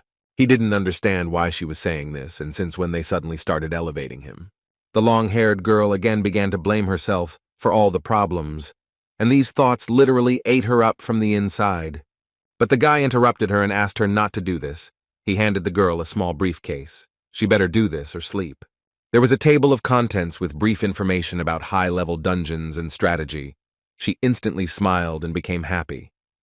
However, Minju's joy didn't last long. When Jun said that it was a parting gift, her expression immediately changed. She guessed that her friend was going to leave this place and could not believe her ears. Finally, he asked his student to concentrate on her work and forget about him. Before he could leave, his former secretary bursts through the door indignantly. Such a sudden appearance really frightened the cleaner and his girlfriend. Lee didn't just come. She reported that the board of directors was going to fire the founder of the association. The guys looked at her in surprise and couldn't believe what was happening in this place. It wasn't hard to guess that since they were going to throw out the old man, that meant her father too. It was all Song Chul-sik's business. During the meeting, it was decided to do this due to Im Bum not fulfilling his duties for 3 years already, and also the CEO. As a result, it was concluded that the old man does not intend and does not want to fulfill his duties. The host was the chairman of the department, Jang Dae-hyun, who was ready to announce the results of the vote. The father of the former secretary of the janitor immediately realized that the long-haired man was involved. Lee Do-shik is also here and saw Sung Cheol laughing and knows that there is a high chance that he will be the next one to take over. At this rate, the entire top brass will soon change, and it will be terrible. His thoughts were interrupted by his colleague Chief Pak, who came to cheer up the good-natured man. Having learned about his situation, he offered to become the head of the cleaning team, as this position would soon be vacant. After these words, he was overcome with heat and anger, so Min Chul was to blame for everything and he hated him. The preparation time was over. The host was ready to announce the results of the voting. Dae-hyun is interrupted by Do-sik, who with a slight grin asked what would happen if the current one did not want to leave the post. He looked at the man in confusion. He replied that he would not have been removed, but it was too late and all the decisions had been made, and he had to accept what was. Other directors supported the man and were outraged by Im Bum's irresponsible attitude towards work. Suddenly the door opens and the old chairman himself enters, jokingly greeting those present. Everyone jumped up from their seats and created chaos. How he appeared here so unexpectedly and at the most crucial moment, everyone's jaws almost dropped. Looking from under his forehead at his shameless colleagues, he said that one young cleaner told about all the dark deeds that were going on here. They immediately understood who he meant. The old man hinted at the unloved Kim Jun-woo.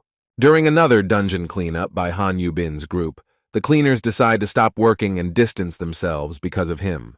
The redhead laughed at them, because when everything was fine, they were kneeling before him, and then decided to run away. The girl didn't like their decision, but she didn't put pressure on them or try to get them back, and finally asked them not to involve her. The guys started making excuses that they had no choice. Work was much more important for everyone. The redhead was not going to back down. She said directly that her shameless colleagues were simply hiding, to which they looked at each other, but did not answer. She has pride, and she's not going to treat her boss like that. The girl remembers how he helped her on the day when her former boss, Jason, was imprisoned. Thanks to the disclosure of those files, she feels like she wants to return the favor. At the same time, the directors of the association cannot recover from such an unexpected visit. He looks at everyone and, in principle, sees nothing surprising. They are all the same as they were before. Im Bum greeted his old friend, Lee Do-sik, who smiled happily and greeted him back. And the red-haired man wondered how this could happen if Jun was not related to the chairman. It really confused him. Coming closer to his colleagues, he began to scold them for what they had done here during his absence. One of the directors began to justify himself, saying that everything was fair and that everyone acted according to the rules that were written in the documents. Peering out from under his hat, the chairman clarified that they were supposed to send him notices of suspension, but that did not happen, and they acted without permission. Song Chul noted that no one knew where this old man had been hiding for the past 3 years, and it was impossible to send a notification about it. Without letting him finish speaking, the grandfather decided to find out how a simple cleaner was able to find it back then. And everyone present was very surprised, and really, how could the guy pull this off? Having come to his senses, Father Lee demanded clarification. The question of resignation was raised without notifying the chairman himself, and Dae-hyun agreed with him. The long-haired director demanded that the results be announced. In any case, it was too late to cancel anything. Since the chairman was nearby, there was silence in response. The long-haired director looked at everyone present. All the others did not expect such a trick from him and were very angry, did not know what to do with it. His other colleagues felt embarrassed by this setup on his part, and they admitted that there had been some kind of mistake in the calculation. CEO Lee Do-sik and the chairman looked at them with disdain and were surprised by such behavior, and they had no good words to say. There was chaos in the office. Everyone was indignant because they had been looking for him for so long, and even a special search squad could not find him. Song Chul-sik was not going to back down and raised his voice at the old man. He thought it was unacceptable that he had been hiding for such a long time and then came to the meeting at the most crucial moment. Im-bom asked the judge what to do in this situation, but he was confused and his hands started shaking from the gaze of the organization's founder. Taking a deep breath, he decided to close the matter and end the board of directors. The old man thanked him for this and decided to make an official statement since everyone was gathered. Before speaking, he tapped his wand on the floor, beginning his speech. He directly stated that he does not want his association to include those who are only interested in a higher position and money. From that day on, he plans to create a planning headquarters and carry out a complete internal reorganization. Other colleagues grimaced slightly, but tried not to show that they did not like this idea. He appoints his old friend, who was almost sent into retirement by unscrupulous workers, as responsible for this. It was only at this moment that Lee Do-sik realized what kind of weapon Kim Jun had been talking about that day. So he smiled happily, agreeing to such a task. He rose slowly from his chair, slammed his hands on the table and thought. Looking up, he said directly that he was taking responsibility for the reorganization. In the cafeteria, after a difficult raid, the cleaners along with Kim Jun wanted to rest and have lunch, to which they were rebuffed. It turns out that the workers were given orders not to let the cleaners in. The dissatisfied guys were already getting ready to leave and have lunch somewhere else. Then they heard a familiar voice from behind them. It was Lee Soo-yeon, who was already sitting at the table and eating his portion. It is very strange that the man is very friendly and accommodating in communicating with his unloved colleagues, winking and inviting them to the table. His friends turned around and looked at him with disdain, wondering why he suddenly decided that. Since the boys were very hungry, they agreed almost without hesitation and sat down to dine with the gray-haired man.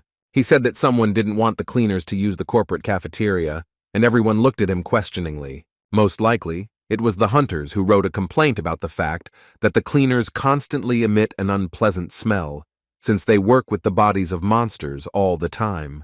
And now this gray-haired man will be in charge of the second task force. Soo-yeon told Jun that the guys were accused of abuse of power, including Min-ju. The guy decided to stand up for her, and told her that other squads had run away from completing missions, and she had to turn to him for advice. Min-chul's subordinate noted that they would also cut down on the number of cleaners, looking down on him. He picked up a piece of fruit on his chopsticks and threw food at it, laughing that their time was up. The other guys besides the former hunter yelled at him for throwing food. The guy watched all this and said nothing, but he got up from the table and deliberately knocked over his portion, insulting the cleaners. And everyone, especially So-yeon, felt very offended by this attitude. In a commanding tone, Lee Soo-yeon made them clean up after him, but he didn't notice the one who was watching all of this. He turned around and saw a familiar face looking at him. The chairman came to the dining room on time and saw everything that happened. Noticing him, the man was frightened by such a sudden appearance. Im-bum came to Seoul to see the former hunter again, and it looks like he arrived just in time. For such a rude attitude towards the cleaners, he gives the boor a strong slap in the face and asks him to watch his language next time. He warned that if this happened again, he would fire him without any fuss. The old man asks the guy to come to him immediately if such unpleasant situations happen again so that he can throw the offenders out of here. At parting, the founder of the association said that he wanted to have lunch with him someday, to which Jun did not object. He asked the workers to bring that scoundrel Lee Soo-yeon to his senses and take him away as far as possible from him. Im-bom turned around and looked at this weird cleaner, wondering why he was being so kind to him as if they were friends. After lunch, Min-chul was waiting at the entrance. He didn't know how to start a conversation and was worried. He asked him to talk alone, They went to a deserted place, and he began to apologize. The former hunter had nothing to say and listened in silence while the man blamed everything on Song Chul-sik, but he already knew everything. Raising his head, the director began to hope that the boy believed him and wanted to ask him to talk to the chairman. The brunette interrupted him and noted that he was just an ordinary cleaner who cleaned the dungeons and nothing more. This horrified Min Chul, and he didn't know what to answer, being at a loss. The squad leader laughs slightly at this and cannot believe that everyone has such an opinion about him. He kneels before the young man and asks for forgiveness again, in exchange offering to reveal all the crimes that his colleague's son committed. And the green-eyed man also knelt down and looked him straight in the eyes. The phrase that the guy already knew perfectly well about all his actions surprised the director even more. He didn't know what to answer. The man finds it hard to believe that this young man is ordinary. He is amazed at how much expertise he has in fighting monsters and their bodies. He has never met anything like this. The simple cleaner looked at him with a slight grin and found it funny that until now he had been considered a nobody, and now he was being elevated. Turning away from Min Chul, he went about his business, and the man was still kneeling and confused. With a wide smile, he decided not to answer anymore and returned to his office. The director couldn't move from his spot and was wondering what he should do right now. After his interlocutor left, he decided to check all the data in his office about the chairman again with Lee Soo-yeon. It becomes increasingly unclear to him how Jae-moon was able to find Im-bum so easily, even if the contacts are invalid and publicly available. The hot-tempered worker was furious, and his mind became even more confused, especially the fact that the old man had come when he was not bothered by the association. Even the board of directors did not know anything. The gray-haired colleague was also bothered by this. He still wonders what the connection is between them. Back then, in the canteen, they communicated like long-time friends. He looked down and was confused. There was some kind of chaos going on here. Min Chul understands that now they will both get it in the neck for the fact that the plan was ruined, and this irritates him even more. Attempts to calm him down are useless. But he still finds a phone among the documents and calls his colleague Song Chul-sik, and before he could say hello, he already received a portion of screams. He yells at him because he hoped that everything would work out. He said that Kim Jun would take care of everything, but then it was a bummer. He was going to put all the blame on Soo-yeon, but the evil colleague didn't care about that. He was more concerned about how he would clean up all this. The entire board of directors is dissatisfied and furious about this incident, and the entire burden falls on his shoulders. A quarrel broke out between them. Min Chul's subordinate stood quietly and was afraid to put in his 2 cents into the dialogue, while he was raging because all the blame was placed on him. His furious director was not happy with this conversation. He did not like being yelled at like that. Longhair knows very well how he profited from dungeon raids, and in this situation, the loser should not even open his mouth. He was about to hang up, and as he was leaving, he threatened to scalp him if he continued in the same spirit. Clutching his head, he sat down at the table and told everything to his gray-haired friend, who could not understand why they were to blame again. Chul turned away from him and calmly asked him to leave, but he began to mutter something under his breath. Now he was completely angry. Drives him away with a shout from the cab. At that very moment, he heard the click of a handle, and after that, there was silence. Finally, he could catch his breath. Behind the door, the man wondered who this cleaner had paid to find out such information about the chairman. It looks like he is preparing revenge on his boss for such an attitude and already knows how to do it. However, this is just a sketch, and you need to think carefully before you bite it. The next day, the guys gathered in the office and all listened to the broadcast on TV together. The prosecutor's office launched an investigation into the association, which was broadcast on news around the world. The hunters and cleaners watched this program together, and now all 14 directors have been held accountable. It became known to the whole world that Song Chul-sik spent huge amounts of money on illegal purchases, and you can see how worried he was in front of the camera. And the director of the Korean branch, So Min Chul, was declassified, and now everyone knows that he illegally bought and sold dungeons, for which he publicly apologized. Thanks to an anonymous, or not so anonymous informant, Lee Soo-yeon, the whole world learned about their deeds, and he continues to uncover the crimes of the association. All the watching cleaners and hunters immediately realized that this was the leader of the first group. Lee Do-shik, at this time, promises to create a new and prosperous association. Looking at this, Jun remembered that before his regression, This man was the main corrupt official. But now everything is different. Since all the crimes have been solved, he can no longer be accused of anything and fired. The very same director whom this young man had eliminated on his own in his past life is now succeeding in reforming the association. At that time, he was walking over heads and removing everyone from his path to reach the highest rank, and this man fell under his hand. He had nothing in common with those he knows now, but now everything has changed completely.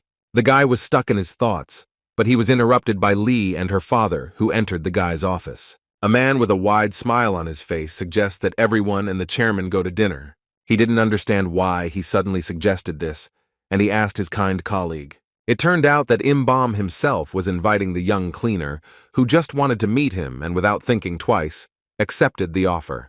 The three men gathered and met at the appointed time in a cozy restaurant. As always, June ordered kaltaban. The old man was amazed that he ordered this particular dish so confidently. It seemed to him that the boy had been here before and knew this place well. In fact, this was true.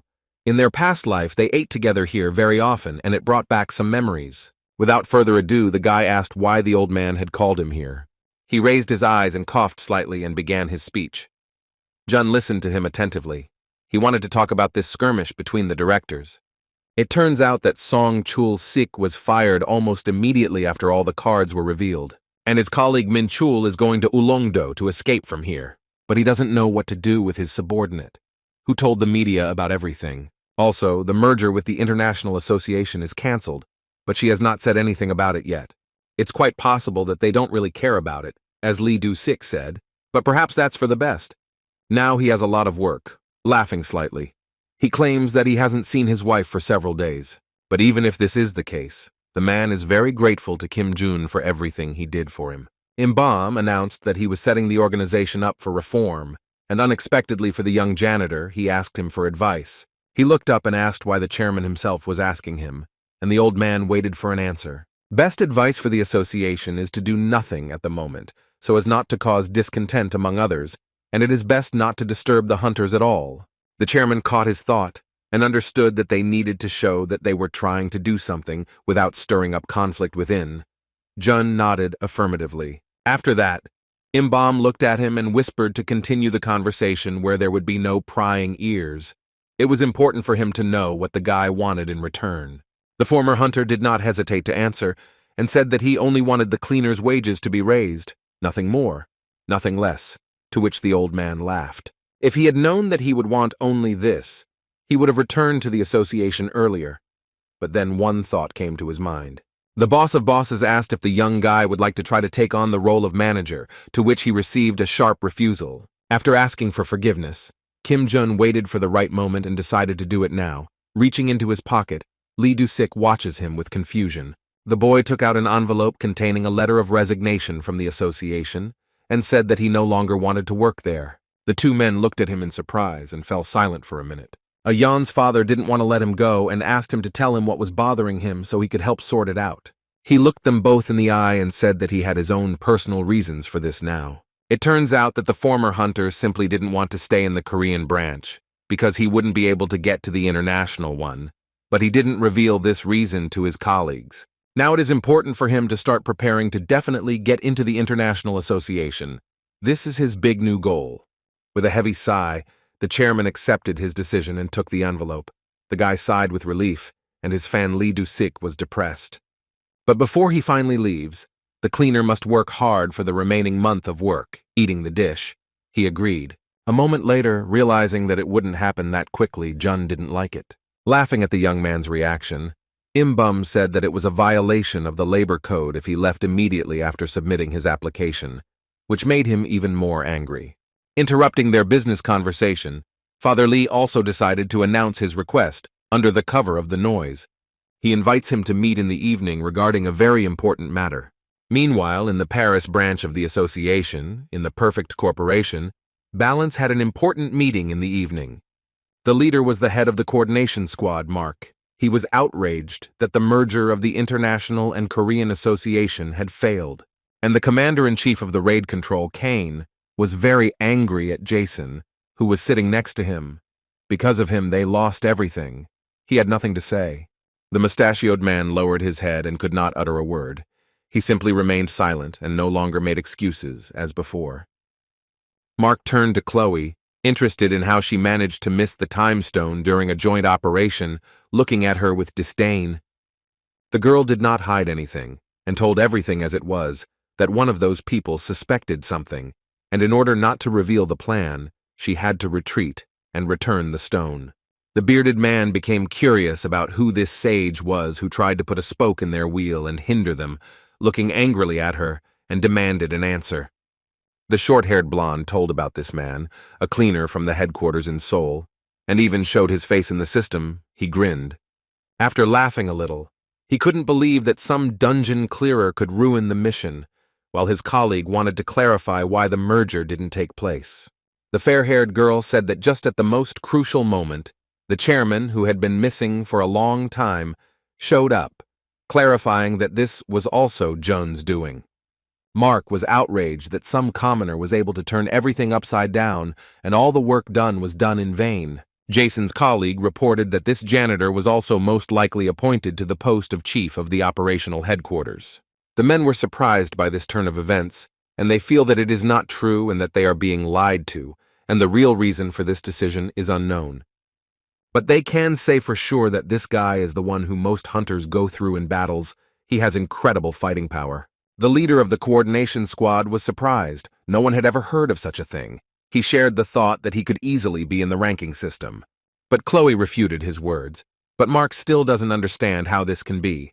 Someone from the back rows suggested that this guy is not standard. The bearded man turned around and looked back sideways. The mustachioed cockroach Kane also wanted to know who it was, and there was silence in the room. The long-haired girl from the audience asked how the team planned to deal with this and looked closely at everyone. The only thing that was clear now was that this problem could not be solved in a more or less legal way. Everyone agreed with this, hanging their heads. Blue-Eyed decided that they would use the spatial stone. It would be useful in the work, and she looked confidently at her colleague. The insidious man thought, she is sure that they would have taken action immediately if they knew about the existence of the time stone. Now she needs information about the Korean Association after the reforms. Chloe wanted to answer something, but she was interrupted at just the wrong time. The evil leader orders the hunter Yang Min-ho to go with Chloe to retrieve the time stone. A tall, thin boy with a couple of skulls next to him emerged from the darkness and walked confidently towards them. This freelance hunter is the official #1. He has accepted the task and is ready to start carrying it out at any moment. His master also asked him to remove these skulls that were next to this guy. They seemed a little creepy to her. Snapping his fingers with a slight smile, he easily shattered one of them, just as he wanted to exchange them for new ones. Chloe watched the blonde's actions but said nothing. Lost in thought, this hunter seemed familiar to her. The guy walked up to Jason and used his skill to rip his face off his head. With a slight movement of his hand, he takes his skull in place of the old one and smiles maliciously. The manager promised to report everything to the general secretary and ended the meeting for today. After summing up, everyone concluded that the cleaner Kim Jun-woo was now their new enemy, and having decided this, they went to their workplaces. Meanwhile, all his colleagues decided to relax and take a rest, and he sat and looked at the ceiling with a dissatisfied look. And everyone was having fun, but not the young guy with the chairman and the fair-haired Lee. All this noisy atmosphere was squeezing the energy out of him, and even the journalist San Chan decided to let loose. The former hunter thought about the fact that he didn't have much time left to complete the task. He needed to become the general secretary. During his time working as a cleaner, he tried to find other suspects in his death. The brunette is sure that it was clearly not Park Gyun-tae. He is completely incapable of such a thing. Others couldn't do it either because they lacked the same motives and, most importantly, skills as his boss. He concludes that someone very influential is involved, and if this mission fails, then Hunter Kim Jun will actually die. The guy was thinking about how he could get into the International Association, but his thoughts were interrupted by his former secretary Lee. His friends were having fun and walking. They looked at them together. Even Min Ju and his squad drank a little alcohol and laughed. To Sang Hyuk's surprise, even the long-haired journalist came, and no one knows where he came from. The chairman was tucking into his favorite dish in the very corner of the cozy establishment, and was outside the noisy atmosphere. The brunette looked at the guys and deep down was glad that they were having fun. The blonde felt the same. Remembering how contemptuous these people were before the former hunter's regression, A shudder ran through his body. And the way they have become now and gathered for him, it brought a smile to his face. The cleaner looked at them and couldn't stop being glad that he had such people around. Throwing aside all his worries, cares, and unnecessary thoughts, the quiet guy decided to join the fun and not sit on the sidelines. After some time, an underwater dungeon suddenly appeared in the city of Incheon, which will soon close in half an hour. The hunters contacted headquarters urgently due to rising water levels and cannot continue clearing. The exit has also disappeared. Everyone is very scared. Miss Lee took on this task herself, and she is also worried about Kim Min-ju and Chief Cha-hyun-suk. The swordswoman quickly contacted the others and told them about the situation. She was currently fighting a monster that looked like a big snake. While the long-haired one was distracted, it attacked her, and because of the big wave, it is now impossible to see where she is. The guys from her squad began to worry about her, but no one dared to come closer, and they just waited. The enraged snake caught Minju by the hand, and she cannot move. Her sword flew to the side, and she cannot use it. The swordswoman can do nothing, and she can only accept what will happen. The dungeon monster is preparing to attack. The other hunters shouted into the radio that because of the order to stay put and wait for an exit, they could not go to her aid. Lee Ah-yeon was very upset and didn't know what to do. She needed to quickly come up with something to help the guys and the girl. Her thoughts are interrupted by a familiar male voice from the radio. It's Kim Jun-woo. She got scared and quickly reported the situation. The guy was already in the car at this time and was heading to the scene of the incident to help the guys. This was all started by an international association. This raid cannot be failed. He presses the gas harder and drives at the highest speed. There was a fire of anger and a desire to teach them a lesson for what they had done in his eyes. At the last moment, he noticed that a car was rushing towards him. He wouldn't have time to react. He realized it was a truck again, and memories from the past immediately came to his mind. Jun was unable to avoid the collision, and the large van crashed into him. The truck pinned the guy's car to the wall, but luckily the airbag deployed. They tried to contact him again, but did not hear a response. The brunette remained silent. And then an unknown man approaches the scene of the accident, gets out of the car, and after examining the scene, smiles slightly. With a snap of his fingers, an anonymous assailant blows up a truck, and worried Lee can't get in touch with her boyfriend, as he doesn't answer her. Not long before this incident, an incident occurred in Seoul, 2 weeks after Operation Association Gate. Jun then became the head of the operational headquarters and was up to his ears in papers and important documents. The former janitor sat and muttered under his breath how he hated this job. After this operation, a lot changed. Min Chul and his subordinate were kicked out of the company. His student Kim Min-ju was appointed as the leader of the newly formed First Task Force, which is considered the most elite. 10 cleaning teams were created, and his friends So-yeon and Sang-hyuk resigned from their positions as leaders. His new girlfriend, American hunter Han Yu-bin, has given her appearance a makeover by dyeing her hair red. As a result of the defeat of the support squad, all power was transferred to his former secretary, Lee Ah-young. The brunette didn't understand why he was put in charge of the headquarters for only a month before being fired. This irritated him the most. Before this, he asked his friend, the chairman, whether he would definitely be able to leave work, to which he received a grinning answer that if everything went without incident. Distracted from his work, the guy thought, he really wants everything to go smoothly, and he wants to calmly leave here and move on. However, he sees a big plus in his new position. He has discovered new skills, and this makes him a little happy. There is one unique skill that he wants to unlock, but Jun understands that it will be very difficult and with a slight sadness, refuses it. Unexpectedly for himself, the former cleaner thought about registering for a rank level. Initially, he wanted to open skills and become a hunter. The thought that he is still not in his element upsets him a little, and the brunette wants to get back into action as soon as possible. Then his gloomy thoughts were interrupted by a knock on the door. The guy didn't expect it, but invited his colleague to come in. The assistant manager, Shin Soo-ji, came to him and held a large stack of documents in her hands. This was the plan for the raids next month.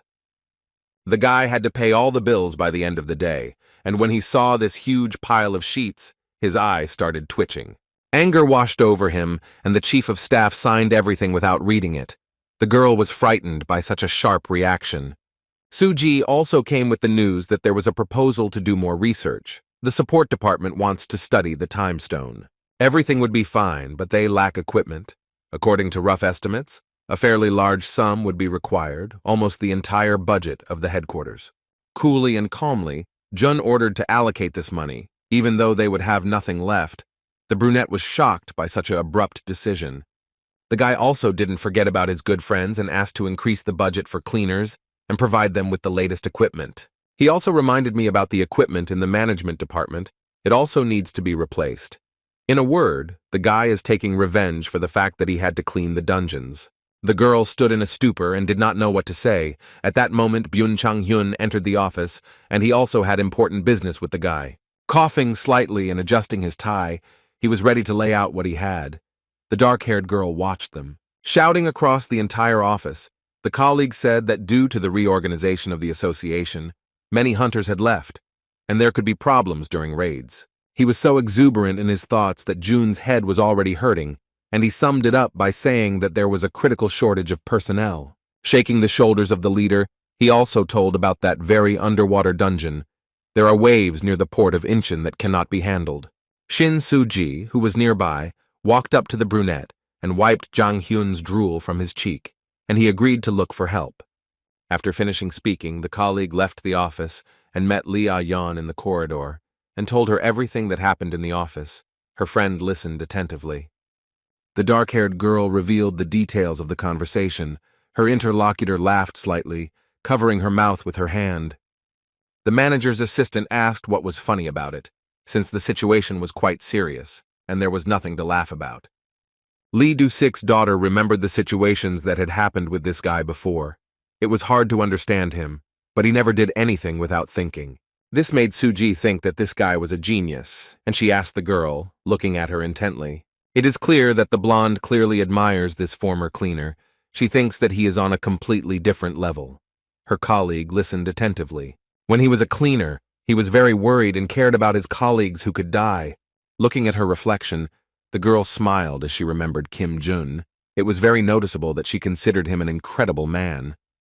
The manager's assistant suspects that Lee is in love with him, so she decides to ask him directly. A wide smile spread across her face, which she couldn't contain. Turning to her, Lee Do-sik's daughter confirms that this is true, but loves him as a person and as a colleague. In short, the blonde is very happy that they will be given money for research. She can't wait to start studying the time stone. And indeed, everyone is waiting for this and wants to thoroughly examine this object. The girls are staring at it. Meanwhile, Jun had already arrived at the destination city. He thought about this dungeon, sitting in the car with a sullen face. And it is really problematic to complete raids there, considering that there are very few hunters with the underwater breathing skill. In addition, it is difficult to clean such a place, and you always need to carefully plan with your team. Sitting in the car, the guy remembered that they only found out about this dungeon recently. It looks pretty strange, but he already had to go. Finally, the brunette arrived at the right place. Leaving the salon, he went to the Hunters Guild heirs. Having climbed to the right floor and entered the office, a small meeting began. The guy introduced himself and his new colleagues greeted him. The first one to greet was Cha Seok-hyun, the vice leader of the guild and the number 4 hunter in Korea. He was happy to meet them. Kim Jun was also approached by the leader Chan Yul himself. He is the second monster killer in the country. The guy with a stitch on his nose asked how he managed to rise to the head of the operational headquarters so quickly. The former janitor didn't pay any attention to this and wanted to move away from the topic. But this guy is pretty smart and immediately guessed that he wanted to take their hunters for himself. The brunette immediately noted his sharp mind and good intelligence and looked him in the eyes.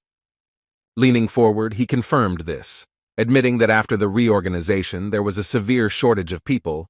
Chang Yul did not attach much importance to this. Jun spoke about the discovery of a new underwater dungeon and conveyed the need to prepare in advance. Staring at him, the guild leader became curious as to why they chose them. The guy clarified that he considered them the best of all. Not taking this flattery seriously, the former cleaner was reminded of the very same conflict that had previously occurred with Shin Tae-hwan.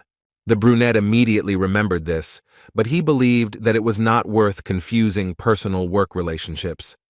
Nodding his head, the guy with the scar agreed with him. The green-eyed man from the association hands over the contract and claims that the deal will be very beneficial for everyone. Before he could finish speaking, Chan Yul interrupts him mid-sentence and looks him straight in the eyes. The gray-haired man made it clear that they were not interested by raising his head. He tears up the document, thus showing that the guild clearly does not want to cooperate with them, and with the association as a whole. Slightly angry, June doesn't understand why this happened and looks at the men in bewilderment. It's really very strange because such offers don't come every day. According to him, it is not about money at all, but the root of the problem is much deeper. The gray-haired guy asked if a spare guild had been found for the top hunters, to which I received a negative answer. According to my interlocutor, everything did not go according to plan. Based on this, it will be even more difficult to accept their proposal. The head of the headquarters does not understand anything at all. The leader reminds that the relations between the two organizations are not the best and most prosperous, but even the opposite. It seems that Kim Jun-woo is beginning to realize why this is so, and he is thinking about it. In fact, private guilds are not part of the association, but they are not completely independent either. After distributing dungeons, when some remain, the system automatically transfers rights to them. The association takes all the items after the raid, but the guild receives income for them without a commission. At first glance, everything is profitable and smart. If they did not share anything with them, independent institutions would be left empty-handed. Because of this, they had to submit in order not to be left without work. However, the organization uses this to exploit the guilds, which is where the strained relations began. After thinking it over well, Junu feels like he made the situation worse. Min Chol. These people are afraid that if they sign such an agreement, they will become enemies of society, despite the fact that they are considered leaders. Mr. Kim directly stated that he was surprised by such an abrupt refusal of the award, although this word is not appropriate here. He just had to accept their decision and leave the building. The guy got up from his chair and was about to leave. As they part, Chan Yul gives a little advice. Don't expect hospitality from other guilds. The head of the headquarters turned around and thanked him for the recommendation, slammed the door, and walked on. Chan Yul sighed heavily and looked after him with an empty gaze. And then the hunter Yang Min-ho appears, who was watching everything that was happening somewhere in secret. The young man slightly mocked the fact that the leader tried to join the association without his knowledge, and he looked at him with bewilderment. His deputy shouted at him, looking him sharply in the eyes. It was already clear to the hunter that the association's lifespan was short. He laughed at the fact that a simple cleaner could become a leader. Cha Seok-hyun, looking at him, does not understand, just like his colleague, what is wrong with the fact that his organization can cooperate with them. Min-ho laughs slightly and says with a satisfied intonation that his idea is already becoming a reality. The guy with the scar doesn't understand his motives. He's not even a member of the guild, and most likely won't get any benefit. In fact, the creepy boy wants to arrange a grand massacre by setting everyone against each other first. In response to his question, he himself seems to not know what he will get for himself, but Yang Ming simply does not like to wait, as he said. He is sure that very soon the association will completely fall apart, and he is sad that his friend refuses such an offer. As a farewell, the hunter ordered that no one be told about their conversation, and waving his hand, he went about his business. Seok-hyun jumped up from his seat and walked over to the manager, who was sitting silently in his place. The confused subordinate looked at the boss with excitement and asked him to tell him about his further actions. Lost in thought, he thinks that if he sides with this strange boy, they will be able to earn good money, but it's not that simple. It was impossible not to notice that Kim Jun was not at all like So Min Chul. The leader noted that one could talk to him calmly. There is no need for quick decisions here. It is beneficial for them to be under the wing of the association, but it is important for them to take into account relations with other guilds. The jock asked him what he thought of the former janitor. He replied that if the former director had heard the insult to the association and the refusal of the offer, he would not have been embarrassed to express himself, while Jun did not even bat an eyelid. After talking to him, Chan Yul was struck by his calmness and stone voice. He clearly admires this guy. The energy of this guy shows that it was as if he didn't care about absolutely anything at that moment. There are guesses that perhaps this young gentleman paints such a broad picture that he does not notice the little things. Their conversation is interrupted by a girl who bursts into the office and in a panic says that they have big problems. The men looked at her with bewilderment. This is the leader of the guild Forward, Yu-ji Woo. According to her data, right now the guilds of Seoul are conducting large-scale interceptions of dungeons. It wasn't hard to guess that this was Yang Min-ho's doing, and it needed to be stopped immediately. During this time, Jun visited several other guilds and everything went sadly. He was not allowed past the check-in counter and was driven away. Everyone else refused to even talk on the phone. He was irritated by the fact that he couldn't just hang up and forget about it. That's exactly what he would have done before. He can't do something like that when he's so close to quitting this job. The brunette was angry that former director Min Chul had abused his power and had fouled him. His thoughts were interrupted by a call from the leader Pyung Chan. Kim thought that he was calling to inquire about recruiting hunters, but that was not the case at all. He scared the guy with such a sharp statement, and he began to worry. His colleague reported that right now, all over Seoul, there have been 18 dungeon interceptions in the last 2 hours, and they are continuing. According to his data, this is the work of the Hunters Guild. Jun is shocked and does not know what to answer. Moreover, not just 1 or 2 were involved, but almost everyone in the city, and they created this commotion en masse. Chang reports that everything points to the start of a turf war, and this is very serious. Sitting in his car, the former cleaner couldn't understand what the association had done wrong for the guild. And monster lairs often appeared. This hadn't happened for a long time. But why now? Hunters emerged from the dungeon, which was not far from the explosion site, and reported the situation to Yang Min-ho. Another interception was completed. The leader of the Ursa Major Guild, Berserker class Sung Jun-hyun, added that their enemies had not yet reacted to what was happening. It is very surprising. Suspicious that their leader turned out to be so accommodating and soft. He fears that such a mass uprising will reflect poorly on their organization and that they will eventually be required to pay damages. The hunter is sure that the association turned to them not only because of the lack of warriors. If you think about it, this crazy hunter is right, which made the whole squad think. According to his calculations, if all the guilds revolted, then the inexperienced leader, who was a cleaner, would try to somehow negotiate. They were especially weak now. And indeed, when they were on the verge of collapse, they became more vulnerable. The guild leader agrees with him. This is what needs to be taken advantage of, so they can knock out new dungeons for themselves. And as the icing on the cake, the creepy guy scares them with a bad outcome. If they don't listen to him, they will pay their enemies for the rest of their lives. The blonde asked him if he wanted to give them money for the rest of his life, but the answer was obviously no, and the thought of it made him shudder. His teammates stood quietly nearby the entire time, waiting for the leader to stop talking. After finishing his conversation with the commander-in-chief, Jun-hyun urges the guys to move on to the next point of the plan as soon as possible. But someone else is stopping them! The guild hunters heard a female voice behind them.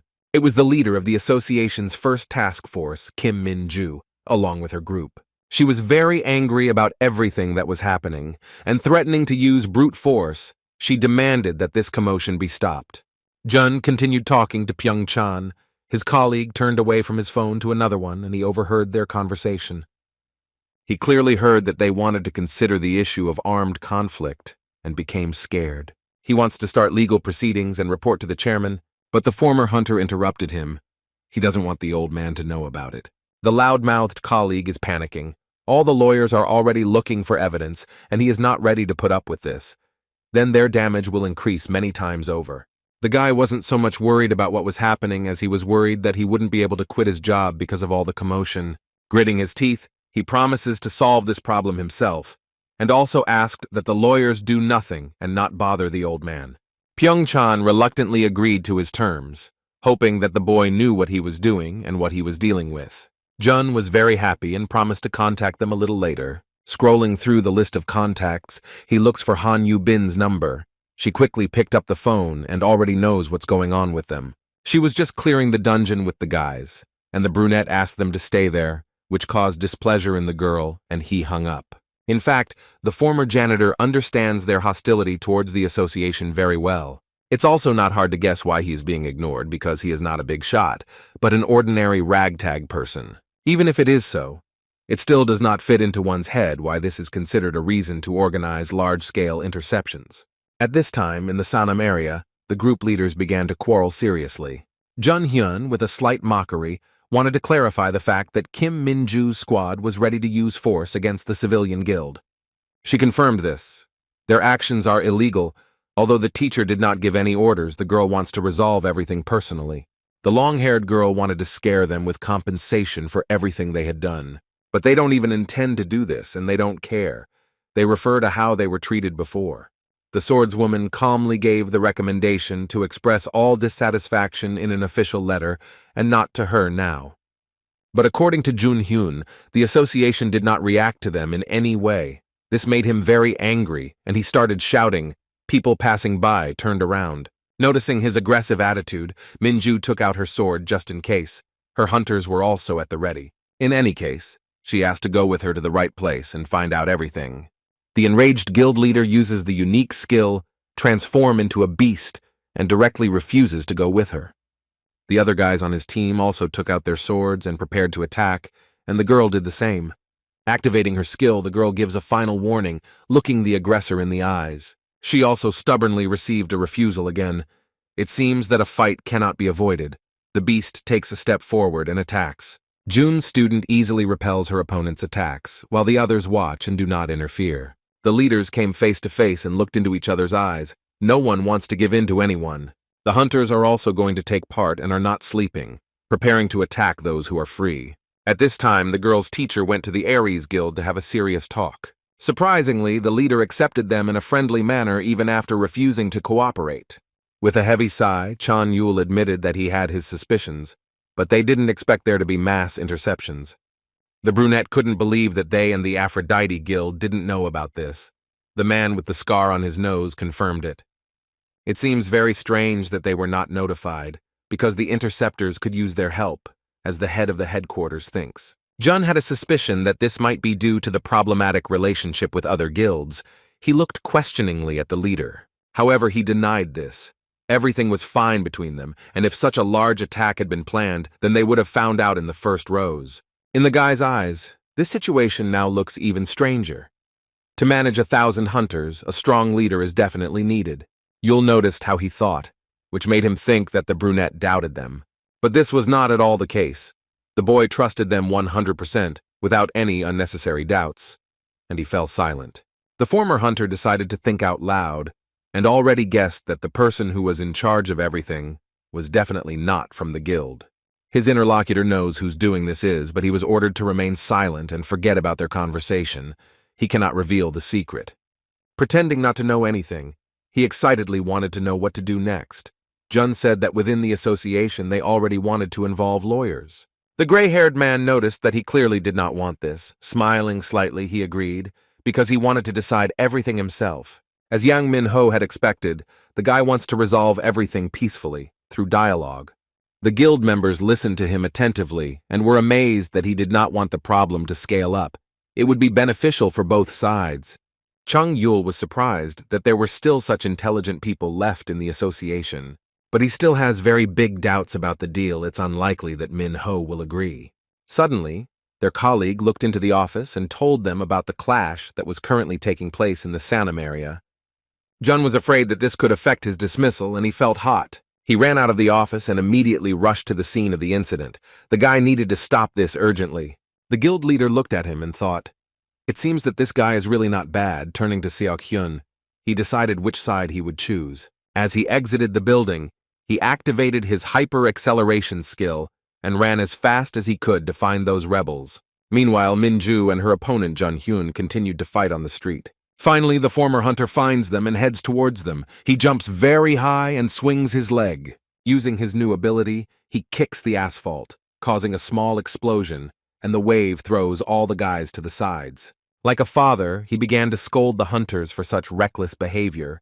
Everyone stopped fighting and looked at him. After taking a quick look at everyone, the guy introduced himself and asked to talk to him if any misunderstandings arose. Jun looked at Minju and realized that she had not wasted her time and had decided to restore order on her own.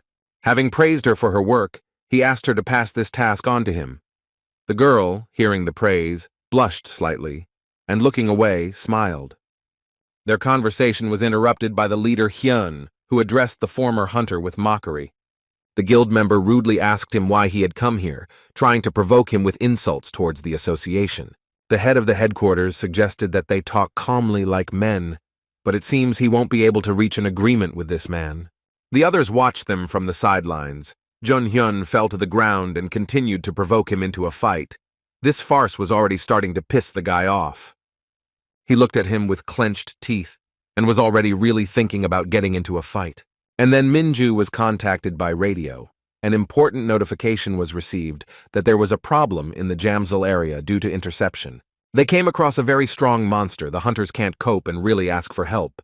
Hearing this conversation, the violent leader rises from the ground. After those words, he suddenly screamed in panic, which scared some of the guys.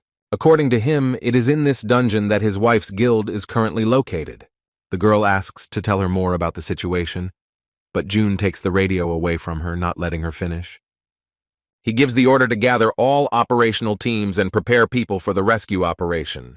In the Jamsil area, meanwhile, there was a big explosion that the whole city heard. All the people were running away from the orange dungeon, from which a monster's claw was sticking out terrifyingly.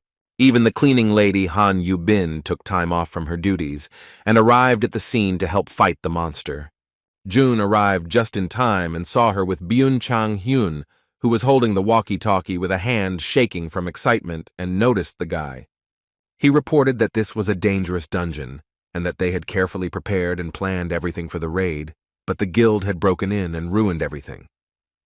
There has been no news from them for over an hour, and everyone is worried. The former hunter was very angry at such frivolity on their part. Jun Hyun's team members held him with all their might. Upon arriving at the scene, the wild guy wants to go into the dungeon and save his beloved. The former cleaner was already fed up with his shouting and scolded him for such behavior, but he didn't stop screaming and making a fuss, for which he received a good slap from the manager to bring him to his senses. And it seemed to have worked. The man really did calm down and seemed to listen to Jun's advice not to tempt fate. But his inner joy did not last long. He again raised a fuss, thinking that the commander-in-chief of the association wanted to benefit from the raid. He jokingly confirmed his words, as if he was actually trying to do this. The guy was not really going to sit back and turn a blind eye to such a serious event, and decided to make one decision. Taking off his jacket, the former hunter decides to sacrifice himself and go there himself to deal with the monsters. No one expected this. At the very entrance, Byun Chang-hyun stopped him, reminding him that such a solution would not be effective. Even trained people might not cope with the task. Besides, he said that this operation would not bring in any money, even if everything went well, which made Jun think. But even despite this, he does not change his decision and decides to enter the dungeon with the first squad. Everyone listened to him. The commander demanded that they stop chatting and be very attentive. At this time, Chloe was watching all their actions. She knows everything in detail that happened and reported it to the boss. She immediately realized that someone had deliberately given them false information. Minho laughed as he sipped the sweet drink in his glass. It was clear that this was his plan. He wanted the guilds to quarrel with the association, and the key to this was mass murder. It's quite logical, but the blonde thinks that it's a terrible idea. At this rate, her evil partner will be caught red-handed. She said that a rescue operation was underway, led by Kim Jun-woo, but this did not frighten him, because before this boy was just a cleaner. And besides, he believes that the association is pursuing its own interests, and it is unlikely that they will help the guild. After listening to him, the employee said that he had greatly underestimated his opponent, and that he would clearly have to use a stone here. Hearing about it, the blonde Minho smirked slightly and thought about it. The whole situation seemed very pointless to him. He became interested in what this man was like and what his goal was. And he is already in the dungeon, fighting monsters thanks to the acquired skill Destruction, and now everything is going well. He swings and deftly hits the monster in the jaw, sending it flying off to the side. They contacted him by radio. Presumably the guys are now near the boss's room and are ready to enter. The team was given information that the creature was called a black tiger Khan, and June suggested that the creature could fly. It was important to look around and only then enter. Everyone was waiting for the commander's order. After his permission, without delay, the guys entered the passage and are ready to meet him. There is no other information about him, and it is quite dangerous.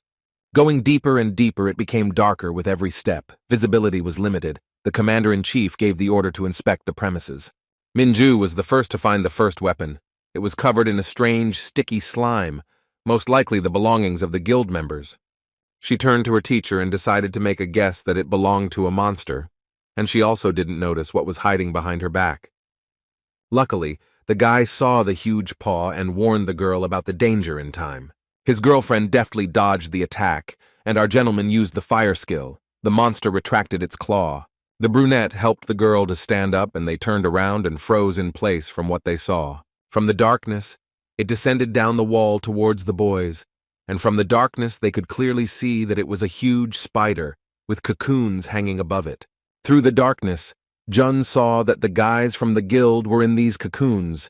The web was squeezing them. It was hard for them to breathe, but they were alive, and that was the main thing. Having assessed the situation, the former hunter gives the order to first save the people, and only later will it be necessary to start cleaning up when there is more information about this creature. They both know what to do. Minju activates the Iron Meteor skill and prepares for the rescue operation. The girl deftly cuts all the enemy's strong threads and successfully completes her part of the job. Using hyper-acceleration, the former janitor, pushing off the walls, caught all the victims and provided them with a soft landing. Seeing this, the big spider was clearly unhappy and was about to attack our hero. The guy easily dodged the attack and jumped on her leg and wants to go down to the guys. But Minju sees that this is not all. There is someone above him and warned him of danger. Jun raised his head and saw another huge, identical monster that had already released its slime on him. He won't have time to react in time. This creature was noticed late, and it is impossible to dodge the attack. This slimy substance fell on him and literally pinned the young man to the ground. The other members of the rescue operation watched all this, and having already freed the other hunters, they began to worry about the commander-in-chief. And this guy is no slouch. He uses his new skill called Uriel and frees himself from the slime captivity. It seems that these shaggy creatures have seriously angered him. He is ready to deal with them right now. By default, his mysophobia is activated, and it becomes clear that it's time to take out the trash here. Meanwhile, at the entrance of the dungeon, Han Yu-bin was sitting with the other cleaning squad, clearly dissatisfied with something her brother had noticed. She did not mince words, for which she had already received a reprimand from her dear colleague more than once during all this time. The redhead was very angry at Kim Jun. The situation that had happened did not give her any peace. The other guys were surprised by her character. Before the rescue operation began, the guy called the first operational squad to go with him. The former American huntress was very glad that she was also taken on this raid. She was already tired of scrubbing the floors and wanted to stretch her legs. However, the joy did not last long. The brunette ordered her to stay outside and not stick her nose in here, which made her very angry. During a small argument between the brother and sister, Byun Chang-hyun came and decided to clear up their misunderstanding and explain everything again from scratch. The man said that an incredible amount of the budget is spent on this, and if something goes wrong, everything will go to the manager. But even despite such risks, he decided to lead a raid to save human lives. The guys stared at him and listened in surprise. The loud colleague thinks this guy is the best, and scolded the guys for scolding him behind his back. He clearly doesn't want to hear that. He really hopes that everything will be fine with the guys, and especially with the object of his adoration, he wants to follow him. And with great hope and a sparkle in his eyes, he mentally asked them to return alive and unharmed, looking at such a responsible task. Meanwhile, in the dungeon, having met one-on-one with two huge spiders, the gentleman gives orders to Minju to take the hunters away as quickly as possible. It seemed like he had lost his head a little due to rage, and she reminded him that the most important thing now was to save the guys from the guild. Snorting loudly, the brunette repeated in a rude tone to get out of here. The plans in his head had changed. The girl was a little upset that she was yelled at, but now the most important thing is to listen to his orders and follow the new plan. All members of the rescue operation quickly listened to him, took the victims, and ran to the exit. Along the way, everyone admired their leader. He worries about them and doesn't want there to be casualties. Jun activates the destroyer skill and prepares to attack the first monster that is closest to him. The monster looks at him with horror and doesn't have time to realize how a bright beam flies into his face. Having dealt devastating damage, the huge spider falls to the ground with a loud roar. It seems that the guy was able to defeat the first of them, and was already slightly happy in his soul about his small victory. But then another similar creature appears behind him, which slightly shocks our hero. Surprisingly, it ran not at the guy, but towards the guys who were carrying out the exhausted colleagues. They prepared themselves and prepared to attack them by squirting out slime from themselves. June noticed this and concluded that most likely these spiders can think logically, and they have intelligence. He was just about to activate his skill and attack when a strange web enveloped his hand. Taking a closer look, the leader noticed that small spiders crawled out of the belly of the defeated monster and did this. They were several times smaller than their mother and also very noisy. He felt disgusted when he saw all this, especially in the slime, but he couldn't get out. While running away from the dungeon, the guys saw that the guy was in danger. One of the hunters reported this. Minju turned around along with the others and looked at him with fear. His hands were still covered in sticky, nasty webbing that was starting to get annoying. But the resourceful boy found a way out of the situation. With a jerk of his hand, he threw all the small spiders up. They creaked and couldn't do anything while they were flying. Kim Jun was surprised how many of them there were, even more than he saw in the womb. Without thinking twice, he cut them with his wings right in the air. At the same time, he activated divine protection and directed all his strength towards his friends. Just in time, he saved the boys from a huge wave of slime, which fell onto the barrier with a nasty sound. The long-haired girl saw this and ordered everyone to run quickly to the exit, expecting an even more powerful fight from her teacher. One black tiger was afraid of meeting him again after seeing what he had done to his comrades. The enraged former janitor slowly approached him.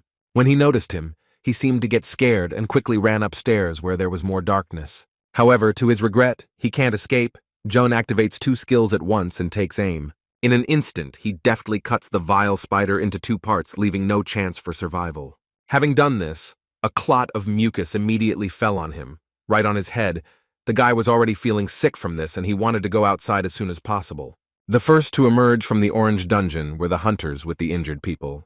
The guys greeted them joyfully and loudly. Everyone was glad that the rescue operation was successful, and only one red-haired Han Yu-bin noticed that the leader was missing. Minju calmed her friend down and said that the teacher would come out soon and that he was fine, while the leader Jun Hyun approached his beloved wife. After the girl's words, the main fighter came out of the dungeon. Everyone was glad to see him appear safe and sound. While everyone was rejoicing and hugging, he was very angry about this disgusting slime, shaking it off himself, and gave orders to others to help the victims. Wiping the disgusting liquid from his face, the boss spoke to Yu Bin, who quickly responded. He demanded that we start cleaning the dungeon and not sit and cool off. He also didn't forget to address the boisterous Mr. Song Jun Hyun, who was kneeling next to him, holding his wife. Even despite what these guys had done for them, he still continued to be sarcastic and rude, not intending to forgive their attitude. Everyone who was nearby and heard everything looked askance at the bully. What an ungrateful person they had.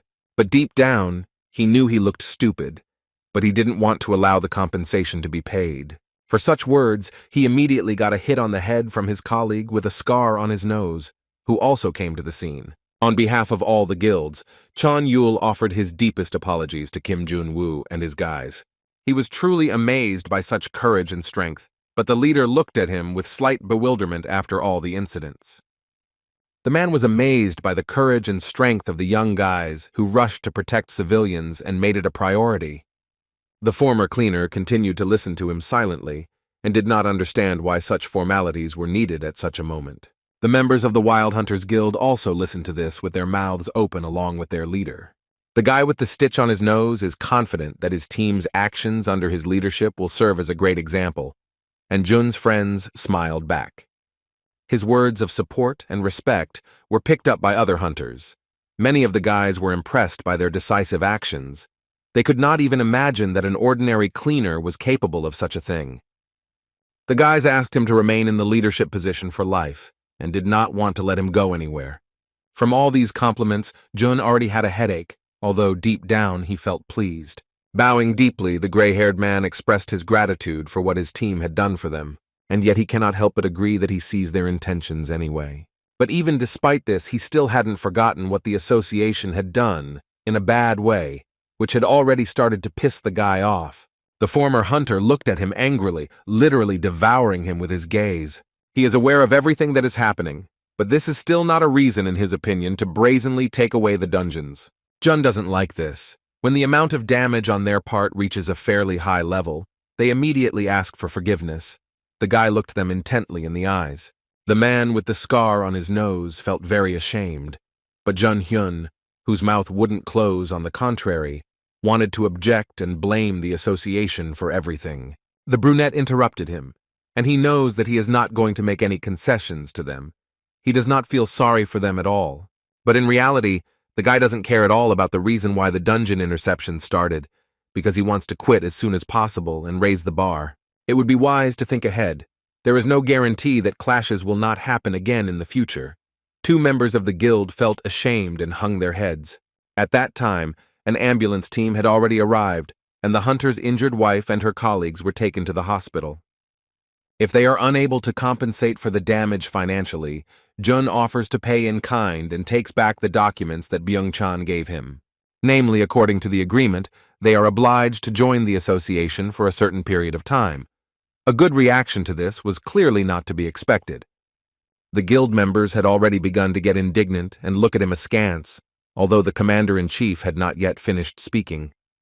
He added that they have the opportunity to work continuously on condition of paying interest. This caused mixed feelings in Chan-Yul. He is confused. The guild leaders couldn't believe that they were guaranteed dungeons. All the guys didn't expect this and stood with their eyes wide open. No one expected such a tempting offer, which is really hard to refuse, but the hunters can't be left without work either. From excitement, the man with the scar even began to sweat and turned slightly pale. He was worried about what others would say about this. But as long as the young guy is in charge of the operational headquarters, they won't have any problems. Everyone seemed to like the idea, with some hunters jumping for joy at the prospect of being able to continue working in their positions. The man was amazed that Mr. Kim suggested solving the problem in a way that would be good for both parties. After that, he had something to say. He approaches Kim Jun and politely asks to take a break for just a minute and discuss everything that happened. He nodded his head slightly in agreement and asked Kim Min-ju to remain in charge and asked the red-haired girl to do the cleaning, while he himself followed the man. Han Yu-bin hated being bossed around and was dissatisfied, but the long-haired girl agreed to help and accepted the task from her teacher. Stepping away from everyone, Chan-Yul admitted that he knew who was behind all the dungeon interceptions. His interlocutor asked who this hero was. Indirectly answering the question, the gray-haired man said the name Yang Min-ho, and memories of the past immediately came to the former cleaner's mind. In his previous life, Jun was the best hunter in the country, and this man was hot on his heels, the one who makes all the wrong decisions. At first he belonged to the class of magicians, but after some time he managed to discover forbidden skills. And this is what turned him into a warlock, cruel, crazy, and cold-blooded. Remembering this, it immediately becomes clear that this time it will not be easy to deal with him. Gritting his teeth, he continued to listen to his interlocutor. The colleague revealed all his cards about Min-ho's goal to intensify the conflict between the association and the guilds, and he looked the guy in the eyes. There was a fire of anger burning in him, and a thirst for revenge. The former janitor wants to know where this sneak is now. It is very difficult to catch him. He has calculated everything and constantly changes his hiding places, however. The leader Chan knows the place where he visits periodically. In the evening, the main events were shown on television, and the news of the successful rescue operation led by the chief of staff spread throughout Korea. On the street, many guys discussed this, and their opinion of the association became much better. Everyone wanted this young man to remain the leader. His new enemy, Yang Min-ho, also found out about this and is going to go to Chloe to plan the next step with her. But then he is stopped by someone's unfamiliar voice. It was Kim Jun who found his location. The crazy kid smiled broadly and asked if they knew each other. As he walked down the steps towards him, the boy insulted him as a hunter for taking people's lives, poking his finger into his chest. He vowed to deal with him at the first opportunity, if he ever got in his way again. Removing his hand and laughing slightly, he hinted that he did not consider him a threat, because he was just a simple cleaner. He couldn't understand where the man with the scar on his nose, who in his opinion was nothing, got so much confidence from. The brunette got tired of listening to his ridicule and was going to punch the annoying guy in the face, but he was interrupted by 2 girls who caught them fighting and wanted to call the police. The guys turned around and looked at them. Kim was displeased and indignant that they were interrupted, but still removed his fist from his face. The friends watched them and were afraid to say anything to them and trembled with fear. They heard Jun threatening Min-ho to deal with him next time. Chan-Yul was also about to go home. On the way, his child called him and was very upset that his father would be late. The baby was in a good mood when her daddy came home with her favorite sweets, and his wife was also waiting, having prepared a delicious dinner. He laughed sweetly and asked his girl to go to bed in a warm bed. Distracted by the conversation, he noticed at the last moment a little girl sitting on the asphalt and became very scared. A man with a scar on his nose had to make a sharp turn and swerve his car to avoid an accident. He turns off the path in the hope that he was able to avoid an accident. But only at the last moment did he realize that he could crash. The car went over the edge of the bridge and fell. Upon impact with the ground, a fire broke out. Chan barely managed to escape the fire, and again saw the same girl who was lying a few meters away from him. He was completely confused and did not understand what was happening. He approached her and wanted to ask what happened to her and offer help. She turned around, and it turned out to be his evil colleague Min Ho's deceptive ability, causing him to fall into a trap. There was a loud explosion, after which a cold-blooded, but at the same time angry guy appeared to the gray-haired guy. Now he understood whose side his servant had gone over to, clenching his fists tightly.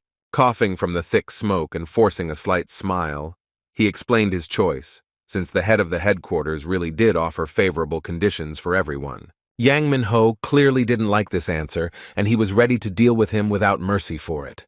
With just one snap of his fingers, he crushed into dust his skull, which had been with him all the time of renewal. In an attempt to defend himself, the guild leader activates the Divine Light skill and attacks the mage. However, his attacks are too weak, and the crazy guy easily dispels the enemy's magic. The defeated man falls to his knees. The blonde rips off his head, leaving only the skull, and leaves it next to him, laughing evilly. Now that he was seriously interested in this man, the former cleaner Kim Jun-woo, he went back to his colleagues. A week later, the association organized a small meeting where they discussed the current situation. There was a lot of positive news. The guys from the guild are highly motivated to work here, and other people have also become more favorable to the organization. And at this rate, the damage will soon be recouped. Byung-chan disclosed the details to his boss and other colleagues in detail, and profits and work efficiency increased.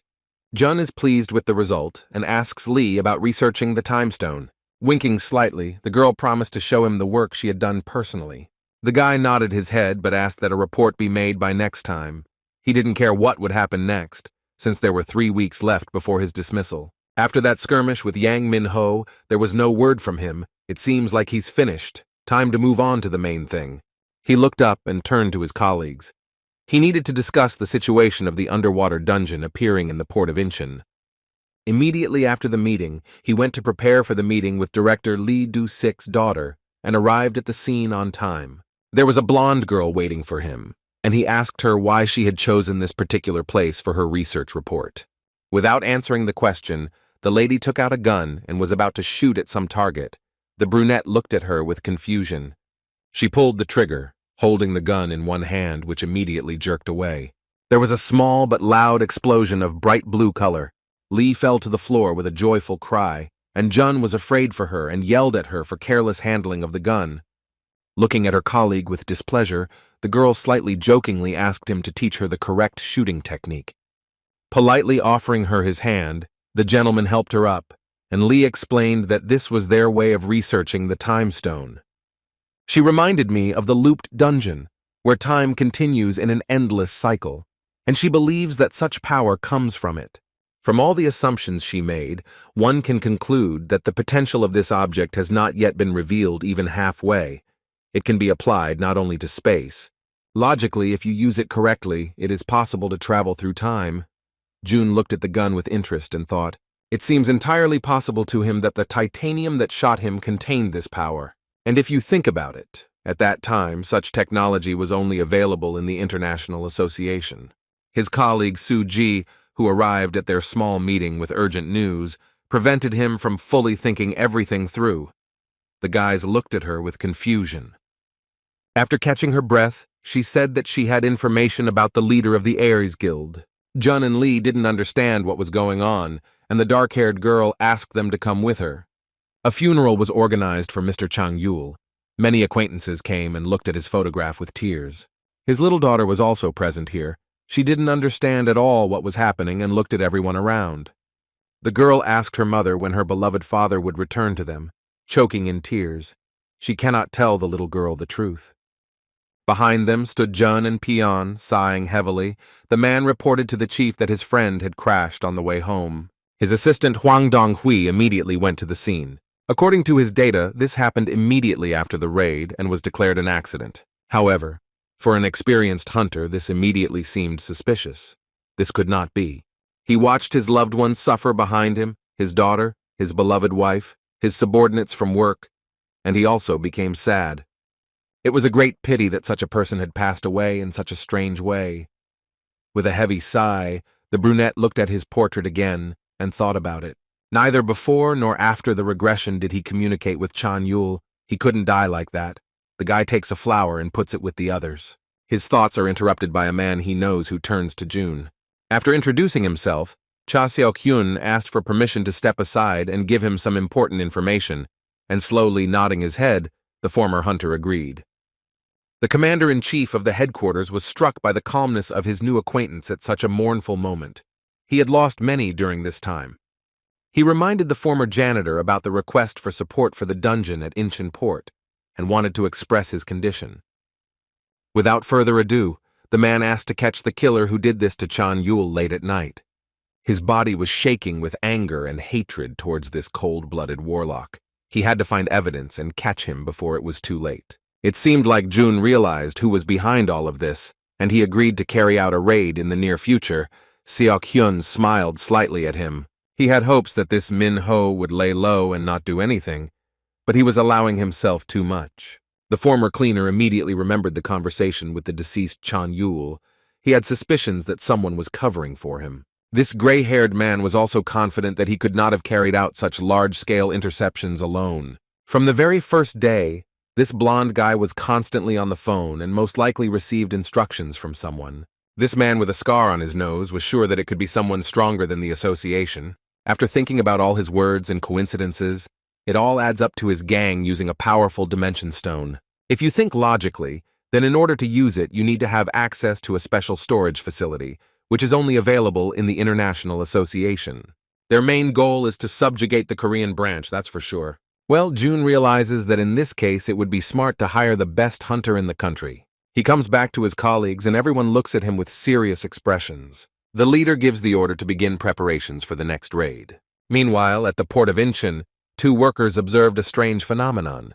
There was a slight turbulence in the sea, reminiscent of a small whirlpool. Suddenly there was an explosion, and water from the reservoir scattered in all directions. A new dungeon appeared at the bottom. The men were very scared.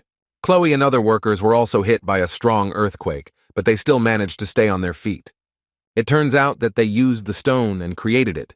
This is the red level of the dungeon, the most dangerous and will last about a week according to the girl's data. She handed over all the data to the long-haired leader, but she didn't understand how their plan was connected to it. The first point in the plan is to wait for the moment when the association starts a raid in it. The commander-in-chief thought that it was to steal another stone, but it was not so. The blue-eyed girl's plan is much more cunning. Their goal is to use the created dungeon as bait to merge associations. The boss smiled maliciously. The woman in the white suit is frightened by her subordinate's attitude, but at the same time she likes it. She is also worried about her boyfriend Kim Jun. He is too unpredictable but not afraid to go out in public. The long-haired girl gives the order to destroy him in advance, so that he does not become a hindrance to them in the future. Soon, early in the morning, the teams began preparing for the raid. Everyone was actively working. Only 10 talented people were selected. The new leader of the Eras Guild, Cha Seok-hyun, and the boss of Aphrodite, Yu Ji-woo, joined forces. The guys from the Korean branch, the first operational detachment headed by Kim Min-ju, also worked. The people from the second group will fight side by side. Its commander is Choi Jong-hoon. They are assembled. Before the start, the head of the headquarters held a short briefing. Everyone should understand that this operation is not like the previous ones, and is very risky. And now it's time not to delay and give the instructions to the guys. An order was given that in underwater battles one should not overdo it, and retreat at the slightest difficulty due to the fact that it is underwater. Everyone nodded their heads. The former janitor assigned duties to all units and put his long-haired student in charge of the raid. The brunette advises to divide the attack into several stages, and if there are minor changes, he urges you to inform him about them. The main boss is an immortal python. The guys have to fight him and determine the location themselves. They listened to everything and remembered. It is also very important that it is impossible to leave this dungeon until it is cleared, so it is important that everything is under control and goes according to plan. The briefing was over and the boys had to wait for the weapons to arrive. Seok-hyun approaches Jun and wants to ask the smart boy a question. He smiled and agreed to listen to him.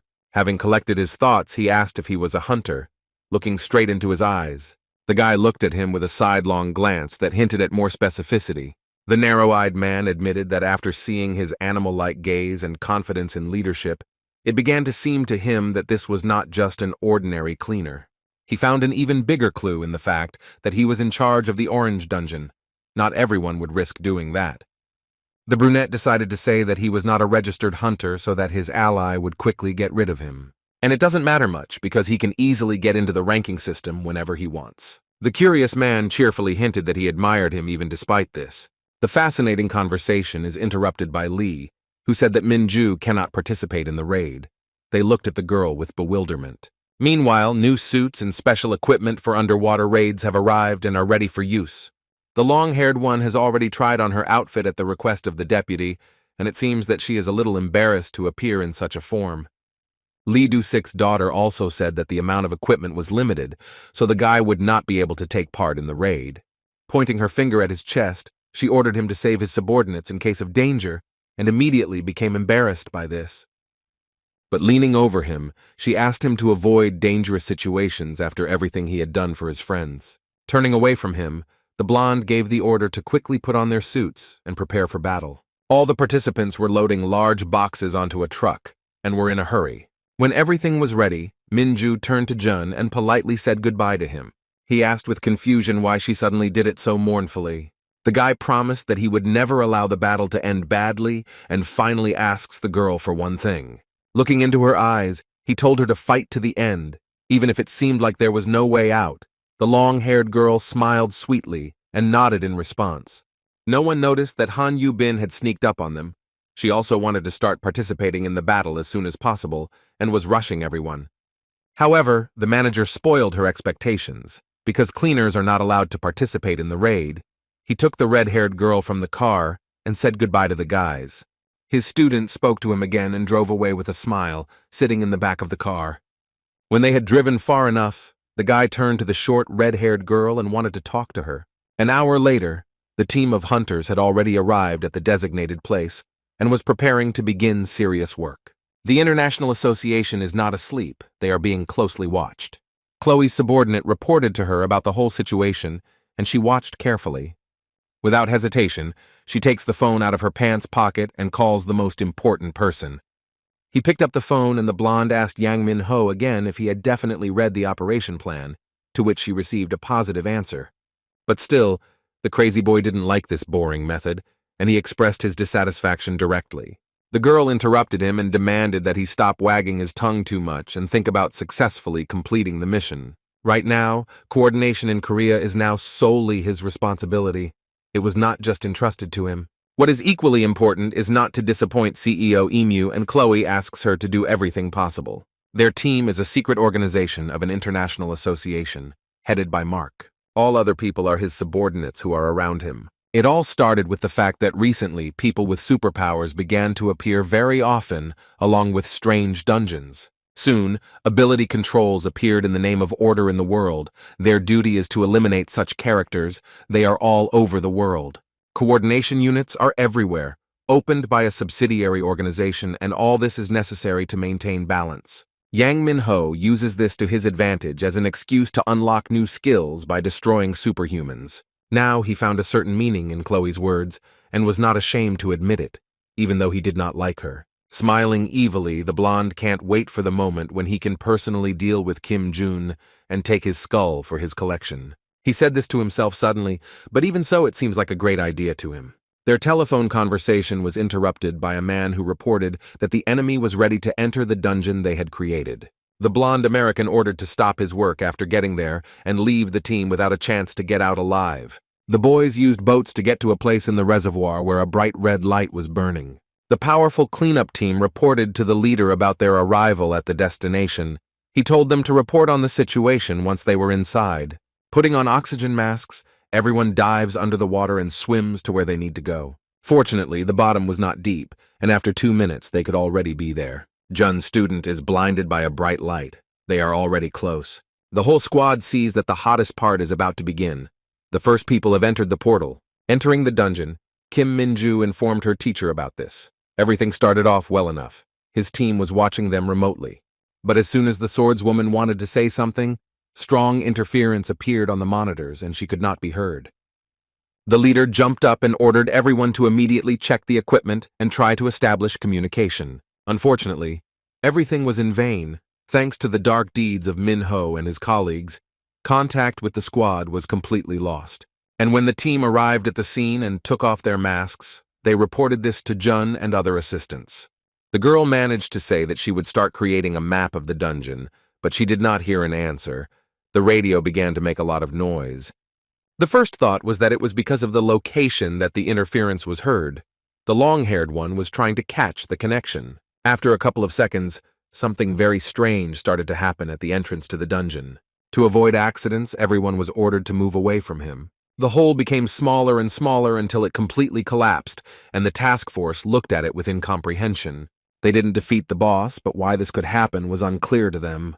Communication with headquarters was completely lost, as Choi-chan reported, and the water level in the dungeon also began to rise. The situation is worse than ever. Monsters have even come out to them and are preparing to attack. Seok-hyun isn't going to drag things out and plans to start fighting them right now, using new technology. He summoned robot RD number 3, which looked very much like a small puppy. Minju and his colleague were very touched by looking at him, and the muscular guy orders him to attack.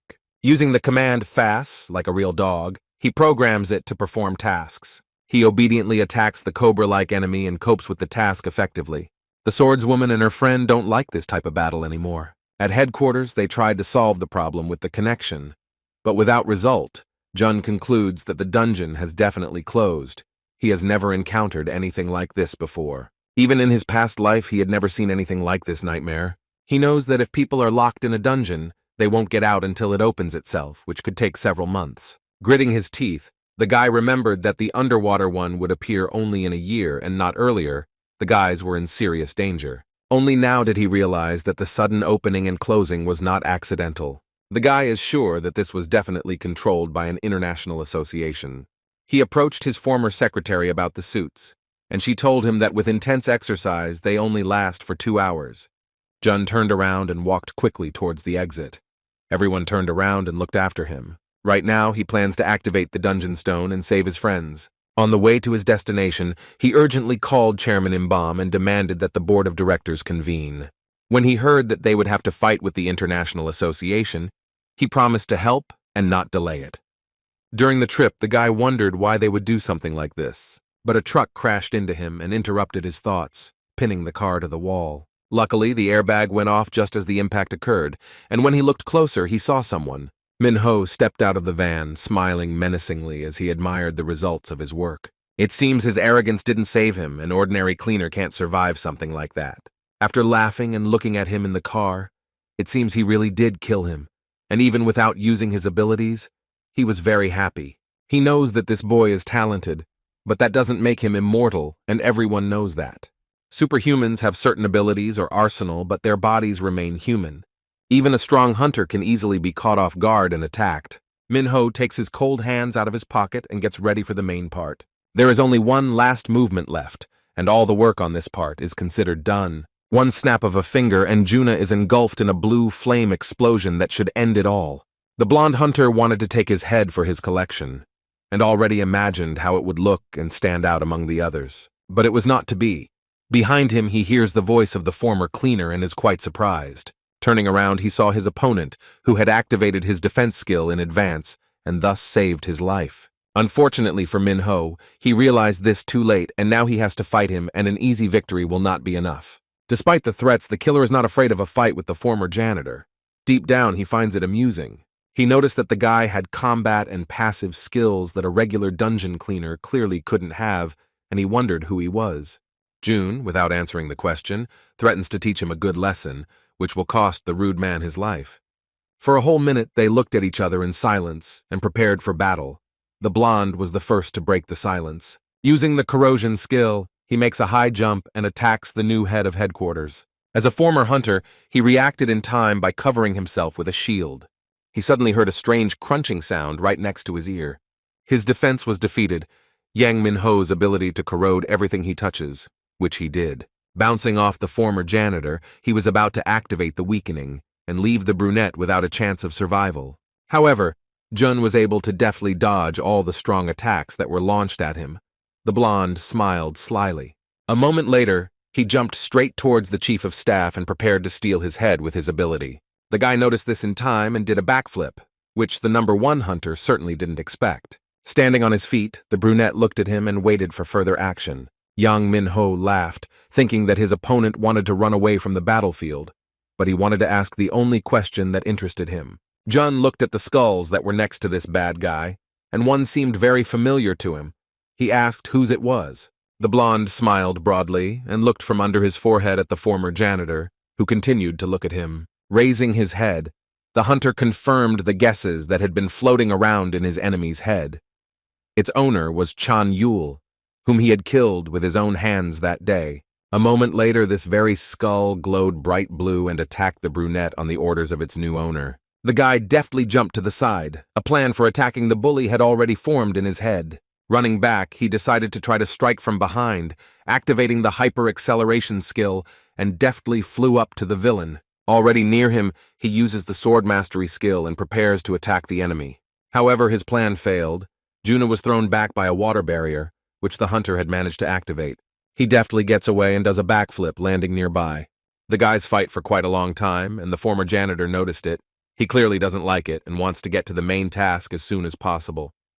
Jumping onto the large cargo containers that were standing nearby, he said goodbye to Yang Min-ho, hoping to continue the fight later. But he smiled and said that right now he was also fighting with him. It was not difficult for the head of the headquarters to guess that they had ordered his assassination and wanted to kill him. He looked questioningly at the killer. The blonde guy laughed and asked to talk less. His main task is not to talk. Activating 2 acquired skills, the brunette is going to finish him off quickly, remembering the times when he was a cleaner, equating the opponent with garbage. Looking him straight in the eyes, the crazy man replied that he was also partly him and that a serious fight was brewing. In an instant, huge containers take off behind the chief of staff and head towards the enemy. Meanwhile, in the dungeon, the guys fight underwater snake monsters. Kim Min-ju uses his skills to deal with them very easily, leaving them no chance to hurt the guys. However, she resorts to using them too often and it takes all her strength. The girl is very tired. She looks at the crowd of monsters and regrets that she did not save her strength for the boss. And these sharp-tongued creatures were climbing in a crowd, and the next wave was already ready. The other members of the team wouldn't mind a rest either, but there are too many of these creatures, and there is no end to them. The swordswoman's awakening skills require high concentration and physical effort. It will not be possible to save strength until the meeting with the boss. This slightly frightens the leader. The space here is very narrow and you can't move around much, which makes the task more difficult. The entire task force is already sitting on the ground, unable to continue the fight, while the water in the locked dungeon continues to rise. In addition, there is very little oxygen here, and some people find it difficult to breathe. If we continue like this, then in an hour there is a high probability that all the raid participants will die. Jun's student became afraid for the lives of everyone else, given the conditions in which they were fighting, and somehow she found the strength to get up from her knees. Proudly declaring to the whole team, she decided to go to the boss. Everyone looked at her in surprise. The head of the second task force objected. This cannot be done in this situation, when there is no way out. She asks everyone to stay here, and when an exit appears, run, sighing heavily. The long-haired one got ready to go. But this guy stopped her and demanded that she go to the boss together. There was almost no chance of surviving alone. The other guys also agreed with this. Minju is afraid to risk all the guys at once and therefore demands to let her go alone. Their conversation was interrupted by friends from the guild, who heard everything. They want to fight side by side with the leader. In any case, there is nothing to lose, and it is worth the risk, for everyone's sake. The swordswoman, forcing a smile, agrees to go together and try to open the exit. She has no chance of convincing these people. The rest of the guys will have to fight monsters without leaders, which they agreed to without any problems. There is no more time to waste. Everyone's lives are at stake. Seok-hyun has summoned a large robot dog and is ready to go to fight. He and the girls jumped on it, and at great speed they rushed to the main room where the boss was. A small team jumped into the passage that leads to a room with a huge snake, which was already waiting for them there. Hearing the knock, the toothy python hissed and prepared for battle. While they went on an important mission, Jun continued to fight with Min-ho. This guy easily dissolves everything he touches. He laughed and realized that it was not so easy to take this stubborn man and he had to try hard. Kim continues to throw a huge pile of boxes at him, which he absorbs instantly. Having studied his behavior, the brunette understands that this superhuman can inflict fatal damage at absolutely any distance. He wants to weaken the guy. It seems that a good plan has already matured in his head. Throwing several containers at once, he jumps high into the air. Hunter number 1 noticed his attack out of the corner of his eye. He was able to reflect it in time and began to mock such a stupid and also weak move. When the blue smoke cleared, he didn't notice Jun in that place and was very surprised. Looking around in confusion, he searched for his opponent, who was nowhere to be found. But he appeared a second later right next to him. Everything happened so quickly that Min-ho didn't immediately figure everything out. The brunette laughed at his inattention, which could cost him his life, looking straight into his eyes. The crazy guy appreciated his resourceful character and guessed that Jun, thanks to his skills, managed to hide in the container that was under his nose. Using the destroyer, the brunette attacks the killer at the speed of light while the raven is counting. He hits his back against the fake wall with a loud bang. There was even a big crack in the container. Yang Min-ho coughed heavily and couldn't understand how a simple cleaner could cause damage. This humiliation made him very angry and he was going to attack again. However, his plan failed. Jun used his skill to deftly pin him to the wall by his arms, making him unable to move. Burning with rage, the green-eyed man slowly approaches him and reveals all the cards about his weaknesses that he knew from the beginning. Even with his deadly skills, hunters like him have very low stamina. He asked if this arrogant fellow belonged to the class of magicians. He coughed slightly and could not understand how he knew. The former janitor advises him to go to the hall. He couldn't even dodge the attack well. After belittling him, he laughed that he could become second in the country for holding up well even now. Min-ho raised his eyes and looked at him. The proud hunter yelled at him because he was the first on the list and would not tolerate such bullying. Now he is no longer number 1 in Korea, but his opponent is Kim Jun-woo. While both teams are engaged in tough battles, Chief Pak and his fellow cleaners are having lunch together. He felt a little sad that he couldn't join them and eat. So Yeon, sighing heavily, shared that he was currently on an important raid. And Sang-hyuk, it seems, is a little envious of him that he was able to rise to the level of the head of headquarters. As always, the good-natured Park noticed that his new colleague Han Yu-bin was dejectedly chewing on a sandwich. Her brother said that it was because she was not taken into the dungeon. The day June asked her to stay and talk after everyone had left, something happened. He spoke about the assumptions that the International Association was to blame for Chan Yul's death. Addressing her as their former employee, he asked if there had been any cases of reprisals against those who stood in her way, looking intently into her eyes. Reluctantly, she confirmed that this had happened more than once, without attaching much importance to it. Among the members of the association, there was talk of killing everyone who posed a threat and of sparing unregistered hunters, which made him think. Jun concluded that he would most likely be next and that he should be on guard. Yu-bin told this story to her new colleagues, and also remembered that now he and his entourage would be closely watched. After hearing this story, all his friends started to worry about him. No one wants things to end badly. Meanwhile, the head of the headquarters has increased his attack with the skill several times and continues to beat the arrogant hunter. He asked to stop it, but his words only made it worse and he received another powerful fist in the face. It seems that even the skulls that he carries with him saw everything and were shocked by such strength of the young guy. It seemed that their owner was exhausted and they fell to the ground, losing the ability to hover in the air. Yang Min-ho couldn't understand how he could be defeated by a simple cleaner, and to humiliate himself in front of him like that was shameful. Jun's opponent seemed to be unable to even stand on his feet and fell to his knees in front of him. He had wasted too much time on some hunter. He needed to hurry. Finally, he found his phone, which was lying far away, and asked his enemy to call the customer. He answered with a trembling voice, as if he did not understand what the chief of staff was talking about. For pretending, he received a good blow to the face, which was still sore from the previous ones. Even after this, he does not want to give up his guys and says that it is pointless. Before he could finish speaking, Min-ho also gets kicked in the head, and Jun demands that he call them in front of him. Still, he had to listen to his enemy and do as he wanted. Taking his mobile, he called his boss Chloe.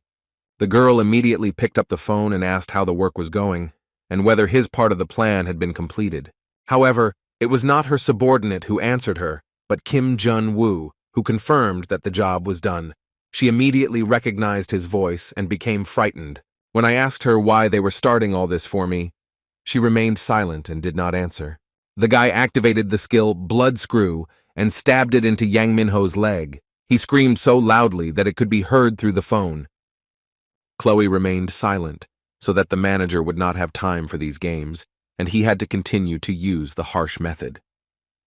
He decided to tell her that he knew their intentions, that they were manipulating the dungeon, and their main goal was the time stone. The girl listened in surprise. Summing up, the former cleaner concluded that they did this in order to destroy as many of his hunters as possible. The blonde realized that they had been exposed, and with a trembling voice she tried to refute everything he said. However, hearing the cries of pain from her subordinate, she felt a flush of heat, and her hands began to shake. But even despite this, Chloe did not want to reveal all her cards and listen to him. The enraged guy gave them only 10 minutes to reconsider their decision, and then promised to find them personally. The blonde was afraid that the shocked hunter might tell his enemies something about the involvement of the RV Corporation and made a drastic decision. She ordered her other subordinate to immediately activate the spatial stone. Others were given orders that Kim Jun was now their main target, and this information was to be passed on to the coordination squad. A big commotion began. It was necessary to urgently prevent the enemies from determining the location, reset all the data, and throw away the SIM cards. Everyone was running around in panic. Meanwhile, the former janitor called his colleague, Lee Ah-yeon, and asked her to call hunters to the location he sent her in a message. Yang Min-ho had already started to mock him, saying that now not only he but also everyone around him was in danger. The brunette walked up to him and grabbed him by the hair. He wanted to finish what he started and avenge Chan Yul's death right now. However, his opponent tried to use his last trump card, turning his head into a skull. After this, there was a very powerful explosion. It seems the whole city heard it. Unexpectedly for Jun, he finds himself in a protective circle. He did not create it. Looking at the system that appeared near him, everything became clear to him. It was the skill of the deceased Chang Yul that worked at the right moment. It can only protect its ally once, even after the owner's death. The guy is very happy that his new acquaintance was able to help him even after death. While the defense was in effect, Yang Min-ho managed to take advantage of the moment and escape. Even if he has now escaped the hands of the chief of staff, they will meet again in any case, and then he will not be spared. Meanwhile, in the dungeon, Minju and the others fight the boss, a giant snake. The girl used too many awakening skills, and now her power is limited. She can't hit hard. And then the monster hits her right in the face with its tail and throws her aside. The guys from her team were very scared and wanted to run to help her. The long-haired one was okay, but she hit her back hard and it was quite painful. It seems that defeating the red-level boss with 3 people is impossible, but still, there is no way out. And all that remains is to hope for a good outcome and act. The situation that the guys are in now is hopeless. Everyone is running out of strength, and in addition, there is no information about this toothy creature. But it seems that leader Kim has come up with a plan to try to overcome him. The girl asks to immobilize this creature for 5 seconds and not let it move. She uses all the strength that remains. It seems crazy. Her partner, Seok-hyun, was amazed by her determination and summoned a large robot, ordering it to attack the monster. Juna's student, almost exhausted, makes her last dash and prepares to attack this monster. It's very difficult for her to even hold a sword. She's worried that she won't be able to cope, but she has no choice but to try. The guys hold the huge snake as tightly as they can. It suddenly bites the iron robot. Its owner cannot hold it for long. The girl with the bob cuts her hair and fires a powerful rifle straight into his face, and it seems like she hit the mark. The monster threw its head back with a piercing scream and became even more angry. The guys supported her and covered her, hoping that she would be able to finish what she started. Python growled at everyone, and although he had let go of the robot, was furious and preparing to attack. He easily broke our mechanic's huge robot and it turned into a pile of scrap metal. Minju had already gotten close to his head and was preparing to hit him right there with her sword. The guys watched with fear to see what would happen next. Her hands are shaking very badly and her body is extremely weak. She is praying that everything will work out and she will be able to hit this underwater crawler. But despite her persistence, the girl was unable to inflict damage. The sword fell from her hands and she finally lost her strength. She feels ashamed that she couldn't show her strongest side to her teacher, but the swordswoman is too weak now. All her thoughts make her want to cry. She doesn't know how she will look him in the eyes. Suddenly, A loud cry was heard from this huge snake, and the sword still hit the back of its head, causing good damage. It seems that someone helped the guys at the most crucial moment in the battle. This man was able to cut this giant in half, and was eventually able to win. The savior turned out to be their leader Kim Jun, who arrived just in time and saved everyone and caught the weakened Minju on Summer. It was already evening outside, and the Korean Association had been unable to contact him for more than 2 hours. Everyone is outraged that he ordered a meeting of the board of directors, but then made everyone wait without thinking about their other affairs. Just as he entered the chairman's office, he asked for forgiveness and said that there were important and urgent matters. Lee Do-sik yelled at him from the doorway. But besides this, Father Ayon was interested in why the commander-in-chief came to the meeting completely soaking wet. The guy said that he had to swim a little to successfully deal with the boss in the raid. He also reported to all the directors that there was an injured girl. Fortunately, she was not seriously injured, and her condition was stable. Do-sik sighed with relief. The short warm-up was over, and the chairman decided to begin discussing the main topic of their meeting, the problems with the International Association. Jun reported that during the operation in the Red Dungeon, his friends were attacked by her. Im-bum was shocked and could not believe his ears. He told what happened.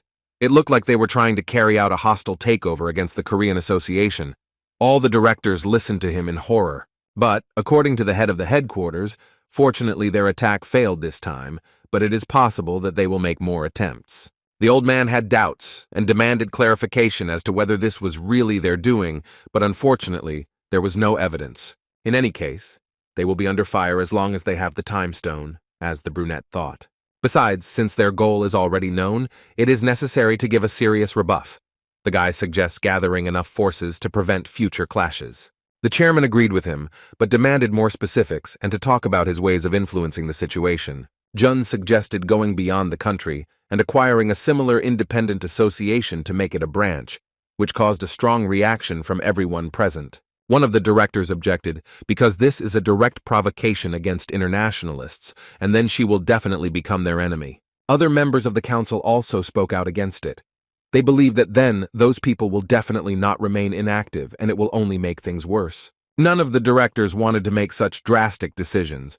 Everyone directly expressed their dissatisfaction and abandoned the idea. Im-bum was also against it, explaining his decision by saying that it was too great a risk to be subjected to an even stronger attack. However, even though no one wants it, the old man understands that the former janitor has serious reasons for suggesting this. The guy confirmed this. The chairman smiled slightly and allowed him to act, but on the condition that he take responsibility for it. All the directors looked at him with incomprehension.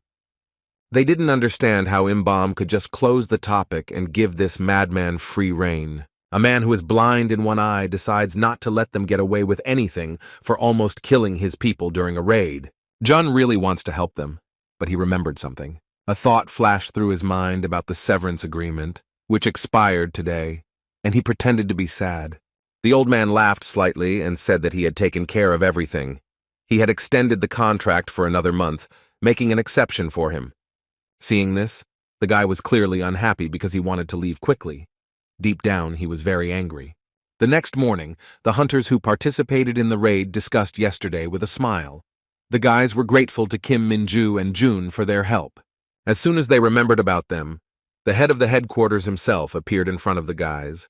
The hunters greeted him politely with a wide smile on their faces. However, he was not in the mood, and gritting his teeth, greeted his colleagues in return and went to his workplace. The guys looked after him and did not understand why there was such a terrible reaction, shrugged their shoulders and went on about their business. Arriving at his workplace, Jun couldn't calm down because his dismissal was postponed for a whole month. Sitting down at the table and lost in thought, he thought that he could not entrust such a serious matter to someone else. Everything seemed to be going as it should. The guy has a big task ahead of him, to take revenge on the International Association for all the evil it has done. Most likely, he assumes that one of them shot him in the head in a past life. The brunette wants to meet this person. The leader guesses that perhaps he was their target, and if this is really the case, then all his friends are in great danger. This seriously worries him. Kim Jun walks around the office and in his mind decides to quickly sort out the assignments and go work alone. In addition, he was assigned a business trip, and he was unhappy with this news. Then his thoughts were interrupted by a knock at the door. It was Suji who came with a large stack of papers and spoke to the manager in a quiet voice. The head of the headquarters said that he was leaving this week, and a colleague suggested booking a plane ticket in advance.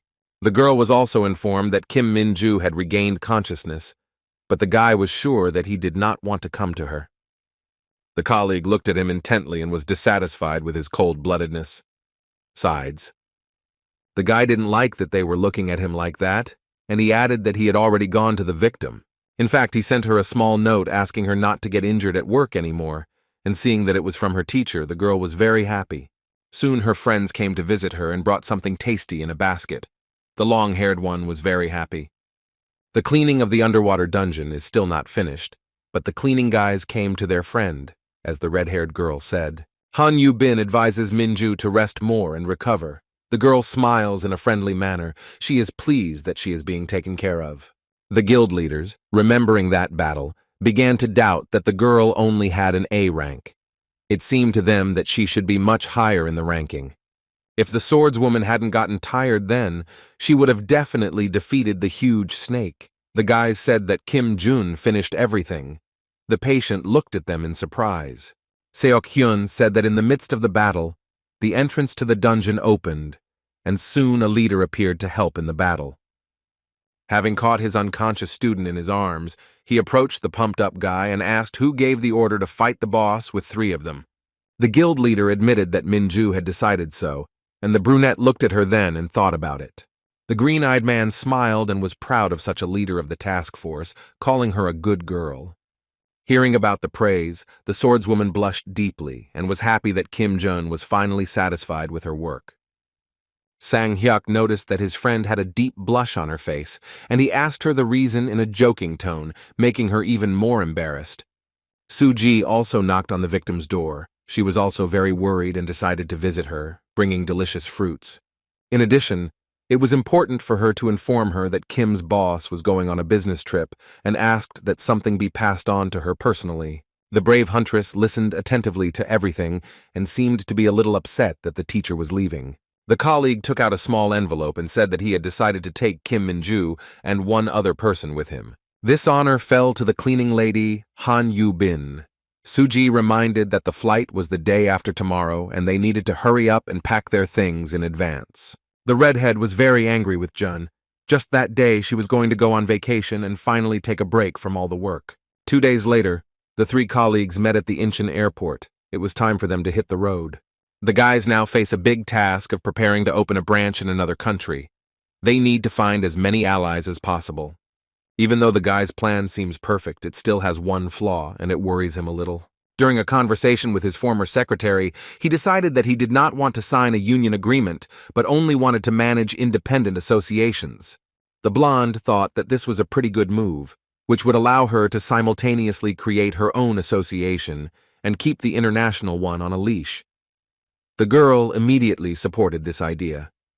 However, there is one big downside. If they fail, all the employees will be fired, but Jun doesn't seem to care at all. Lee asked what the first branch he would go to would be, and the head of the headquarters had already decided that it would be Vietnam, and the girl happily supported his choice. But there is one big problem.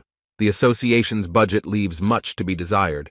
Due to recent events, there is almost nothing left. The girl's eyes started twitching. Even so, Jun understands that he needs to try, and in his mind he has decided that he wants to give it his all and leave the company as soon as possible. A couple of minutes later, the guys had already boarded the plane and taken their seats. The red-haired former huntress was constantly yawning. She was very tired. The leader of the headquarters was already tired of listening to her, and he slightly scolded her for this. The girl became even more angry. She decided to pick on the guy in response, asking him why he was constantly reading the same documents, looking at him sideways. He explained to her in a displeased tone that their budget was very limited right now, and the brunette was currently trying to figure out investments. A quarrel broke out between them again. They could never get along with each other. The swordswoman watched all this, and sighing heavily, looked further out the window. The guy pointed out one feature of the Vietnamese association. They don't have a support team and conditions for their creation. Yu Bin rolled her eyes and listened to him. And it seems that while they are flying to their destination, Jun already knows what he can offer them. He has good ideas. Arriving there, They were met by the guys from the coordination squad. The leader, Juan, was the first to extend his hand to the guy with a smile and introduce himself.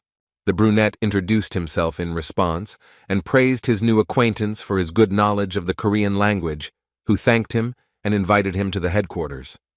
The guys put them in the cars and set off. According to them, it wasn't far. Juan suggested that the guests take a nap, but the guys politely refused. They would like to explore a new country for them.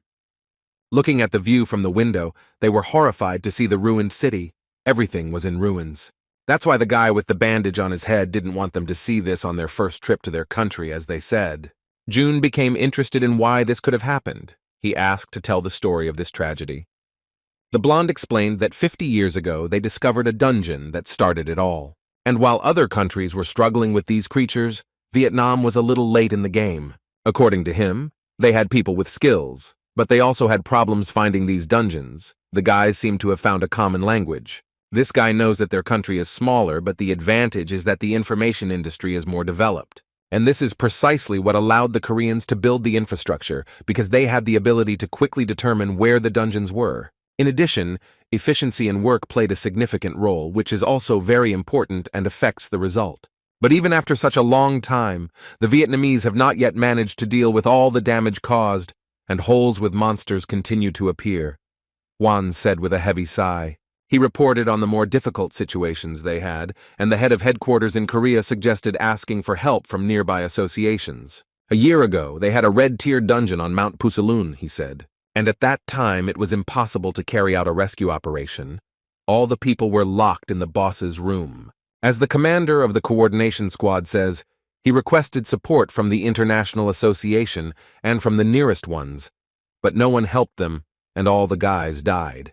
Smiling slightly, the man remembered that Korea, too, had not responded to their request. Indeed, this happened. Jun remembered how the chairman asked him to organize a rescue operation, but he did not see any benefit in it. Besides him, Min Chul and Lee Soo-yeon also refused. They also didn't find anything for themselves in it. But even despite this, Juan was very glad that he had found a person who was ready to take over the management of their association, and laughed slightly. While the men were chatting, the girls had already fallen asleep and Kim Jun became their pillow. Looking at them, he himself also wanted to sleep. It was already late at night. The guys were sleeping soundly, but then they arrived at their destination and their new acquaintances began to wake them up. The former hunter was the first to open his eyes, and looking around, he saw that there were people with a gun standing next to them, and they were tied up. It seemed they had been kidnapped. Han Yu-bin was the next to wake up and also noticed that they really did this to them. The guys wanted to resolve everything peacefully, except for her. The red-haired girl suggested punishing them in a cruel way. The brunette looked at her sideways. Minju was also in favor of negotiations. In the car, they seemed like kind people to her, and the guys wanted to talk calmly. The guy asked Juan why they needed all this, and it turned out they just needed money, and a lot of money. They planned to hold the guests hostage in order to get what they want. The green-eyed chief of staff immediately guessed this. Taking out a pistol, the blonde and his team said they took this step so that they could continue raiding and defend their country. With wide eyes, Jun directly asked if this was done for ransom, to which he received an immediate affirmative answer.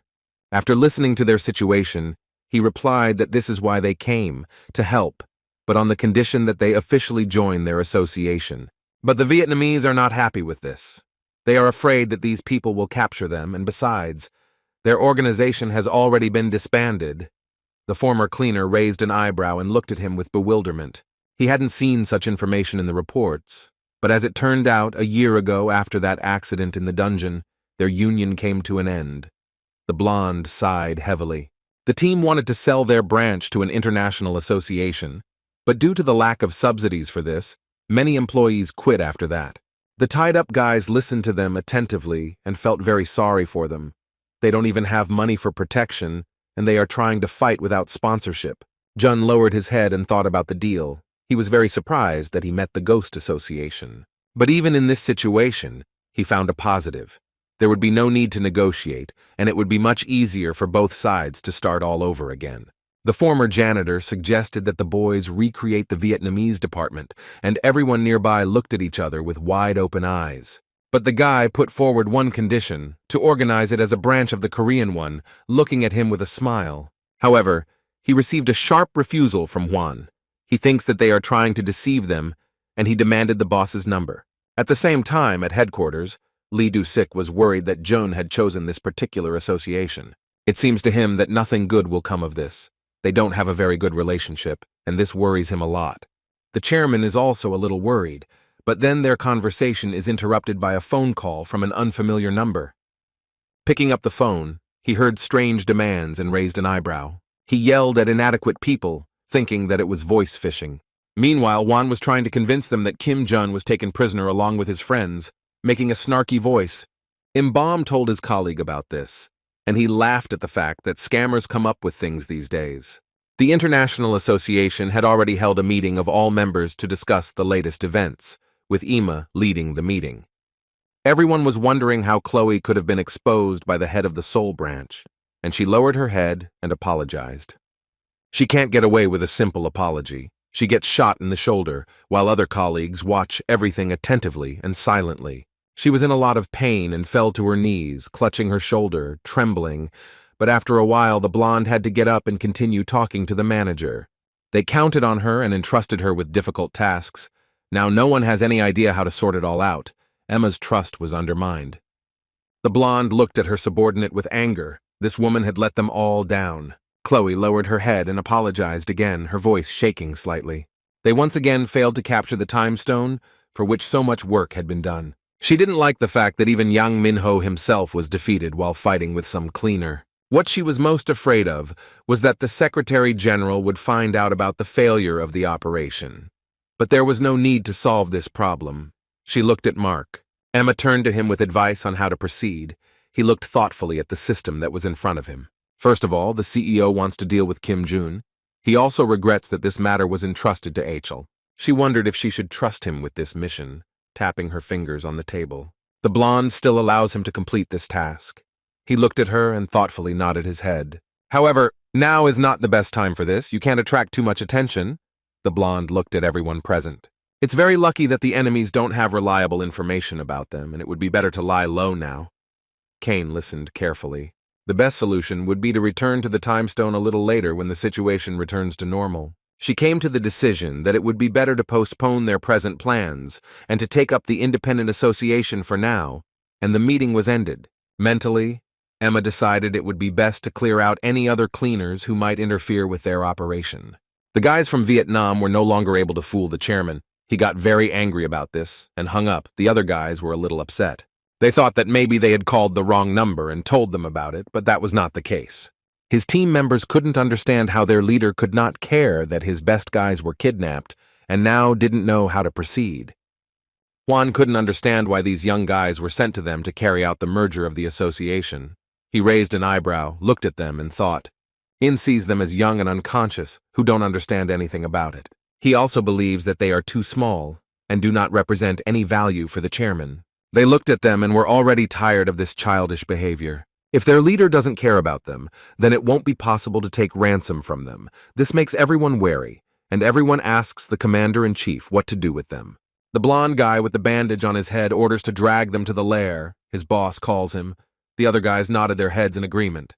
The boys nodded their heads and obediently dragged the three guys to a separate lair. General Manager Viet tells him the news about the appearance of a yellow dungeon, where you can make good money, and forces him to get down to business. He says that they haven't decided what to do with the others yet, and it would be completely unwise to get involved, for which he received a reprimand. The guy's eyes darted around. They hadn't figured out the green level yet, but the boss didn't give a damn about that or their lives. Finally, the bald man forced them to go there, and he doesn't care what the outcome of their lives will be. After hanging up the phone, Juan sighed heavily. He remembered that they currently had very few employees in both the cleaning department and the cleanup. The guy understands that they won't be able to cope even with the green dungeon now. They will all die just by stepping there. He told his whole team about it. The guys screamed with discontent. No one wants to do this and tempt their fate. The guys hate their boss. They turned out to have abandoned more than 100 dungeons due to a lack of people, equipment, and other important tools in battles. Juan sighed heavily and said that they would still have to demand ransom for the guys from the Korean branch. They couldn't refuse the raid. While they were discussing their next plan of action, Yubin suggested looking for another association, but Jun refused and insisted on his own. He explained his choice by the fact that Vietnam is the only independent country, and therefore it is ideal for them. The smart guy said that branches like this one only use land routes to transport cargo, and he is the only one, through the north of this country. Although this is an advantage, they can't take advantage of it because they are the weakest in the country. The brunette wants to solve this problem. The redhead just raised an eyebrow. His plans are to make Vietnam the largest center of Asia. This is his very first goal. This will help to create means of control over international associations. But then their conversation is interrupted by Juan, who demands to call his chairman again. June and the girls look at him with incomprehension. A blond man with a high hairdo approaches him and grabs him by the jacket, demanding that he give them the money, threatening to shoot him in the head. Minju watched the guys and surprisingly did not see any negative emotions in the guy. She was amazed by his calmness and ability to maintain control. And then she suddenly screamed, asking to let them go, and agreed to ask for a ransom. The blonde smiled. But then he heard his name being called behind him. He turned around and saw his colleagues who had come with terrible news. Barely catching their breath, they reported that monsters had broken free from the green dungeon and were heading towards residential buildings. Juan turned around and looked at them with horror. He was very scared and did not know what to do next. The lives of many peaceful people were at stake. Jun heard this and, kneeling down, offered them his help in the fight against the monsters. The Vietnamese stopped and looked at him. He reminded that at the rate they are going now, they will not be able to cope with these. It will not even be possible to evacuate civilians. Snorting in response, he thinks that they are up to something and are trying to deceive him. The commander found it difficult to trust them and refused them in a rude tone, promising to sort everything out himself and correct the situation. The brunette turned to the swordswoman and former huntress, asking their opinion on this. They also believed that with old equipment and a small number of people, they would not be able to win. He's afraid that in that case he'll have to build an operational unit from scratch, and he doesn't particularly want to do that. Using their skills, the team from the Korean branch freed themselves from the annoying ropes and went to help the stubborn warriors. Because of the monsters that came out, a fire started in one of the streets. Residential buildings were burning. People were screaming from under the burning rubble. Someone's mother and father, who managed to escape the clutches of the fire, called for their son Eddie, but did not hear an answer from him, and were very worried. The boy was lying under the burning boards. He didn't have time to get out and sniffed the smoke, which caused him to fall unconscious. Next to him was his faithful dog, who was whining pitifully.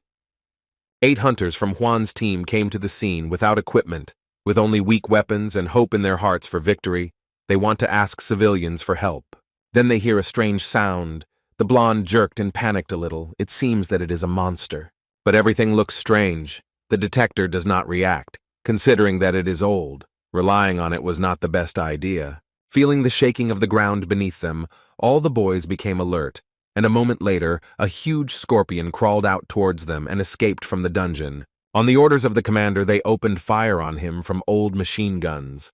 Although the guys are trying, it seems that it will not work against him. A minute later, he was again going to dig the ground under himself and stay there, but Juan did not want to allow this and asked him to continue attacking. The huge creature around raised a huge cloud of dust and dug under itself with a terrible grinding sound. But no matter how hard they tried, with their ineffective weapons, they could not cope with the monsters of even the easiest dungeon, and the huge scorpion disappeared underground. One of the subordinates suggested that they temporarily retreat and unite with the second detachment, but the commander did not agree. Everyone was afraid for their lives, while the leader was worried not only for himself, but also for the civilians. He also remembers how he saved an entire family. Without them, everything here would fall apart. The commander decides to fight to the last and not retreat at any cost. Juan ordered everyone to be ready and attack. Looking around and under themselves, the hunters waited for the appearance of this huge monster. Immediately after his words, he emerged from underground, and everyone was ready to open fire on him. However, before they even had time to take aim, it instantly went underground again. The guys looked at each other and shrugged their shoulders. But then the ground beneath them began to slowly collapse, and they lost their balance. It was a very strange feeling that made them wary. As soon as one of the hunters took a step, 2 boys fell down with a loud cry and barely managed to grab the edge. Out of the darkness, this huge scorpion appeared and was about to attack the guys. They asked Juan for help, panicking. He asked them to hold on tighter. Turning to those who remained, the commander-in-chief asked them for help. They stood and, looking back, froze in place and turned pale. A scorpion appeared behind them. They had almost no chance of winning. They looked at the boss with horror, waiting for orders. The blonde was also horrified when he saw this huge creature. He doesn't know what to do. Their strength is very small as well as the chances of winning.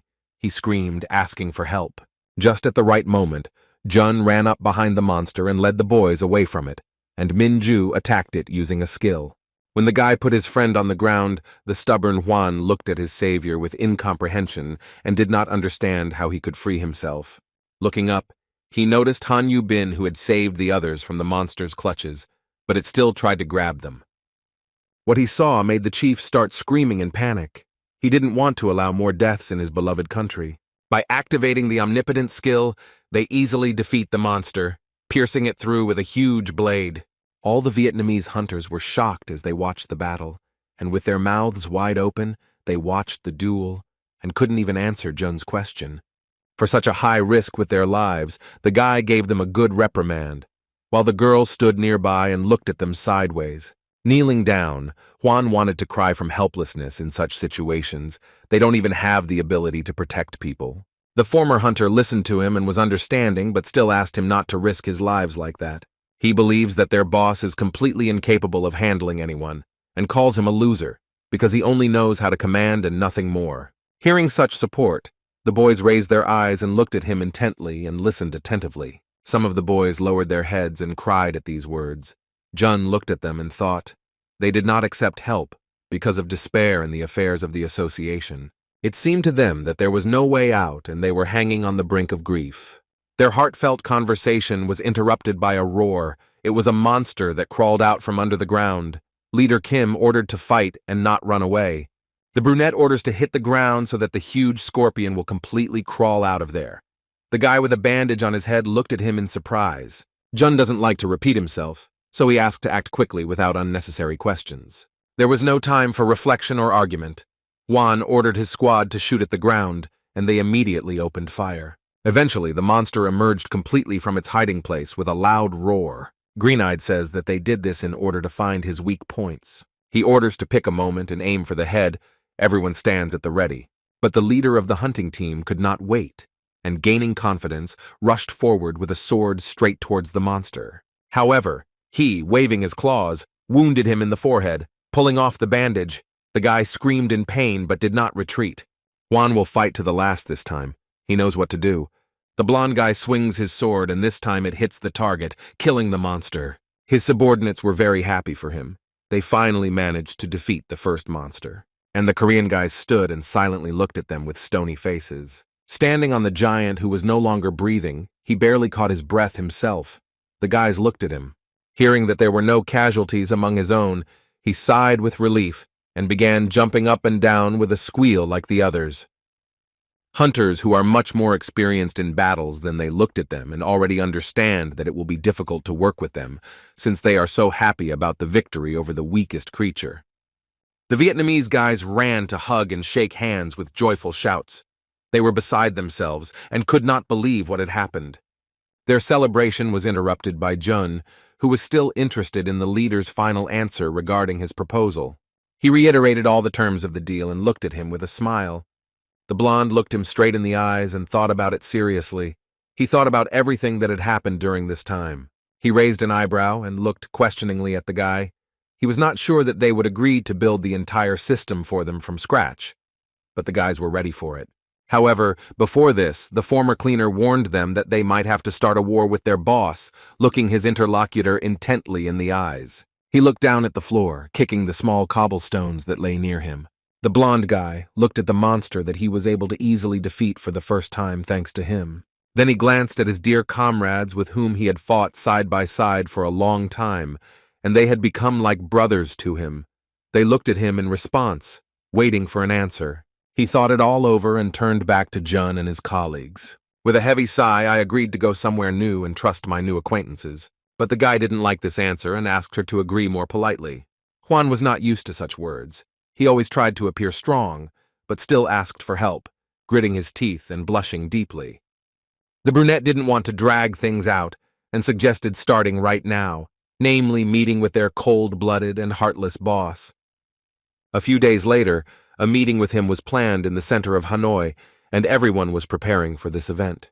But now everyone has been waiting for him for quite a long time, and he still doesn't show up. The guys start getting angry at the failure to follow the rules of etiquette. Yu Bin was the first to get furious. She couldn't wait for so long. Min Ju also expressed her dissatisfaction. The guy knows that this guy is very influential and will soon become the Minister of Defense. He is confident that their boss will be able to make a good living even if he hands over the association.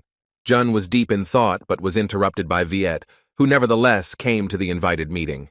He apologized for being late, and others could see that it was not very sincere. The former hunter answered him directly that they had been waiting for him for a long time, folding his arms across his chest and looking into his eyes with a displeased look. The bald man looked at him in surprise, cleared his throat, and immediately recognized this guy from the Korean Association. He approached the table, and his subordinate Wan pulled out a chair, while he called the guys from Korea scoundrels for refusing to help. Everyone looked at him sideways. And yet he asked why they came to Vietnam, carefully examining each new person here. Jun didn't delay, and directly said that he wanted to conduct a merger and acquisition with their association, looking the bald man straight in the eyes. He didn't seem to appreciate this idea and wanted to dissuade him from doing so, citing the difficult situation in theirs, but the guy interrupted him. He made it clear to Viet that he knew about all the events that were happening in them, hinting that it was not a problem and they were prepared for it. The man didn't like that his subordinate had told him about this. He looked at him askance and was angry. Crossing his arms over his chest, he aggressively suggested that he was going to threaten him with this and forcibly take away his association. The brunette offers him quite favorable conditions, sipping hot coffee, and also promises to do all the work for them, and they will receive several times more profit. Hearing about the money, Viet's eyes sparkled, and he began to think that he would finally get rich thanks to these people. He repeated that if the important papers were signed, they would pay a certain amount every month. To make things fair, Kim Jun-woo gives him documents to read and asks him to carefully read their contents. The head of the Vietnamese Association took the sheets of paper in his hands and tried to understand everything that was written there. The guys watched him closely. The bald man smiled broadly, and it seemed that he liked everything very much. He is satisfied with everything, but he would like to do everything that is written there on his own.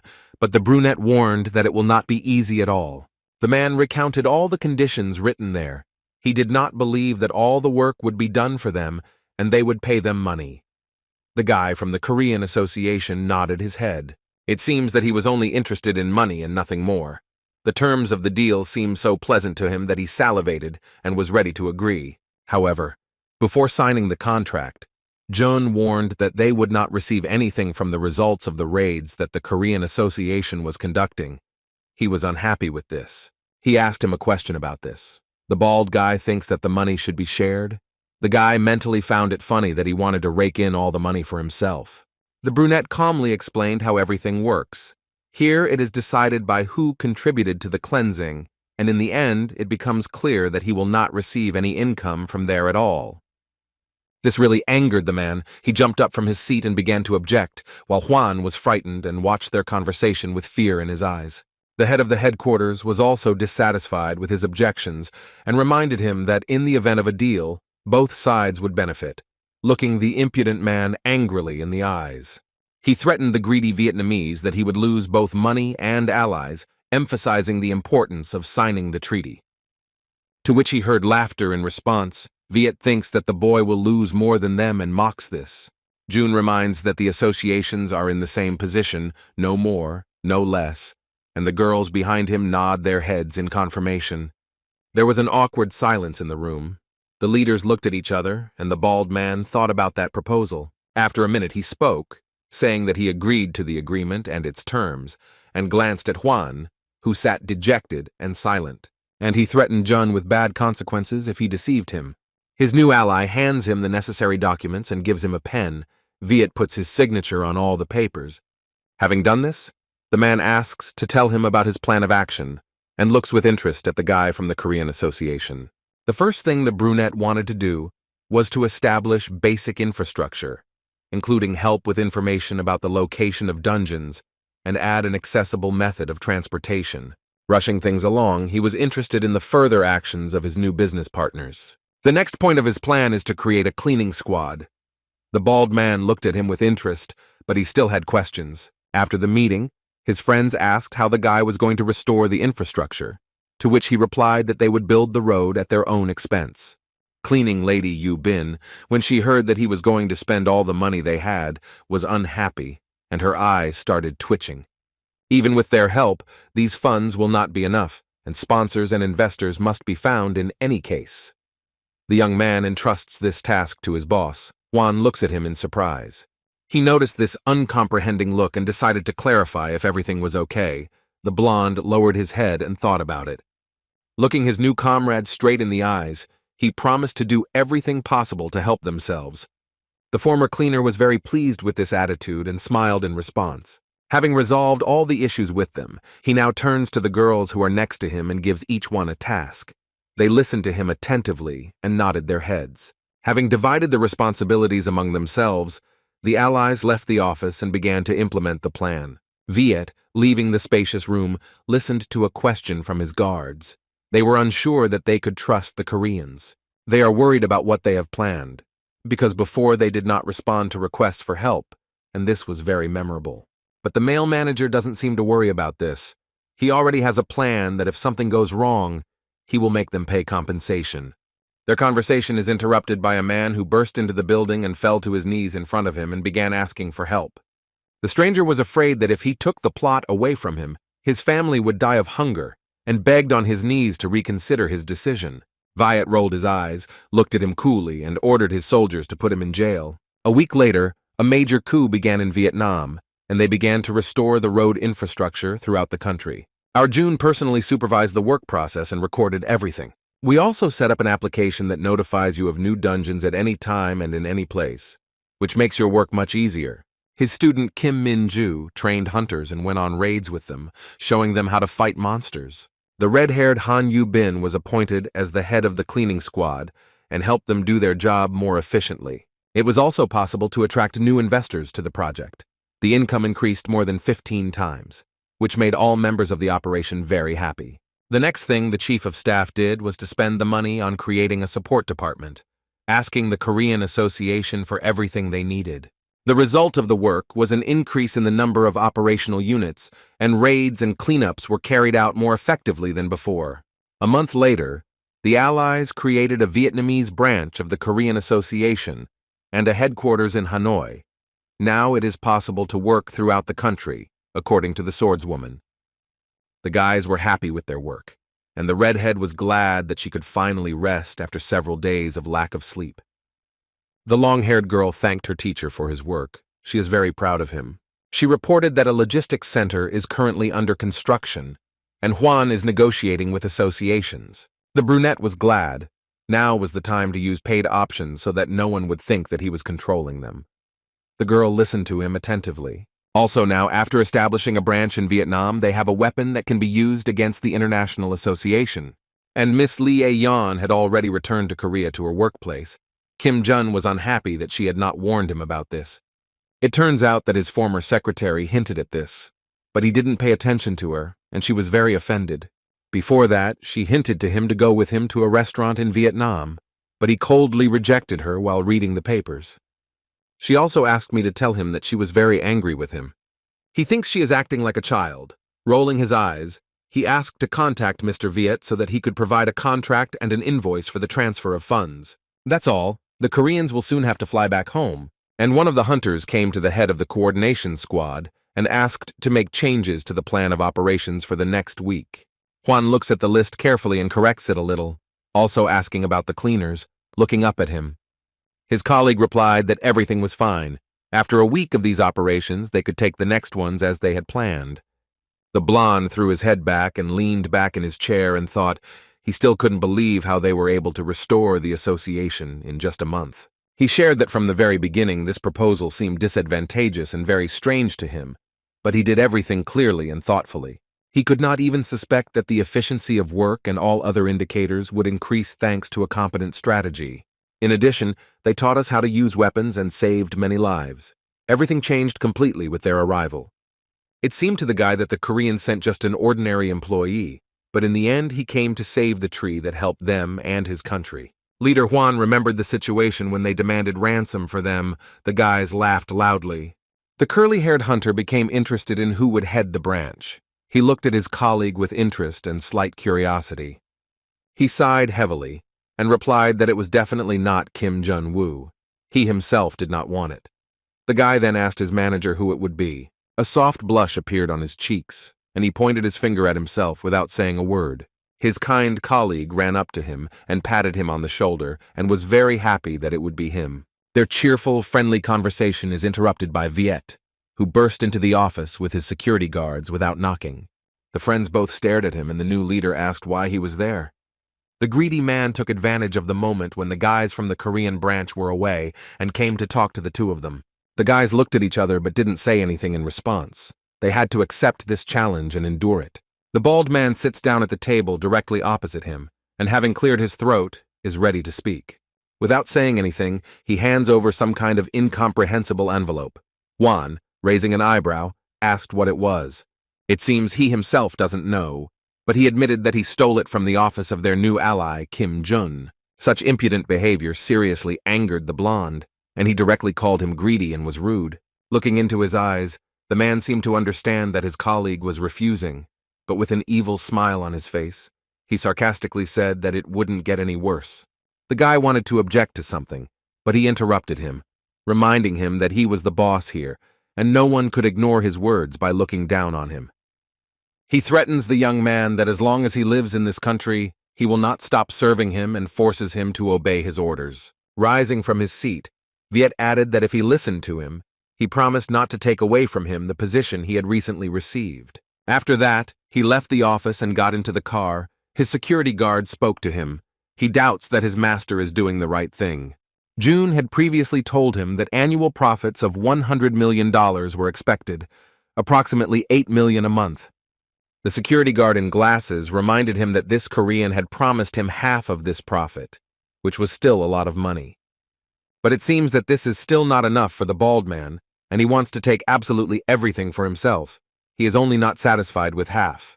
And this greedy leader really likes Juan, especially because he is very easy to intimidate and raise a loyal dog. He thinks that this blonde guy understood everything only after seeing the documents. If he doesn't do as his boss wants, he'll have a hard time. The document that Viet brought talks about Vietnam's betrayal. The man is confident that his subordinate will behave differently when his life is at stake, and he has no choice. Now he sits in the room and thinks about how to do the right thing. These thoughts are eating him up. He will either have to deal with his new colleague himself, or fall asleep forever. Meanwhile, Kim Jun knocked on his office door. He wanted to know how the construction was progressing, but when he entered the room he saw him upset. In front of his eyes, Juan tore up the documents that greedy man had brought him, and the head of the headquarters looked at him with incomprehension. This time the guy's nerves gave out, and he began to complain that all his life he had behaved like a faithful dog serving his master. The brunette raised an eyebrow and looked at him. He said straight out that he wanted to become his dog even if his life was on the line. The guy from the Korean branch was confused and didn't understand what he was trying to convey to him. In a shaking voice, the blonde told him that this document contained confirmation that Jun was planning to absorb the entire share package of the Vietnamese association, which was enough to cancel the deal. He looked at his Vietnamese friend with confusion and asked worriedly who did it. He lowered his eyes and said that this was the work of Mr. Viet, who had recently visited him and left it here. Juan also knows that the police will come here tomorrow. If the document is found, the Korean will be arrested for treason. The brunette sat down on the sofa with a serious look. The guy was very angry that he had put a spoke in the wheel at the most inopportune moment, when everything had just started to develop for the better. He removed his hand from his face and asked why the blonde couldn't dump all the tasks on him. He lowered his head. Quoting Viet's words, he recalled how he had beaten and humiliated him for disobedience, and almost burst into tears. He admitted that this man frightened him. And yet the head of the headquarters did not understand why he had turned to him specifically, to which he replied that they needed a strong and capable leader. Jun leaned back on the sofa, and he already wanted to give up everything right now, but unfortunately, that was not possible. He understands that it is useless to talk to a bald man. If force is used against him, a war may even break out, which is even more unnecessary. He sighed heavily and looked up at his good colleague Juan. He recalled his words about having to side with his boss, who listened attentively and remained silent. Also, the former cleaner wants to look at those papers and asked to glue back together all the torn documents. The next day, the police arrived and conducted a search. The plan to restore infrastructure and develop hunters in Vietnam, and traces of an attempt to hide evidence were found. Kim Jun-woo is ordered to voluntarily go with the police and is arrested. The hunters behind him watched him closely and were a little upset by this turn of events. Finally, he turned to his student and the red-haired cleaning lady with a request to examine their instructions. And also to Juan, he understood the hint, but with sadness on his face, he lowered his gaze. The brunette did not resist and asked to put handcuffs on him. He had little time and was in a hurry. The policeman was surprised by such confidence, but silently did so and led him into the car. A few minutes later, he was taken to the Vietnamese Ministry of Security. They went down, and it even surprised the guy a little that the interrogation room was located in such a place. Everyone walked silently. After a couple of minutes, one of them said that they had arrived at the place to see the gentleman. Raising his gaze, the Korean understood who he would be talking to.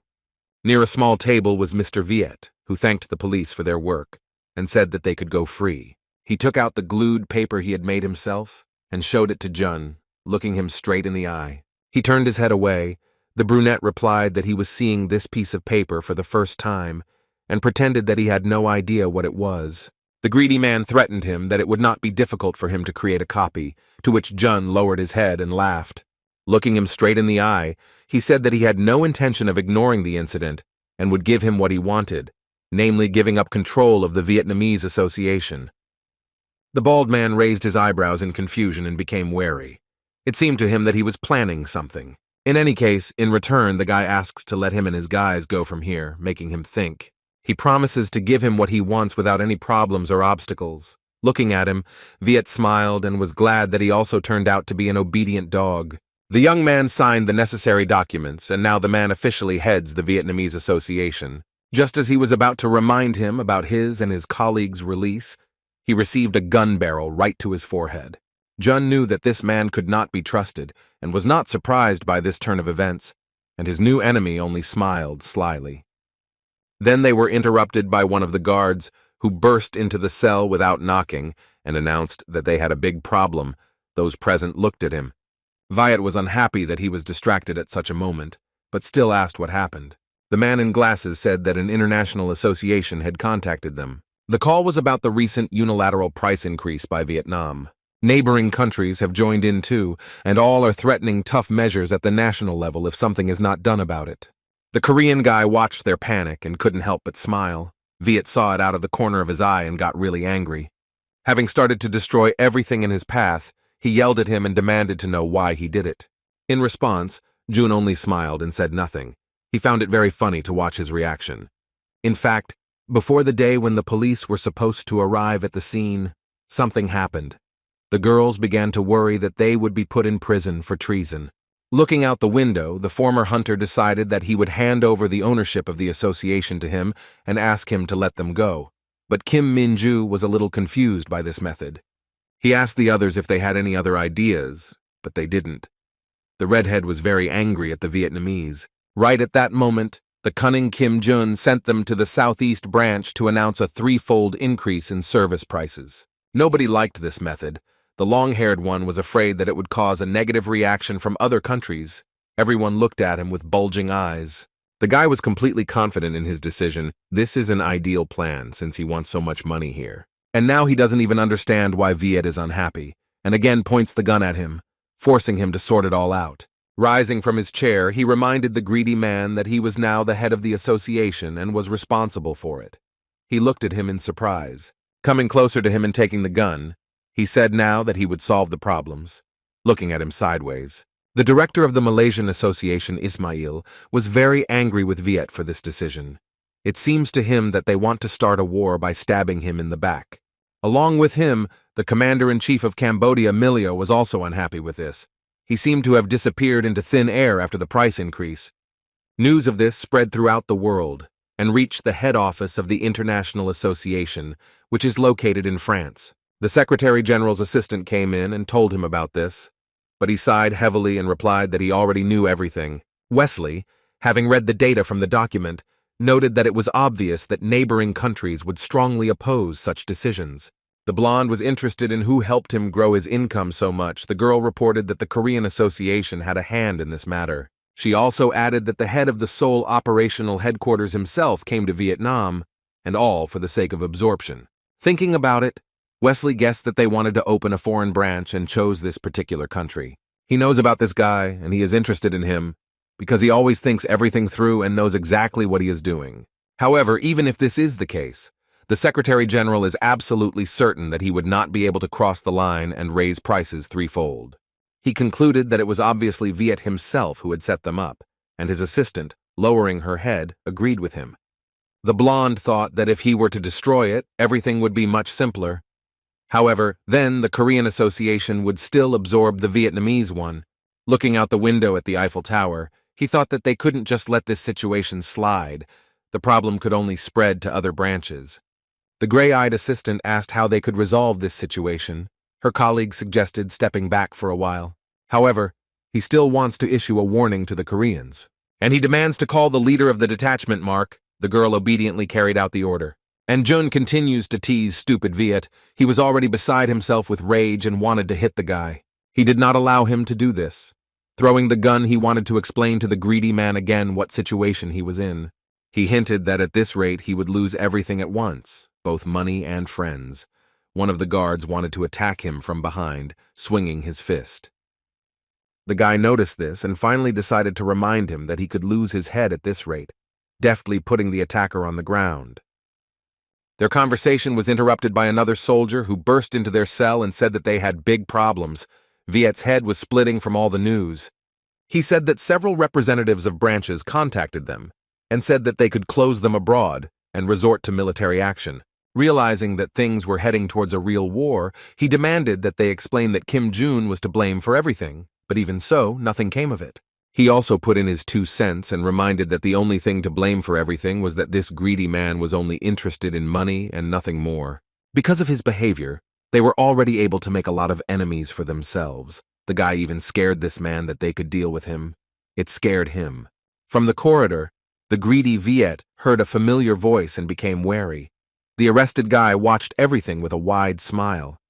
An enraged Vietnamese party secretary, Phan, came to see him, who was angry that he decided to sell the country and was beside himself. Kneeling down, he promised to settle everything and go to the representatives of the association to beg them, and it was hard for Jun to hold back his laughter from what he heard. For this, he received a good slap in the face. Obviously, this won't fix anything. Turning back, Phan turned to the brunette from Korea and confirmed that he had been promoting this project. Sadoy says that they can't cope at all and makes him clean up everything he did. He sighed heavily and said that he would like to do the same, but there was one problem, glancing at those fake papers. At one point, the party secretary tore them apart, asking them to sort everything out quickly and take back this association with the condition of not approaching them again. Looking after him, the brunette smiled and decided to take responsibility this time. Gritting his teeth, Viet pulled out the barrel of the gun and pointed it at Juan. He was angry that he was set up. The guy looked at him coldly. The bald man forces him to go straight to the secretary and admit that he is the one to blame for this. But this time, he did not listen to him and pulled out a sword from behind his back. The head of the Korean headquarters watched him closely and did not quite understand what he wanted to do. He ran up to him and swung his sword, scaring the man, who thought that he was going to kill him right then. Viet shed a tear in fear and begged not to do this, at which time Huang had already swung his blade. He just cut his flag that was on the chest of his jacket. The guy thinks that he is not worthy of wearing it. Juan reminded him that he was not his watchdog and was not going to dance to his tune any longer. Jun looked at the guy with pride. After this, the guys immediately threw all their efforts into compensating for the damage. Viet was fired and also, with great shame, accused of corruption. But the crowd of people was surprised by something completely different. This man spent a whole year stealing all the subsidies through a shell company and ended up in court for it. An enraged crowd of people deprived him of the last of his hair for this, for all his deeds. The head of the Korean headquarters held a meeting with representatives of foreign associations to decide on changing tariffs. As an apology, he offered to extend the contracts and added even more favorable conditions, which no one could refuse. However, there was still a person who spoke out against this. The guy was surprised and looked at him with a questioning look. The gray-haired man believes that after this, the countries of Southeast Asia will refuse to cooperate. It was the director of the Thai Association. Jun took this as a refusal to work with the International Association. In his opinion, the head office would not allow this to happen. He interrupted him and said that this was an order from the main office. The failure of negotiations would be equivalent to stopping the supply of personnel and equipment here. All the people there were furious, according to him. After finishing the meeting, the guy from Korea did not understand what the bosses could possibly dislike. Standing at the door, he thought about it. At some point, he comes to the decision to turn to the chairman for help, who will grumble anyway. Then his thoughts were interrupted by a notification that came to his phone. He froze in surprise. Jun saw the cover of the video, where the guys from the Vietnamese Association are connected. He clicked on view. The first one in the frame was his friend Juan, trying to say something in a trembling voice to him from behind and grabbed him by the hair, showing him a piece of paper on the camera where it was written that he needed to bring 100 billion and the address was given. His friend was captured. The brunette was horrified and began to worry about him, watching this video. The unknown person turned to Mark's manager, who looked at them coldly and said that after the ransom, they would deal with them and throw them out. After the meeting, the men soon left the office. Some were unsure of the correctness of the decision they had made and turned to Prodigy. It seemed to them that all the conditions that were put forward during the briefing were very, very favorable. He turned around and replied that Kim Jun would be eliminated urgently today. The two directors looked at him with horror. They did not expect such news. He also added that if they fail, they will not receive a Vietnamese branch and will drown in debt, and no one wants that. At this time, hunters from the Thai Association arrived here with a gun and threatened the Vietnamese cleaners. Kim Min-ju and Han Yu-bin watched the situation from behind the bushes. They don't understand what their people are doing here and why they decided to secretly open the dungeon. Shorty suspects that it is a cartel, but it is surprising because they should have been gone for 5 years. Standing on her feet, the red-haired one wants to go there and save the guys, but the long-haired one stops her. There were no orders. In this situation, the girls did not find a common language. Each has their own style of work. The guy's student prefers to know more details. Just in time, Jun called the swordswoman, reporting to his friend. She picks up the phone. The girl reported the whole situation in detail, and the guy listened to them attentively. His student assumes it's a cartel and just told him about her argument with the red-haired cleaning lady about whether they should be saved right now. The guy interrupted her and said that it was still early. They had 1 hour to negotiate with them, but he was still sure that the girls would cope together. They looked at each other and were silent. The head of the headquarters himself is right now at the Tay checkpoint. He was invited there, but he met mercenaries. He asked the girls to be careful, and as he parted, he entrusted the rescue of the hostages to them. Having hung up the phone, the hunter stood up from under the bushes and prepared to begin, warming up a little. First of all, Min-ju thought about how to get into the building. They don't even know how many guards there are. Yu-bin also thought about it. Seeing one of the men with a gun leading the cleaner, the shorty came up with an idea that might work and told her friend. They changed into their costumes and went straight to the people who were guarding the entrance. Coming closer, they pretended to bring the escaped hostage. She was the long-haired one. The security didn't believe them and called someone on the radio and reported that there were some suspicious people at the entrance. Without letting them finish speaking, Min-ju punches both of them in the face at once, and the boys fall to the ground unconscious. The long-haired girl, without wasting time on conversations, asks to split up and look for all the hostages individually. Meanwhile, Mr. Mark had already been informed about the uninvited guests. He turned around and looked them in the eye, guarding Juan. The bearded man ordered the squad leader to do this, and the red-haired man nodded his head in agreement. The two hunters activated their skills and were ready to go hunting. The blonde hostage was very worried about his guys. They are not easy hunters, and he really wants everything to be okay with them.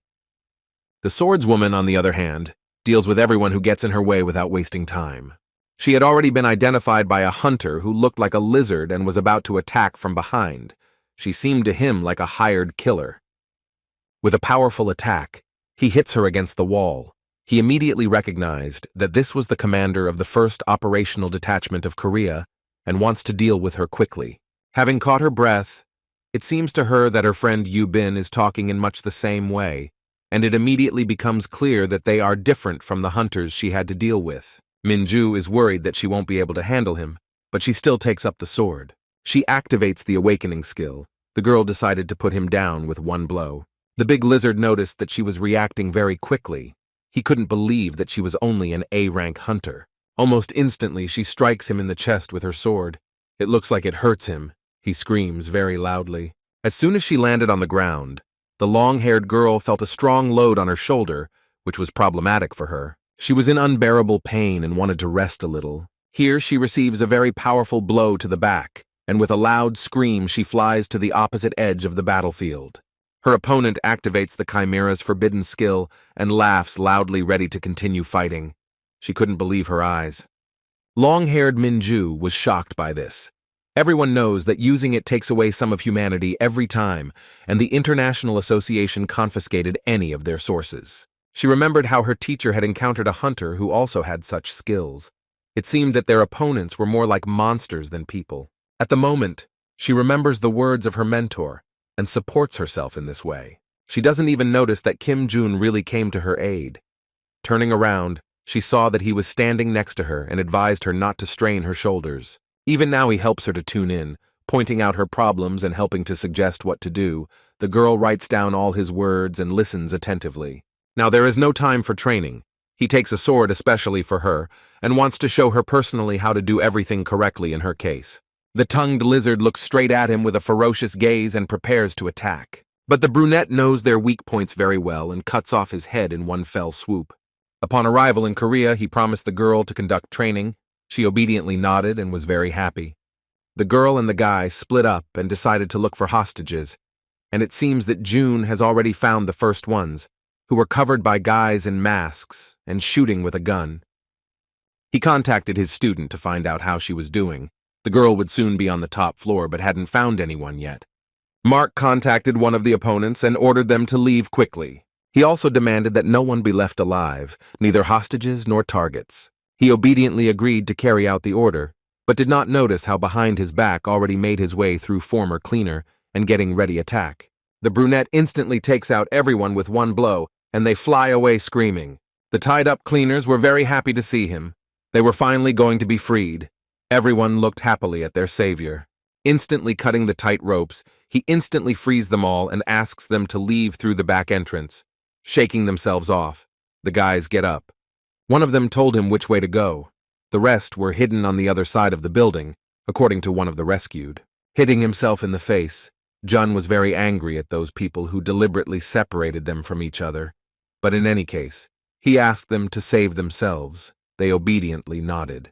In an instant, there is a loud explosion, and the wall of the building collapses. It turns out that there are soldiers there with large weapons. They have discovered their target and are ready to attack. The brunette uses a shield to protect himself and his allies. The guys covered their heads with their hands just in case and trembled slightly with fear. He looked at them and thought that they were further away than he expected. At this time, the red-haired Han Yu Bin finally found the other guys who were taken hostage. She was very tired. Entering the room, there were many people in masks, and their friend Juan was sitting there. She was indignant that they hid them so far away, rolling her eyes in displeasure. The tied-up blonde seemed to immediately recognize her voice. He was immediately thrown into a shudder. He was afraid for her life because she seemed small and fragile to him. In a panic, he shouted at her to run away from here as far as possible. The guy doesn't want her to get hurt. But then his screams are stopped by Yu Bin. She took off his bandage, which was all covered in blood. He looked at her with confusion and looked around. He saw unconscious bandits lying next to him and was confused as to how such a girl could defeat them. They walked together towards the exit. She couldn't catch her breath, and she was already bombarded with questions about how, being a cleaner, she was able to do this. She asked to leave the questions for later. Suddenly, an arrow flies right in front of her stomach. She raised her head and realized that there would be a battle now.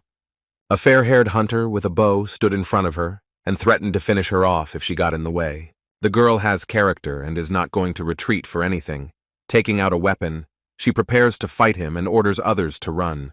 Laughing at her small stature, he activates the forbidden skill and becomes a centaur, attacking the red-haired girl. Juan wanted to help her and took out his sword and was about to attack this monster hunter as he approached him. But unfortunately, the blow failed. He used a bow and shot straight into the guy's stomach right in front of his friends. They screamed in horror, almost losing their voices, and ran towards him. And he lay on the tiles and did not move, did not respond to words. Yu Bin activated the skill and punched the ground, slightly knocking her opponent aside. Turning his back to her, he was about to kick her in the head with his hoof and end this whole battle. Just in time, Minju came to the rescue in a janitor's costume and saved her friend. It seems that the two swordswomen suspect that these creatures are not at all like the cartel and ordinary hunters. The redhead thinks that they are from the International Association.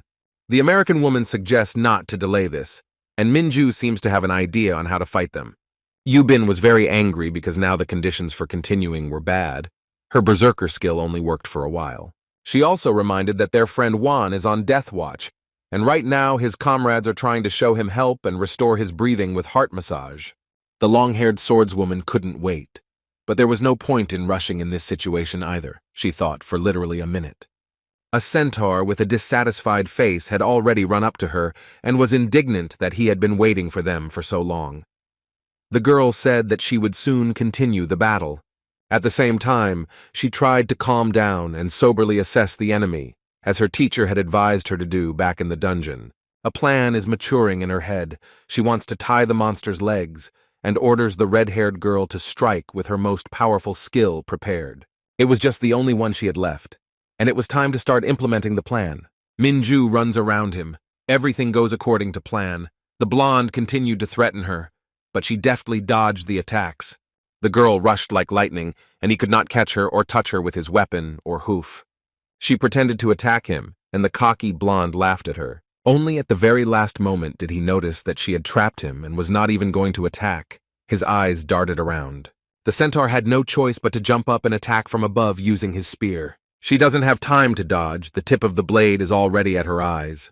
The brave swordswoman was covered by her teacher, who praised her for her intelligence.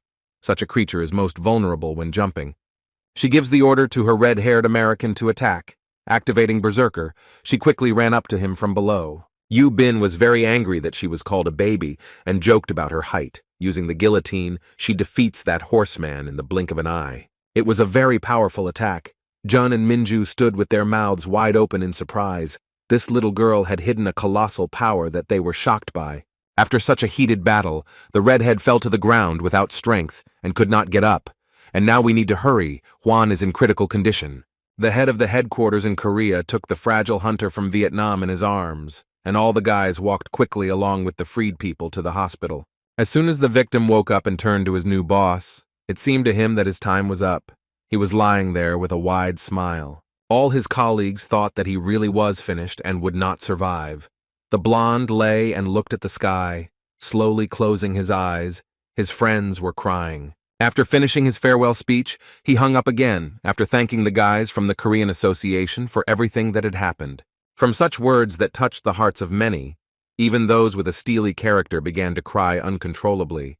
Jun quickly picked him up in his arms and carried him to the hospital. On the day of the boys' departure back to Korea, when they arrived at the station, they saw this malingerer and looked at him askance. Juan felt embarrassed that he had already buried himself and thereby frightened his friends. He managed to recover and is now standing on his feet as if nothing had happened.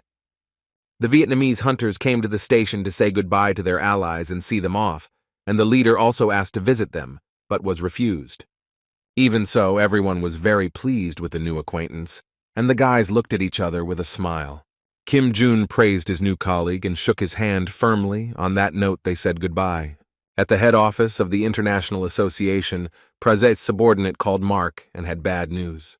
As it turned out, Chairman Im Bum requested reimbursement of the funds spent on the supply of equipment. In addition to this, he stated that they would not receive any support from them in the future. For everything that happened, now all the responsibility lies mainly with the Thai Association. Many people have appeared in court. He listened to everything, but did not want to deal with everything, and dumped all the work on him. The man in glasses began to get indignant, citing arguments that he would not be able to cope on his own. Mark got tired of this and hung up without listening to the rest of the conversation. He came to his general secretary. Wesley had already been read the results of the operation. He stood and thoughtfully looked out the window, without even greeting his colleague. The blonde was unhappy that he entrusted this mission to him, and he failed it. Turning around, he looked at his subordinate. The bearded man lowered his gaze, admitting that he was guilty and had no excuse, sighing heavily. But the young leader was not at all angry with him, and with a slight smile told him about it. Mark was very surprised and looked him straight in the eyes. Now is the time to give the order to carry out the plan to combine the rights of the task forces to teach Kim Jun-woo a lesson. The bearded man faces the task of growing what is necessary and getting rid of the excess. His hint was clear. He had already arrived back at the Korean Association and was thinking over everything that had happened. It was time to build a further plan of action.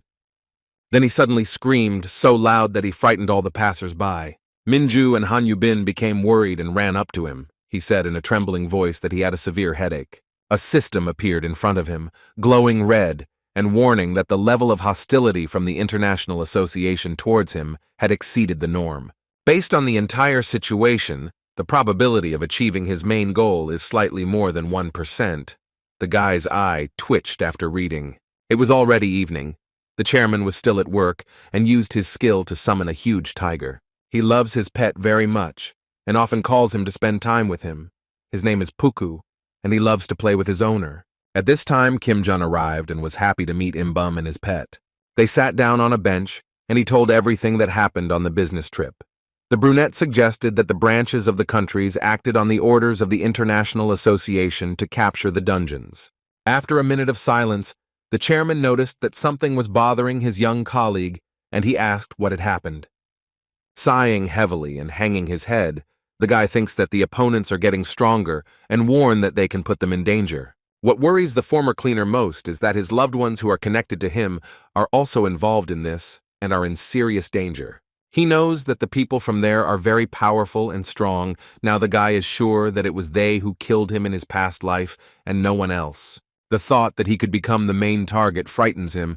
He apologized to the chairman for all the problems created. Hearing this, he and Puku looked at him in surprise. It was not often that you heard such words from such a guy. Kim thought that absorbing the Vietnamese branch would slow down the enemies, but he was wrong. And yet the old man does not consider him guilty, because the final decision was his. Now Im-bum is interested to know about his further actions. He does not understand what will happen next. Continuing in the same spirit can add even more fuel to the fire. As always, the smart young guy already has a plan. He plans to act in the shadows. He looked at him with incomprehension. Jun explained that he plans to create a subsidiary organization that will operate underground. He admitted that he planned to absorb them and looked at the chairman with an evil smile. The old man mentally did not believe in his powers and could barely restrain himself from laughing. As Im-bum said, it won't go unnoticed, but after interrupting him, the guy thinks that it can be decorated a little differently so that it won't arouse suspicion. But be that as it may, he leaves the last word to the chairman, warning that in any case, there will be no turning back. He also shared that in the future, he plans to confront international actors, which could even mean the start of a war. Looking at the guy from under his forehead, the old man thought that he was trying to intimidate him, but he was really ready for such a serious step. He sighed heavily, but still agreed to try to implement the plan of his resourceful colleague, stroking the tiger. The guy would leave soon anyway. Grandfather directly admitted that if he had known about this, he would have forced him to sign a lifetime contract to work with him. Kim gritted his teeth. They thanked each other. The old man was very glad that there was such a person as this young guy in the association, to which he smiled. And yet he became interested in where he was going to go now after leaving here. Looking at him with slight sadness, he asked this. After thinking for a moment, Jun replied that he had a goal to rise as high as possible, looking confidently at Im-bum. The question of his dismissal was practically decided, but he was still worried about such a low probability of a successful outcome. All his original plans were ruined after she targeted him. He was very unhappy. The only way out of this situation is to create a new such international association and lead it. There is no choice. He went to his good colleague, Chief Pak, who was looking out the window admiring the beautiful sunset. As always, he greeted him with a wide smile on his face and a good mood. which made him smile back. Sitting down with him at a table, they chatted over a cup of coffee. June told him that he wanted to open his own cleaning company, and the man was very surprised by this. In regions where there is a critical shortage of cleaners, he wants to deliver additional units to help. Pak supported this decision. He was pleased that this young guy always took cleaning seriously, even though at first it seemed to him that he would quit in a week. He expressed his gratitude with a smile for helping him to advance in his career and to have more free time. The man stood up and patted him on the shoulder, and these words made Jun feel very pleased and at the same time ashamed in his heart. The smart guy remembered how he had treated him badly in his past life, and he had supported him in return. His very first boss in his new life asked him to contact him if he needed help, and happily said goodbye to him. However, the former cleaner was haunted by thoughts of how he had hit him and insulted him so much, and this tormented him. Stopping, he turned and addressed his former boss one last time and asked for forgiveness for that incident. Slightly confused, Pak did not understand what he was talking about and looked at him in surprise. How good it was that he didn't know about this. At the exit, his friends ran up to him to say goodbye. Kim Min-ju and Byung-chan praised him along with Han Yu-bin for his wonderful work. The redhead specially gave him $2 as a sign of good luck, as is traditionally done in the United States of America. He approached his former secretary, but he did not get a surprise from her. It seemed that the girl was still offended by him and was reluctant to talk. The guy asked Jun about his future, because he would need to announce the recruitment of cleaners to the team in order to develop the business. He looked at him and replied that everything would start from scratch. This would take time. He lowered his head. The guys from the cleaning department also came to say goodbye. They were waiting to the side for the moment when they could approach him, and the former employee had already noticed them. Friends from Vietnam arrived. Everyone said nice words that made the guy smile, and So Yeon gave him his favorite strawberry sweets. Kim looked at the building where he used to work, and it definitely gave him a special feeling. It was time to say goodbye, and he left, thanking the guys one last time for everything. Some of them even shed tears. From the upper floors, Lee Do-sik and the chairman watched this, both of them feeling very sorry that such a good man had left. Father Lee asked if there was anyone who could replace the departed chief of staff, and with his head down, he replied that there was no one. He suggested putting Kim Min-ju in, but she also refused him, as did everyone else. No one wanted to take on such a big responsibility. The chairman still can't believe that such a young cleaner was able to get the association back on its feet and completely change it. Do-sik admitted that he secretly sent him a farewell gift, and now he is confident that this guy will definitely be okay. The old man, blind in one eye, asked what it was, but he didn't reveal his cards, because they were also discussing something in secret from him, and he heard everything. The next day, the news that Kim Jun had left his position as the leader spread across the internet and caused a strong reaction from fans. The leader of the Aries Guild, Seok-hyun, had always been loyal to him, and his assistant reported that the boy was being lured away from all over the country, to which he laughed. When Mark heard about this incident, he laughed out loud. One of his subordinates said that after he left, he felt much better, and the bearded man immediately stopped laughing after these words. He walked up to him and slammed his head against the wall for that. He found it funny that this simple cleaner was an eyesore to someone here at the RV Corporation, while another guy looked at him and was afraid to say a word. These guys couldn't handle him, and now they feel relieved, and this really pissed Mark off. The commander-in-chief turned around and waved his hand, wanting to know about Yang Min-ho, who had disappeared. One of his subordinates said that they had found the trail and nothing more. As he left the office, the bearded man gave them a second chance to do everything right, slamming the door and going about his business. The first thing June did when he came home was seriously decide to start cleaning and clean everything until it shined. Having finished cleaning, he shook off his hands and was very pleased with the cleanliness of his modest home. After warming up, he heard a knock on the door and was very surprised. He was not expecting any guests. Still, he decided to open it and find out who had come and was very surprised. His former secretary Lee Ah-yeon stood at the threshold, and the first thing she didn't like was the expression on the guy's face when he greeted her. The former chief of staff came out into the hallway to talk to her. The blonde looked into his apartment and couldn't believe how clean it was. As it turned out, she was fired, and having collected all her things, she went to see Jun, who promised to take care of her, but he himself does not remember this and was surprised by this turn of events. The guy thought for a minute and this situation seemed strange to him. He didn't understand how they could just fire the deputy chief. Something was fishy here.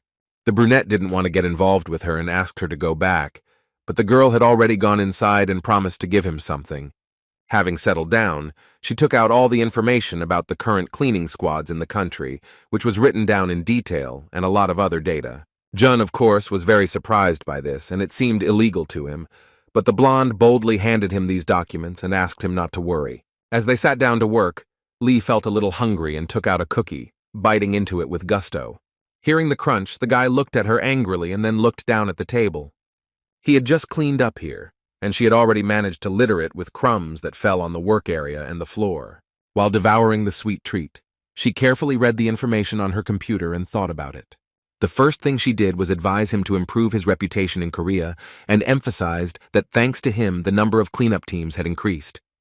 She also provided a list of offices where there were less than 5 squads and the situation was worse with this. The guy listened to her and tried to remember. They rely on help from private associations, can only carry out a limited number of raids and have no funds to expand their staff, she showed. Lee believes that this is a great opportunity to fill this niche. Although there will be a lot of work and negotiations, Mr. Park and she herself can help with this. At that time, the former head of the headquarters sat and thought about why she was now full of energy and mood in front of him. This confused him a little. She can't compare to the one she was in her past life and always reminded him of a robot. The brunette regrets a little that he didn't communicate with her as a friend. The blonde noticed that he was flying in the clouds, waving her hands in front of him. She tried to get his attention back. The lady asked him if he had already thought about the name of the company. Scratching the back of his head, Kim nodded uncertainly to her. He would like it to be known as Karma, simple and easy to read in his opinion. Lee Ah-yan sighed and made it clear that she didn't like it. To avoid an awkward pause and a strange reaction, he shifted the topic to the time stone and blushed. A little embarrassed, she replied that the lab and equipment were not ready yet. The guy guessed that she quit without achieving anything in the important research. In order to avoid answering, she took out something from her bag. It was a prototype weapon with fragments of the time stone. Jun was scared and confused when he saw it. The guy demanded to return it back, but the blonde argued that maybe one day she would be able to save his life by looking him intently in the eyes. Rubbing his forehead, he asked if she could even shoot him. Lee became embarrassed and looked away, making it clear that she had no experience in this. He immediately thought about her safety. The International Association will not leave him so easily after dismissal. He does not want his girlfriend to suffer. He sighed heavily and stood up, offering to teach her how to shoot it, to which the girl agreed. The brunette approached her and carefully held her hands, giving her advice on how to shoot correctly, which was very unusual for her, and she blushed. Equally important was correct breathing. She needed to focus on the shot and not breathe at that moment, which is what she tried to do. But she was distracted and couldn't quite cope with it. She felt the guy breathing in her ear. With a scream, Lee fired her gun, hitting Jun in the face with her head, and he didn't expect such a blow and fell to the floor. Coming closer to him, the girl noticed that he was bleeding a little and was very scared. He lay silently and stared at the ceiling. Leaning over him, the blue-eyed girl looked at him with embarrassment and waited for an answer to her question. In the blink of an eye, he rose from his seat and took his girlfriend in his arms. It was sudden for her, and she screamed, blushing slightly. Like a robot, confidently and without emotion, he said that it was urgent to restore order here. Lee stared at him with interest. The girl was very light, like a feather. He easily tossed her up and she flew onto the sofa with a surprised expression on her face. And the guy took on the cleaning because of his mysophobia skill. He needed to clean everything here again. His girlfriend is watching and doesn't understand what's going on. Later, the guys registered their new business in an old office building, which they had already arrived at. Lee was looking forward to the start of a new phase of life and was very happy. They both looked forward with a smile on their faces. In their eyes, everything looked very simple and good until the friends were faced with a cruel reality. Sighing heavily, they discussed their next steps in the office. June was constantly indignant that no one left their resumes. Lee didn't like this, and she tried to support him and at the same time put him in his place in an adult leadership position. She suggests that they turn to journalist Gu San-chan as an option, who could help them with promotion, but the guy turned up his nose and didn't want it. She also came up with the idea of asking the chairman for help, but he also refused. He was already ashamed to ask him for help after everything that had happened. He also abandoned his former colleagues. Although the guy doesn't say it directly, he really cares about the safety of those who are truly dear to him. The blonde Lee's nerves could no longer stand it. She was offended that Jun was rejecting all her ideas, and he, in turn, was angry at her grumbling. On the one hand, she has very good ideas, but she cannot advertise who owns the new company in order to avoid danger. His thoughts were interrupted by his colleague, who brought a huge stack of papers. Seeing this, the guy's jaw almost dropped. She managed to prepare leaflets on her own to hand out to passers-by, and she taunted him about her work partner not having an entrepreneurial streak, which really offended him. The guy was really tired of all this fuss. He barely got up from the couch and went with Lee. He was already doubting whether he had done the right thing by quitting. The Korean Association for Parallel Dimensions has a new employee, Choi Ho-sung, as its new director. This man had previously been the director of the Sunshin branch for several years, and thanks to him, the main office never denied itself anything. He remembers how Min Chol was the head of the task force at the time, and later it was taken over by some cleaner, which made him very angry. But now he's very glad that after 2 months this young guy resigned from this post, and he got a chance to take this place. He was very lucky that his candidacy was recommended to the chairman by a good friend of his. This was the position that this man was striving for. Sitting in his new office at his new workplace, Ho-seok looked over all the documents and familiarized himself with the organization, smiling. After reading some of them, he was horrified to see that this young man had spent the entire budget for this quarter and for the next 2 years. Standing nearby was his secretary, Yoo Yeon-soo, who said that the former leader wanted to support each team by spending the entire budget. This outraged the man, and what was even more surprising was that even the top management knew about this and allowed him to do it. It seems that Kim Jun-woo is not familiar with the word management at all. If the financial hole is not filled within a few months, then they are in danger, and this seriously scares him. He hung his head, confused that this cleaner had created chaos and gotten out of here so easily, and now Ho-seok had to solve the problems for him. Suddenly the thought came to his mind that he had arranged all this on purpose, and then ran away, and he was almost sure of it. His assumption was refuted by his secretary, who looked away, and the new commander-in-chief asked him for a copy of the budget documents. When he opened them, he saw that the entire budget had gone to cleaning equipment and bonuses and other perks. The man's jaw nearly dropped from what he read. But what has already happened has already happened. He gets up from his chair, and now it's time to think about how to return the budget. His plans now include starting over with the task force. For him, hunters are always a priority. They need to be provided for first and foremost. He doesn't understand how their wages can be delayed because of the cleaners. Clenching his fists, he makes his first and rather abrupt decision to cut the number of cleaners and prepares Yeon-soo for this. He immediately gathered the board of directors to discuss this issue and take final measures. The chairman listened to him, but the other members of the meeting looked at him askance. They did not like this decision. The blind man in one eye asked to explain his harsh statement, knowing who held the position before him. It was very strange to hear such a thing from Ho-seok. His first argument was that the Seoul office had spent almost its entire budget and that it would be impossible to pay the salaries of the operations department this month. Looking at each of those present, he continued by saying that in 6 months they were at risk of bankruptcy at this rate. One of the directors suggested cutting the hunters' salaries. If they follow the new director's plan, the association's reputation could suffer greatly, in their opinion. However, the muscular man believes that in this case, the board of directors' pay will have to be reduced, which is something no one wants. And yet, he insisted on his own. The man tried to set his new colleagues in a positive mood and insisted on the decision to reduce the number of cleaners, considering them not so important. Lee Do-sik immediately objected. He believes that it is entirely possible to improve the indicators thanks to them, without making such drastic decisions. After thinking it over, Im-bom agrees with Choi and still gives the new employee a chance to prove himself. Looking up, he warned that if something went wrong, he would have to answer for it. The new leader looked at him coldly. Nodding his head, the jock agrees to take full responsibility. Upon learning that a restructuring was planned, Mr. Park was shocked and spoke to Ho-sung in a raised voice. He thinks that this is too radical a decision, and on his very first day in this position, it is too harsh, and he tells him everything with shouts. Tilting his head to the side, the man sends him to argue with the top management and the chairman. The decision has already been approved. Finally, he said to make a list of those workers who are ready to leave the ranks of cleaners. The guys will be cut in half. Pak could not believe it. He is sure that no one will want to quit, and therefore it will have to be done by force. It hurts him a lot to think about it. All his comrades have become like family to him. Hearing the notification from his pocket, he took out his phone and saw a message from the chairman. Meanwhile, news about the restructuring of the cleaning department in the Korean Association has already spread through the news. Lee has been working since the morning, distracted by several tasks in a row, and does not have time to prepare for an important interview. Seeing her partner June sitting sprawled in a chair and drinking coffee, she became very angry at his irresponsible attitude towards work.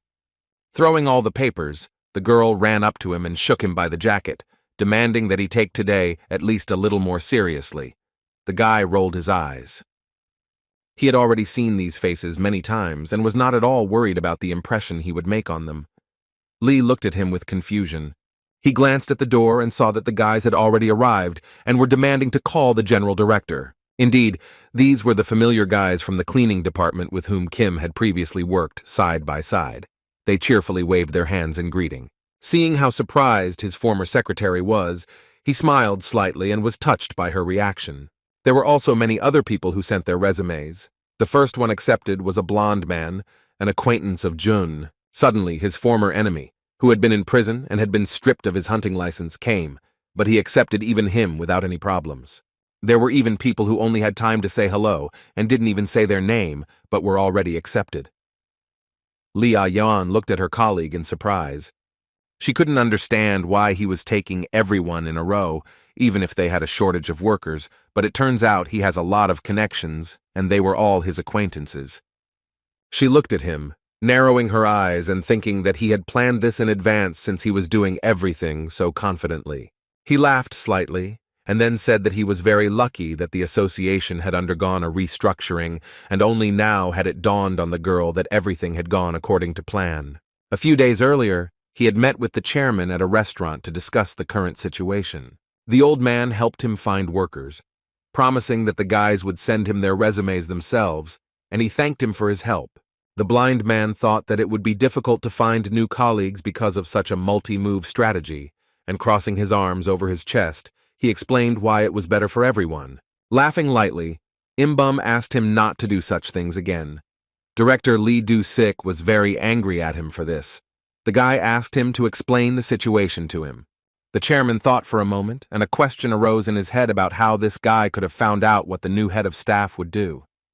As it turns out, June knows him well in his past life, and here he was like a teacher to him. He taught the young guy a lot. In a crisis situation, he always throws his tail. Previously, under his leadership, cleaners' salaries decreased every year, and sometimes even fell by half, and logical conclusions could be drawn from this. Knowing that Choi considered them the most useless, that's why he recommended him to the CEO for the new position, with a big smile on his face. In a slightly menacing tone, the old man promised to take action if he treated his employees badly. The guy nodded his head. The chairman also became interested in June's thoughts about what the new leader might do in the future. It is clear that he does not like him. Smiling with a relaxed look, he convinced him that he was an ideal worker, and finally Im-bum asked the guy not to call him under any circumstances. Rising abruptly from his chair, the brunette told Lee to collect the documents and prepare them for departure to Suncheon. She looked at him in surprise. The resourceful guy decided to take advantage of the fact that Choi Ho-seong had transferred to the Seoul office and sign a contract for the position of director. With a heavy sigh, the blonde said that a lot of documents needed to be prepared, and in exchange for her consent, he offered to treat her to her favorite dish at a good restaurant. She nodded her head, and an hour later they were already on their way to their destination. At the association, the secretary of the new chief of staff was amazed that on the very first day of work, Choi managed to convince the CEO of such a difficult decision. However, now is not the time to rejoice. The man does not like that the girl from the first task force, Min-ju, is still on Kim Jun's side. His work strategy is no different from the past. He wants to work the same way he worked before in his hometown of Suncheon. Meanwhile, the guys had already arrived at their destination and were looking at the building in surprise. It was very small, and suddenly looking at their friend with shrugged shoulders. The colleagues doubted that this was indeed a branch of the association, but still decided to go inside. Entering there, they saw their workers who were already greeting them in a friendly manner. They were invited to the table and treated to coffee. The brunette introduced himself, and it was time to get down to business. June shared that their small study showed that their branch had been steadily declining in staff numbers and currently had only 9 cleaners. He emphasized that because of this, work efficiency was falling, which the blond man in the hoodie agreed with, and this made him think. He sighed heavily and interrupted him. He admitted that there were many dungeons to clear, but there was a critical shortage of people and also budget problems. In a dissatisfied tone, he hinted that he needed money to resolve this issue. The guy turned to his boss. General Affairs Department Director Kang Hyun-won didn't know what to answer and thought about it, feeling a little embarrassed. Lee and her colleague watched the two of them sideways, their relationship very strange. He glanced at the head of the department and then at the blonde guy, who asked who he was. Laughing, the guy with the scar on his cheek introduced himself as the representative and leader of the Baekje Guild under the Sunshin branch. Without giving him a chance to say a word, he continued to complain that the head office was not allocating enough budget, waving his arms emotionally. He chatted and chatted, which really annoyed Jun. He asked him to leave. He was negotiating with the manager and not with him. Shin Hyun-soo looked at him in surprise. Both men were surprised by such confidence and audacity on the part of their guest and looked at each other. Having laughed, the blond man left the office saying that he would find out everything later anyway, loudly slamming the door. Mrs. Lee was surprised by such rudeness, and she felt hot when the entrance closed. Scratching his head, Director Hyung-won apologized for such an incident, but also confirmed their current situation as his colleague had said.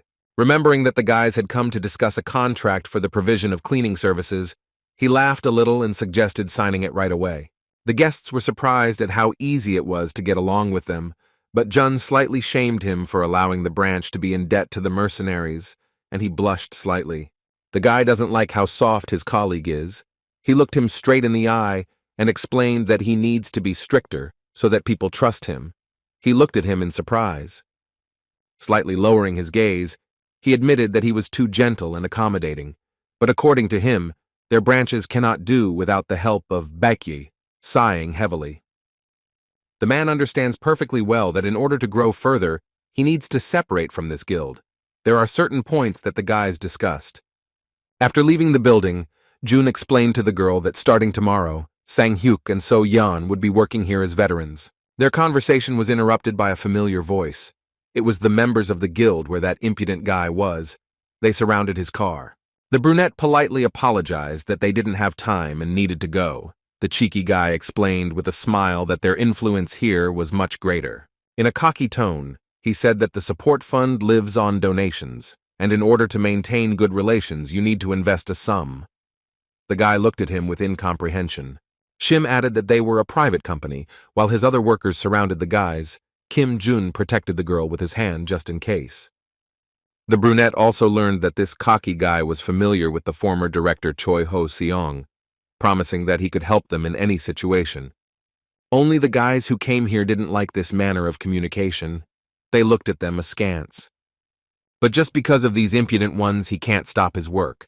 So the brunette decided to warn his cleaning friends about them, and they don't seem to care. After some time, thanks to the guidance of Sang-hyuk and So-yeon, productivity increased significantly, which made the director very happy. The first cleanup was successful. But only a week later, I started working and a problem arose that changed the course of the situation. It seems that these people planned to steal all the money from the former head of the operational headquarters. Shim guessed that most likely this former janitor ran away from there because he squandered the entire association's budget. The whole gang went to the manager Khan and demanded a 10% increase in pay this month compared to last month. He looked at him in confusion and reminded him of the difficult situation of his branch, but it seemed the blonde didn't care. This young guy also threatened him that they would not help him deal with the dungeons if he refused. Also, Shim orders this cleaning company to be sent to the dungeon that they will soon be defending. He left the office laughing. A week later, the guys who quit the association and joined Jun went to clean up the monster's lair after the guild. 2 guys tied up a huge creature with chains, which the blonde guy had to eliminate. He was very violent and kicking. With a deft movement of the axe, he instantly deals with it and falls to the ground. They finally finished. It was the last ogre. But everyone was so exhausted that they thought they really needed more hunters on the team. Having taken out of their pockets all the trash that they had brought from home, the guys sighed heavily and hoped that the cleaners would clean everything up and they would go and rest. They were caught doing this by So-yeon and her colleague Sang-hyuk, who glanced from them to the scattered papers and felt uncomfortable. The guy was already beside himself with anger and wanted to tell these bullies everything, but the girl stopped him and asked him not to make a scene. The brunette started screaming. He didn't like the way they were treated, and he couldn't contain his emotions. The girl came up to him and patted him on the shoulder, reminding him that things were much worse in the association. If they didn't cope with the task, they would let Jun down. She brought back memories to her emotional friend, how much he did for them. She feels that they together should pay their friend back in kind. These words really made Sang-hyuk think about what would happen. He looked at his colleague with slight excitement. With a wide smile on her face, she asked them to ignore these inadequate people and just do their job. Kneeling down and starting to collect trash, he reluctantly agreed with her and decided to continue doing what he was doing. Reaching out to one of the tin cans, someone had already stepped on it. Looking up, Hyuk saw the bullies looking down on him and demanding that he contribute to the guild's support fund.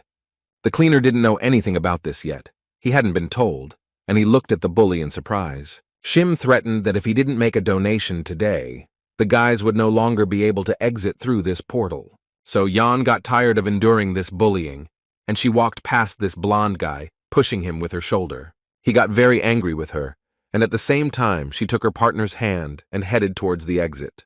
Before leaving the dungeon, they promised to write a statement of complaint against them to the branch. The guild leader ran up to her and hit her in the face so hard that she almost fell. Shaking off his hand, he began to threaten the two of them with violence, while his subordinates giggled somewhere on the sidelines. The cleaning guy was already fed up with this bullying. He grabbed him by the collar and wanted to hit him in the face, but his colleague stopped him. The girl came up to him from behind and pulled her away from him. She understood that he wanted to protect her.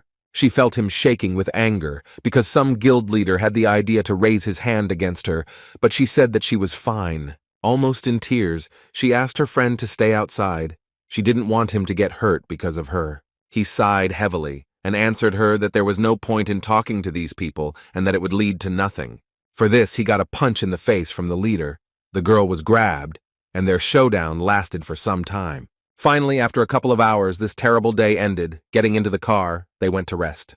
They rode half the way back in silence, only occasionally exchanging glances and looking at the road. The girl was the first to break the silence and apologize to her friend for everything that happened. They had bruises on their faces from the fight, and they were in a little pain. Sang-hyuk sighed heavily, and only now realized that if he returned to the office like this, Jun-woo would immediately notice, and So-yeon immediately had an idea. Having done everything according to the girl's plan, they returned to their boss's office. His former secretary was the first to notice their new outfit and was surprised, and the guy also looked at them from under his forehead, raising an eyebrow. The guys put on masks and came up with an excuse that it was very cold in the dungeon, and they caught a cold, so that they would believe them. The cleaners coughed a little to look believable. Lee asked why the guy was wearing sunglasses, but the guys took it as a joke to avoid unnecessary questions. So-yeon laughed at his rapper outfit, and he posed along with her. Slowly moving towards the door, the colleagues wanted to run away from here as quickly as possible, but they were stopped, and they turned around sharply, frozen in place. Kim Jun walked up to the guy and took off his glasses in one fell swoop. Seeing the bruises and abrasions on his face, the girl screamed and looked at him with bulging eyes. His former secretary also ran up to them. They were horrified when they saw his face. The former cleaner immediately guessed that this was the work of Baekye. They demanded that their masks be removed. They had no choice but to obey. Their leader put his hands on his hips and demanded to know what happened. He was a little angry at them because his soft-hearted guys were being humiliated by someone and were afraid that the company would suffer. They felt very ashamed and hung their heads. Without wasting a minute, the leader sent them to the hospital and went off to deal with these inadequate people.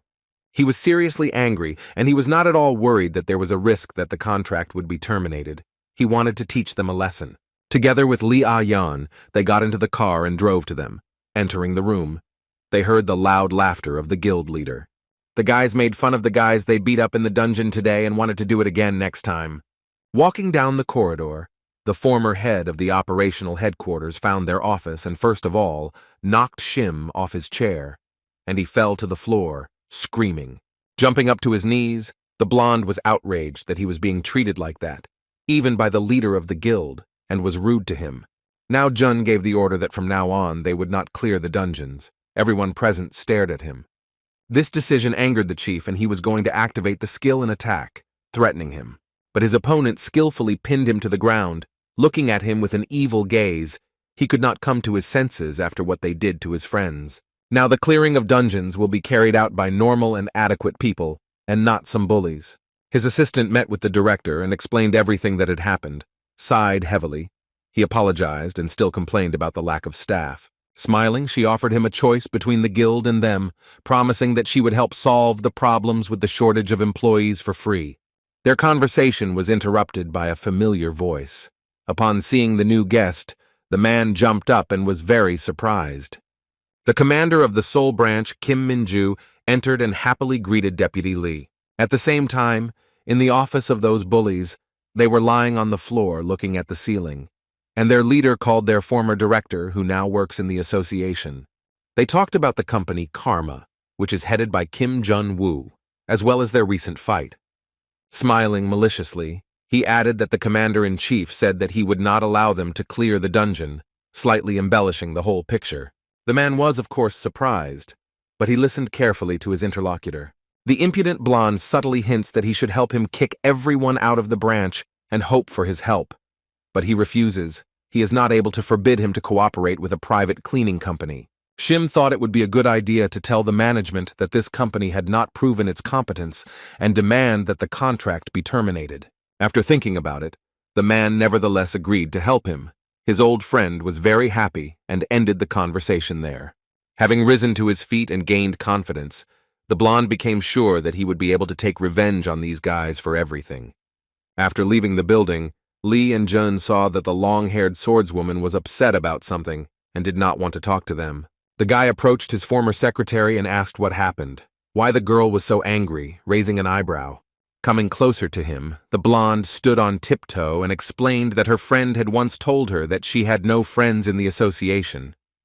But as soon as she became friends with everyone immediately left due to the departure of the head of the headquarters and joined him.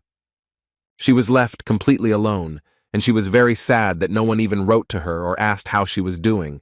The guy listened to this and did not consider it something serious. Still, these two decided to talk to her. The girl directly said that she was offended when everyone ran away. She looked askance at her teacher. She didn't want to maintain such a gloomy atmosphere, and after laughing, she decided to tell what happened during the negotiations. The first thing she did was give him a short lecture about the dungeons that appeared in his city of Sunshin. The most dangerous one was the yellow one, and they dealt with it well. Overall, based on statistics, she calculated that they needed to clear about 30 dungeons per week. She said there are only 4 task forces in the state, each with fewer hunters and most of them very young, making raids ineffective. After summing up, Kim Min-ju said that their team would work here for a week and deal with emergency cases. She looked deeply into the teacher's eyes. Slightly embarrassed, she asked him for help, which he basically expected. However, it's not that simple. Even if their squad helps them for a few days, everything might go back to the previous state. She sighed heavily. Kim Jun asked her not to worry about it. He promised to deal with it all himself, and it seems like he already knows how. He plans to open a new training center for the association's operational headquarters here, where they will teach newcomers all the basics. His secretary smiled. She thinks it's a really good idea, but there's just one problem. Will they be allowed to do it? The guy convinces her that everything will be fine. The swordswoman interrupted their conversation, warning that it would be very difficult to implement such a complex plan given the circumstances. She reported that Director Choi Ho-seong is trying to implement the same project in Seongnam and take full responsibility for training hunters. Putting his hands in his pockets, he promised to come to an agreement with him, asked his assistant to get the business plan, and already wants to adjust his actions. Finally, the long-haired one suggested asking the leader Penna for help.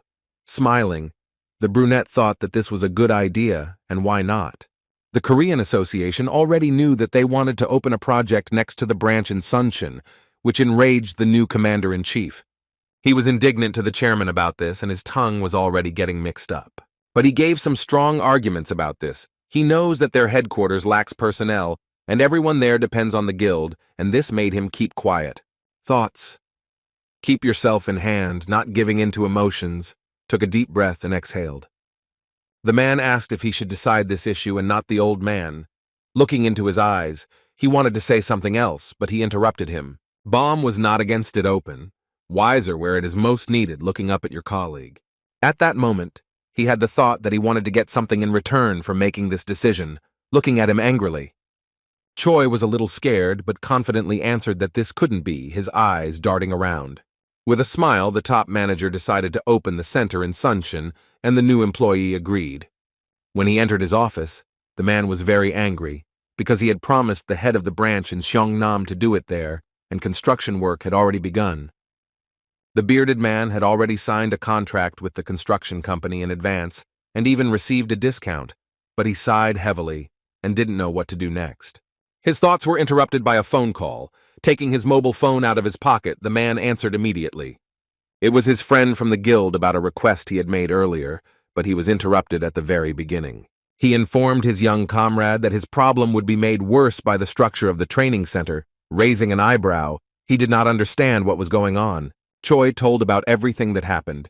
He suspected that the old man did not make such a decision on his own, which made the young guy wary. In front of H, indignant deal. And yet he doubts whether he can cope on his own, but his director yelled at him and demanded that he do as he says. Full of rage, he fell on the sofa and gritting his teeth agreed. Immediately after this, he decided to start a riot, and together with his comrades, they went out into the street and put June in a bad light, citing the fact that they wanted to destroy their branch. He demanded that the head of Khan and the former janitor's boyfriend cancel the decision to build the training center. The director looked at this from the window and was very upset. I don't know what to do next. He had nothing to say. Jun's colleagues also found out about this. The swordswoman reported that other guilds from other cities had gathered there and used their influence. His secretary immediately called him and demanded that he come here quickly, briefly told him about the situation. He said that he would arrive soon. 40 minutes later, he finally arrived, making the guys wait, and they ran quickly to the car. Lee was indignant that he was taking too long to get going. Out of breath, the guy got out of the car and said that he had not arrived at the scene alone. The girls saw familiar faces and were very happy to see them again. Next to Mr. Kim stood director Lee Do-sik and his friend from the Aries Guild, Seok-hyun, who was smiling broadly as always.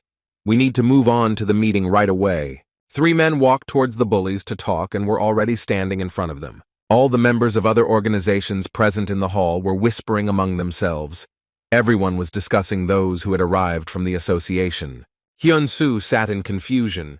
He definitely didn't expect such a turn of events, and already saw that he was in deep trouble. The first to break the silence was the leader of the Bravo Guild, Kim Sang-woo, who objected that trusting the cleanup to rookie hunters could endanger civilians. His speech was stopped by Kim Jun, who asked everyone present to be honest and speak openly today, which he was going to do now. The guy directly said that a decision had been made that the branch here would not entrust the cleanup to private guilds, which caused a strong reaction in the hall. He especially emphasized the guy who knows the most about the reason for this. He hinted at the blonde Shin Hyun-soo, who was already shaking with anger. The girl with Jinyo was unhappy with this decision because it was not discussed with others and openly stated it. Lee Do-sik didn't let her finish, explaining his position on why they wanted to open a training center here. Cha Yeon-ju was unhappy that the association continued to cooperate with the Seoul guilds, and not with them. She believed that this was a great danger for everyone. A pumped-up guy gets up from his chair and offers his help. He wants to build a bridge between organizations across the country, including in this city. He also has a plan to continue cooperation with the Baekje, Bravo, and Jinyo guilds, but on the condition that there will be official contracts with branches where there is a shortage of personnel in the operations department. The blonde manager interrupted him. He didn't like this idea and wanted to object, glaring at him menacingly. The same one got ahead of him. Seok-hyun looked at him angrily in response and accused him of forcing people to donate to the support fund, and waited for a response from him. The young guy hit the table with his hands and said that it was all a lie. Looking at everyone present, he blushed deeply from excitement, afraid that they would find him out. Kim Jun-woo shrugged and turned on the video recording, which confirmed everything to the contrary, clearly showing that the blonde man was doing exactly that. The guy with the scar on his face began to tremble all over, and he was sweating all over, looking askance at what was shown on the screen.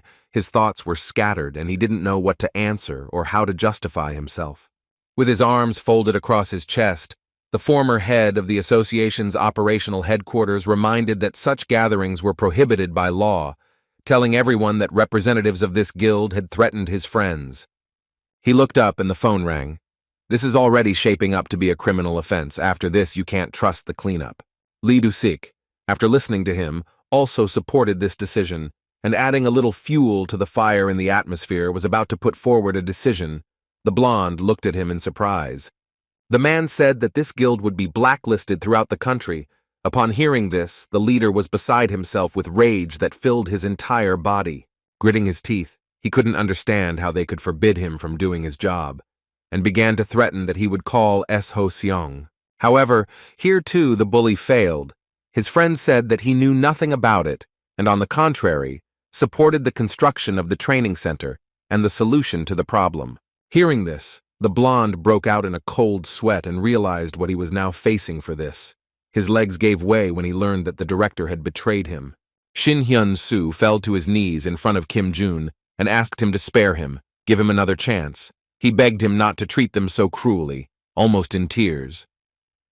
The brunette rose from his seat and walked up to him, addressing him by name, looked him straight in the eyes and sat down next to him. Taking him by the face, which was burning with emotion, he stared at him and reminded him of the time he extorted money from his workers, threatening not to let them out of the dungeon. The guy laughed and said that he would definitely pay a month's compensation for refusing their services, just so he could consider it a donation that they could not provide him. Having let him go, the leader declared the meeting closed and asked them to return to their business, and finally said that he would inform them of the news, turned around, and left the room. Everyone acted according to plan, and soon a training center and dormitory for operatives opened here. This became a mandatory stage of training for beginners. All the guys were under the supervision of experienced instructors and did not create problems. Thanks to this, the effectiveness of raids increased several times, which everyone was very happy about. Kim Min-ju was appointed as a senior instructor and showed excellent results. J. The guy had to change back into the cleaner's uniform to show the squad leaders the new equipment in the dungeon. Everything went like clockwork. It was already a dark night outside. The leader of the blocked guild still couldn't come to his senses and was screaming.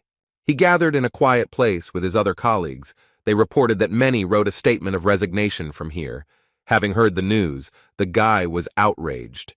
Hyun-soo gritted his teeth and promised that he would not sit idly by and would definitely take revenge on the director who had let him down at the most crucial moment.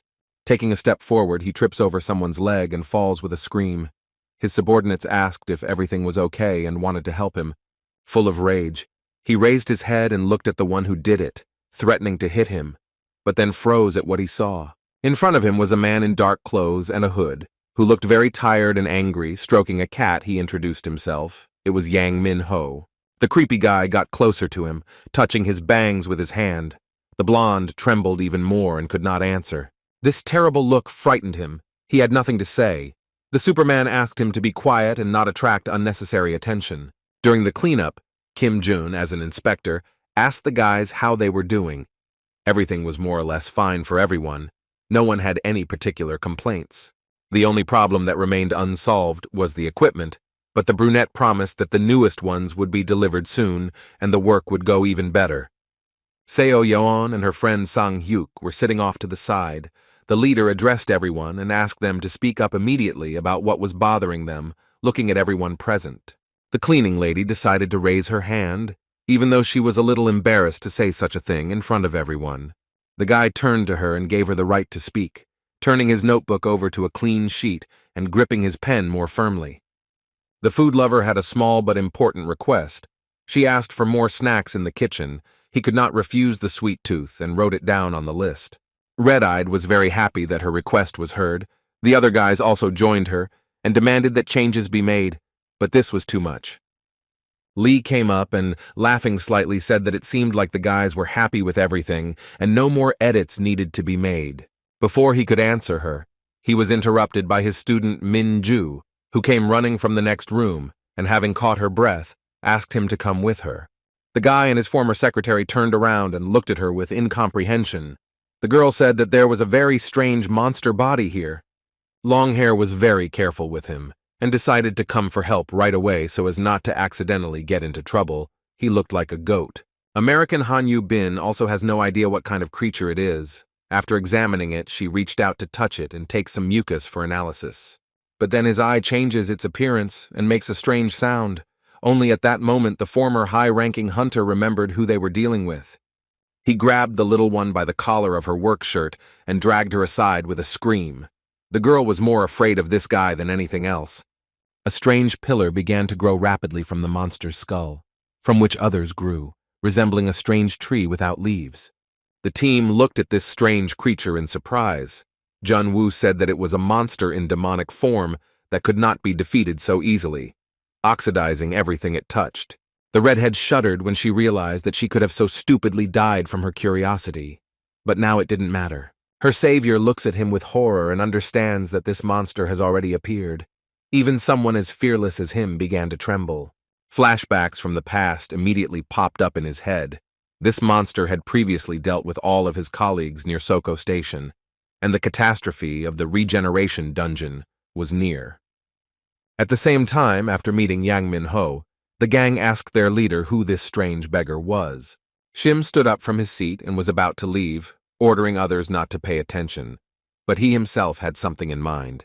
One of his subordinates did not understand why he decided this. He cannot leave this guy just like that, for which he received a reprimand. In a whisper, so that the hunter wouldn't hear, he told the guys that in front of them was a man for whom they were paying a considerable sum of money, and the blonde had a cunning plan. But the guys are a little afraid and are not sure that they will be able to pull this off, explaining that they are facing a first-class hunter. The greedy colleague, laughing evilly, ordered them to grab him when he cut off his arm and leg. Activating the ability, he took out his sword. With a big smile on their faces, the villainous guys got ready to get their money, which was lying right under their noses. Walking up to Min-ho, who was still petting that cat, the blonde called out to him and he raised his head. Shin Hyun tried to pretend to apologize for that incident, barely holding back his laughter, but he still didn't have time to finish. Hunter number 2 rises to his feet and with one deft movement removes the head from his shoulders, hearing a soul-piercing scream in response. All this happened in front of his closest colleagues. Their leader is no longer in this world. They screamed in horror and stared at the brutal killer. Without thinking, the cruel man removed the heads from their bodies too, staring at one point.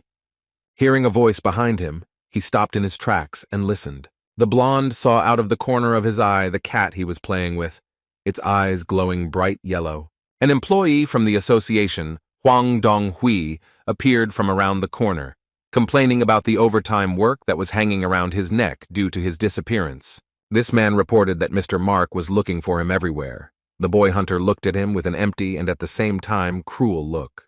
The black animal jumped onto its owner's hand and purred, and he said in a slow tone that he would give it one last chance. In his past life, on June's very first work shift, a subordinate was briefed about an unstable dungeon where monsters were appearing one after another, without a boss. She gave him some advice at the end and asked him to stop her suffering quickly, looking at him with tears.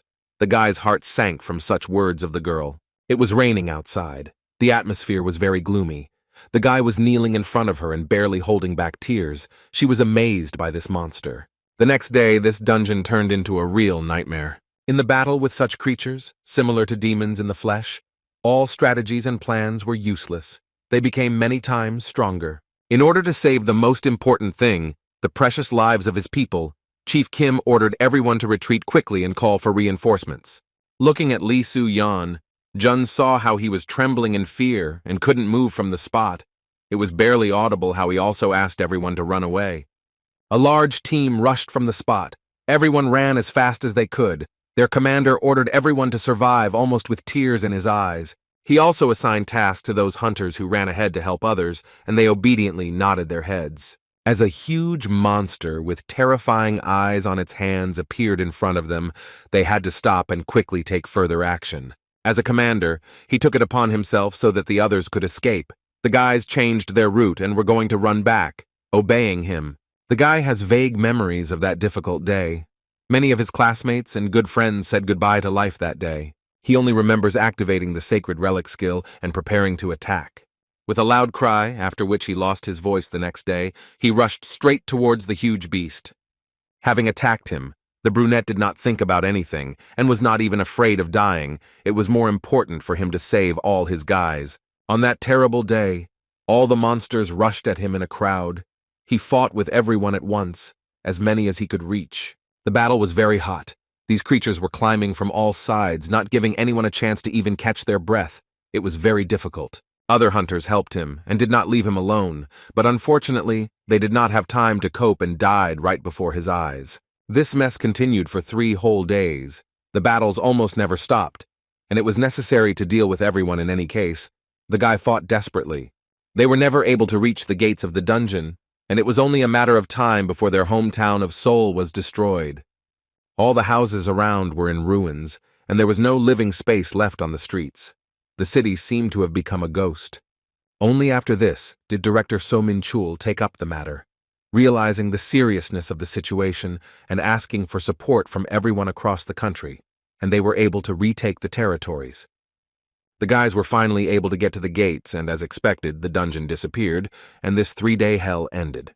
However, none of the survivors could rejoice at this. Such an outcome of the duel could hardly be called a victory. Rather, it looked like a game of survival. And so June walked through the ruins of the city, walking around the bodies of his comrades lying forever, and recalling those cruel days that were behind him. In the middle of a quiet street, 2 cleaning guys approached him and quietly called out to the brave hunter, afraid to speak to him in any way. Exhausted and mentally broken, the guy turned to them and listened to their question. The men needed to know where to start the cleanup. The brave warrior asked where they were from, and they, slightly hesitantly, confirmed that they were from the association. The brunette turned to them and asked where they had been all this time. They were confused, and in a trembling voice reminded them that fighting was not their job description. At that moment, Kim Jun's emotions got the better of him.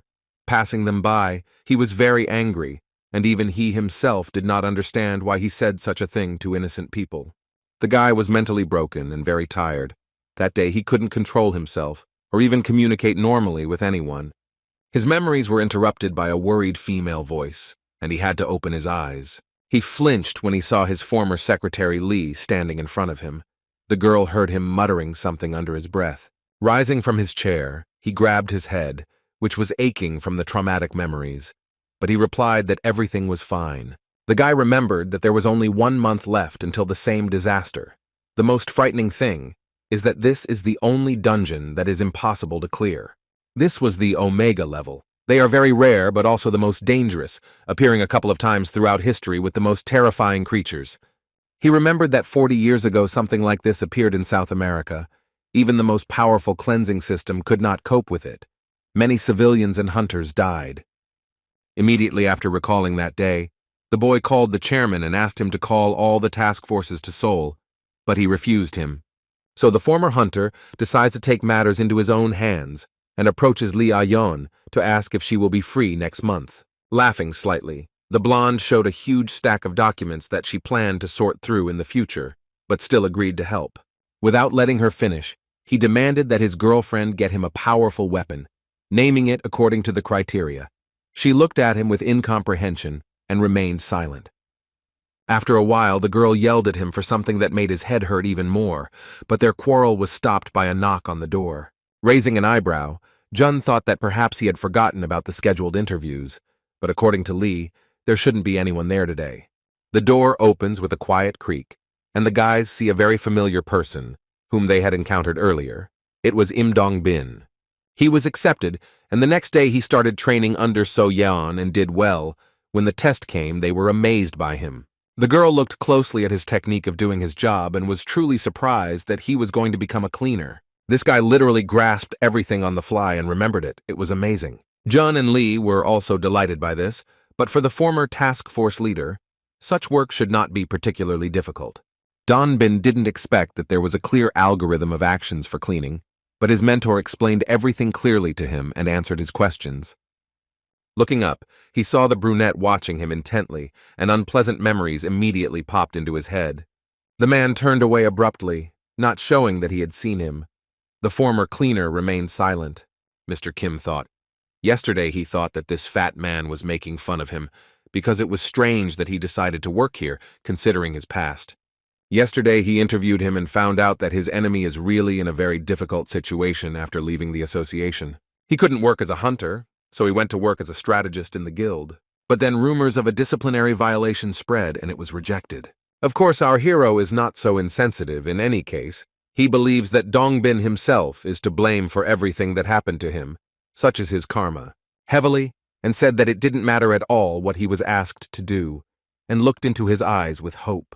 It was after this that the guy decided to take him in, and they signed the necessary papers together. When everyone was about to leave, leader Kim Jun-woo decided to start a dialogue with him first. The guy brought him up to speed. His first week would be completely dedicated to completing the course, and later he would be transferred to a group led by Moon So-yeon, to which he agreed. The brunette himself doesn't know why, but he decided to support him and motivate the new employee to achieve heights in this area and become the leader of the squad. Putting his hands in his pockets, the young guy said that he believed in him. He clearly didn't expect to hear such words from a man with whom he had previously had a serious skirmish. The green-eyed man said this without much emotion, and it seemed like he really said what he thought. Having looked at him, his new employee was slightly perplexed, but decided not to answer, lowering his gaze and walked on with everyone else. After some time, he decided to thank him, and as he said goodbye, he said that he needed to go to the next training course as soon as possible. So-yeon led him out of the dungeon, and they went on about their business. Our hero and Secretary Lee watched them go. The next day, June invited his girlfriend to a restaurant to discuss work issues in such a place. The conversation turned to this new guy, Im Dongbin, and the girl asked him what he thought of him, looking playfully into his eyes. While sipping a cool cocktail, the brunette thought about it and said that he saw how hard he was trying, which his interlocutor supported. They joked a little and that was enough. Now the guy needs to figure out who tried to make this man their insider. Lee listened to him attentively. The quick-witted former janitor was caught by one phrase that Choi Ho-sung said when he was about to return. The thing is that Im Dongbin said the same words as him, and this caused Kim Jun to become seriously suspicious during the interview. He immediately had a very strange and disturbing feeling that the two were somehow connected to each other and were acting together. But unfortunately, he knows nothing about their relationship. Before that day, our detective guy also asked the girl to find out more information about him.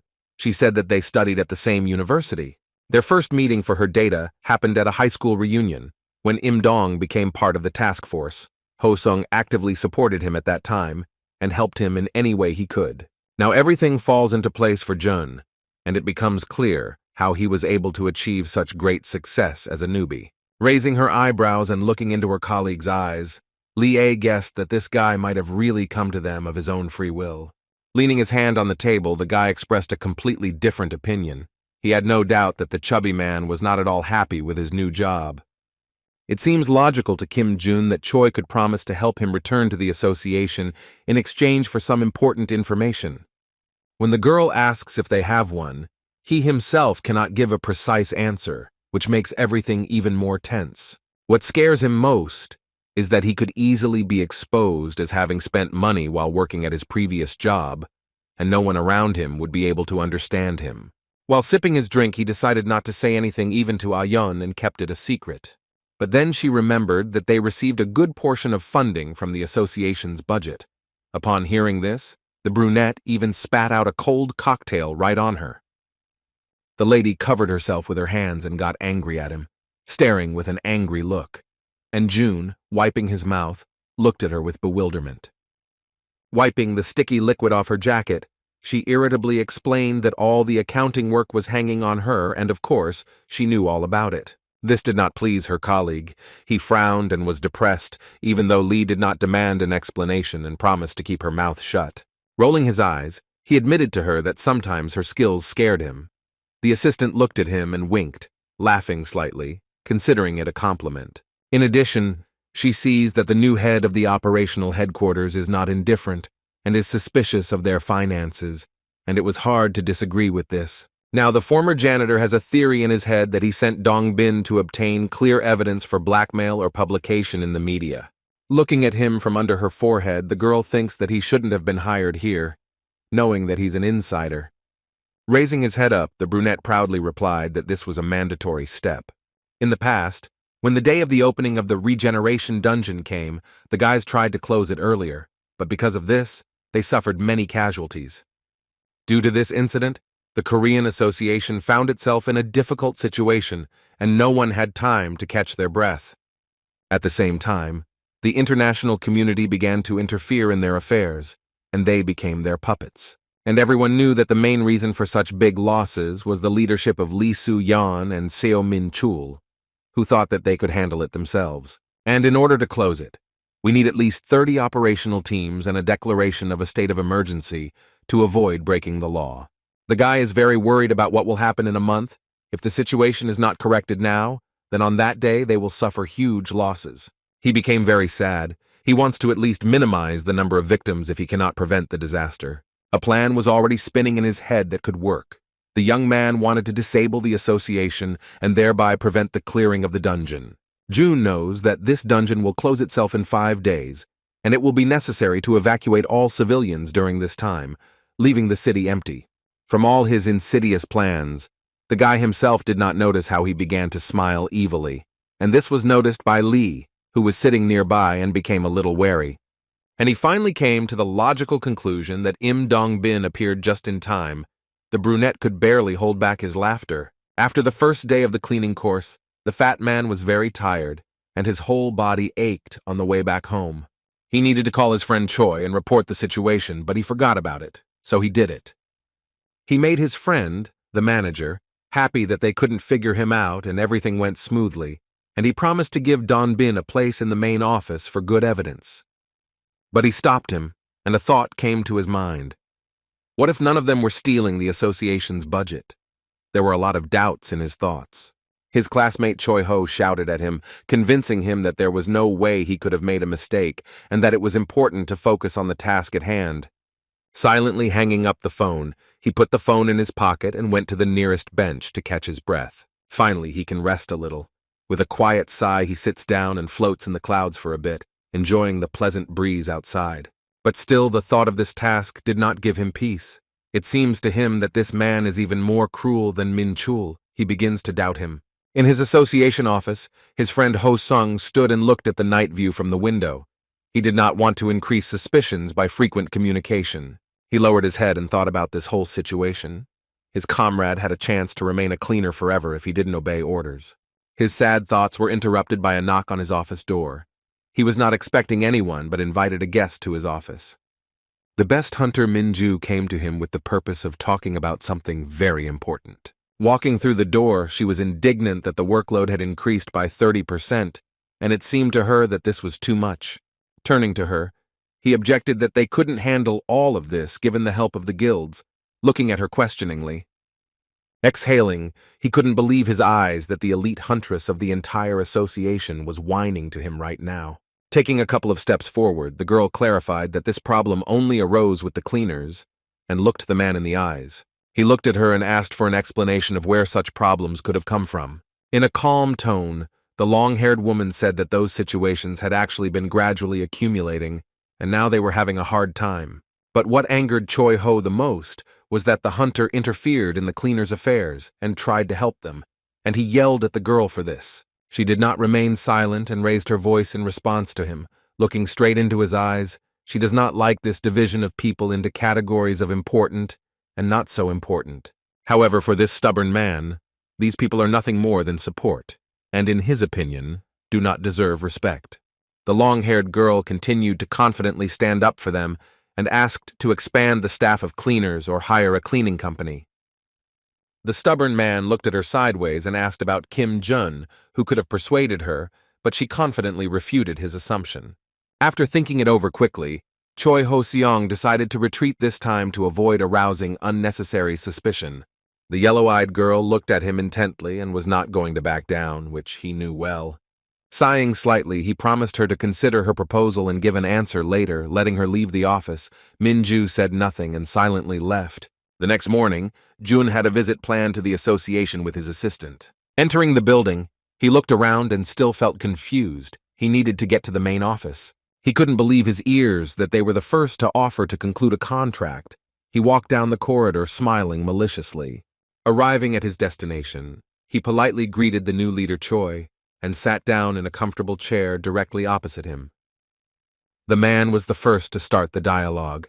He could not believe that the CEO of one of the cleaning companies was his predecessor and expressed great honor in such a meeting.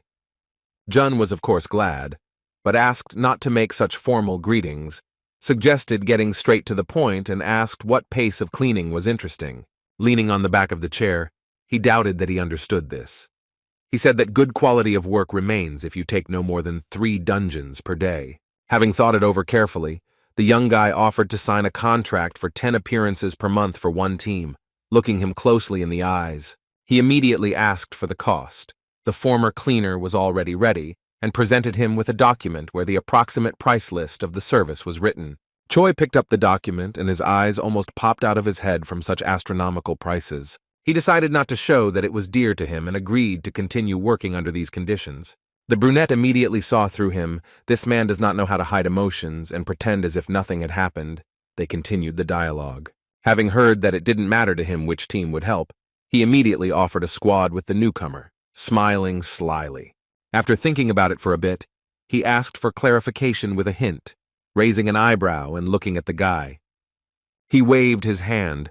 The green-eyed man said that this man was the former head of the operational department.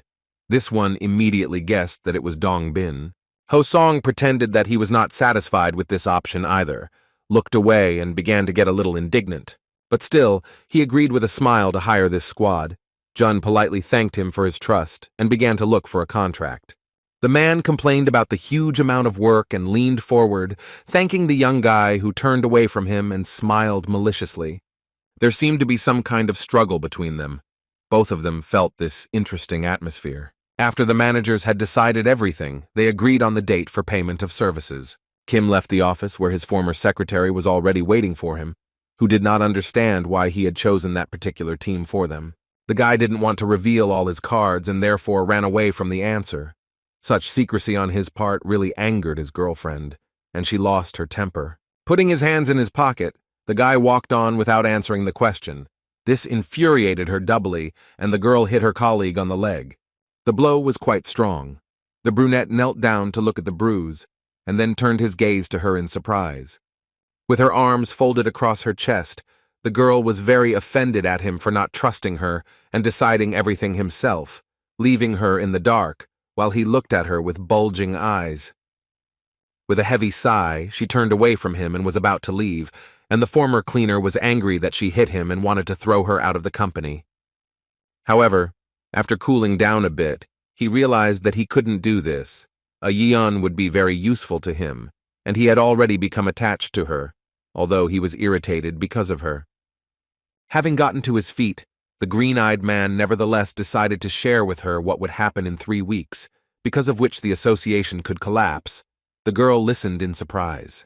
According to him, it is precisely during this catastrophe that the international organization can easily absorb the Korean one, looking it straight in the eye. Remembering what happened in his past life, he added that there would also be many victims, which horrified his girlfriend. After listening carefully, the blonde realized that he was going to let Choi Ho-seong get to the evidence in order to eliminate the chairman, which seemed crazy to her. Looking straight at her, he calmly said that his target was not only the old man, but also those who occupied key positions. Lee. Du Shik's daughter was very worried about this because it was very similar to the betrayal that Im-bum himself heard. He was very angry when he came down the stairs and realized that the young man whom he always helped decided to set the old man up at the most difficult moment. His former secretary was confused and tried to justify his words, but the former cleaner stood there without batting an eye. Having become very angry, he activates the skill of summoning a beast. The girl's legs began to shake, and the guy at that time found it funny. The lady closed her eyes and tried to scream to prove that he had actually misunderstood everything. Seeing the tiger, Lee fell to the floor and trembled. but the beast approached her and licked her face without any malice. Jun asked the old man not to joke like that again. He was worried about his girlfriend's condition. The grandfather laughed loudly in response. The young man came up to her and helped her stand up, taking her hand, and Imbam laughed at the fact that he was able to return him to his post, and now he was taking it away from him. The interlocutor looked him straight in the eyes and asked again if he had anything against this. It would be difficult to go back. The old man laughed, making it clear that this would not offend him in the least, and that he would not regret his decision, since he had been heading the association for several decades. Most of all, he was worried about the young guy. After this, he would not be able to look after him. The brunette asked how things were going according to plan. After clearing his throat slightly, the chairman said that he had found a man who had falsified all the data so that they would find the evidence without difficulty. The guy was pleased. It seemed like everything was going as it should, and he was very happy. Moreover, he is sure that while the manager and his deputy are not in the office, the curious Im Dong-bin is right now looking for something on his work computer. And his guess turned out to be true, but he was interrupted by So-yeon, who came to the scene and spotted him. He hid the flash drive behind his back. The red-haired man asked what she was doing there, but she was more interested in the question of what he was doing at Miss Lee's workplace. He began to shake with worry. The man was rather trying to come up with a good excuse and was angry at his treacherous colleague for such a setup. Slamming his hands on the table, now was not the time to deal with this. Fortunately for him, the commander demanded that he quickly get ready. It turns out that in 2 hours they had to go to the main office and show how well they do their job. Dong-bin looked at her in surprise and cried out. He didn't want to go back there. But still, the cleaner went to get ready as ordered. Arriving at the scene, the responsible So-yeon directed the guys to do their job better. Everyone obediently did what she said.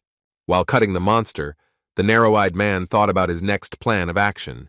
He managed to make a backup copy of all the data from Lee's computer on a flash drive. And yet, he did not trust his partner and did not want to give up all the evidence. The red-haired one decides to keep everything for himself until a certain moment. His thoughts were interrupted by the commander-in-chief, who leaned over him and inquired about the progress of his work. He didn't expect this and shuddered a little, but replied that everything was fine. He was so lost in thought that he didn't hear the girl calling him. Before leaving for the others, she gave orders to collect everything after herself and clean up the place.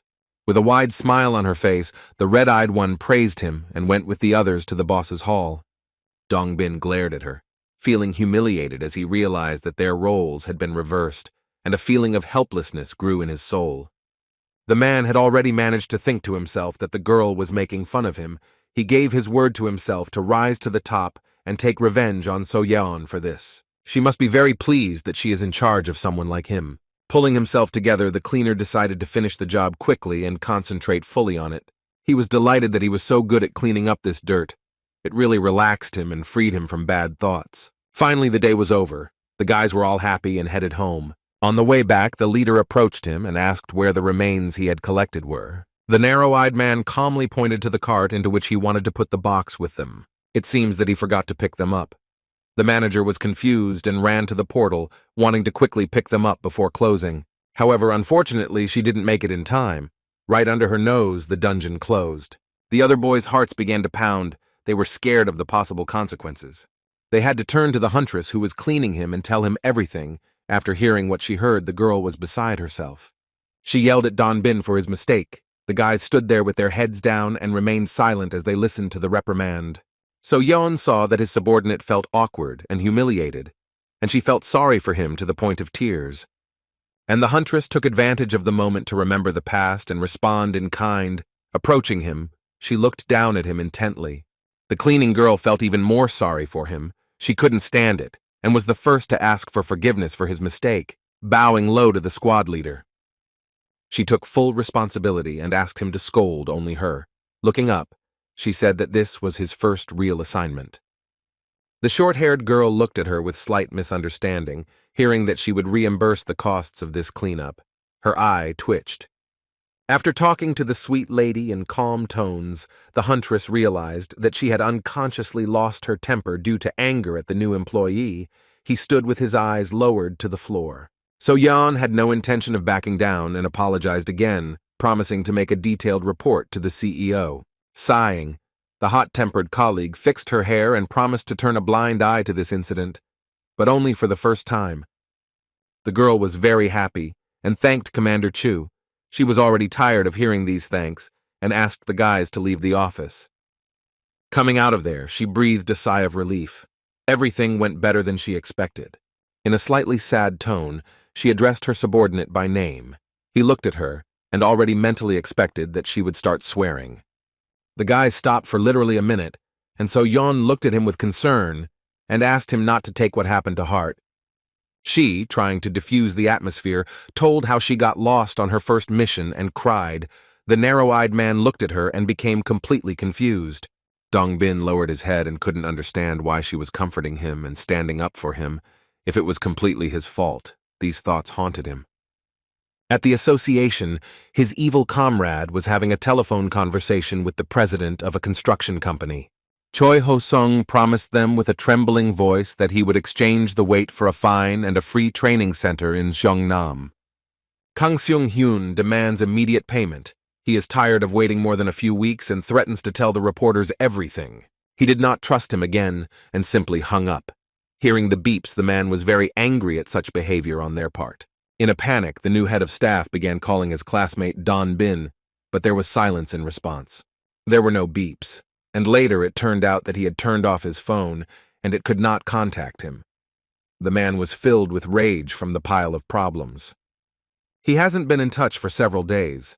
Although judging by the reports he knows that he still visits his new job, the bearded man suspects that he abandoned him. He was shaking from all the worries and looking at the ceiling. He decided to leave his job at the main office. It's a pity that it didn't last long. The panicer's thoughts are interrupted by Yeon-soo, who bursts into his office without knocking. He lowers his head and demands that he pack his suitcases. But he received a sharp refusal to his words, removing his hand from his face and listened in surprise to what he would say next. The man brought the Karma Company's bills to the CEO. Choi began to carefully study the important document and mentally thanked him. With shining eyes, he looked at his friend and asked how everything had happened. The day before, in Kim Jun's modest office, his assistant stared at him, not understanding why he was so happy. He was overjoyed when he reviewed the CCTV footage and saw how Im Dong-bin had exposed their crimes. Now he can relax and just wait for his opponents to do something and everything will come to an end. Lee looked at him with a raised eyebrow and seemed not at all happy. Noticing how the most important person in this situation was working, it turns out that something happened. Recently, early in the morning, she entered the office as if nothing had happened and saw him. The girl clearly did not expect this and asked why he was there. Narrow, taking off his glasses and wishing her a good day, he went to his workplace to clean up the dust, which completely confused her. In conclusion, Lee Du-sik's daughter said that he worked hard after that incident and did not make any mistakes. Gritting his teeth, the manager became very angry that he had decided to become a diligent cleaner and refused to return to the association. Having hit the table, the guy did not want this person to correct his behavior and get on the path of correction. The blonde was very scared. Because of him, there is now a high probability that the regeneration dungeon will become a huge disaster and will cause many casualties. In such a tense situation, they cannot sit still. The brunette suggests quickly sending his own bills and setting up the chairman himself. He has no other choice. On the same day when these important papers reached Choi Ho, he went with them to Im Bum. He folded his arms and listened to him attentively, but did not say a word. In the end, he asked why he came to him with this. The man justified himself by saying that he wanted to avoid misunderstandings. Hearing this, the old man laughed loudly at such an obvious lie. Having calmed down, he asked to tell him honestly, like a man, that he decided to use this document as blackmail. He knew everything in advance. The brown-eyed man explained that he had the goal of promoting the dungeon exhibition in Pundon City, looking at him with a slight excitement. And yet, the blind man in one eye did not understand the benefit of this. He could have been set up right at the exhibition and then engaged in promotion, for which he presented the claim. Smiling slyly, he asked for favorable conditions in order to avoid unnecessary attention from the media and destroy evidence. The grandfather raised an eyebrow and grinned. Having called him not the smartest person, Im Bom still couldn't believe that they came to him with blackmail about such a petty trifle. He did not want to continue the dialogue and, exhaling, gave him free rein. showing that he was not against publishing materials on the internet. Laughing, Choi slammed the table, threatening to jeopardize not only his existence but the entire association. But the chairman was already prepared for everything, and in response he simply snorted, showing that he was not very interested in this. The man was surprised. Having decided to smooth things over a bit, the new head of headquarters nevertheless suggests resolving this issue peacefully and without outsiders. The old man was already fed up with this cooing. He jumped up from his workplace onto the table and demanded to be more confident. It seemed to him that he was speaking to him deliberately softly.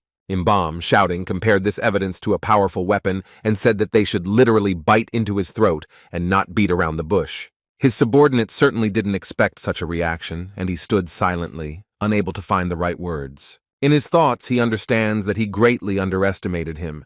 Initially, he had planned to come to an agreement with him, but he did not expect such a turn of events. The bearded man did not want the association to collapse because of him, and so he continued to ask for agreement to his conditions even less confidently than before. With a heavy sigh, the old man deftly jumped off the table and nevertheless continued to explain his point of view. He believes that Choi Ho will definitely blackmail him for this more than once in the future, but he listened and remained silent, not moving from his spot. The grandfather, who was blind in one eye, admitted that he was finished from the moment he received this valuable document. The manager muttered that he would regret it. Finally, Imbum ridiculed him for not being able to tell the reporters everything because of his fear, and these words hurt the newcomer. Clenching his hand tightly into a fist, he decides to go to the media and report this event to prove to them what he is capable of. The next day, news of the chairman and his fake deeds spread throughout the world, and all the details were revealed. An investigation was also announced on whether the connection between Kim Jun and the chairman had been severed, and people read about it all over the world and were shocked. Lee was also aware of what happened, sighing heavily. She understands that now all passers-by will become their enemies, and the guy doesn't seem to care. He's used to this. The girl was very worried about him and her reputation, but June advised her not to worry too much in this situation, and in general, she shrugged her shoulders. The brunette asked how things were going with the production of the remaining weapons, and she happily reported that everything would be ready next week. He sighed and calculated that the regeneration dungeon would appear very soon, or to be more precise, next week. The blonde looked at him with interest but said nothing. And yet her curiosity won out, and she asked again how he knew about this event a month in advance. She suspects that the guy has the gift of foresight. As it turned out, even from the time of their joint work in the association, she was always interested in how he knew everything in advance. The brunette looked at her sideways. Looking away, he wondered if he should tell her this right now. And yet, he decided to admit that his karma was to blame for everything. The blonde stared at him. She seemed to have a hard time believing it. She laughed and realized that she would never hear the truth from her boss. The guy was killed in his past life, and because of this, he received the skill, karma. In order to return back, he faces huge tasks that he must overcome. And yet he did not want to tell her, but a curious friend offered to save his life one day in exchange for this information, looking at him with a sly look. Kim Jun laughed, unsure that such a thing could ever happen, and simply looked into the distance. There has been no news about Yang Min-ho for a long time. He was caught by masked men, and after taking his clothes, they tied him up with strong ropes for safety purposes. He was surrounded by unfamiliar warriors, and one of them told him about a great catastrophe that would happen in a week in Seoul. Mark said that Kim Jun-woo was willing to risk his life to save his dear subordinates. Hearing his name, the hunter opened his eyes wide. Leaning over him, the bearded man explained why he left him alive. It was all so that he could finish him off. Looking angrily at the boy, the man told about Chloe's report that he had behaved inappropriately during the mission, not following orders. He warned that the command of this operation was entrusted to a person from the Korean Association, and there would be other people there. He was forbidden to make a mistake. The crazy guy laughed. Now it became clear to him why he was caught, all because of his unloved Chloe. It seemed that was all he was interested in. Rising to his feet, Mark hit him and asked his assistant to place the young man in Lee Nong-suk's special capsule. However, the blonde warned that he already had his skill, and if he dived there again, he could die or get side effects. The cold-blooded man reported that Kim Jun had killed 2 commanders from the RV Corporation teams, and in this state, Min-ho would not be able to resist him. Hearing that if he failed to complete the task he would be killed, he laughed. He stood up abruptly and began to thank his hated colleagues, his eyes burning with the desire to quickly take revenge on that impudent guy for the humiliation. For his own safety, Mark asked to prepare titanium and a bullet made of a stone that suppresses abilities. Turning around, he headed for the exit. The distraught young man was looking forward to the moment when he could fight him again. The smile was not going to leave his face. 2 masked men dragged the madman by the hands into a special capsule after a while. Even so, he screamed and laughed loudly, thirsting for revenge for everything that had happened. A week later, the day X arrived. A huge entrance to the dungeon appeared above the city. The sky suddenly darkened and changed color. From there, a strange, slimy liquid fell, landing with a loud bang right at the hunter's feet. Coming closer, the guys spread their hands and wanted to take a closer look at the strange object. At that very moment, a terrible eye opens in it and looks straight at them. Immediately stretching out like a worm, he frightened them very much. They were terrified and wanted to run away. Later, many such puddles began to fall from the sky, which over time turned into terrible, toothy monsters, ready to destroy everything in their path. After the news about the chairman's embezzlement of the budget, there was a terrible commotion in the media. The old man resigned, and after that, all other connections began to be cut off, which was quite expected. A major coup began. All operational groups were transferred to branches in the provinces. The redistribution of commanders and leaders according to the new rules was mandatory. At the main office, only Choi Ho-sung, the CEO, and a few other workers remained among the active hunters. The rest had left. And yet, in the end, as Kim Jun-woo predicted, the regeneration dungeon actually appeared, and chaos began in the city. And using a super new weapon, the guy fights monsters together with the guys. But it seems that these creatures are reviving. One almost bit off the head of the Chu Hunter commander. Fortunately, they rushed to her aid and pushed her away from the toothy creature. The guys reported to her that the 5th group was able to evacuate all civilians within a radius of 50 kilometers. It was time to start doing the main work. She had of course heard the news that an unstable dungeon had been spotted, but the girl could not have imagined that it would be of such a scale and was shocked. After analyzing them, she sees that their level is yellow and higher, and unfortunately, no attack works against them. A subordinate approached her with a request to request reinforcements, but she scolded him, because the association was already on the verge of collapse. The entire operational department had been cut to pieces. The boys don't know how to deal with these invulnerable creatures, and can only dodge them. While they were talking, a huge monster was about to attack them from above, but the hunters managed to react. The 2-armed monster hit the ground with a loud bang, and Chu jumped to the side. Thank God she was alive. However, there were casualties. He managed to catch the deputy, who said his last words before his death in a trembling voice. Seeing her best subordinate die before her eyes, she fell into a stupor and realized that this was not a raid at all, but a fight for survival. Swallowing the huge lump that was stuck in her throat, she used the radio to call on all task forces urgently. The girl demanded that everyone retreat and stop carrying out the cleanup. Looking at all this horror, she repeatedly repeated the same thing. My everyone should save themselves as best as possible so as not to fall into the clutches of these beasts. On this occasion, a meeting was held in the association, and everyone who remained in it gathered. The host reported that they had managed to minimize the damage, but manager Ha Seung-man was very angry. Slamming his hand on the table, he expressed his indignation at the fact that the hunters could not cope with the chaos that was happening outside. Leader Choi reported what level they were, hinting that acting hastily would be very dangerous, but the man seemed completely uninterested in this. Due to the difficulty of completing the mission, the commander-in-chief of the headquarters proposes sending a request to all operational groups of the country to join the battle. An argument broke out between the commanders-in-chief. Ho-song did not want to risk the lives of many and shouted at his superiors for this. There was an awkward pause in the room. Everyone present looked at each other and remained silent. The new guy continued, reporting that not so many people were taking part in the raid, straightened his tie, and promised to call on the guilds for help. Manager Sunman requested that the remaining C and D rank hunters be brought in to assist. Glancing at the others, he asked if anyone present would like to lead the operation. The hall was again filled with deathly silence. No one wanted to take on such a big responsibility, and everyone hung their heads. Having called them cowards, he was left with only one person who could handle it. Before he could finish speaking, Choi Ho-seong had already spoken out against it, and he began to guess who he meant, fearing for the association's reputation. Having slammed the table, the man reminds that now the lives of many people come first, and there is certainly no point in going over and delaying this, which made his colleague think. Remembering how hard he had worked to achieve this position, he could not allow his achievements to be lost. And that is why he cannot give his consent to this, which enrages all the people present, who are ready to save themselves by any means. Taking matters into his own hands, Choi wants to lead this operation himself as the head of the operational headquarters.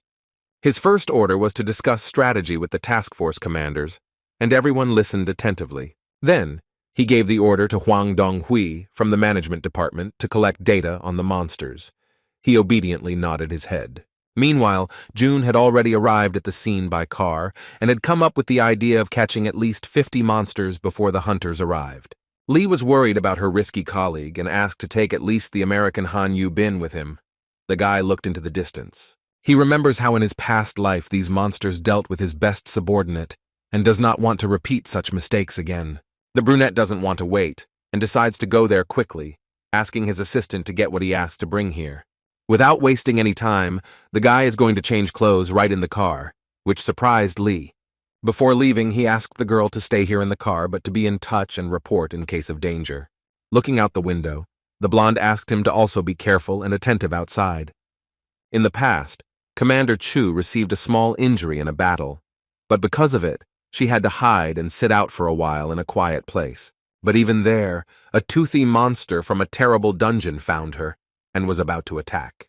The girl did not have the strength to even move from the spot, and it seemed to her that this was the end. Trembling with pain and fear, she prepared to say goodbye to life. Hearing a strange cry, she raised her head and saw how the creature fell apart into pieces. Many other monsters were also injured, all of which were dealt with by the former hunter Kim Jun-woo, using his skills to increase the damage. Taking a long chain in his hands, swinging it like a cowboy lasso, he went towards the largest monster of them all. After taking 4 large steps, he managed to put this huge creature on a chain. The young daredevil swung from the iron rope and was able to jump up above it to carry out the second part of the plan. Getting closer to him and activating the skill, he attacked him from above. With a loud cry, he threw his head back. Jumping higher, holding on to the leash, the guy knew that this was not enough, and he needed to strike with much greater force. Using his skills, the brunette used the skill of omnipotence and deftly pierced the head of the huge creature. Finally jumping to the ground, he looked around and laughed as he greeted these terrible creatures. It seemed that something was driving him inside, perhaps memories from a past life and a slight thirst for revenge, a trace of which was visible in his eyes. It was time to clean up here. The monsters surrounded him from all sides and growling angrily crept up on him. However, thanks to his skills, he easily won the victory. Having freed himself a little from work, he checked the quality of the connection with Lee A-yeon and asked the girl to check the level of cleansing. Sitting in the car, she could remotely observe the situation and give recommendations. The blonde glanced at the monitor and gave advice to clear out those 30 monsters in half an hour. Laughing and drawing his sword, he was shocked that the security of the control department server was poor. His assistant took it as a compliment. He needed to get to the next territory as soon as possible. Lee promised to deliver the guy with the breeze. Taking a deep breath, he was ready. At the same time, in the association, Choi Ho-sung decided to ask Kim Jun-woo for help. He is not at all confident in his leadership abilities. The man sat in his office, literally going crazy. He had never been in charge of such a large-scale operation before and did not know what to do. All the guilds that were asked for help numbered approximately 250 hunters, however. They will still not be enough, but there is no other choice. Now it seems to him, all that remains is to go down and close this dungeon himself. His thoughts were interrupted by one of his servants who ran into his office with important news. The guy with glasses reported that, to everyone's surprise, the number of monsters began to decrease significantly without any reason. The man jumped up and suggested that perhaps it was the freelance hunters who were helping to clear the area. However, that's not the point at all. The guy took a step forward and said that the monsters began to attack each other and fight. Choi did not expect such a turn of events. His subordinate laughed slightly and suggested that they were most likely fighting over territory due to the rapid increase in the number of monsters. Looking him straight in the eye, the squad leader asked him if he was sure that everything was really like this. He nodded his head in agreement. It turned out that the boy had personally gone to the place and made sure of it. The manager had never been so happy. It was as if a huge burden had been lifted from his soul, and he breathed a sigh of relief. The bearded man gives him the order to continue monitoring the situation and to notify if anything happens, to which he obediently nodded his head and smiled. The new boss's assistant contacted someone on the phone and reported the plan of action for the battle. The guy on the other end of the phone took the order with a slightly shaky voice. However, something was fishy here, and the purple-haired man suspected something. His expression changed. He asked if he was keeping young Minho under control, to which he received a positive answer, but in fact it was the other way around. He was being kept under surveillance. The guy in the cap finished the conversation, and the crazy guy praised him for his obedience. He trembled all over when he heard his voice again. The hunter got what he needed, and with an evil smile on his face turned his head into a skull. He wanted to deal with his ill-wisher on his own. And June is standing on the roof of the building and preparing to jump into the crowd of monsters. Having come up with a clear strategy in his head, he rushed there without wasting time. He managed to jump on one of them's stomach and activate his sword mastery skill to increase his damage. He remembered how in his past life these creatures had caused him a lot of trouble. They were pure demons.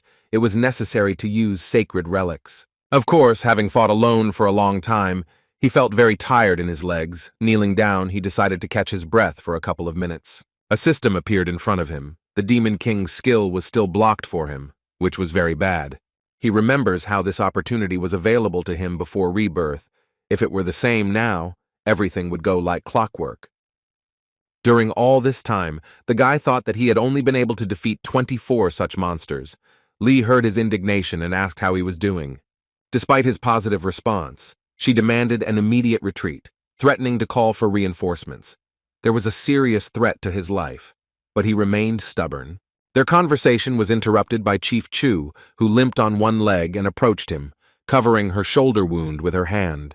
The girl thanked him for saving her, but the guy asked her to leave quickly. Through her tears, the girl firmly decided that she would also fight. These creatures killed her best comrade. She was so desperate that she did not notice something touching her. It was Yang Minho, who appeared at the most inopportune moment and greeted his opponent in a friendly manner. His face had changed greatly. His irises had lost their color and had become black and empty, which Kim Jun immediately noticed. The guy's eyes widened when he saw this hunter in front of him. He couldn't believe it. Looking at him, the former cleaner laughed because he was definitely waiting for someone here. At this time, there was a man with a titanium pistol standing behind the building, watching everything that was happening and waiting for the right moment. The brunette laughed at the fact that the former #1 hunter even dyed his hair for the meeting with him, which made him laugh a lot. Through a wide smile, the gray-haired guy shared what pain he had experienced, and it turns out that during this time he had killed quite a few people. A maddened subhuman, he looks him straight in the eye and talks about his feelings, how much he wants to get his head. It interests him more than anything in the world. Laughing loudly, he showed a huge pile of skulls that he had been collecting all this time. It was his great pride, but it was not enough. Seeing more than 100 beheaded, the former janitor looked in surprise and was horrified at how many people he had killed. The guy activated the shield in time, just as all those skulls attacked him on the orders of their new owner. After finishing his attack, Yang Minho stared at the result of his work. As expected, he didn't have to wait long for a response. His opponent fought back everything. Quickly slipping away, the brunette tried to attack his opponent from behind. The blonde was already prepared for this and put his girlfriend Chu under his fist, which made him stop. Kim Jun stared at him, unable to move, looking straight into his eyes. Listening to his speech, he did not notice how his men came up behind him with that pistol, shot him straight in the back and pierced him through and through. And only at the moment of impact, he felt a piercing pain throughout his body. He realized that this was an unusual bullet. He could not believe his eyes that this happened again. Falling to his knees before the enemy, he only heard his giggling, which gradually faded away in his head. The crazy hunter was very glad that he had such an opportunity to fight him and win. He did not stop laughing. Barely standing on his feet, he couldn't answer him, and the blonde laughed at how he shamefully fell before him. In the end, the brunette fell to the ground without moving or saying a word. His secretary was horrified. She couldn't believe it. Her hands started shaking. Lee tried to contact him, but she heard nothing but silence in response, no matter how hard she tried. Tears streamed down her cheeks. She really didn't want to admit that this had happened.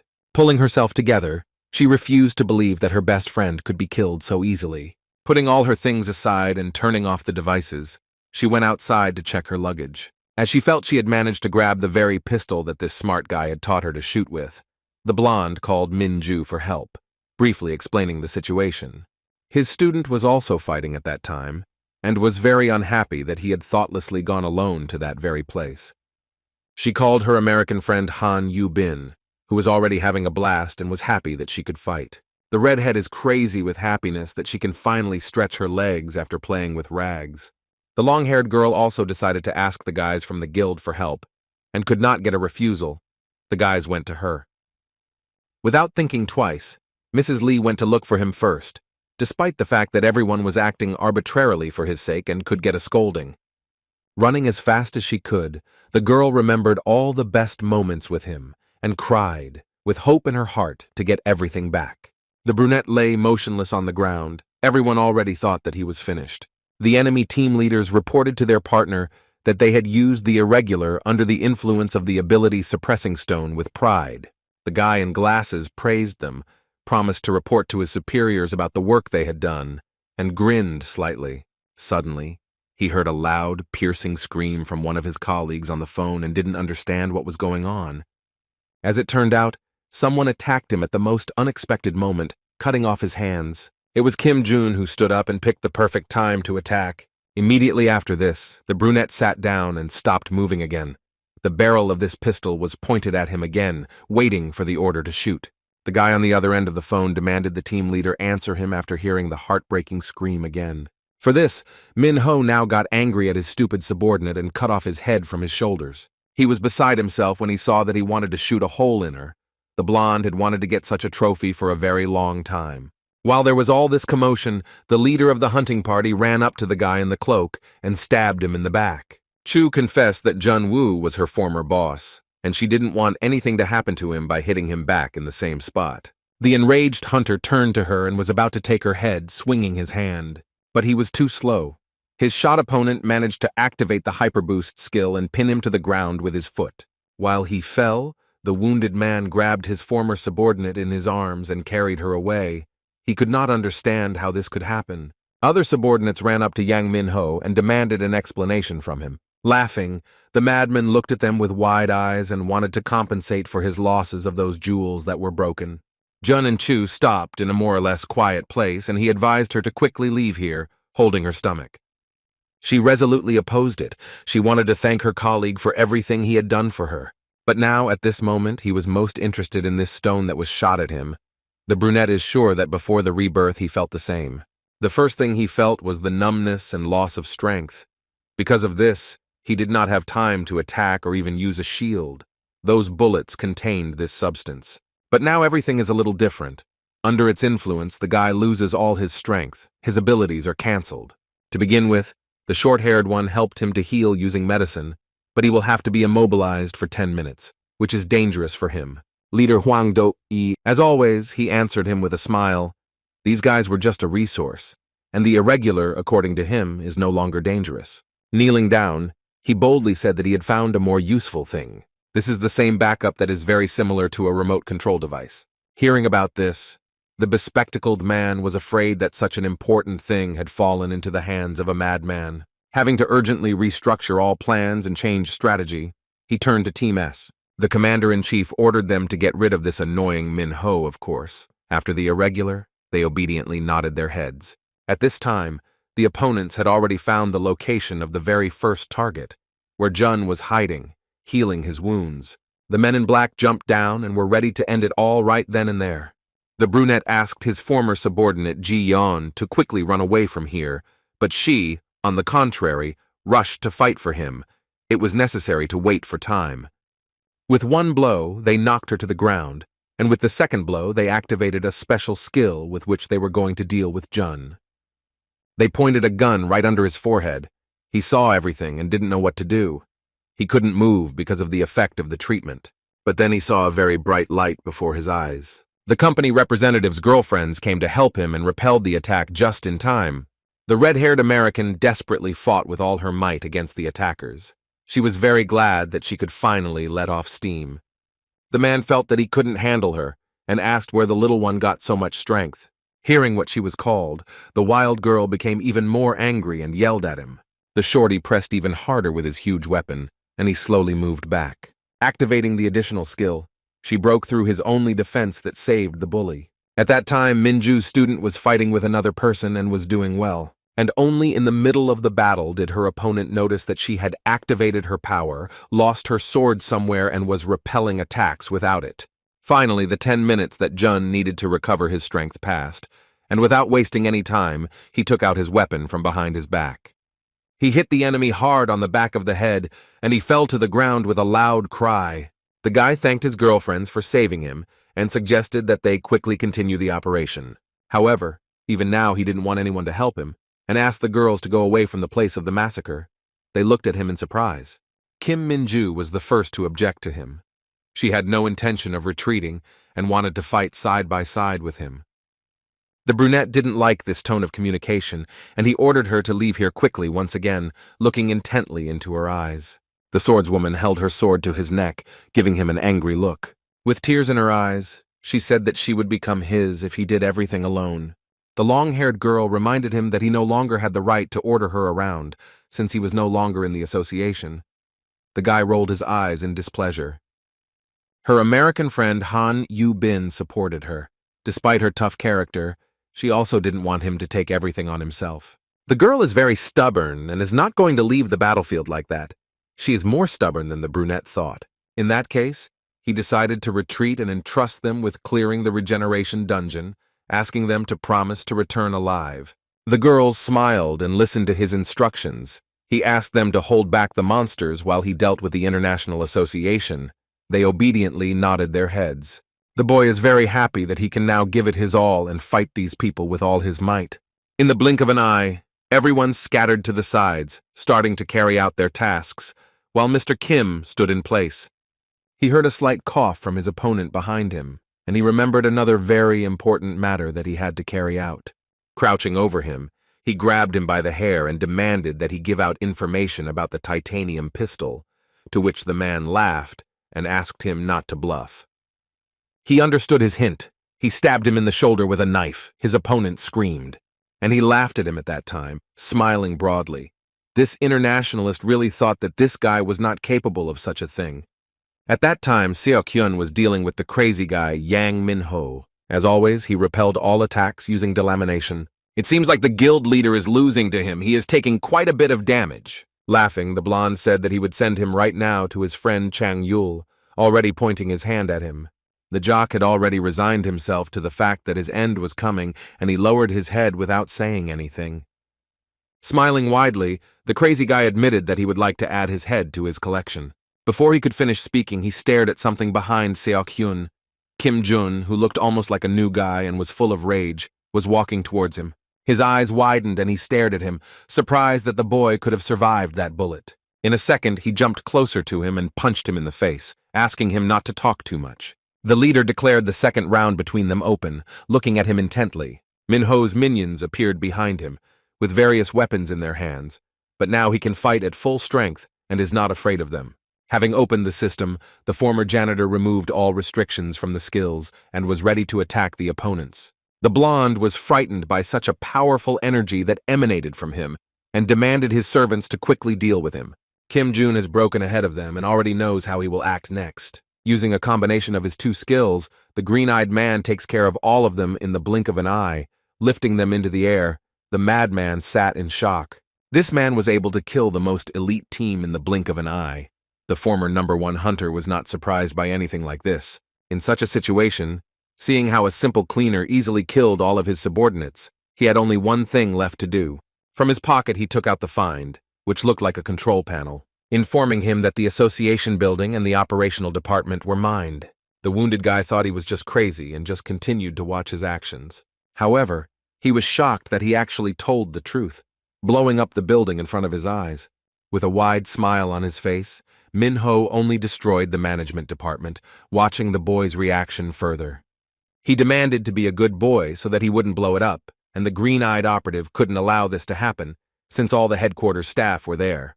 The former #1 hunter decided that his opponent would cling only to this remote control, and at that time he would be able to deal him a crushing blow. Raising his hand up, he began to tease him with the same remote control device, laughing loudly. However, his plan was not successful. His hand was pierced by some bright blue beam. He screamed loudly in pain. He grabbed it and completely forgot about what he wanted to do, and now it will be very difficult for him to implement it. Even Kim Jun himself was surprised by this turn of events. He turned around and saw a familiar face. Behind him stood a Yuan who was able to aim and hit the target accurately. The guy looked at her in surprise, but she asked him to quickly take the remote control from him and not drag it out. The men looked at each other and decided on their next and common target. Without hesitation, they rushed after his severed hand that held the device. Jun almost took it, but was stopped by a girl's scream, which made him turn around. She was captured by enemies and manipulated by her leader at knife point. Now the guy is faced with a difficult decision. He cannot allow the explosives to be activated and allow many casualties in the association. But on the other hand, he remembers all the happy moments with his former secretary and makes his choice. He instantly rushed to his friend to save her, and Minho almost reached him. Lee asks him not to come here. He needs to worry about the remote control, kicking away the cocky men. However, now that he has decided everything, the girl could not influence his choice. Activating the acceleration, he goes to her to save her life. But only one more bullet could stop the brunette, this time in the leg, and he fell to the ground. It was the work of a crazy enemy who wanted to get his head for his collection by any means necessary. With tears in her eyes, his assistant asks him to get up quickly and save himself.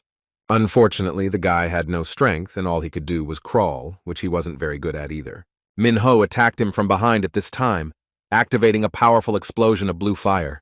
Looking at her, he laughed that her friend died in a fire in such a terrible way. The girl could not believe it. She looked at the whole picture and was very worried this couldn't be. Her vision was blurred by tears and she tried to reach out to him. Just as she wanted to remove it, suddenly a strong male palm squeezed it in response, and her heart began to tremble.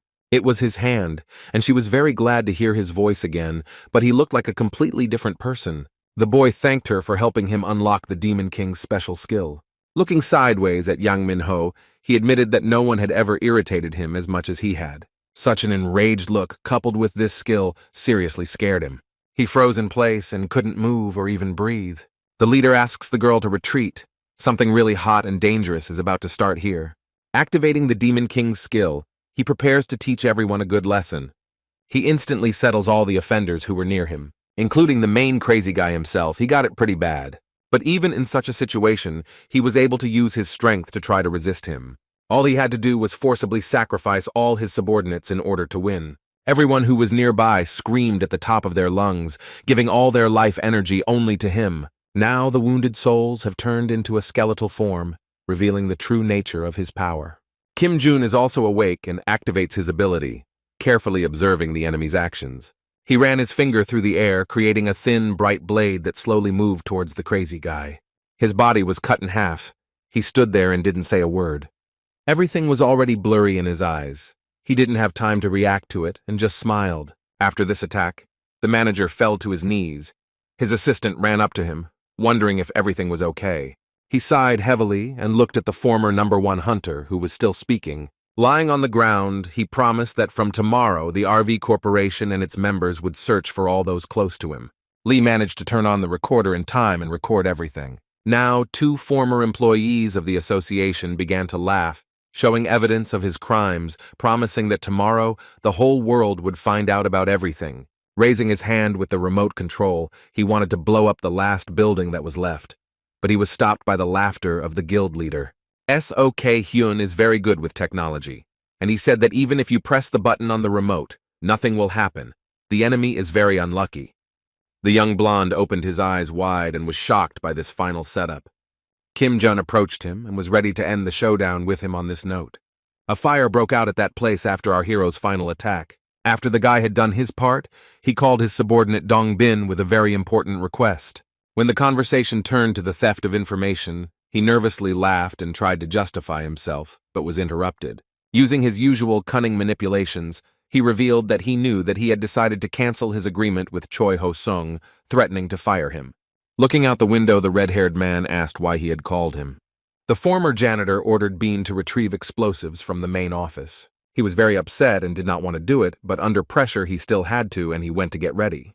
Huang Donghui looked at the view from the window and tried to contact at least someone. And there was no connection with anyone except the commander of the third team, who picked up the phone. But instead of him, the call was answered by Kim Jun's enemy, who immediately recognized from his voice who he was dealing with. His voice trembling, the purple-haired boy pointed out that this proud boy was making a big mistake. The founder of the subsidiary organization found it funny that they decided to blow up the operative's headquarters in order to kill only one person, that is, himself. Still, the brunette promises to deal with this bespectacled man in the future for betrayal. The former janitor scoffed at how such an office plankton could be appointed boss, while the boss listened to his insults. Setting off to the next point with his assistant, he gave his word to deal with him at the first convenient opportunity. Without listening to the words of the previous head of the operational headquarters, he hung up the phone and looked at the view from the window again, immersed in his thoughts. He needed to call his boss, Mark, and tell him everything that had happened, which is what he did. The man said in a trembling voice that all the people from the main office had been exposed. Hearing such unsatisfactory news, the commander-in-chief demanded that they return to them, having first cleaned up their tracks. Finally, he added that from today onwards the Korean Association would be disbanded. The bespectacled man nodded and sighed heavily in response. After thinking for a moment, Huang realized that he meant to blow up the operational headquarters and destroy all the evidence in this way. He takes the necessary remote control out of his pocket and presses the button, expecting a strong detonation. However, no matter how much I pressed here, for some reason the building still stood intact and undamaged. The man tried again and again, but to no avail, everything remained intact and undamaged. It turns out that it was all thanks to Don Bin, who found and removed the detonator in time. Sitting down to rest, he felt very hurt that Kim Jun was treating him so cruelly and manipulating him. Walking along with his former secretary and the guild leader, the brunette thought about how a spy could appear in the management department that he trusted so much. Later, he decided to ask his friend why she aimed the gun at Min Ho's hand, although she could have aimed it at his head. The blonde yelled at him for his high demands on her, her hands shaking terribly when she took her first real shot. And only now, he remembered that she was an ordinary civilian girl, but not a hunter, and had never dealt with even such a simple weapon, and he was a little embarrassed. The boys had to stop when they saw a huge monster standing in front of them, blocking their passage. He remembered how before his reincarnation, it was this monster that had caused him the most trouble due to its ability to neutralize skills. This creature was about to attack. The brave leader activated the defense, but then a warning appeared in the system. Kim Jun didn't have enough strength to repel the attack. His protective barrier crumbled in an instant. The brunette fell to his knees without energy, but he noticed that someone was helping them, striking back at the huge creature. The entire team was surprised that they were using the Holy Relic shooter skill, which was effective in dealing with such demons. From the roof of one of the collapsed buildings, unknown guys called out to the leader, who raised his head and tried to look at them, to understand who it was. He recognized his former colleagues from the hunting team, which was previously led by his student Kim Min-ju, and the guys happily greeted him. Also arriving to help was a rowdy guy from the guild, Song Jun-hyun, whose wife was saved during an operation in the dungeon with spiders. The girls who were nearby were very happy about their appearance. With such assistance, the chances of their victory increase many times over. The brunette continues to look at them in surprise. The redhead and her friend turned around and said that all these guys came because they were worried about him without waiting for a response from the association. This situation made him laugh. The tired guy couldn't believe that everyone agreed to end up behind the same bars. For such behavior, everyone could easily have their license taken away, but this doesn't bother the guys. His loyal fan from the Heirs Guild ordered all his subordinates to begin a special operation. His friend raised an eyebrow in confusion. One of them activated the divine light, which gives allies sacred power. They all wanted to deal with this monster and give it their all. As a former hunter, he was surprised that they were able to come up with such a plan and give everyone incredible power. He silently watched them. Such a skill could not be obtained just like that. Jun asked his fan how they could quickly learn it. This is a legacy of the previous leader who once saved this guy's life after his death. After warming up a bit, Kim Jun's student asked him to rest, which he actually intended to do, entrusting all the work to them. Without wasting any time, the large team immediately headed towards the long-haired monster to fight. At the main office, the new head of the operational headquarters was told that it had been mined. He was told that hunters were gathering in the affected areas without permission, and he was horrified. He grabbed his head, unable to believe that all this was happening while he was sitting in this post. In the future, he would have to clean it all up. The man did not want to take responsibility. He made a decision to save himself. He demanded that his subordinate convey the order to entrust command of the operation to Kim Jun. The subordinate looked at him and was very surprised that he was right now in the affected area. But the traitor Huang Dong said that there was no one there. Sitting back down at his desk, Choi ordered again to hand over control to the former cleaner and to call that scoundrel to him. He already had a plan. Meanwhile, in the center of Seoul, a friendly team fought with a huge witch. The monsters appeared one after another and attacked endlessly. The swordswoman and the other guys did a great job. No one was injured, which made them very happy. The red-haired Yu Bin was already starting to get a little tired, although she was glad to be back in the ranks of the hunters. 3 days had passed since the command of the operatives was transferred to Kim Jun-woo, and he controlled the entire course of the operation. Through the radio, he asks them to hold out a little longer and not to release the demons into other areas. They obediently follow orders. He remembered that conversation with him. It immediately becomes clear that this vile man Choi wants to put all the blame on him in case of failure. Soon it was already the 5th day since the dungeon appeared. He was very glad that there was very little time left before it was closed, and this would end. According to his assistant Lee, all the guys were very tired, but if they continue in the same spirit, nothing terrible will happen. The brunette sighed with relief. But then the girl decided to ask him about something else. The guy turned around and looked straight into her eyes. She remembered the people who attacked him, and thinking logically, realized that this was precisely why he created his own company. The guy was glad that he had a very smart assistant next to him. He still wants to continue working with foreign branches in the future. His girlfriend warned him about the danger of clashing with the internationalists when they returned to their work again, looking at their boss. She couldn't understand why it was so important for him to become the general secretary of a second, exactly the same association.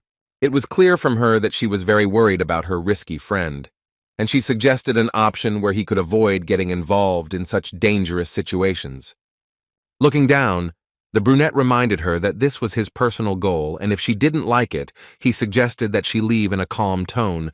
The blonde spread her hands. A moment later, he got hit in the cheek by a juicy bream. The emotional worker admitted that she was there because of the guy himself, but not because of the company. Sighing, he took out a bullet from his pocket, which according to the enemies was made of a stone that can suppress abilities. He asks her to investigate it. The employee glanced at her and reminded her that this was now considered illegal and that she had to try to avoid being seen. Their conversation was interrupted by Min Ju, who called to report important news, and her teacher answered the phone with concern. With a wide smile on her face, the swordswoman happily reported that the regeneration dungeons had finally closed, which was confirmed by her red-haired friend. All cleanups in all zones were completed. The operation was officially completed successfully. The hero had a smile on his face. He thanked her and the other guys for such hard work and excellent results, and his secretary seemed to see something shocking. With a trembling voice, the blue-eyed girl turned to her boss and asked him to come to her. It turns out that the head of the operations department, Choi Ho-seong, was attacked. All his colleagues were already on site and were sorting out the situation, which shocked him. Meanwhile, the hunting boys in the city center were shouting and rejoicing at the victory, which had come to them with difficulty and great effort. The cleaners began to sort through the bodies of the dead giant monsters, discussing how they would deal with them. But even though the operation was a success, the Demon King skill user was left with a bad taste in his mouth due to the big incident. The first suspect in Choi's murder was his manager Huang Dong-hui, according to Jun. Perhaps the chief of staff found out something that shouldn't have been known, and he got into trouble for it. Hearing about such an unpleasant event, the association and the media were so shocked by the incident for the first time. The news was different all over the world. Also, after the appearance of this dungeon, something strange began to happen in the city. Hunters began to die en masse under mysterious circumstances, or disappear without a trace. When the number exceeded 36, the smart guy guessed that most likely, the RV Corporation decided to get rid of the workers who were hiding. The brunette couldn't believe that they had taken such measures to cover their tracks, and they had also finally abandoned Korea. The chairman came to see his former employee and was shocked by all the events. And surprisingly, he was even grateful that he was fired from the association. From today on, his place will be taken by his old friend, who himself agreed to this, the same Lee Du-sik. The guy said that he had recently contacted him and asked for help. Imbam looked at him in surprise, thinking that he was returning to the association. However, this is not at all the case. The guy wants to continue building relationships with foreign branches. Kim Jun also said that the RV Corporation left and quickly severed all ties. And he also subtly hinted to the chairman that his capital was at 0. Looking up, the old man looked at him with slight indignation. Every time they met, he asked for money, which irritated him a little. After all the unfortunate situations, his office was in a terrible state. Sales were falling, and employees' salaries were delayed. This is very stressful for the guy. After all the important payments, he has no money left for anything else, and besides, the income from the association has stopped. The old man gives him recommendations to attract investors, but he is not sure that this will work just because of his name. As a way out of the situation, the manager, with his arms crossed, suggested cutting down on labor costs, but this would also not have the best consequences. From under his forehead, he looked at Imbam with an evil gaze and said that before he literally squeezed water out of dried squid, laughing slightly. Now he decides to bring back his past self, a ruthless and cruel man even to his friends. And right now, in France, at the corporation's headquarters, there was a lot of commotion going on. Everyone was ordered to delete all data, everything connected to them. The workers ran around like they were scalded. But when they saw someone, they stopped. A mustachioed man stood in front of them, who laughed at all the changes. Some of his subordinates even ran away. Mark, having shut the mouth of one of his servants, asked the unexpected guest to leave, looking at him angrily. Usati recalled that the corporation collapsed due to the fault of this bearded man, and he is shifting responsibility. It was the head of the International Raid Control Squad, Kane, who had asked him from the very beginning not to touch Kim Jun, who returned with a wide smile. Looking at him with a keen gaze, the sharp-nosed man asked what the general director had to say about everything that had happened. He laughed and replied that he had only one order. All inspection teams were to be on standby.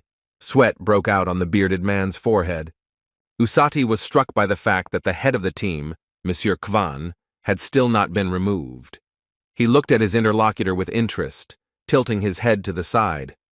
Mark clenched his fist and said that he was the one who knew their main enemy well, clenching his fist tightly. Slightly jokingly, the man asked him where he was going to move, but he had no idea in their situation. Cracking his knuckles and slowly looking up, Kane announces that a trip to Zambia awaits him soon. The bearded man fell into a stupor from this news.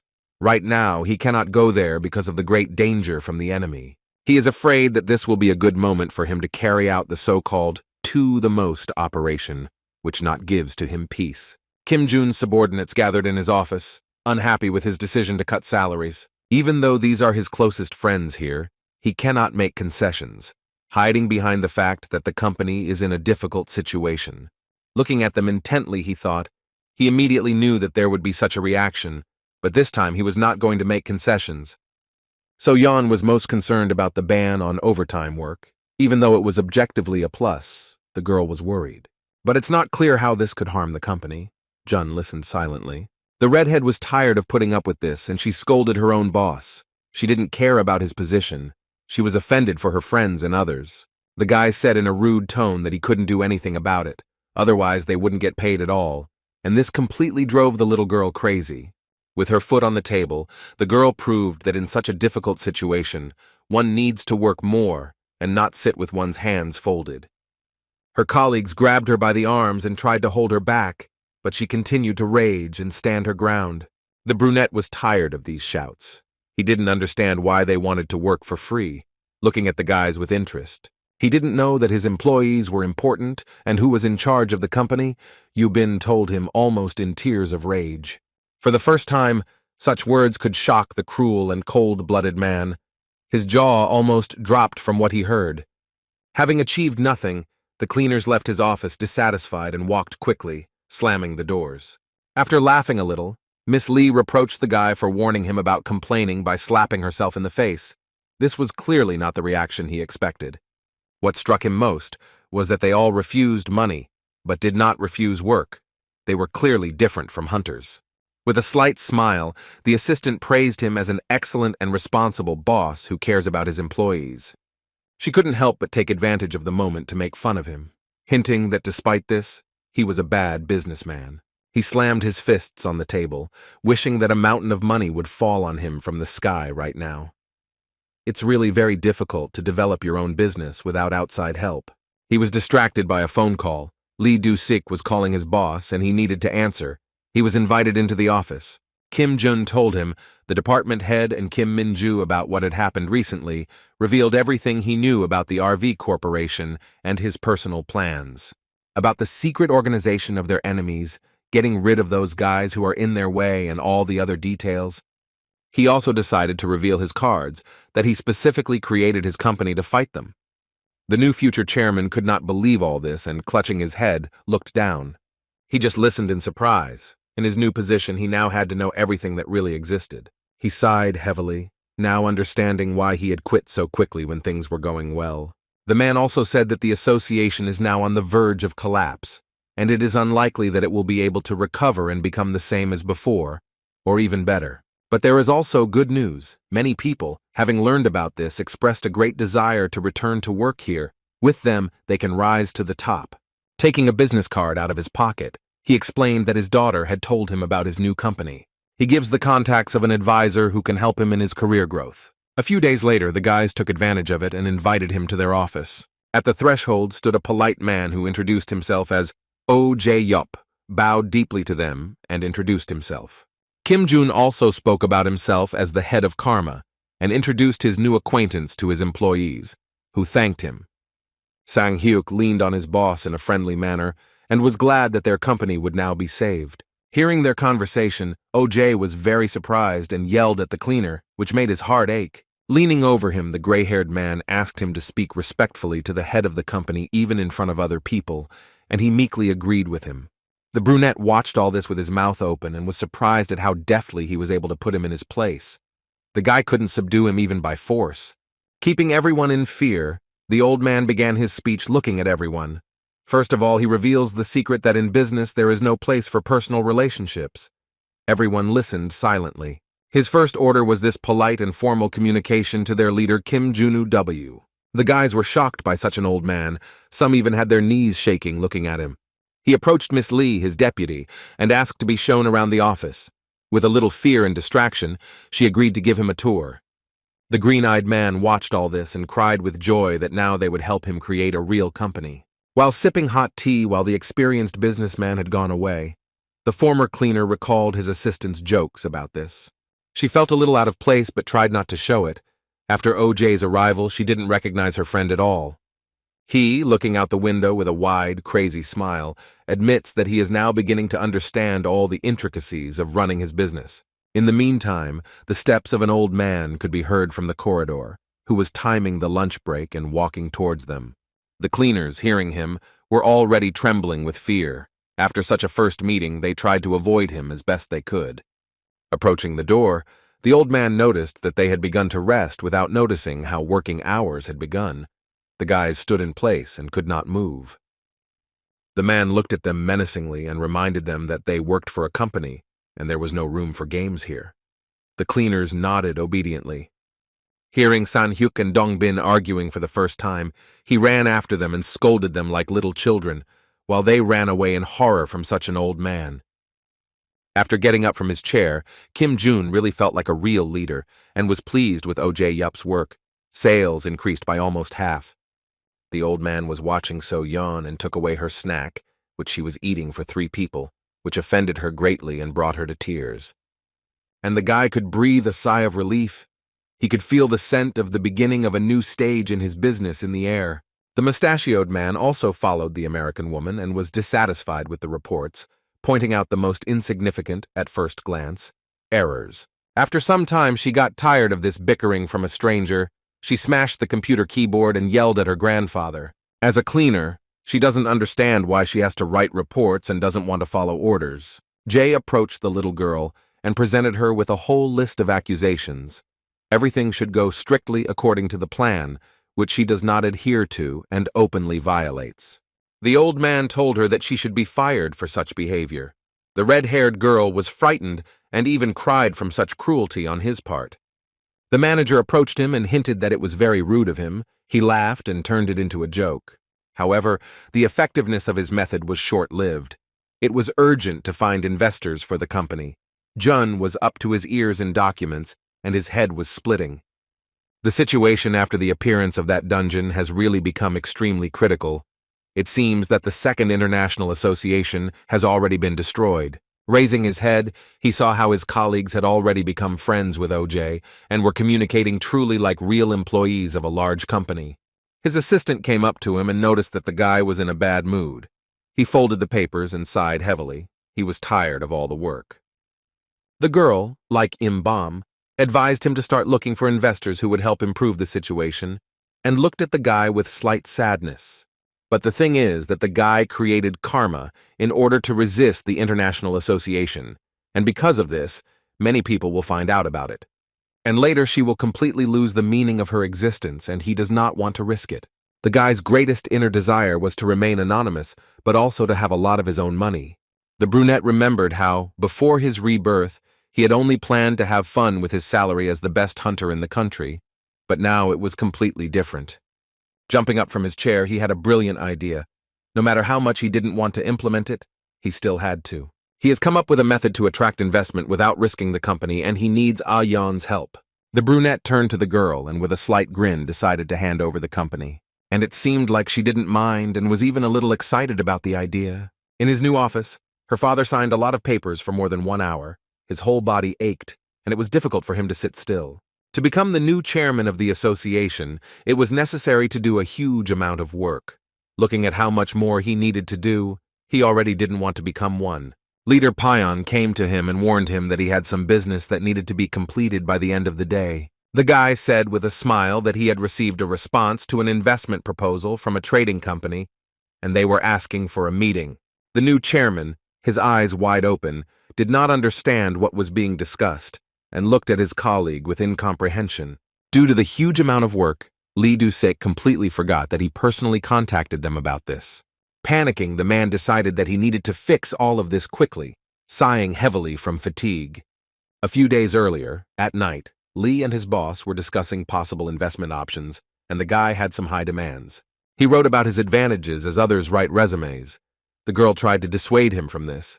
He had a lot of crazy ideas. And it all happened because it dawned on him that the main source of finance, the Korean Association, lost money after the appearance of the most dangerous dungeon. And he decided that it was the association that needed to attract investment, not him, which would make his life much easier.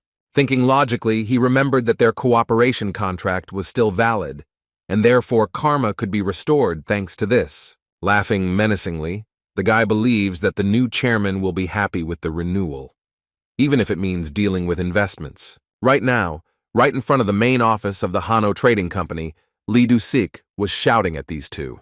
The man was very angry at these young businessmen who acted arbitrarily without asking his opinion.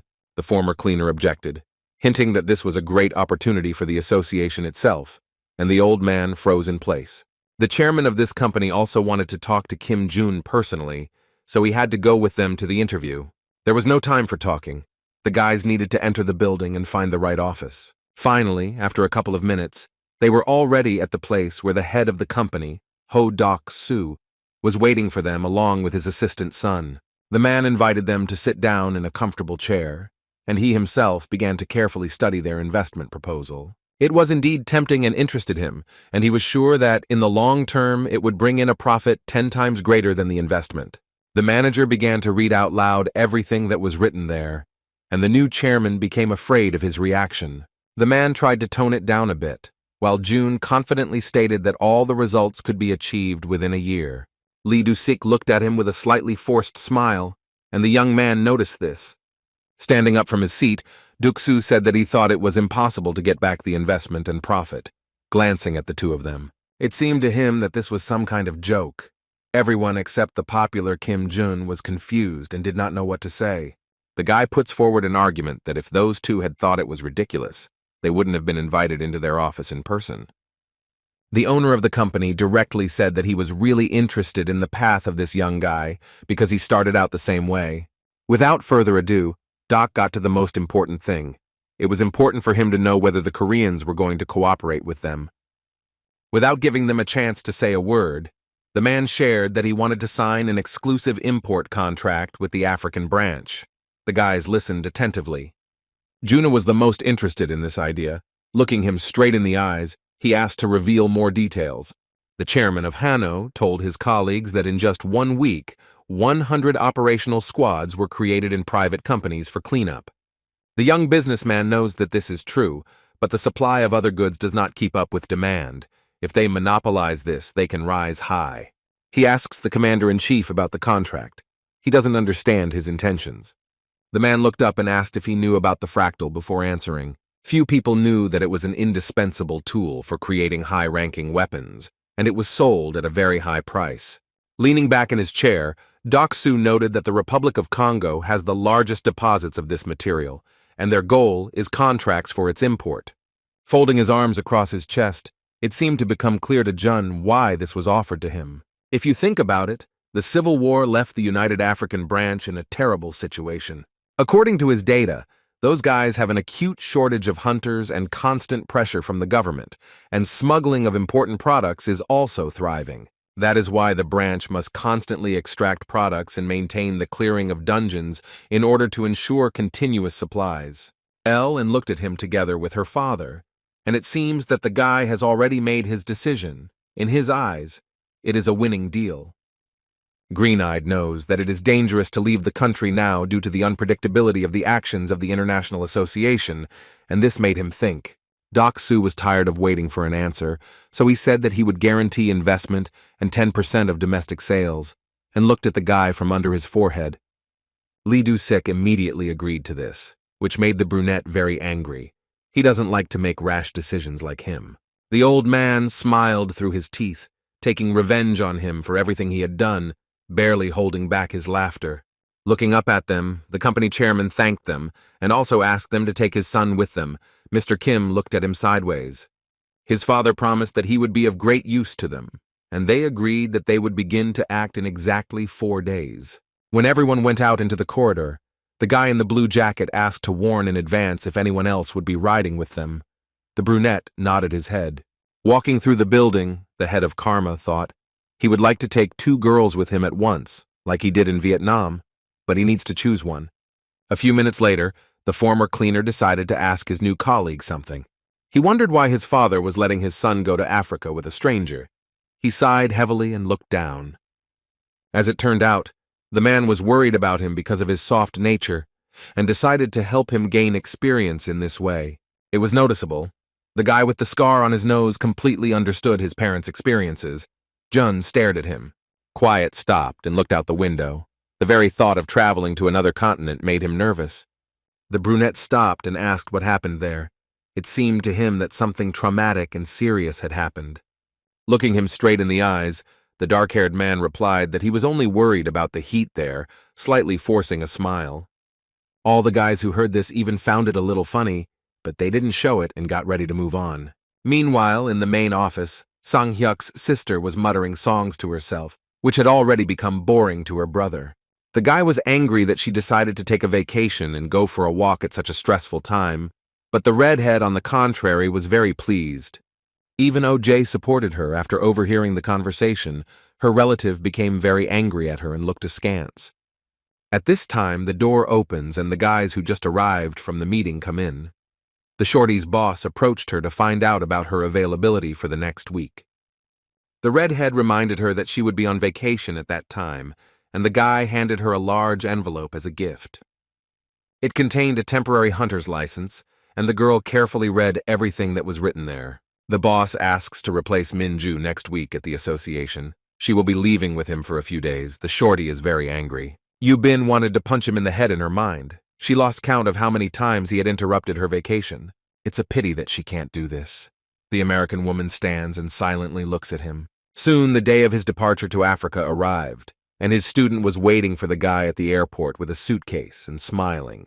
The red-haired American replaced her on raids and took out her anger on monsters, and he appointed Miss Lee A-Yan to temporarily manage karma and monitor everything that was happening. Before leaving the country, the girl was very worried and waited for this moment when she would finally meet her teacher. And soon he comes, greeted her. The swordswoman met him with a wide smile on her face and beamed with joy. First of all, he thanked her for agreeing to go with him on such an important mission. The lady became a little embarrassed and looked away. Adjusting her long hair, she decided to admit that she was very worried this time, because they would be traveling all alone for such a long time. To her regret, this was not the case at all. June introduced her to their fellow traveler, the head of the sales department. He was very happy to meet her, as her devoted fan. With a slightly trembling voice, the dark-haired man offered to shake her hand as a greeting, looking intently into her eyes. The girl didn't want to refuse, so she reluctantly agreed and met him. All the way, this soft-hearted guy tried to talk to her and offer her help. Minju refused every time and looked away. By order of Commander-in-Chief Kim Jun-woo, the boys had to put on sunglasses. His second mission had begun. A couple of hours later, the team arrived in the capital of the Democratic Republic of Congo, Kinshasa, and the friends carefully examined the beautiful city. After a couple of minutes, the swordswoman began to complain about the intense heat. Sweat was already running down her face, and she wanted to drink. Her indignation was supported by the teacher. Their frivolous fellow traveler brought them 2 minifans to help them cope with the heat. The guys just looked at him askance and moved on. He did this to make his fellow travelers feel comfortable. The curly-haired guy really considers them his colleagues. And yet, a couple of minutes later, the creator of the company, Karma, asked him about his past experience on business trips. The dark-haired man had concluded several small contracts, nothing more. Their business conversation was interrupted by an unknown man, who immediately recognized this man from the Hano company. The guy turned around and greeted him. This is the head of the United American branch, a black man who calls himself Bra, Yus, smiling sweetly. Pointing to his car, the man suggests driving it to his destination as quickly as possible. The 2 Koreans had a bad feeling. The fact that the leader himself came to meet them looked suspicious, remembering the incident in Vietnam. A little scared, Doc's son asked if everything was okay. The brunette exchanged glances with his student and nodded his head. Before entering, he whispered in her ear an order not to fall asleep in the car this time, so as not to get into trouble. The girl was all for it. Juan himself had a headache, and somehow he felt that they were addressing him with not the nicest word. An hour later, the team arrived at the temporary headquarters of the United African Branch and entered. Bruce said that he carefully studied all the materials that were provided to him, looking at all the guys present here. The man had nothing against it. For them, the conclusion of an exclusive contract for the export of the fractal was also profitable, but he was worried about the current situation. He shared, almost in tears, how they had asked for support a year ago, but the International Association had not fulfilled its promises and washed its hands of the matter. Mr. Jun's eyes almost popped out of his head from what he heard. He couldn't believe that they had abandoned them. The young businessman asked curiously to tell him more about the situation they had with the operational department. After clearing his throat, the dark-skinned man finally decided to share this incident with him. But before that, he provided a report on the current situation that had developed between them and handed over a stack of papers to the important guests. All 3 of those present studied it carefully, rereading it several times. They could not understand many points. After reading all the contents, it seems like complete nonsense and nonsense to the former chief of staff, as does his girlfriend Minju. Putting the papers on the table, he asked him not to lie to them. All the numbers in the statistics were very strange and did not add up at all. Bruce lowered his head. When asked to explain, the man remained silent and did not say a word. An awkward silence ensued as he thought about how to properly tell about this. In fact, a border conflict is in full swing in these places, and hunters are being called up to the front en masse. Having thought it over, the smart guy came to the conclusion that these people were being used as ordinary soldiers, looking at his colleague from under his forehead. Besides, as it turned out, the International Association knows nothing about this at all. If it had known, Bruce would have already been kicked out of this post. According to him, he lowered his gaze. His new guest asked who could have ordered him to do this. He was very agitated by the current situation. Fidgeting with his fingers under the table, He admitted that the Congolese government had issued such an order in secret from everyone, although it had no right to interfere in such matters. The boy with the scar on his nose knows perfectly well that they have no right to interfere in their activities and put in their 2 cents. He became interested in why this is happening. The curly man also got a little excited and said that they were threatened with being banned from leaving the country if they refused the summonses. Congo, in turn, refuses to understand their situation, which makes the overall situation much worse, aggravating the military conflict. Kim crossed his arms over his chest and was angry. He couldn't sign a contract because of international conflicts. He didn't know where to start in this situation. He sat silently for several minutes and could not find a solution to the problem. He was going to apologize right now and refuse to cooperate with his black colleague. Song-il, without consulting his colleagues, agrees to take the job and solve the problem, happily turning to his new work partner. Bruce jumped up from his chair in happiness and beamed with a wide smile on his face, began to thank him and wanted to know more details about their joint work. The leader of Karma was very confused and looked from Minju to him, not knowing what to say to this. The curly-haired boy smiled slightly, looked at his fellow travelers and winked. He was sure that now with them he could move mountains. The guys looked at him with a disapproving gaze. It seemed to them that they were unnecessary here since they decided everything without consulting each other. He looked down and felt a little awkward. He asked if everything was okay. He felt a growing shame inside. For the future, the businessman gave him advice to always discuss such important decisions with everyone. Doc's son moved to the farthest corner of the room. Coming out into the corridor, the dark-haired man explained that he had acquaintances in the government here, and he thought that they could help them solve the problem. Kim paused when he heard this and looked into his eyes in surprise, politely asking him to tell him more about it.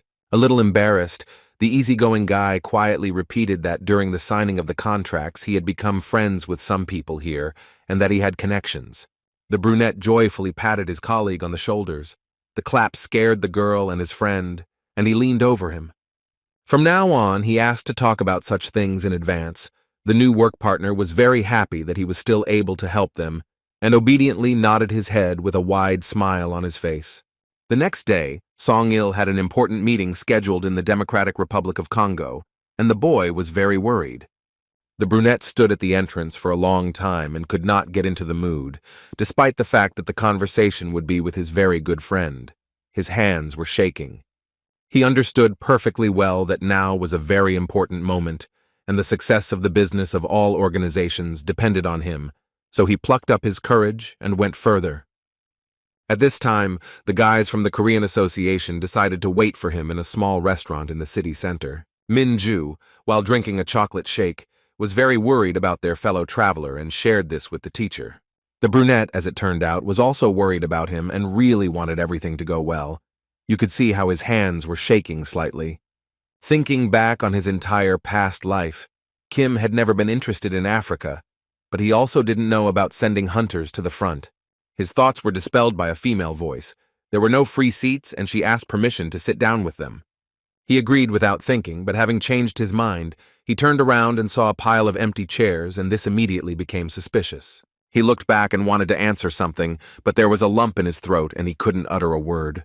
Looking at her, the guy felt a creepy aura emanating from her and danger growing in his heart, and she continued to approach them. Just in case, the swordswoman summoned her weapon and was ready to fight at any moment, looking closely at the suspicious person. Everyone looked at her, and she seemed to them like some kind of demon that appeared out of nowhere. Smiling in a friendly manner and greeting the former janitor, the blonde introduced herself as Emma from the well-known RV Corporation. Tilting her head to the side, she asked permission to sit down next to them and discuss the questions of interest together that each of the parties clearly had. The head of Karma certainly did not expect that a representative of such an organization would show up to him in broad daylight. This was the first time something like this had happened in his life. He asked about their specialization. Although he knows about them very well, he is interested in her plan of action. Carefully, as befits a lady, she sat down at the table and asked him to calm down, speaking in calmer tones. Roughly but honestly, the guy asked to bring the boss so that they could negotiate on equal terms and resolve issues of interest to everyone. Smiling slightly, the girl replied that she was exactly what he needed in that case, looking intently into his eyes. It seemed that only now did it dawn on him that this blonde was the head of the corporation, since she knew so much about him. Meanwhile, Song-il approached the right office, adjusted his jacket and hair, and quietly knocked on the door. He was invited in by his friend Cedric. They were happy to meet him suddenly, but planned here and greeted him loudly. The first thing the men did was express their gratitude to each other for the lucrative contract, which brought success to both of them at once on favorable terms. A senator from the Republic of Congo asked his comrade in a friendly manner what problem he had come to him with today. He said that the Korean Association and the Hano Company had a joint project, but at this point he was interrupted. It seemed that his friend was afraid of something and silently asked him to be silent, putting his finger to his lips and looking at him with fear in his eyes. A stranger heard about this, who was standing nearby, hiding in the office with his hands folded behind his back and looking somewhere into the distance. It was Kane, who pretended not to notice that it was time for his visit, laughing slightly. He bowed, thanked Cedric for his time, and said goodbye to him, the latter looking at him askance, sweat breaking out on his face. But when he was about to leave, he stopped before leaving and seemed to want to say something else, clearing his throat, trying to remember. Finally, he added that he would wait for a positive response regarding their conversation, and after that, slamming the door, he left. Song-il and his friend looked at this man with horror and immediately did not like him. His partner from Africa asked him to go to a more quiet and suitable place for conversation. He nodded his head in agreement. The boys went to a beautiful flower greenhouse, and upon entering, Doc's son smelled the pleasant, fresh scent of flowers. Entering the stairs, the dark-haired man spoke about the conclusion of an exclusive contract with the United Branch for imports. Before he could finish speaking, his colleague interrupted him. With a heavy sigh, Cedric considers the Civil War to be the biggest problem, hinting that he will not be able to help it, even though he considers it the closest. He is sure that the government will not be able to complete it, and there is no point in discussing it now. Gray-eyed expressed his point of view in response to the fact that if the International Association finds out about everything, they will have big problems. It is impossible to turn a blind eye to this. Unexpectedly for the young businessman, he yelled at him, he thinks that now is not the time to discuss such topics. He reminded his young friend of how it all started when they began to liquidate the independent branches of Central Africa. In some countries, small associations could support themselves with the proceeds of clearing dungeons, according to his stories. However, now the situation has changed. The international community is destroying them without mercy. And this is very bad. Doc's son's eyes darted around and he couldn't understand why they needed all this, looking at his colleague with a pitiful look. He supported him and said that he himself did not understand anything, knowing only that they wanted to unite all associations into one and in the future absorb it completely. The curly-haired man had an idea to stop sending soldiers to war, but before he could finish voicing it, he was interrupted again. Grabbing him by the shoulders, Cedric explained that the government cannot stop this war because the top brass wants to get a higher position in the future. A loyal friend asks him to flee Africa immediately to avoid dire consequences. That man, Kane, who was in the office, he was from a secret organization. Having learned this in such detail, the curly-haired guy became worried. As he was about to leave, he revealed the secret that this was the first time they were openly asking for a deal to buy weapons for the Civil War. Song-il became worried about his friend and then asked if it was okay to tell him this, trying to make sure that everything would be okay with him. The man turned around and said that he could trust his friend with everything, and smiled at the end, ending the conversation. Meanwhile, Jun frowned as he looked at his student and the RV team member. Emma placed the cool drink on the table after taking a sip. Smiling slyly, she asked why Kim hated them so much, looking into his eyes. He also showed her why their organization had seized on a simple dungeon cleaner, to which the girl laughed in response. Without hiding it, the blonde answered directly that they eliminate dangerous people for them without hesitation. The guy realized that she was hinting at him. He was a little surprised that first their organization wanted negotiations and then threatened reprisals. Without further ado, the pale as a wall head of the corporation got down to business, ordering everyone to leave Africa that very second. Threatening to do the same, June raised an eyebrow. The creepy woman looked the boys in the eyes and laughed menacingly. And the swordswoman Kim Min-ju felt somehow uneasy. She glanced at her teacher in confusion, waiting for his next actions. He, in turn, did not take her threats too seriously and laughed at the fact that a representative came to him there to intimidate him. Showing his fearlessness, he activated the skill and was ready to fight right here and now with Emma. He would take any risk. He raised his head and made it clear that it was impossible to make her fear him, threatening to deal with her. The huntress asked him to stop and not do this. She was afraid of prying eyes in the center of the capital. Unfortunately, their fight did not take place due to personal reasons of their enemy, but the boy managed to impress the CEO with his hot temper. The quick-witted chief saw the shot out of the corner of his eye and managed to save his girlfriend from the clutches of death in time. A tall, muscular man appeared in front of them who had arrived in Africa with this woman.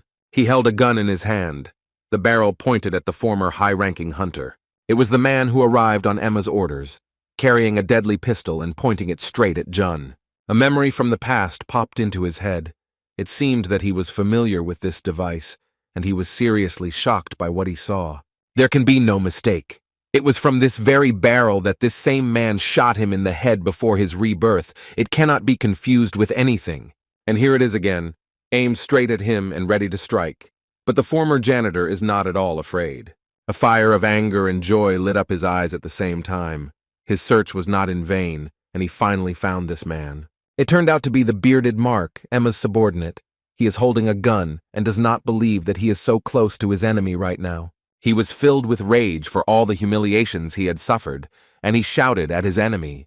And the brave brunette even laughed at him at gunpoint and looked at him from under his forehead. Raising his head, his expression was that of a madman. His eyes were filled with the fire of a thirst for revenge for that incident in his past life. He already knew what to do next and prepared for the attack. Lowering his head and laughing, the bearded man became wary. Thanks to his skill, he jumped high into the air and was able to remain unnoticed for a couple of seconds, swinging his fist. Raising his head, Mark received a powerful blow to the face without even having time to understand what happened. He was very strong, so much so that he flew to the side with a loud scream, barely holding the pistol in his hand. As he fell down the steps, he hit his back and head hard on the concrete edges. Passers-by wanted to approach him and make sure everything was okay with him, but they were afraid to do so. The enraged man gets to his feet and prepares to teach this boy a lesson. All the people nearby ran away from the scene as fast as they could. Hearing his name, he immediately rushed to him to introduce him to his new ability. The bearded man has his own pride, and he clearly wasn't going to tolerate such humiliation from some cleaner pointing a deadly weapon at him. He managed to shoot. The bullet almost flew to the brunette's head in the same place as in his previous life. Thinking quickly, he activates the Demon King's skill, avoiding the attack and saving his life. Seeing such a terrible power, Mark, gritting his teeth, trembled with fear and just looked at him. The daredevil ran up to him and prepared for the next wave of blows before he could even blink. The leader of Karma teaches the old man a good lesson, giving him a good scolding for everything he did to him both in the present and in the past.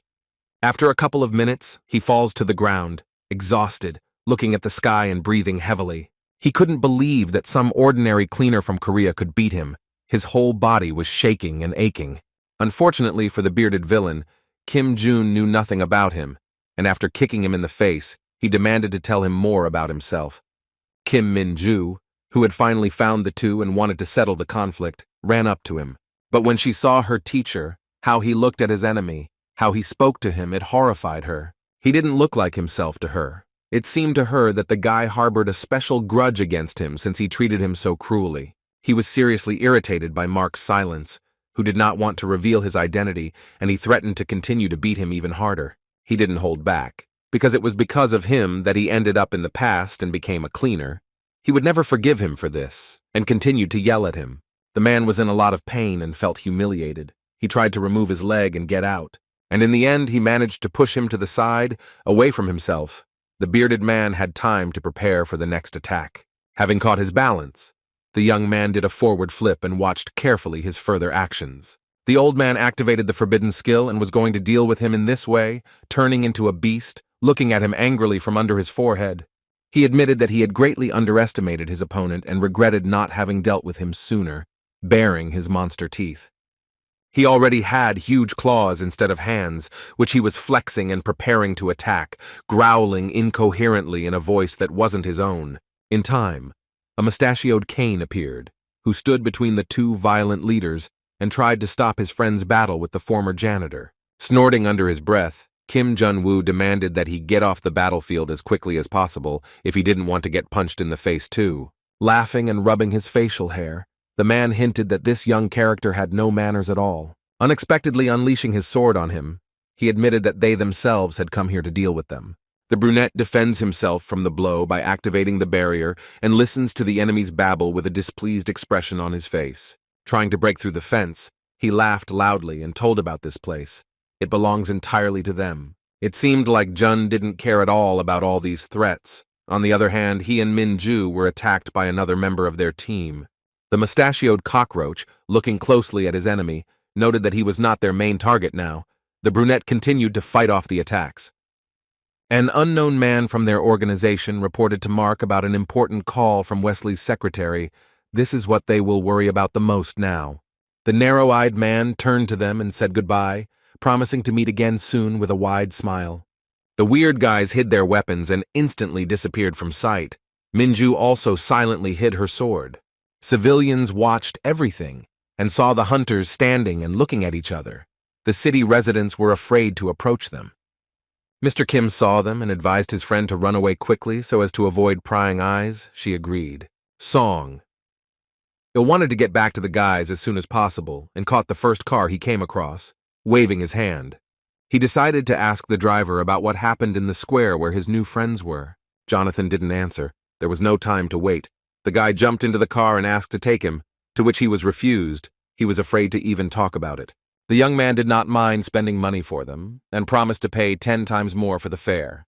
Without further ado, the taxi driver rushed off in that direction, even though he himself was afraid of ending up there again. Getting out of the car, he approached the Koreans and apologized for not being able to sort things out with Cedric. Although it was annoying, Jun couldn't be angry at him for this. He understood perfectly well that it was not his fault. The curly-haired colleague reported that this was not all the news.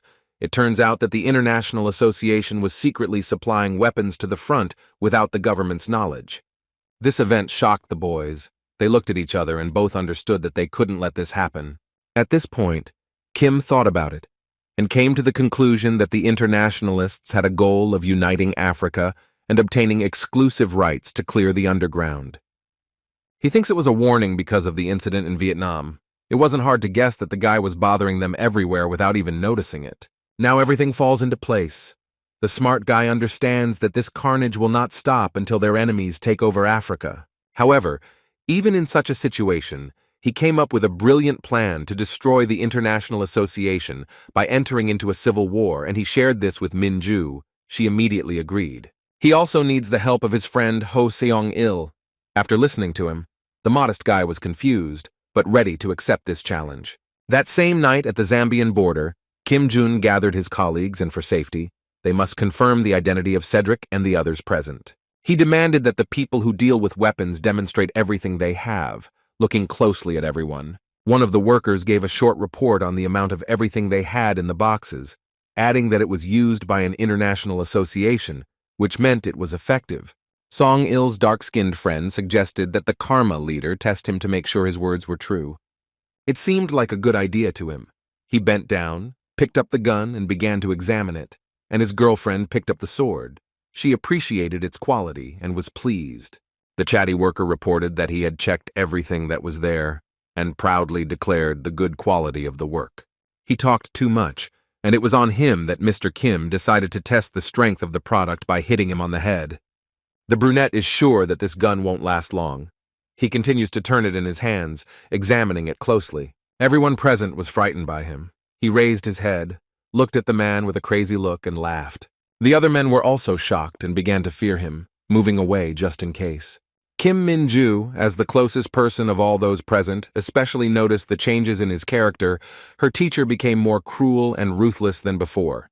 Of all the people, only one curly-haired blonde remained, who had to make a choice, to show where they were from or to test the quality of the swords on himself.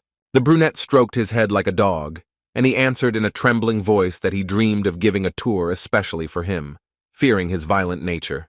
With a heavy sigh, the former head of the association's operational headquarters pushed him aside with a displeased face.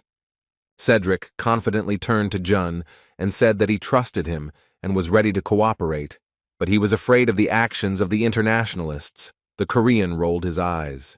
The gray-haired man knows that this fighter solved all the problems at his previous workplace with his fists, and this especially frightened him. Looking at him, the brunette asked his friend not to worry, convincing him that he knew exactly how to annoy their enemies. There is no turning back. The leader is preparing them to begin the point of no return. The operation cannot be stopped after the signal from Song-il. Everyone nodded their heads and was ready. He also addressed the soldiers, motivating them to fight well. Everyone was excited but also happy to have such a commander. And Mrs. Emma arrived to Chief Secretary Wesley and reported on the completion of the preparations they had discussed earlier.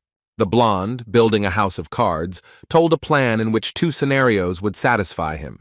If Zambia won, he would easily rein in Congo. But if it's the other way around, then they will demand compensation from her in the form of a precious fractal. He smiled. This could have been the case, but his plans were ruined by the annoying Kim Jun-woo, who arrived in Africa, and his name alone already irritates Wesley. The pale woman came closer to the monitor and reported that Kane had provided a report stating that a deal had been concluded to supply weapons to the Congo. Folding his arms across his chest, the blonde laughed at the old man, who decided to do this at just such a moment. He turned to his colleague and shared part of the new plan. He believes that their enemy Kim himself will come to them at the place where the deal is being made. It is very important that this happens, and allows them to put their plans into action. Because of it, the internationalists had to change their strategy. Laughing quietly, the cold-blooded leader orders Emma to deal with the useless old man Cedric. He has a personal dislike for him. But she still didn't understand what benefit her master would gain if he deliberately dragged the guy who worked in the cleaning department into war. After a couple of seconds, she seemed to figure it out on her own and looked at him with wide eyes. Her thoughts were confirmed by Wales. This crazy guy is going to perform RE. The albino girl became a little worried. Red Eyes was worried that her wily friend hadn't told Mark and Kane about the new strategy, but she realized why he had done so. Looking intently into her eyes, filled with a thirst for revenge, he directly stated that he was ready to fulfill his duty today and gave the task to find Noah. As a matter of urgency, the girl called her subordinates and asked them to report on the progress of the operation of the 2 allies. The news was positive, with the mustachioed Kane claiming that no matter what happens, they will be in the black. And regarding their unnecessary pawn Cedric, he sent him a reliable friend. Emma was pleased with this arrangement. Smiling, she demanded that they complete the task without any failures. The men obediently nodded. At the end of the dialogue, a scout bursts into their office shouting. The leaders turn around and look at him in confusion. The young man reported that the headquarters had been invaded by Kim Min-ju and the irregular they were wary of, and the commanders-in-chief looked at each other. This very man was already standing behind him. He slowly and quietly crept up and called out to the blonde. The speaker turned around in horror and screamed in fear. Having burst into their place, everyone saw the rebel Kim Jun on the threshold. Mark clenched his fists when he just heard this very familiar voice. The mustachioed man was again not pleased with his manners and scolded the madman for it. Director Emma was also not delighted with his appearance, but it was necessary, and she silently watched everything that was happening on the other side of the screen. His opponent Mark, whom he would still have to fight one day, also greeted him with a loud laugh and not too joyfully. Activating the Demon King's skill, the brunette taunts him and promises to disband his team. Looking straight into his eyes with an evil expression, he clenched his fist as hard as he could and prepared to strike and threatened to end his life. Attacking him directly, he did not restrain himself. Dust rose into the air around him. Hearing the explosion, the blonde jerked from such a sharp roar and watched the enemy's further actions. She sees that the conditions of the plan have already been met. Kim Jun-woo is at the designated place, and it's time to begin Operation RE. The young businessman was already arm wrestling with his old and annoying opponent Mark. His eyes were burning with a thirst for revenge, and to find out all the necessary information from him, he continued to tease him, and the boy was curious how well he would show himself. It seems that this time the bearded man was having a harder time repelling the attacks. He feels that his defense will soon collapse. The mustachioed man tried to stop him, and seeing that his comrade was losing, he decided to attack from above, almost flying towards him with a sharp blade. He was really interested in whether the kid would be able to cope with the two of them, experienced fighters. But to his regret, Kim Min-ju arrived and prevented him from attacking. Kane somehow managed to defend himself, and Mark wanted to help him and was about to escape. However, it was not to be. Jun figured out his plan in time and took advantage of the moment when the enemy lost his vigilance, easily knocking him to the ground. The teacher orders the long-haired swordswoman to deal with that persistent cockroach. She nodded her head and promised to give it her all, getting into a fighting stance and preparing for the fight. Kane ran his finger along the sharp blade and admitted that he was looking forward to the moment when he could fight a real swordswoman. The girl did not lose her vigilance and was ready for unexpected attacks. She recalls the words of her mentor before the start of a difficult operation. The leader warned her that this mustachioed man would be the strongest opponent in her life. The guy hopes for her victory. In the end, Minju promised him that she would handle everything, and he smiled in response. After those words, she can't give up. An old man obsessed with etiquette is already approaching her, waving a blade. Pointing hers at him, she mentally supported herself and was about to show how much she had grown. Her teacher, in a fight with the bearded man, threw him to the ground as hard as he could. A high and thick layer of dust rose around him, and Mark himself screamed in pain. He lay there, unable to move, trying to find his opponent with his eyes, somehow finding the strength within himself. After some time, he slowly began to rise to his feet, but his ability to see the world around him was limited due to the sandstorm. Kim Jun had specially started all this in order to talk to him one-on-one. The guy brought him to a quiet and remote place from others. Gritting his teeth and looking around, he could not determine from his voice where this smart boy was hiding. The man quickly took out 2 pistols and activated a skill that would allow him not to miss. He could not contain his anger at him. Through the dust, the green-eyed man noticed this and decided that now was the time to play a little game. Laughing evilly, he attacks Mark from behind and is about to attack first. And Minju's moment to show herself came. The etiquette man attacked her from below. The girl managed to jump up, avoiding the blow. It seemed to him that this girl would continue to avoid the swings of his sword. The mustachioed man did not like this. Without wasting any time, he attacks in midair at that very second, cloning himself twice. 2 identical canes are about to pierce her and fly at a furious speed, blades pointed forward. There was a small explosion. Her opponent watched with interest to see what would happen next. Rubbing his mustache, he tried to examine the results of his work, but nothing was visible. Finally, he waited for the layer of dust to clear and saw the huntress. She used the skill to repel the attack. At that moment, the girl throws them aside with a victorious cry and stands up straight on her feet. Lowering his sword, the old man joyfully clapped his hands. He was pleased that he had found a worthy opponent with whom he could fight. Activating the forbidden skill, he is in anticipation of experiencing this battle to the fullest and is ready to show what he is capable of. After he swung his blade, Minju felt the atmosphere of the battle suddenly change for the worse. Even her body was telling her about the danger. She was also surrounded by other soldiers who remained. They wanted to help the old man in the duel and were preparing to attack. Their leader orders them to open fire on Kim Jun's student. Everyone obediently prepared for it. But then they all screamed in sharp pain, and Kane, with one swing of his sharp blade, laid them on the ground forever. The girl looked around and was surprised at how quickly everything happened. She didn't even have time to react. When they were left alone and without distracting people, the battle for the honor of the swordsman was declared open by the almost elderly man. Having thought out a plan of action, the student of the leader of Karma made the first swing of the sword in the round. At that very second, her opponent disappeared somewhere at the speed of light, leaving only a cloud of dust. Yuna Lady was shocked by this turn of events. She didn't even have time to follow his movements. While she was coming to her senses and trying to comprehend everything, her opponent was already standing behind her and preparing to use his power again. At the same time, that same trusted friend had already arrived under Mr. Cedric's office with a gun. Together with his partner, they stood at the door and listened to see if anyone was there. Entering his office, the men saw him sitting by the window. The gray-haired man asked who had sent them.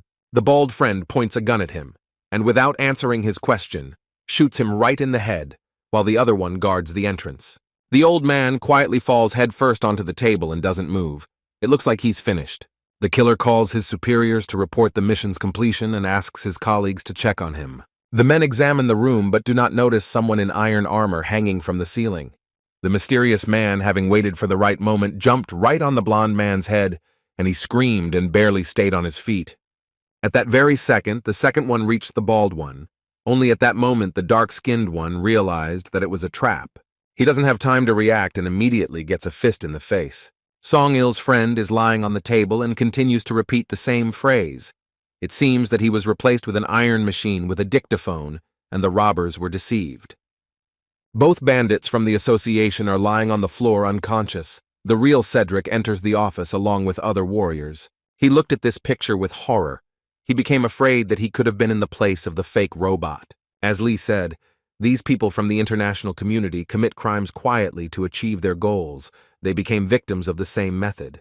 She showed the merger agreement with the Korean Association, and she promised to help deal with the enemies when it was signed. The blonde gave the residents of Angola and Zimbabwe a choice. Taking off their helmets, the guys thought about it seriously. With them was the leader of the hunters, Chuji Yeon, who promised to send her to the savior who helped her survive during the regeneration dungeon. The first step to get closer to the goal was to stop the mobilization of hunters. This task was entrusted to the head Bruce, who was holding on confidently at this moment. The man is confident that they will be able to protect Africa from the clutches of the International Association. Minju, during the battle with the old man, was already exhausted.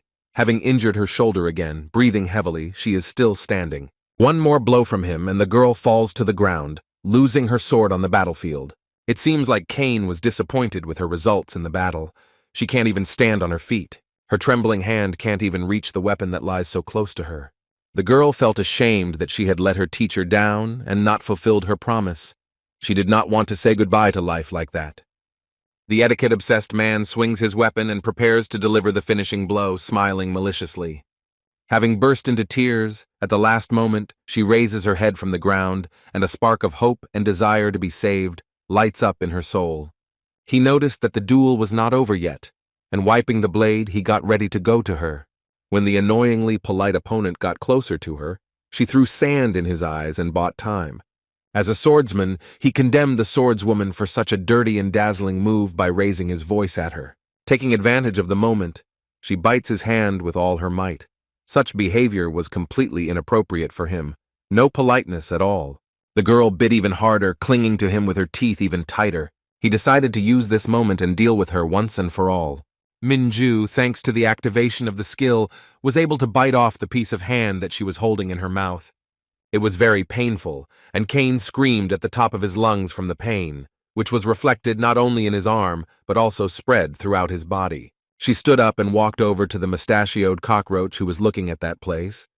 The young lady considered this to be a very good way out of the situation, if she didn't have the strength to lift the sword. The long-haired girl burst into tears and admitted that this was in any case better than feeling humiliated in front of him. The man throws her a final challenge in this brutal duel.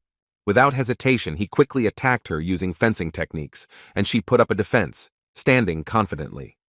Kim's student managed to jump back and avoid a direct hit. She had very little strength left to deal just one damage, and her stamina was not enough. The humiliated old man does not understand what she can still hope for, if she can barely stand on her feet and is shaking all over. Looking at her, he feels disgusted by the very sight of her, the way she looks at him after her uncultured treatment of her opponent. He remembered how he used to fight with other swordsmen. Observing all the rules of decency, every wound and scratch of his became his pride. Only now the injury he received from her teeth makes him feel sick and ashamed in his soul. He cannot allow her to fall with dignity at his hands. They stood and looked into each other's eyes, each wanting victory to be theirs. The opponents meet each other's eyes and run towards each other, screaming. The fighters clash swords again and give it their all this time, sparing no effort. Walking around each other on opposite sides, they stand silently and do not move, trying to catch their breath and catch their breath.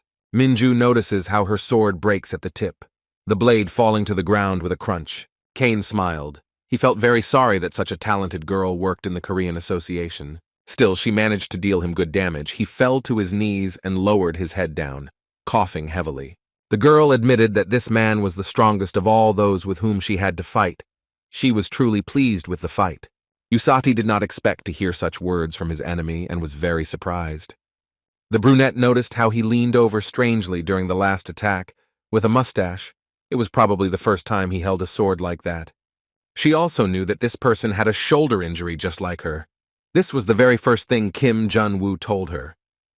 Although she has a similar problem, she has already gotten used to working with pain in her shoulder, and she has managed to train herself and maintain balance. Even though this man was her enemy, he praised the huntress for her wonderful swordsmanship skills, and the girl smiled back. Suddenly, an unknown bright beam appears and falls directly on Kane.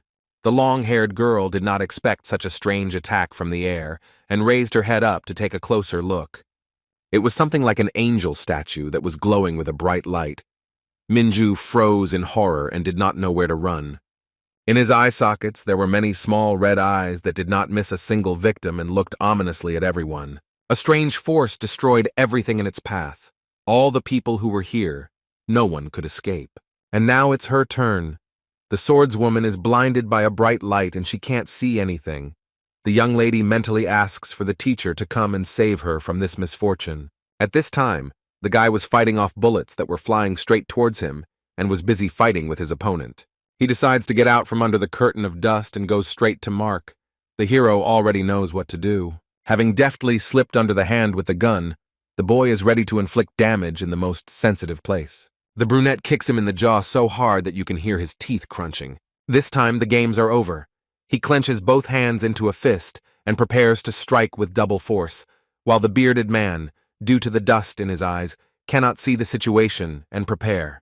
Without giving him time to come to his senses, the wild fighter hits the enemy with all his might, and he falls face down on the ground and cannot move. On this wonderful note, the former janitor suggests that they talk like men. Sitting down next to him, he voiced a question about the general secretary. He was interested in the goals of monopolizing the rights to clean up. Having cleared his throat, the bearded man raised his head and replied that he didn't know why this was happening. He didn't know the boss's global plans, and shrugged his shoulders. This excuse did not suit him, and he wanted to help Mark answer honestly, but he noticed something flying in the sky. It was again something that looked like a statue and shot multiple beams. Jun activated the barrier in time, protecting himself. He was amazed by such incredible power.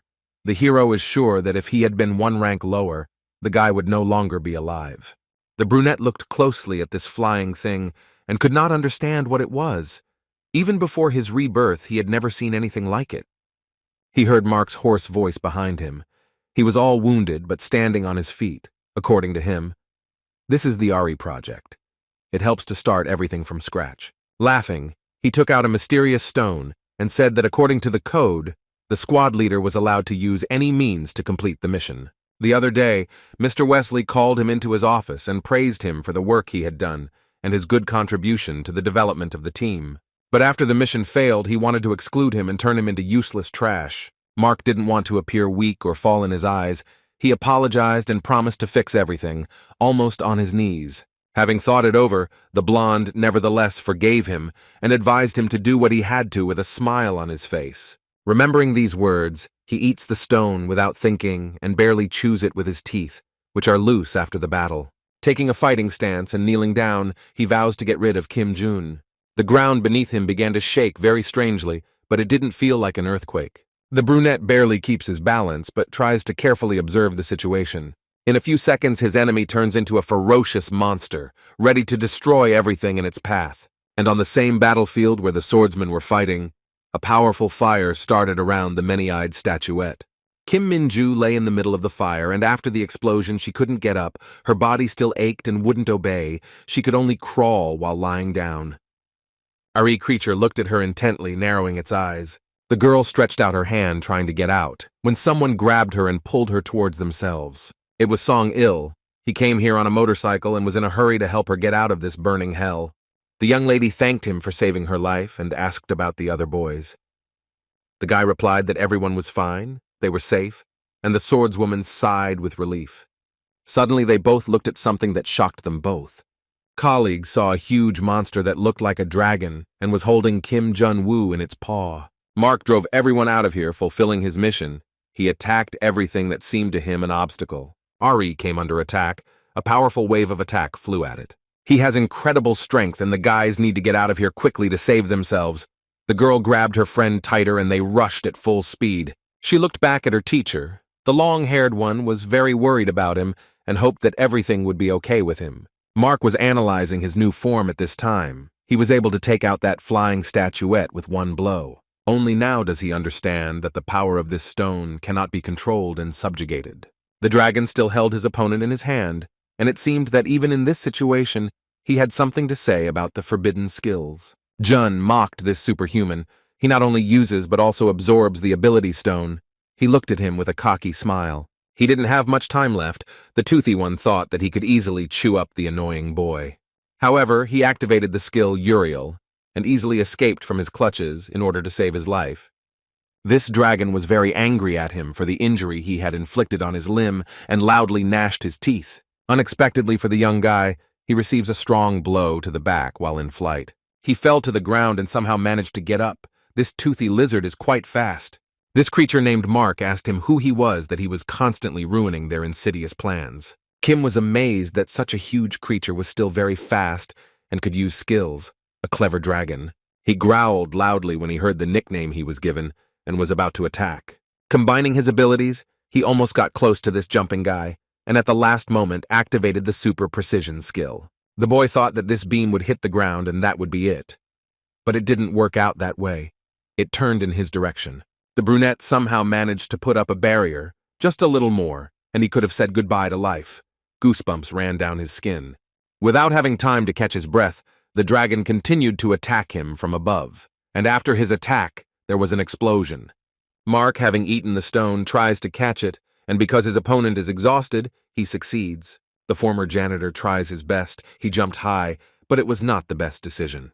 He grabs him by the head, simultaneously starting to scold him.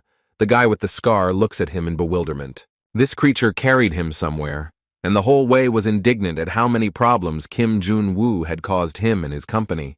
His existence, power, and many other things were seriously shaken after the appearance of this man. Remembering many traumatic events, Mark starts screaming at the top of his lungs, showing his hatred towards him, and without noticing it, he let him go. The head of the cleaning crew rose to his feet and began to get irritated by how much whining was coming from this little dragon. Speaking rudely to him, he indirectly cited himself as an example when he fell from the top and felt hatred towards himself. The monster froze and listened to him. He had to tell in a fit of anger that he had almost 94% of his skills unlocked, but in one moment, he lost everything. Unable to keep the secret, he revealed himself and said that he was that very high-ranking hunter, looking angrily at the monster. Smiling like a madman, he also admitted that he couldn't stand fighting with people. This huge lizard started laughing at him, thinking that the boy had completely gone crazy. However, it was all true, which Mark could not believe. June did not restrain himself, and this time dealt a very strong blow to him. With a piercing cry, the dragon flew into the wall, and the guy activated a special skill.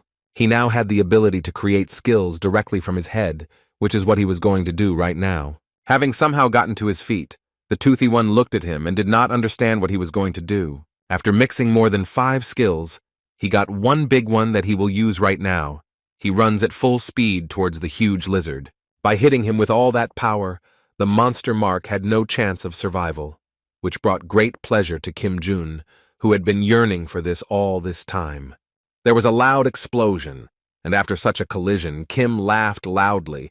After all, he loves defeating monsters the most. After a while, opening his eyes from the blinding sun, the bearded man looked around, continuing to lie on the sand. His whole body was shaking, and he could not get up. The effect of the stone had ended, and all this time the founder of Karma was waiting for him to continue what they had started. Pointing a gun at him, he repeated his question about using the time stone when dealing with dangerous people. He pretended not to know anything, for which he received a warning shot near his head. Looking at him intently, he asked if there were any instructions in their manual on how to use the time stone. He threatens to shoot without missing if he doesn't answer, reminding him of the feelings a person experiences when receiving such a bullet. He even shuddered. The man had no choice but to tell the truth. According to him, they use these stones against unkillable people to erase traces of their existence. Immediately a question appeared in Kim Jun's head. He didn't understand how he was able to be reborn again. Raising an eyebrow, he guessed that they were trying to take the stone from them to use on someone. The guy asked, looking down at Mark. The bearded man laughed. He thought the guy had too much of an opinion of himself. Their real target was the very first person in the world rankings. At this point, everything became clear to the savvy opponent.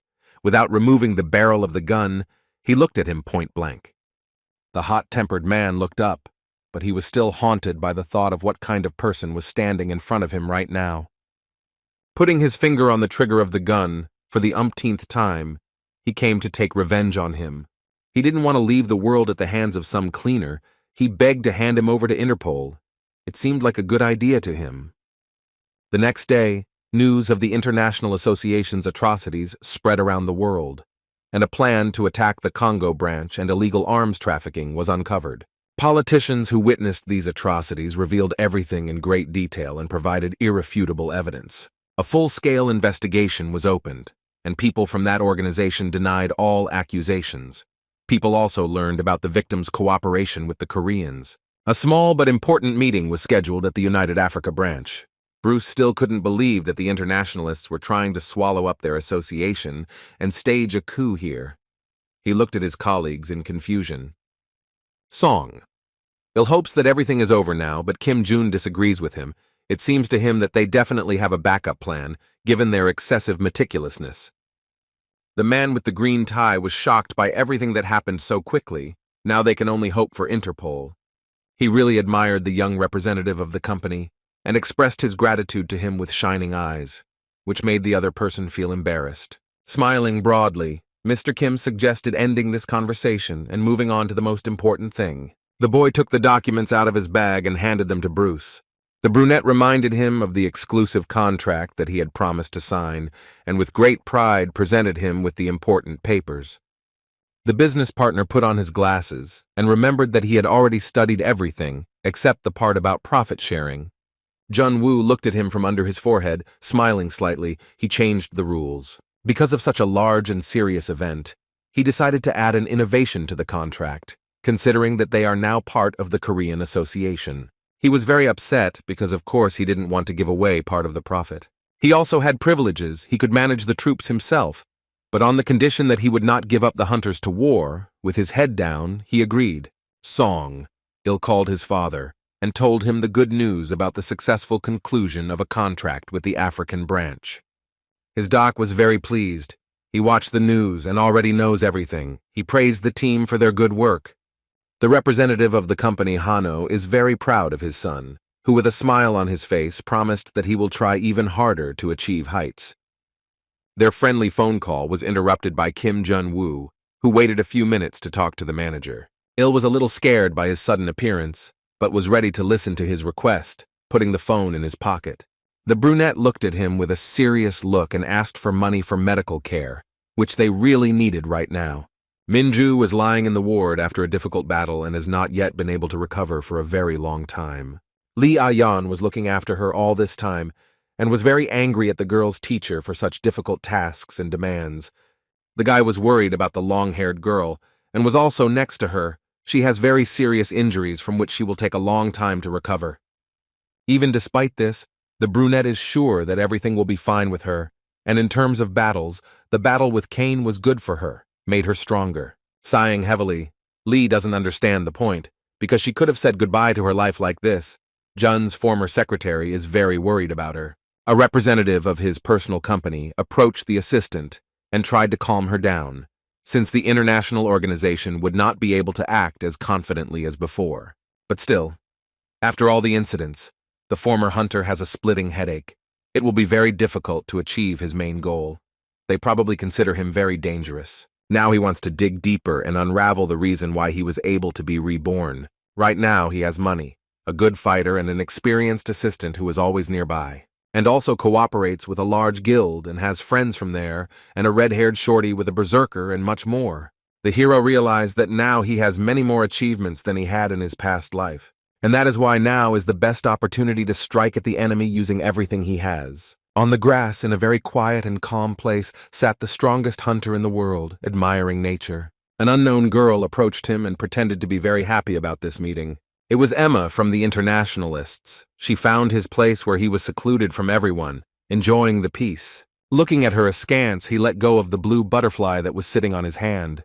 Spreading her wings, she flew towards the albino woman on a light breeze. Almost reaching her face, the blonde became alert and looked closely at how she flapped her wings. Hunter number 1 jerked his fist trying to attack. A strong wind rose around.